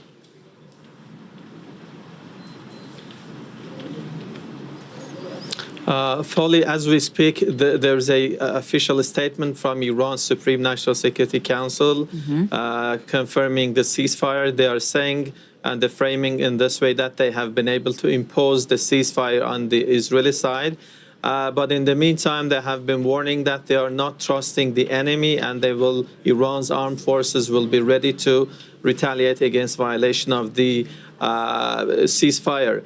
Meanwhile, regarding the news reports on missiles being launched toward Israel, Iran's state TV also denied launching any missiles against Israeli targets. So this seems that there has not been, let's say, missiles coming from Iranian side. That's yet question what has been happening.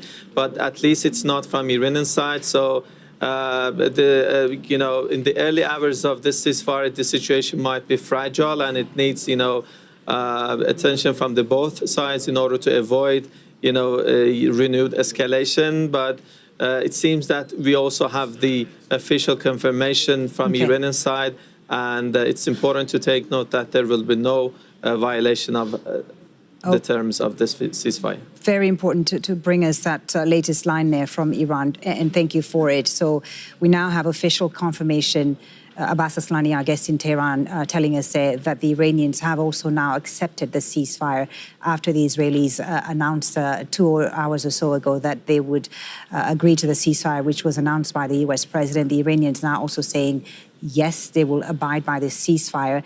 And Abbas Aslani, you're also telling us that Iran has denied launching the missiles which the Israeli military said came from Tehran an hour or so ago, because we did see an alert in the Israeli military telling its citizens to take shelter. But as Noor O'Day, our correspondent in Amman, was telling us, there were no prior warnings. Usually when these things happen, there is a warning that sounds over Amman in Jordan, which is then also relayed in Israel. But we didn't hear it this time. And now you're telling us that the Iranians are denying having launched missiles towards Israel this morning.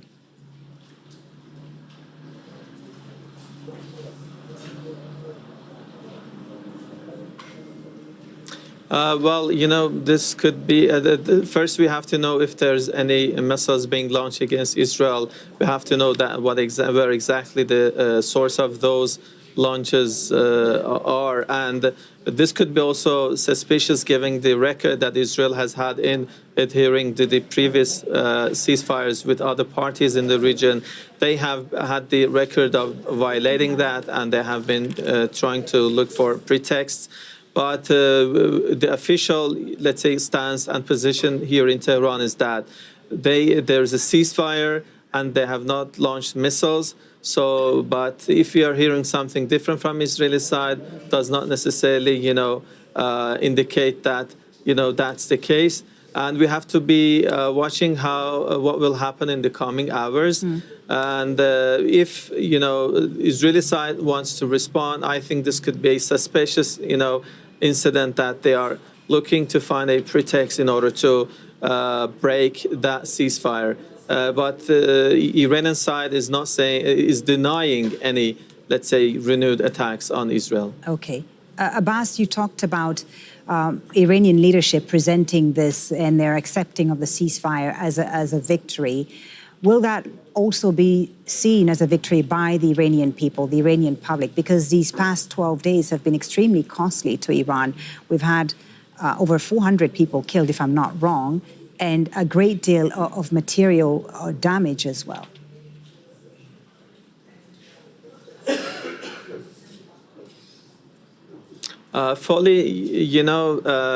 This aggression was initiated by Israel, followed by further attacks by the United States. And the point that they themselves were the first ones to looking for a ceasefire, and they were trying to convince Tehran to accept that ceasefire, tells us that Iran's continued response against the targets in Israel and against American interests was not the thing that they wanted. So this could be framed as a kind of, let's say, success of Iran's resistance against aggression. And in the meanwhile, as a result of the recent aggression, the distrust among Iranian public toward West and Western capitals has increased. And this also has increased the backing of the government among the public. So this seems that, comparing to the previous months or years, the government and the public in the country, despite some differences, some problems, they are in good terms these days, and this could be an opportunity to somehow communicate in a way that could benefit for both. And these days, I think what people are hearing from the government will be much more acceptable to them than what they are hearing from the Israeli or American side. They are not trusting Benjamin Netanyahu and American President Donald Trump, specifically after the recent developments. Abbas Aslani, thank you again for being with us and bringing us the view there from Iran. As I remind our viewers again of the latest developments, Iran in the last few minutes has denied reports of violating the ceasefire with Israel, which was announced by U.S. President Donald Trump a few hours ago.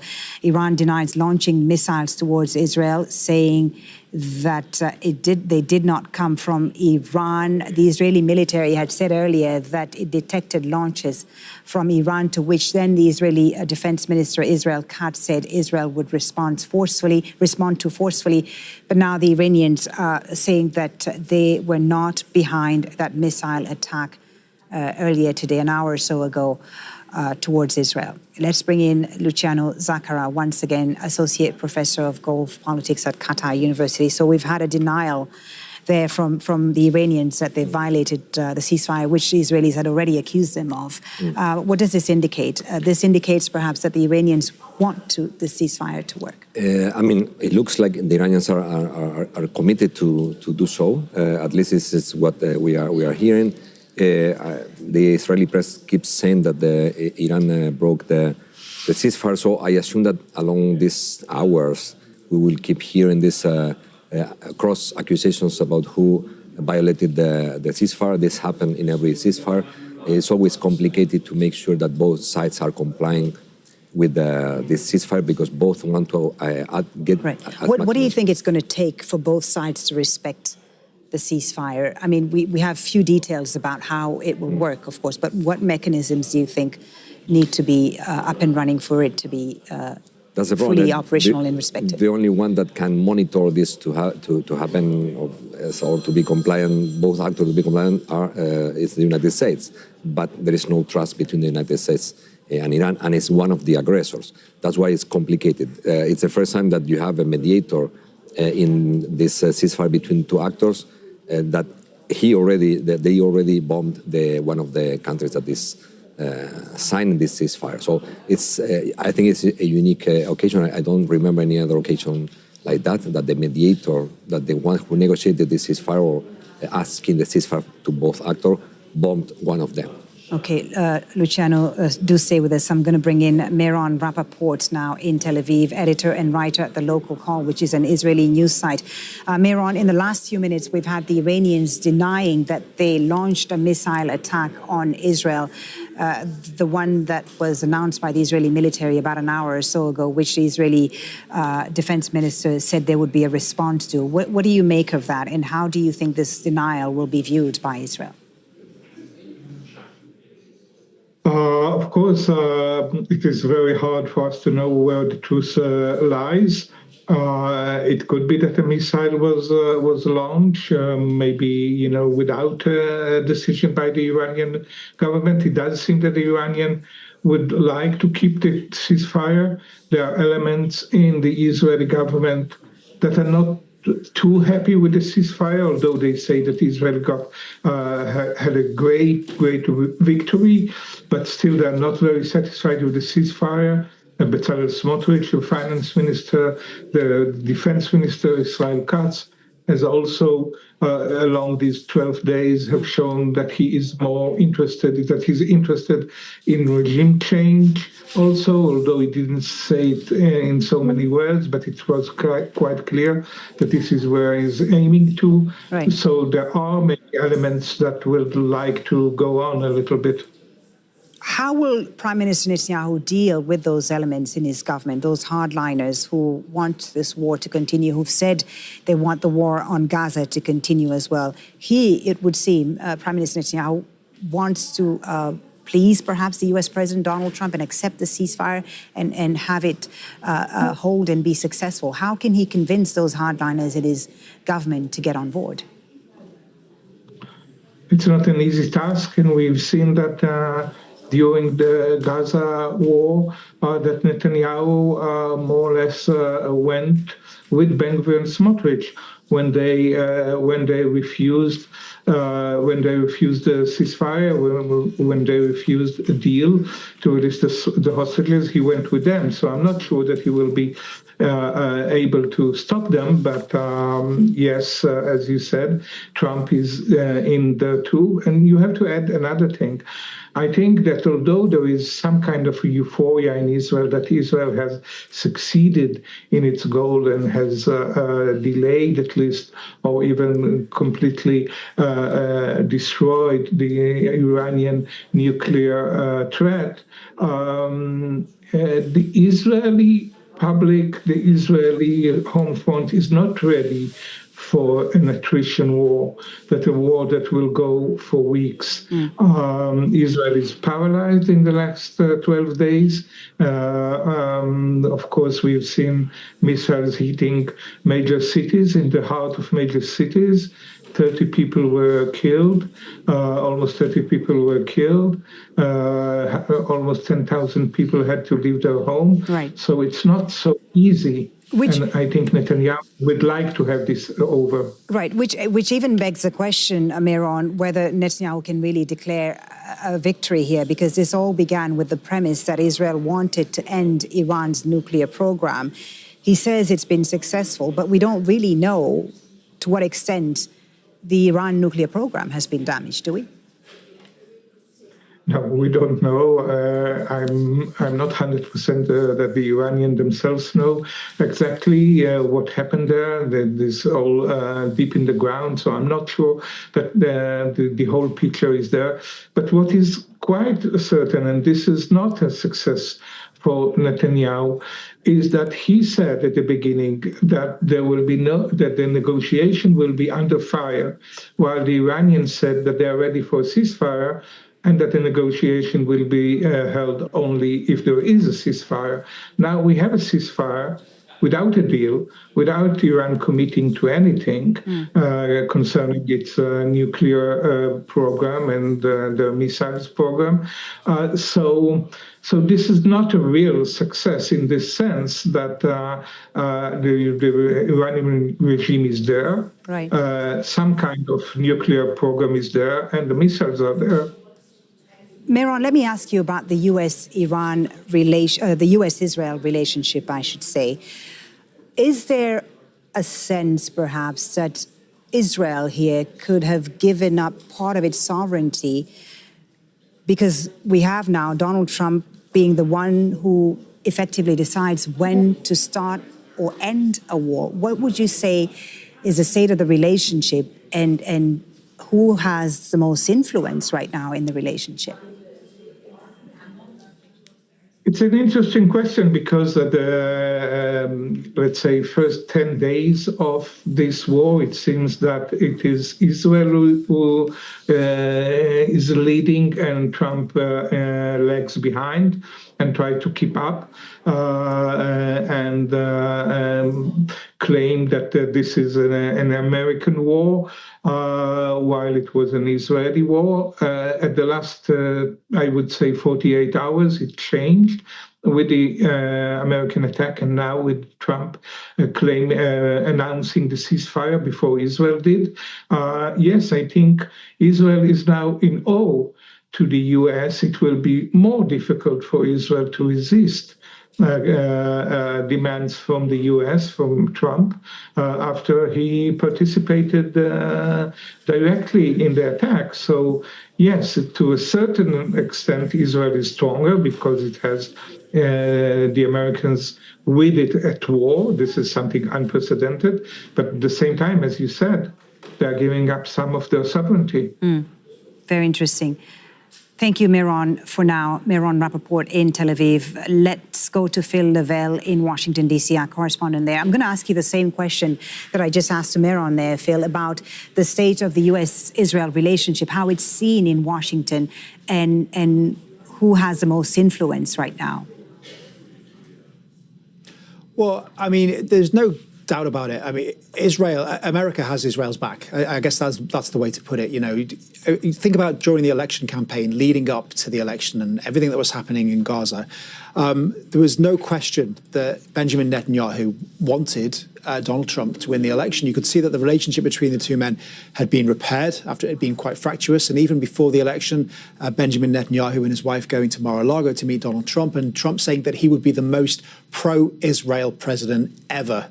And you could see that relationship was one that was mutually beneficial to both men. The thing is that now what's happened with this last 12 days is that even though the US was providing assistance to Israel, so it was providing it military support, it was providing it weapons, it had managed to keep itself at arm's length from it. It had been Israel's battle with Iran, and the US had been taking that sort of backward seat. Now the two are linked, and Donald Trump has quite clearly tried to make himself out to be the peacemaker here, because he knows that there are many people in the US that don't want the US to go into Iran on a longer term mission, because there are so many open wounds from Iraq and Afghanistan here. So they've been they've moved into Israel sort of reluctantly, but also, like I say, Donald Trump wants to be seen as the peacemaker. And he's been taken along by Benjamin Netanyahu, but at the same time, it's a very mutually beneficial relationship for both men. So what's been the reaction then to President Trump's announcement of this ceasefire between Israel and Iran, especially from those who did not want to see the US involved in the war?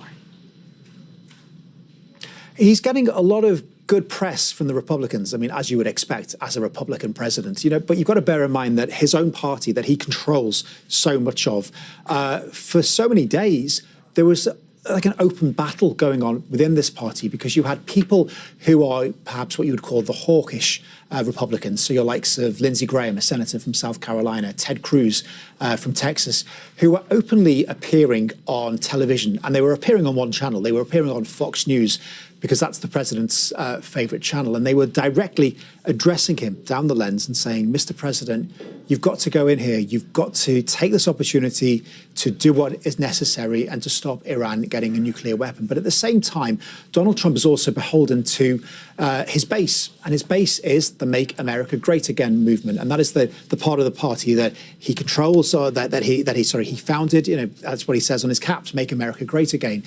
And their attitude was very much that they didn't want to be drawn into some kind of long-running war that could break out in the Middle East, because they are very much about America first. They're about maintaining that distance from foreign entanglements, from letting other countries sort out their own problems, and not America trying to be the world police.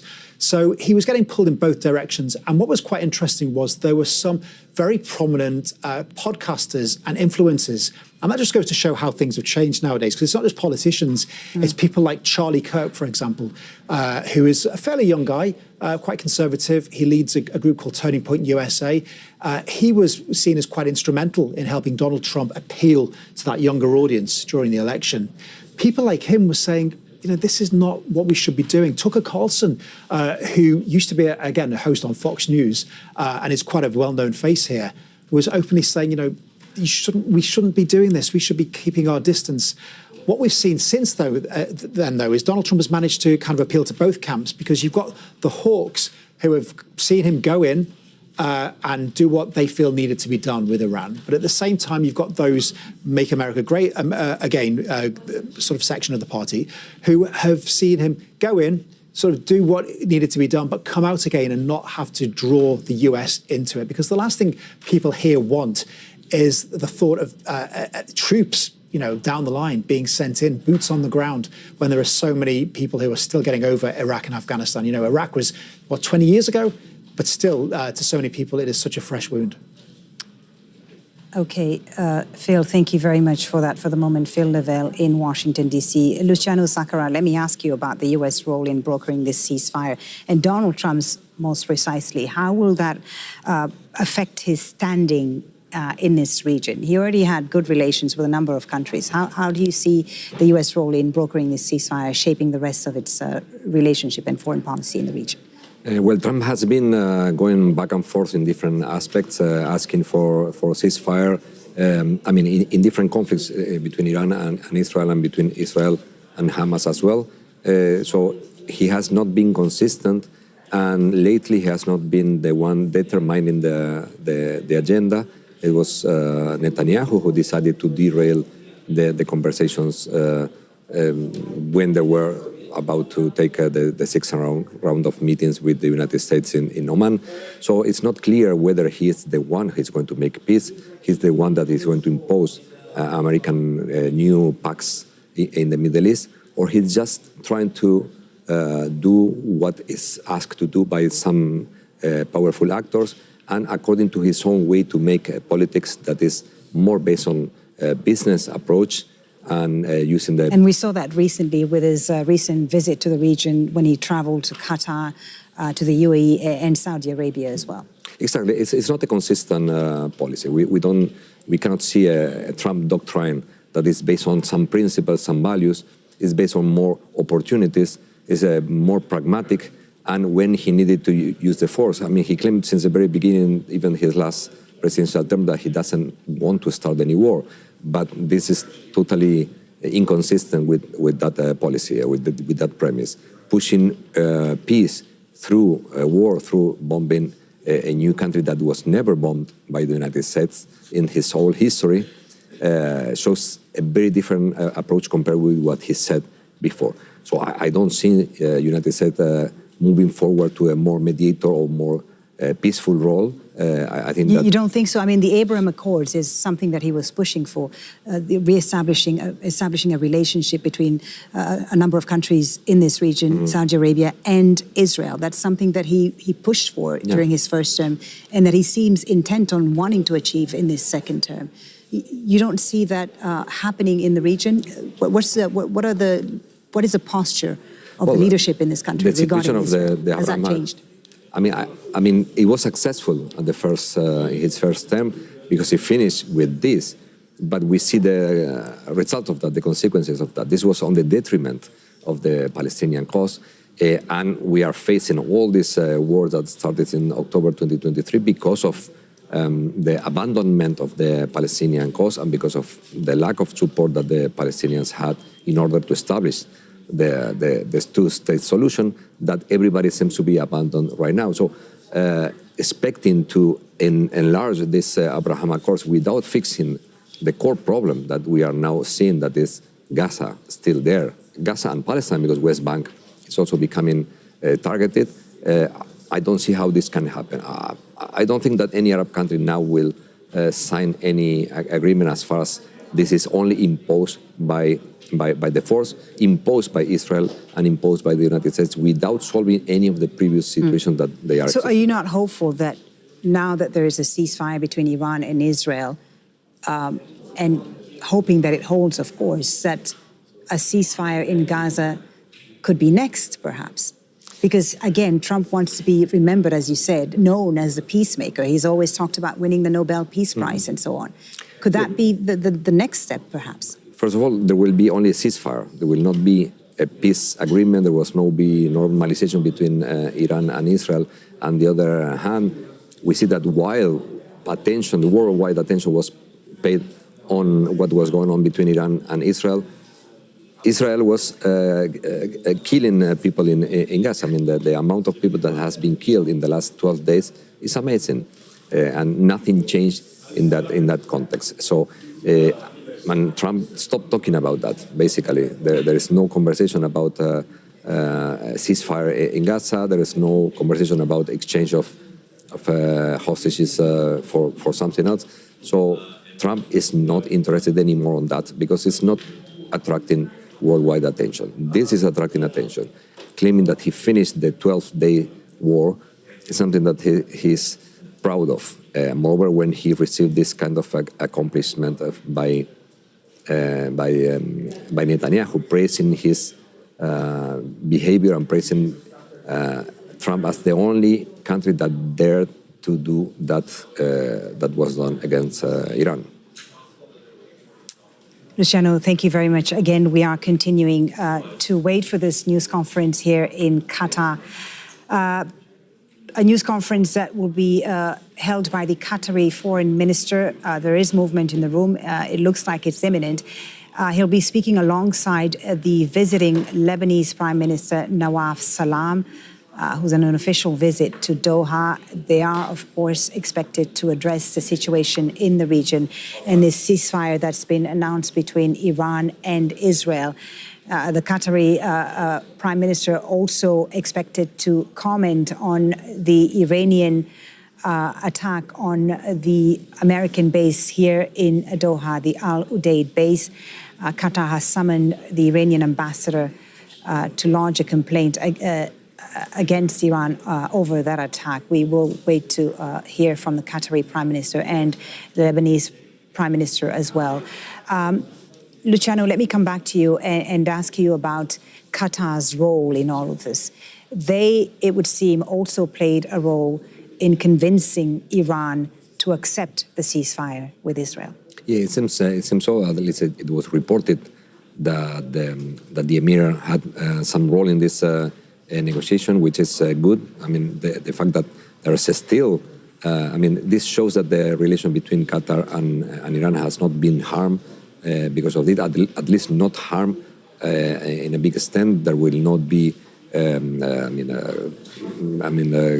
embassies that they are going to be closed or nothing like that. I think that there is an understanding that this was something that needed to be done by Iran, and no harm was made against Qatar interest, and there was no harm aimed by the attacks, the Iranian attacks. So the fact that Qatar can be still a reliable actor in this, on all this mess. An important regional mediator, as we've seen, Exactly. also with the war on Gaza. Yeah, Qatar did not lose that role, and they can still keep that role with Iran, mediating between Iran and other countries. And this is what I wanted to make the difference with the United States. The United States now is pretending to be a mediator between Israel and Iran, but first they bombed Iran. Qatar is not engaging in any military action or activity against any other country, mainly in those countries that they are trying to achieve a peace with. So Qatar's role is still very relevant in this context. It remains to be relevant, and I think now much more enforced than previously. Qatar suffered from an attack, an unacceptable attack from Iran in its soil, and however, they are still in this position that they don't want to abandon. I think that this is a very good signal for Qatar as well. All right, a good signal for Qatar. And I think, no doubt, despite the fragility of this ceasefire, a positive step for the region as a whole, isn't it? Anything that is moving towards the ceasefire, cease of hostilities, and that they stop the launching of missiles from one side to the other, and mainly that we see no more people being killed, is a step forward. How sustainable is it? It depends on the rulers of all these countries. But anything that is moving toward at least a little bit more of peace or less people being affected, I think it's a good step. But again, I repeat, that main problem is still there. I mean, all this mess that has been created in the last couple of years, almost a couple of years, started with something that nobody is fixing. I mean, the international community forgot about what is going on in Gaza. There are no more strong diplomatic attempts in order to paralyze the massacre that the Gaza people is facing. Mm-hmm. And everybody's more worried about the enlargement of this conflict by incorporating Iran in this conflict. So all the focus is now trying to prevent a nuclear war, to prevent a bigger war that involves many state actors, while the attention is not paid anymore on what is going on in Gaza. But we do keep the attention here on Al Jazeera, on Gaza, and on the suffering of the people on Gaza as Israel's war there continues. The situation we're in today is a complicated one, no doubt. On the one hand, as you said, there is a ceasefire between Israel and Iran, which everyone is praising. But on the other hand, the war on Gaza continues. And as you said, we haven't seen as much investment from the international community, from the Americans, in trying to end that conflict. What do you think it's going to take for that to end? What do we need to see from not just the US, but also the Europeans, who, it has to be said, have been quite absent from the scene, haven't they? Well, I mean, unfortunately, Europe is demonstrated that they have no capacity to influence. And when they were changing a little bit the narrative and they were starting to criticize Netanyahu for the continuation of the killing of people in Gaza, Netanyahu changed drastically the narrative of the European countries that started to support Israel's rights to defend themselves against a non-existent attack from Iran and a non-existent nuclear threat from Iran. So I don't see how the European Union now can change again their discourse and starting to criticize Netanyahu again. Every time that European Union countries started to say something that is more critical towards Israel, there is something that they force them to change their narrative and to say, no. In any case, whatever Israel is doing, we still support Israel. We still support Israel's self-defense right against any other actor in the region.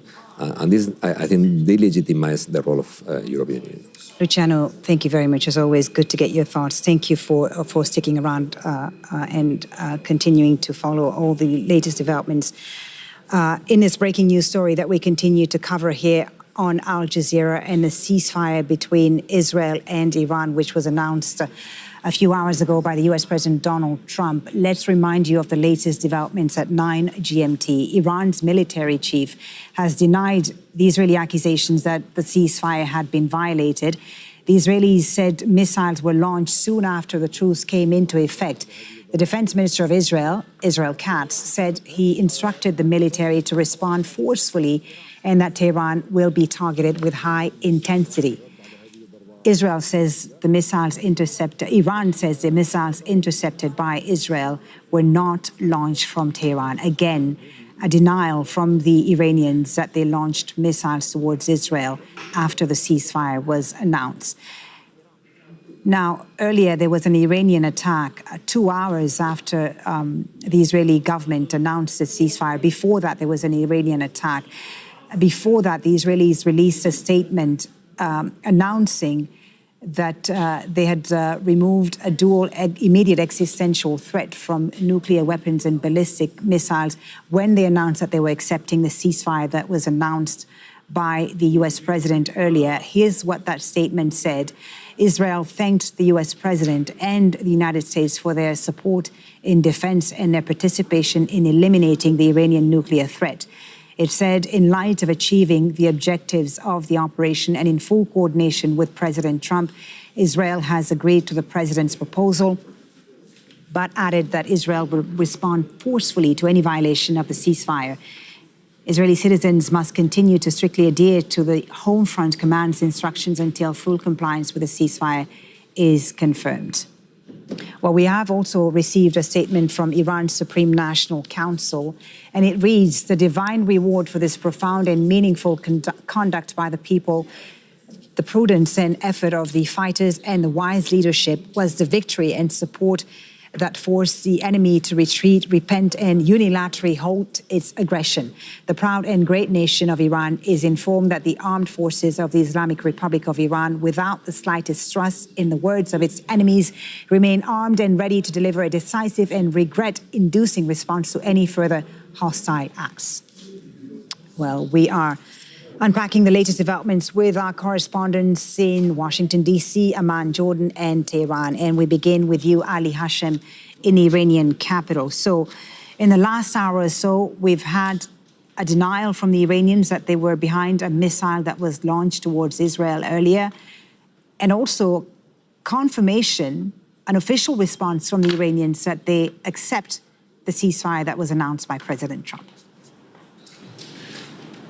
Yes, well, it added to the denial by the Iranian national broadcaster, the IRIB, to the launch of rockets. Now we have also the Iran Chief of Staff of Armed Forces also denying missile launch from Iran. So now it's denied not only by state media, but by the head of the armed forces on one side. On the other side, the Supreme National Security Council that is involved in the decision-making issued this statement in a way or another, implicitly accepting or recognizing the idea of a ceasefire or cessation of hostilities, yet framing it within the context of Israel has stopped and we are adhering to this situation by stopping because Iran didn't start this war.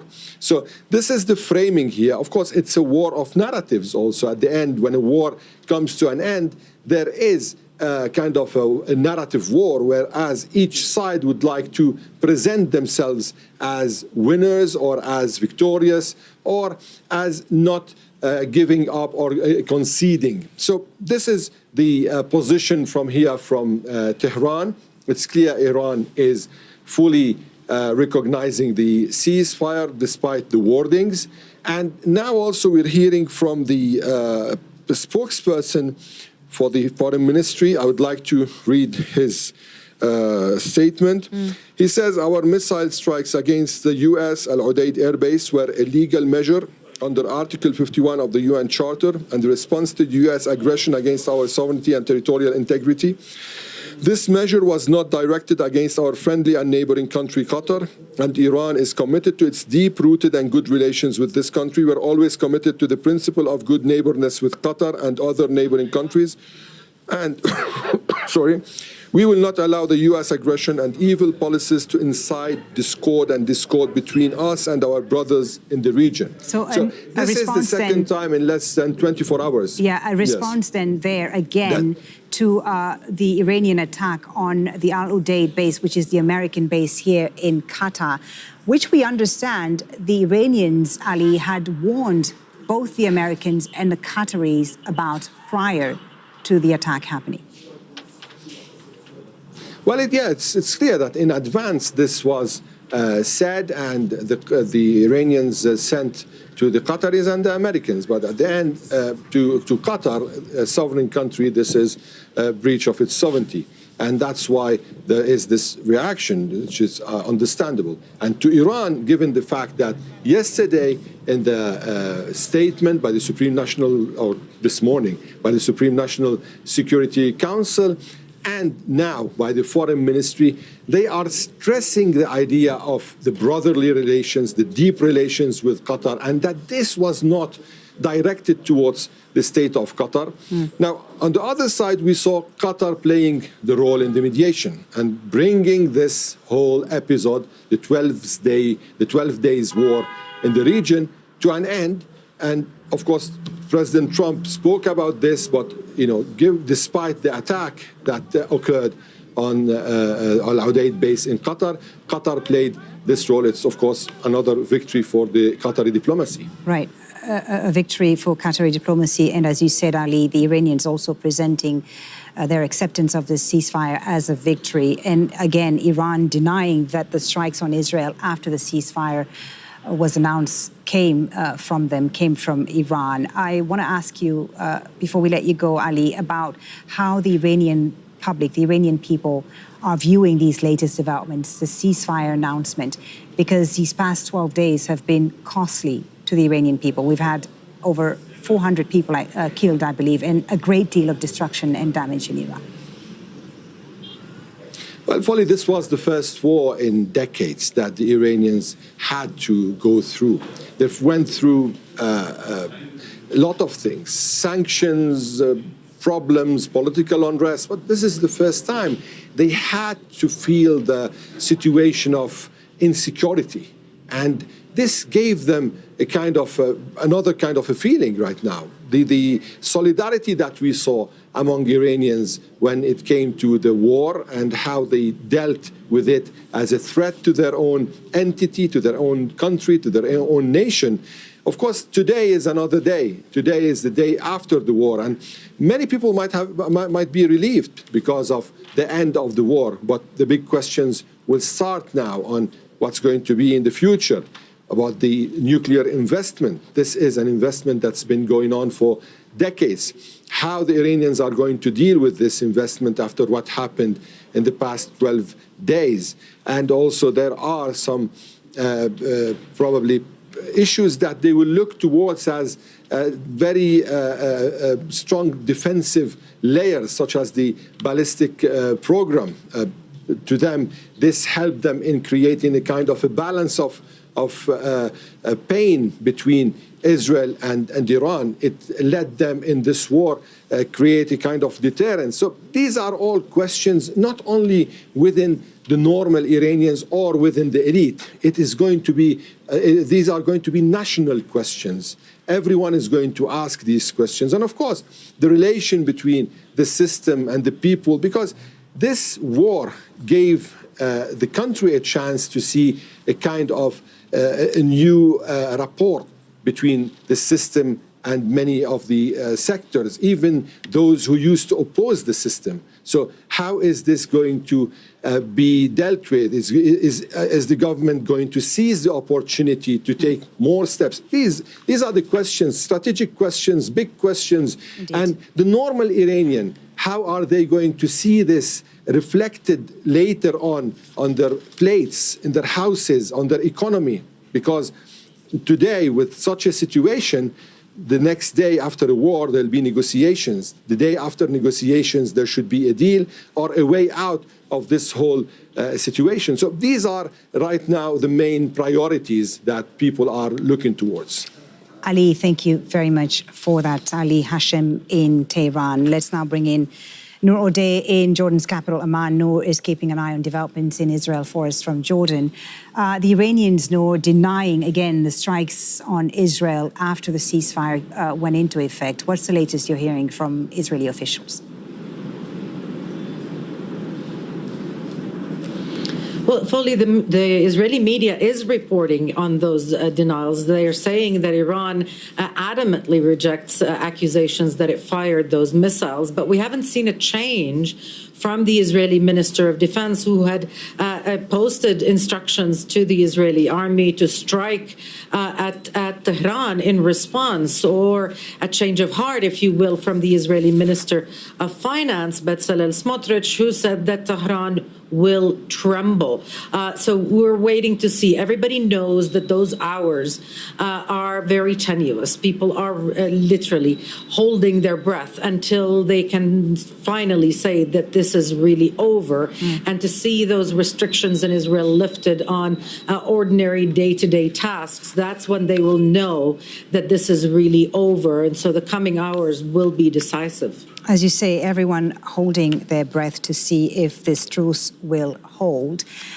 Talk to us about the reactions in Israel. We heard the statement from the Prime Minister thanking the U.S., of course, declaring this as a victory for Israel. But not everyone in his cabinet, especially the hardliners, will be happy about this decision to end the war. That is right, although there is, I think, a realistic understanding, even within the hardliners or the more ultra-nationalists in this coalition government, that saying no to Trump after everything he's done in this confrontation that Israel started with Iran would have been impossible and really very costly. Israel was running low on air defense missiles. It needed to be resupplied with weapons and military equipment from the United States. 14 military cargo ships landed in Tel Aviv during this 12-day confrontation that we know of, that Israel declared. And so that dependency, that political protection, that military assistance was indispensable. Saying no to Trump would not have been an option. What we heard from some ministers, because there's almost a gag order on them from the Israeli Prime Minister, is congratulatory, expressing thanks to the army, expressing thanks to Donald Trump, and also talking about a historic victory. Bezalel Smotrich pointing or returning his attention to Gaza and saying now Israel would return with all its might to Gaza. So he's talking more war, just not at Tehran. And we heard from the Israeli Prime Minister saying that Israel was now on par with world powers. So that gives you an idea of the kind of narrative, the kind of messaging that this government wants to maintain. Talk of victory, decisive, historic, unprecedented, but also trying to look to other things, because attention in the opposition now is back to Gaza, where genocide has not stopped for 625 days fully. Indeed, the war, the genocide in Gaza continues. And even if they're describing it as a victory, nor the Israelis, the Israeli government, it is one that has come at a great cost for Israel. These past 12 days have been costly to Israel in an unprecedented way in recent history for the country.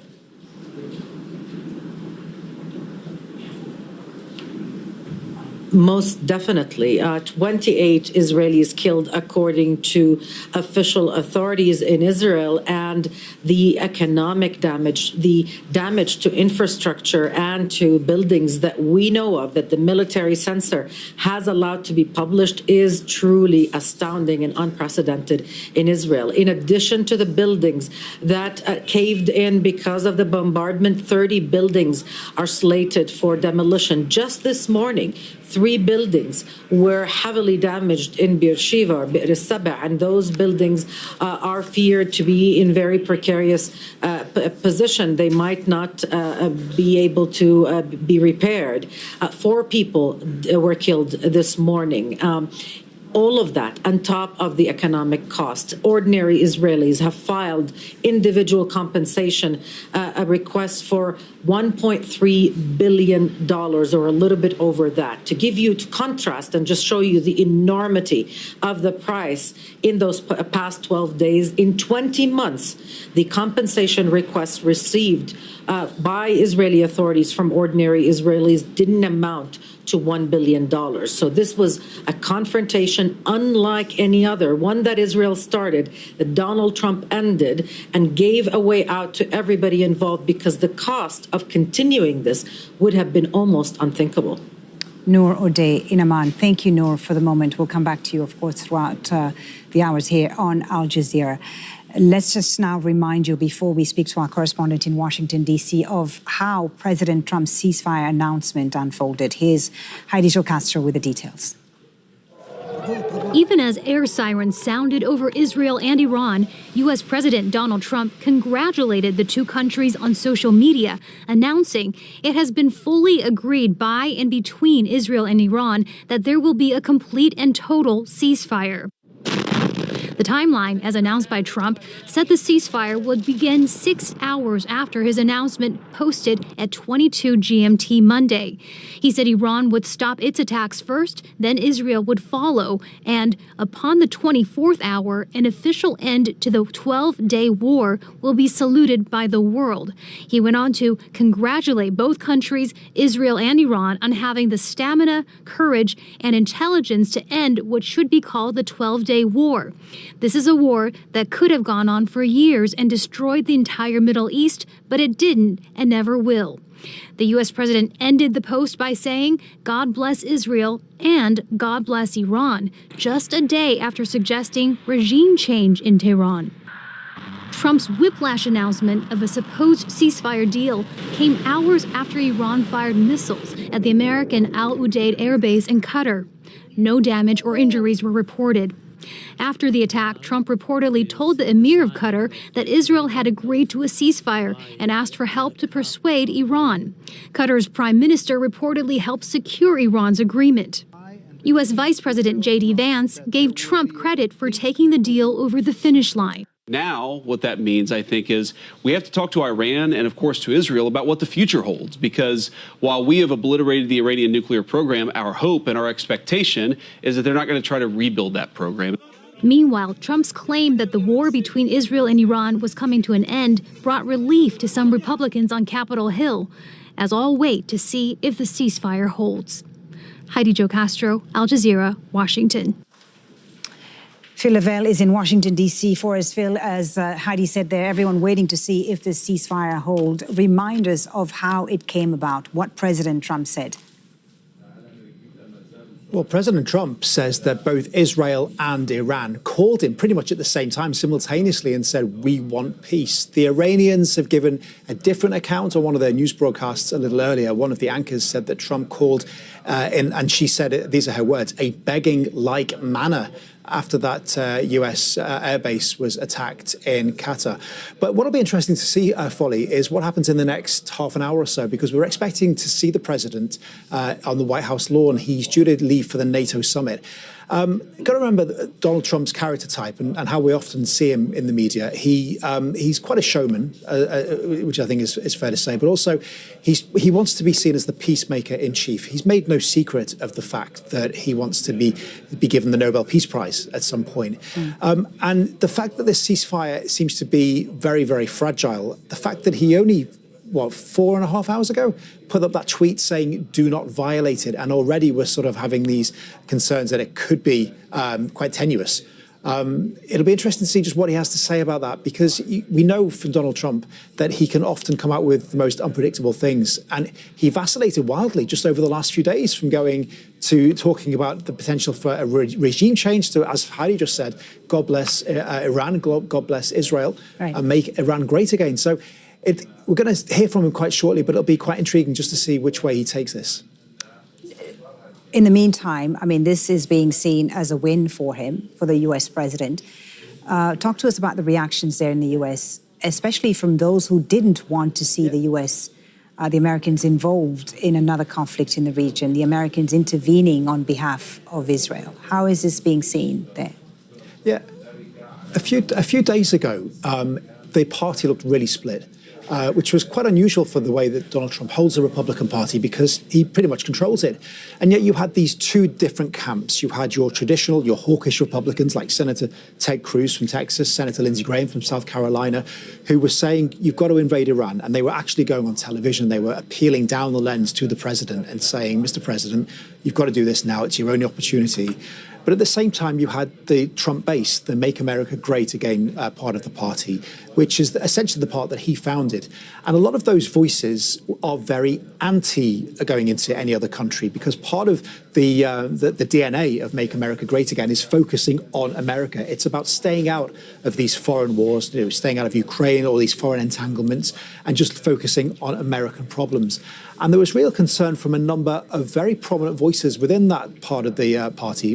Marjorie Taylor Greene, for example, influencers like Charlie Kirk, who were very, very loud voices, very prominent, who were saying this is not something we should be doing. And you could see that Donald Trump was torn. At one point, he had dinner with Steve Bannon, who is quite a big voice in the MAGA movement. He's credited as one of the people that helped Donald Trump win in 2016. He was saying to Donald Trump, we shouldn't be doing this. And you can see that the president was kind of veering in both directions. But what he's done now is he's appealed to both the hawks, because America went in, it dropped the bombs, and it came out. So it did what they felt he needed to do. But also he's managed to keep the base happy, because he's gone in and he's come out. He's not got America involved. It's not been dragged into some longer war. So both parts of the party are quite happy. But I must also point out there's a lot of questions, aside from the ceasefire being asked here, Folly, about just how effective Operation Midnight Hammer was. Because obviously those bombers went in, they dropped the bombs, and they left. Right. It's been described as a roaring success by the president. He says it was completely and utterly obliterated Iran's nuclear ambitions. But at the same time, there are a lot of analysts here who are saying, well, it's too early to tell what happened. Did Iran perhaps move some of that uranium? Was it destroyed? J.D. Vance was asked this on television earlier today. He sidestepped the question. So the big question is, was that uranium destroyed? Did Iran manage to move it? And that's something that Donald Trump quite seriously can't answer at the moment. Yeah. Still unclear, as you say, the extent of the damage to Iran's nuclear program. Phil Lavelle in Washington, thank you for the moment, Phil. Thank you very much. Let's now speak to Abbas Aslani, who's in Tehran. He's a senior research fellow at the Center for Middle East Strategic Studies. Abbas, thank you so much for being with us throughout the hours here on Al Jazeera as we continue to follow the latest developments in this story and this ceasefire announcement between Israel and Iran, which the Iranians have now also said they will respect and abide by. Give us a sense of where do you think things stand and whether this ceasefire can hold.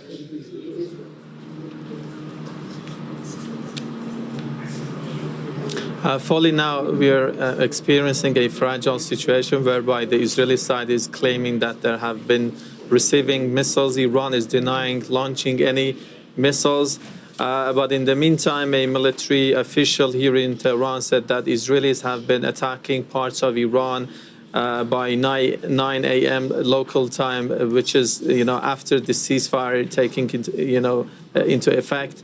And but it seems that different parties, including the United States, they are trying to somehow keep the ceasefire in place. I think maybe the two sides might be pushing to the limits. Iran wants to say that it's not Lebanon or Syria. Israel in future and after the ceasefire cannot now and then come and attack parts of Iran and go unanswered. So I think they are trying to somehow set the red lines or the borders in order to stop further aggression, because establishing a deterrence following this war is very important, at least for Iran. So that's why Tehran wants to make sure there will be no further aggression. Abbas, the Iranian leadership is presenting this ceasefire as a victory for Iran. How so? How is Iran emerging from this victorious?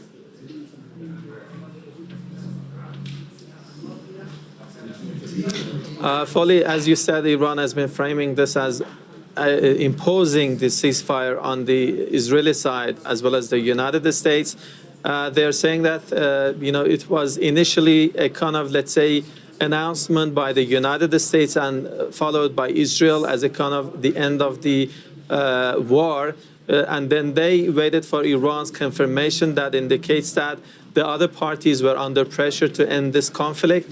And Iran sees this a victory for itself as a kind of the success of its resistance against, an external aggression, because the aim and the outcome of the recent aggression was to destroy Iran's nuclear program. Tehran believes and thinks that this has not happened. It could be maybe there could be some delay as a result of damages to the nuclear facilities, but the nuclear material and the knowledge is there and intact. And the second aim was to destroy Iran's missile and defense capabilities. And this has not happened as well, because Iran has been able to respond to the attacks coming from Israeli side. And as a result of an increased support among the public, Tehran believes that despite some threats and costs and damages, it has had opportunities for the establishment of the political system. So that's why they think that it's the moment to somehow rally around the flag and to say that their resistance against an external threat and war has succeeded. Where does it leave Iran's nuclear program, Abbas Aslani? The Americans claim to have dismantled it completely, although, as we've said, there is no assessment yet of the type of damage that was inflicted. But in terms of Iran's intentions going forward with its nuclear program, what are they? Will it continue?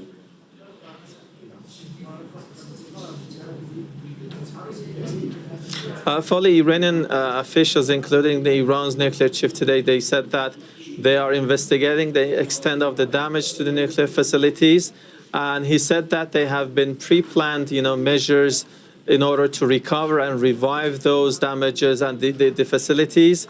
And because they are saying that those centrifuges, those facilities have been made by Iranian scientists and, let's say, experts, they are able to recover them even in a shorter span of time comparing to the past. And one point which is significant is the killing of the number of scientists. This has been the case in the past. They think that Iran's nuclear program cannot stop by physical elimination of scientists or inflicting damages or sabotages against those facilities, because they think that they have the know-how, and in case of any, let's say, sabotage or damage, they are able to revive those facilities, equipment in future. And in the meantime, let's not forget that Iran is reconsidering its cooperation with the IAEA. This might be a new era and beginning for Iran's nuclear policies and program. And this indicates Tehran wants to say that your pressure, your war, your aggression has backfired. From now on, you will see a different era in terms of Iran's cooperation with the IAEA and its nuclear activities. On that, Iran reconsidering its position, there had been talk in the Iranian parliament of withdrawing Iran's participation in the NPT, the Nuclear Proliferation Treaty. Is that something that they are serious about? And what would be the timeline of that?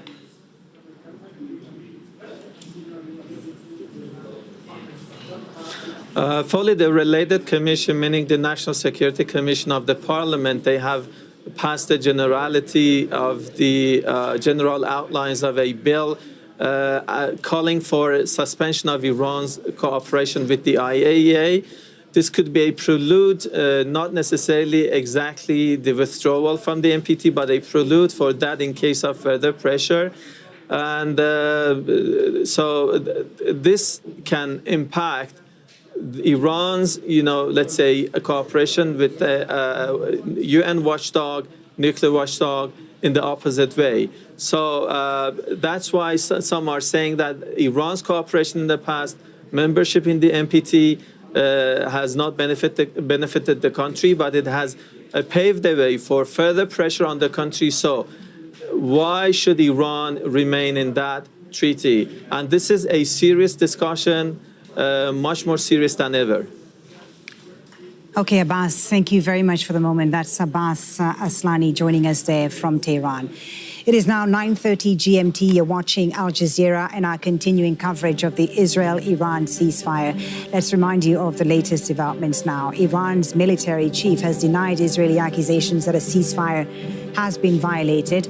Israel says missiles were launched soon after the truce came into effect. The defense minister, Israel Katz, says he's instructed the military to respond forcefully.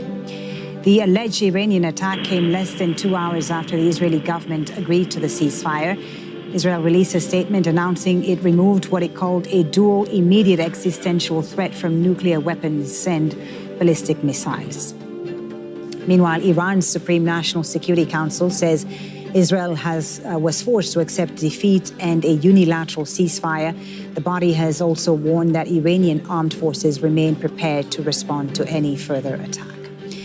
Let's bring in once again Luciano Sakara, Professor of Gulf Politics at Qatar University here in Doha.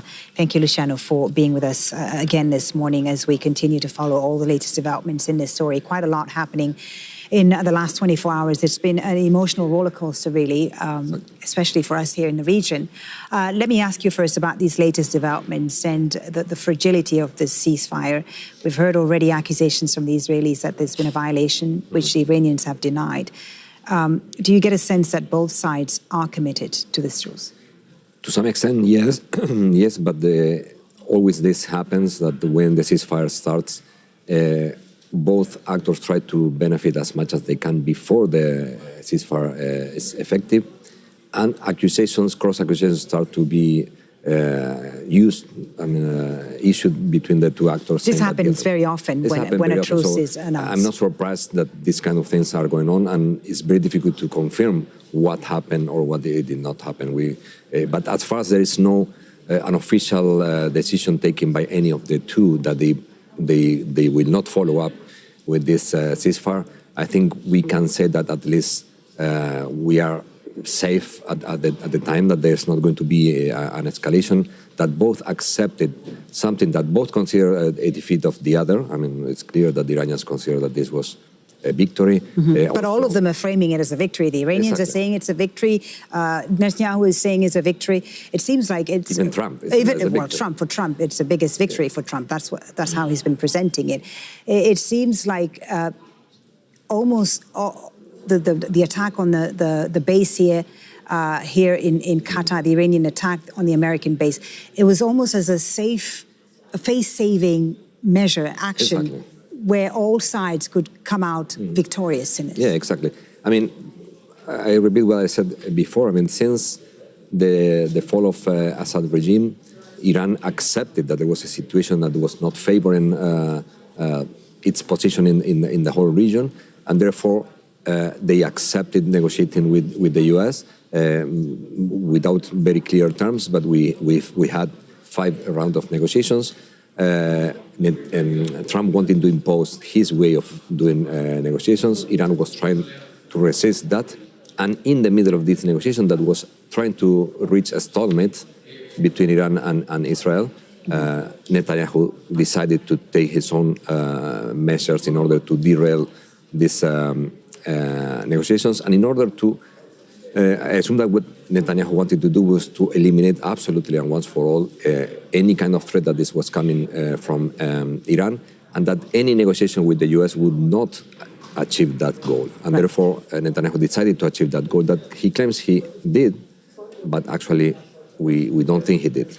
Now, the confrontation between Israel and Iran is over for now, but the hostilities that have existed for decades between these two sides continue, and so does Israel's war on Gaza, the genocide in Gaza. Do you see the ceasefire and the American intervention, Donald Trump's intervention here, having any effect in reaching a similar ceasefire in Gaza? Do you see it having an impact on the war in Gaza? Not at all. I mean, Trump pretended that he was interested in fixing this issue, but at the end of the day, we saw that he was interested only if he could get the credit of a ceasefire.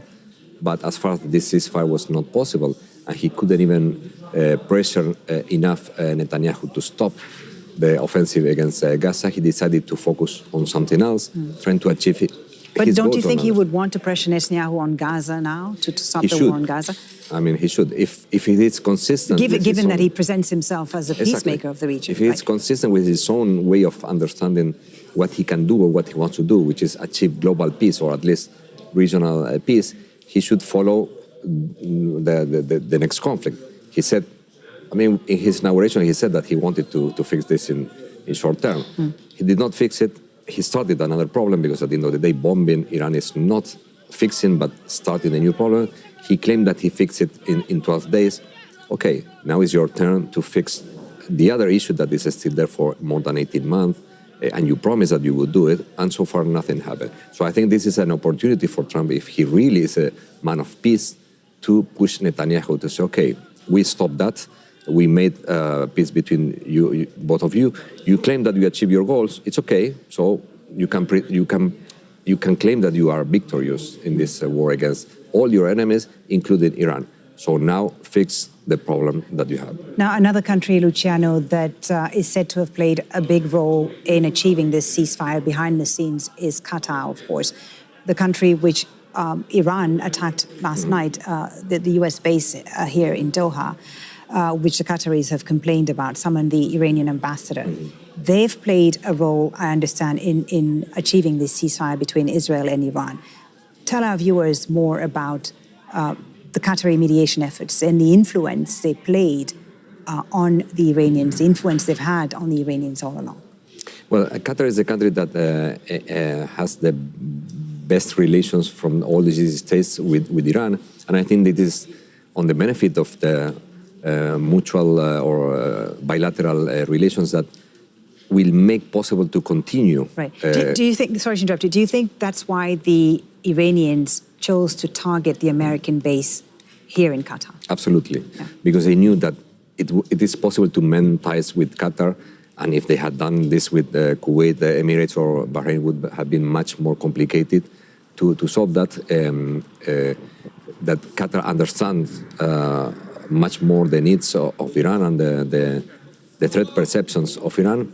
And also, Qatar wants to preserve that role of mediator and negotiator in the region, including Iran. As Iran just bombed Qatar, but Qatar still is trying to help the region to solve its problem, while the United States pretends to be a mediator, but is bombing the country that wants to mediate with. Well, Luciano, let's remind our viewers of what happened hours before that ceasefire by President Trump was announced, and Iran's attack on an American base here in Qatar, an attack which Tehran says was a justified response to the American strike on its nuclear facilities. Here's Behdad Mahichi with more on that.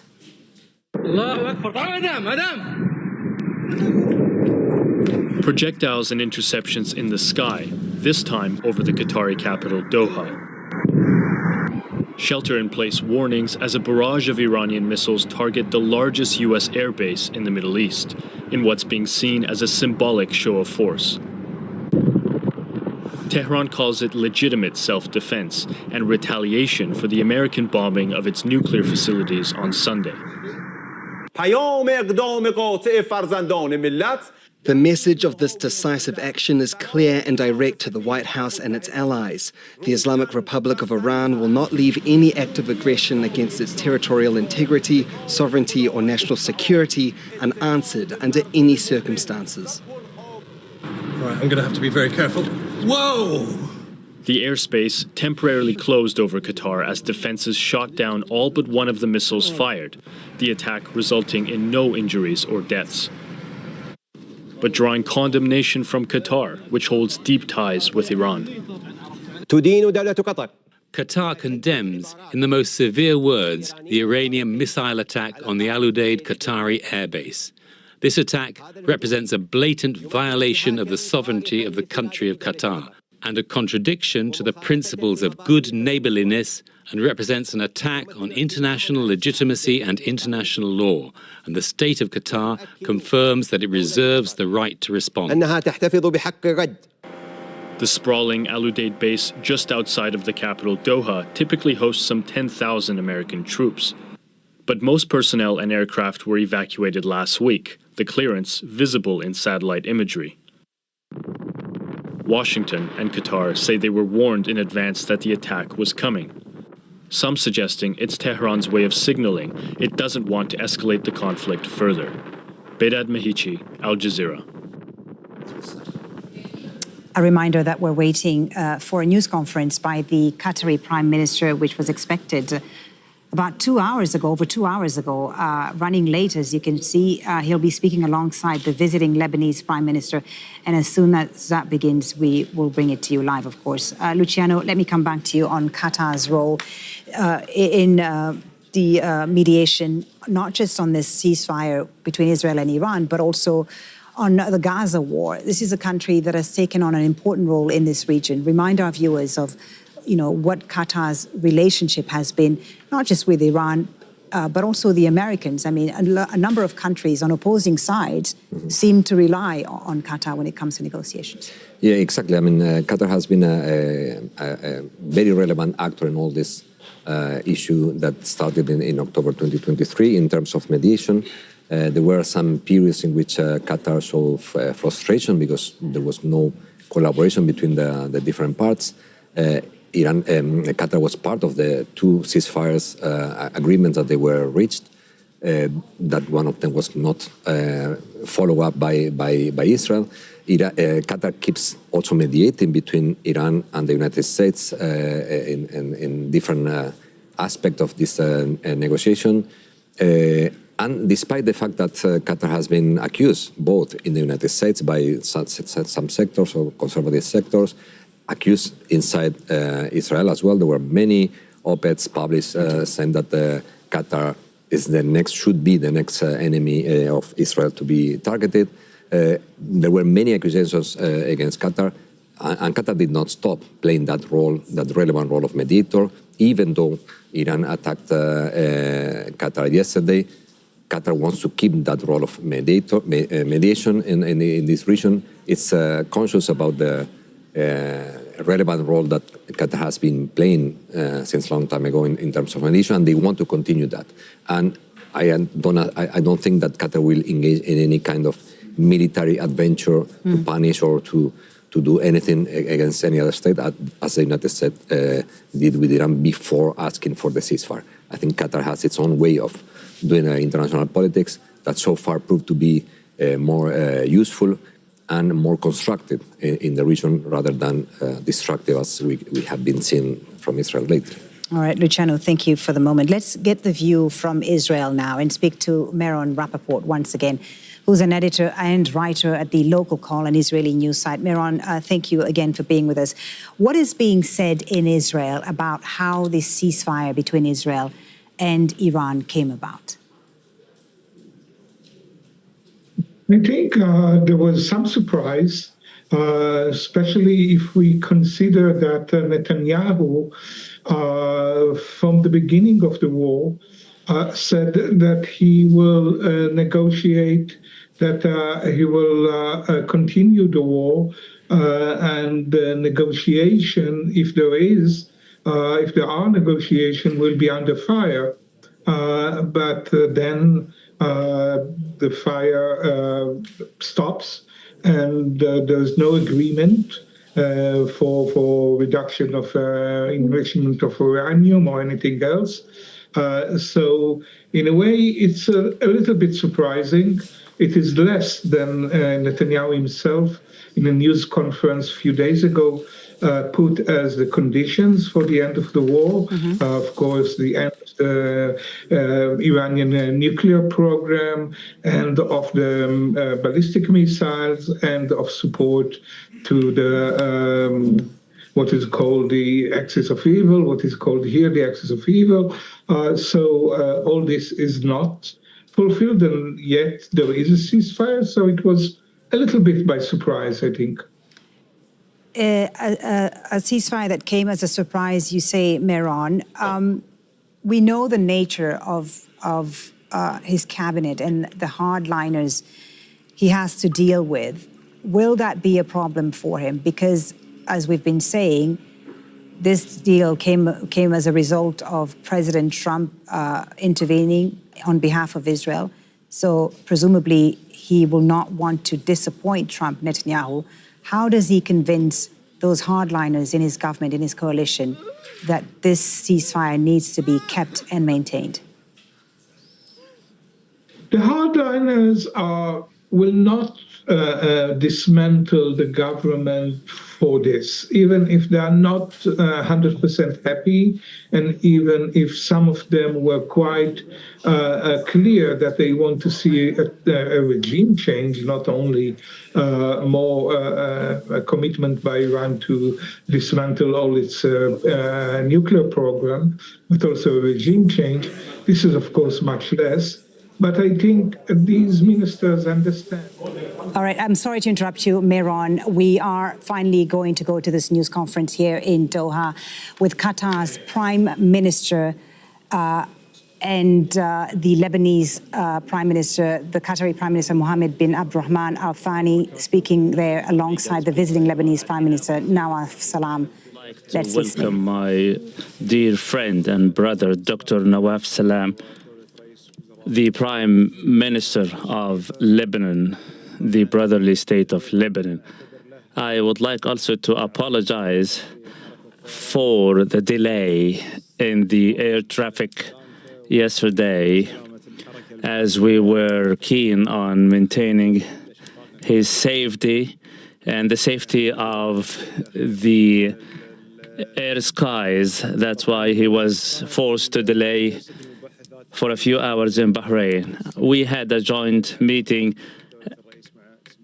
after his meeting with His Royal Highness, the Emir of Qatar, where we discussed bilateral relations and means of cooperation between our respective countries.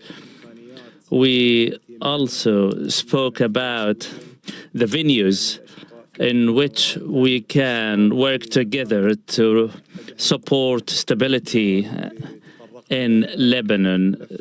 One of the major issues discussed was that of energy and how to work together to rehabilitate the energy infrastructure in Lebanon. Very important discussions were held between both the energy ministers, which will be followed by work plans in the coming months. In addition to that, we touched upon the urgent needs in order to provide the necessary energy to our brothers in Lebanon during the summer season. This will be examined by Qatar Energy Fund. During the meeting, we also discussed cooperation in transportation and air navigation, where discussions were held between the Minister of Transportation and his counterpart in Lebanon. In addition to the efforts aiming at supporting the rebuilding and reconstruction efforts in Lebanon, namely in the areas destroyed by the Israeli occupation forces. During the meeting, we had the opportunity to discuss the regional developments and the events unfolding around us. And here I seize the opportunity to vehemently condemn the Israeli violation of the ceasefire agreement as they continue to violate the sovereignty of Lebanon. This is unacceptable and should be clearly and candidly condemned. We look forward that the Security Council would live up to its duties and responsibility in order to put an end to Israel's irresponsible acts in the region. We also discussed the regional developments in general and also the development of the Lebanese-Syrian relations, which we hope they will improve in the future. We have felt total keenness from His Excellency to develop healthy and good relations with all the regional countries, and the state of Qatar fully supports these endeavors.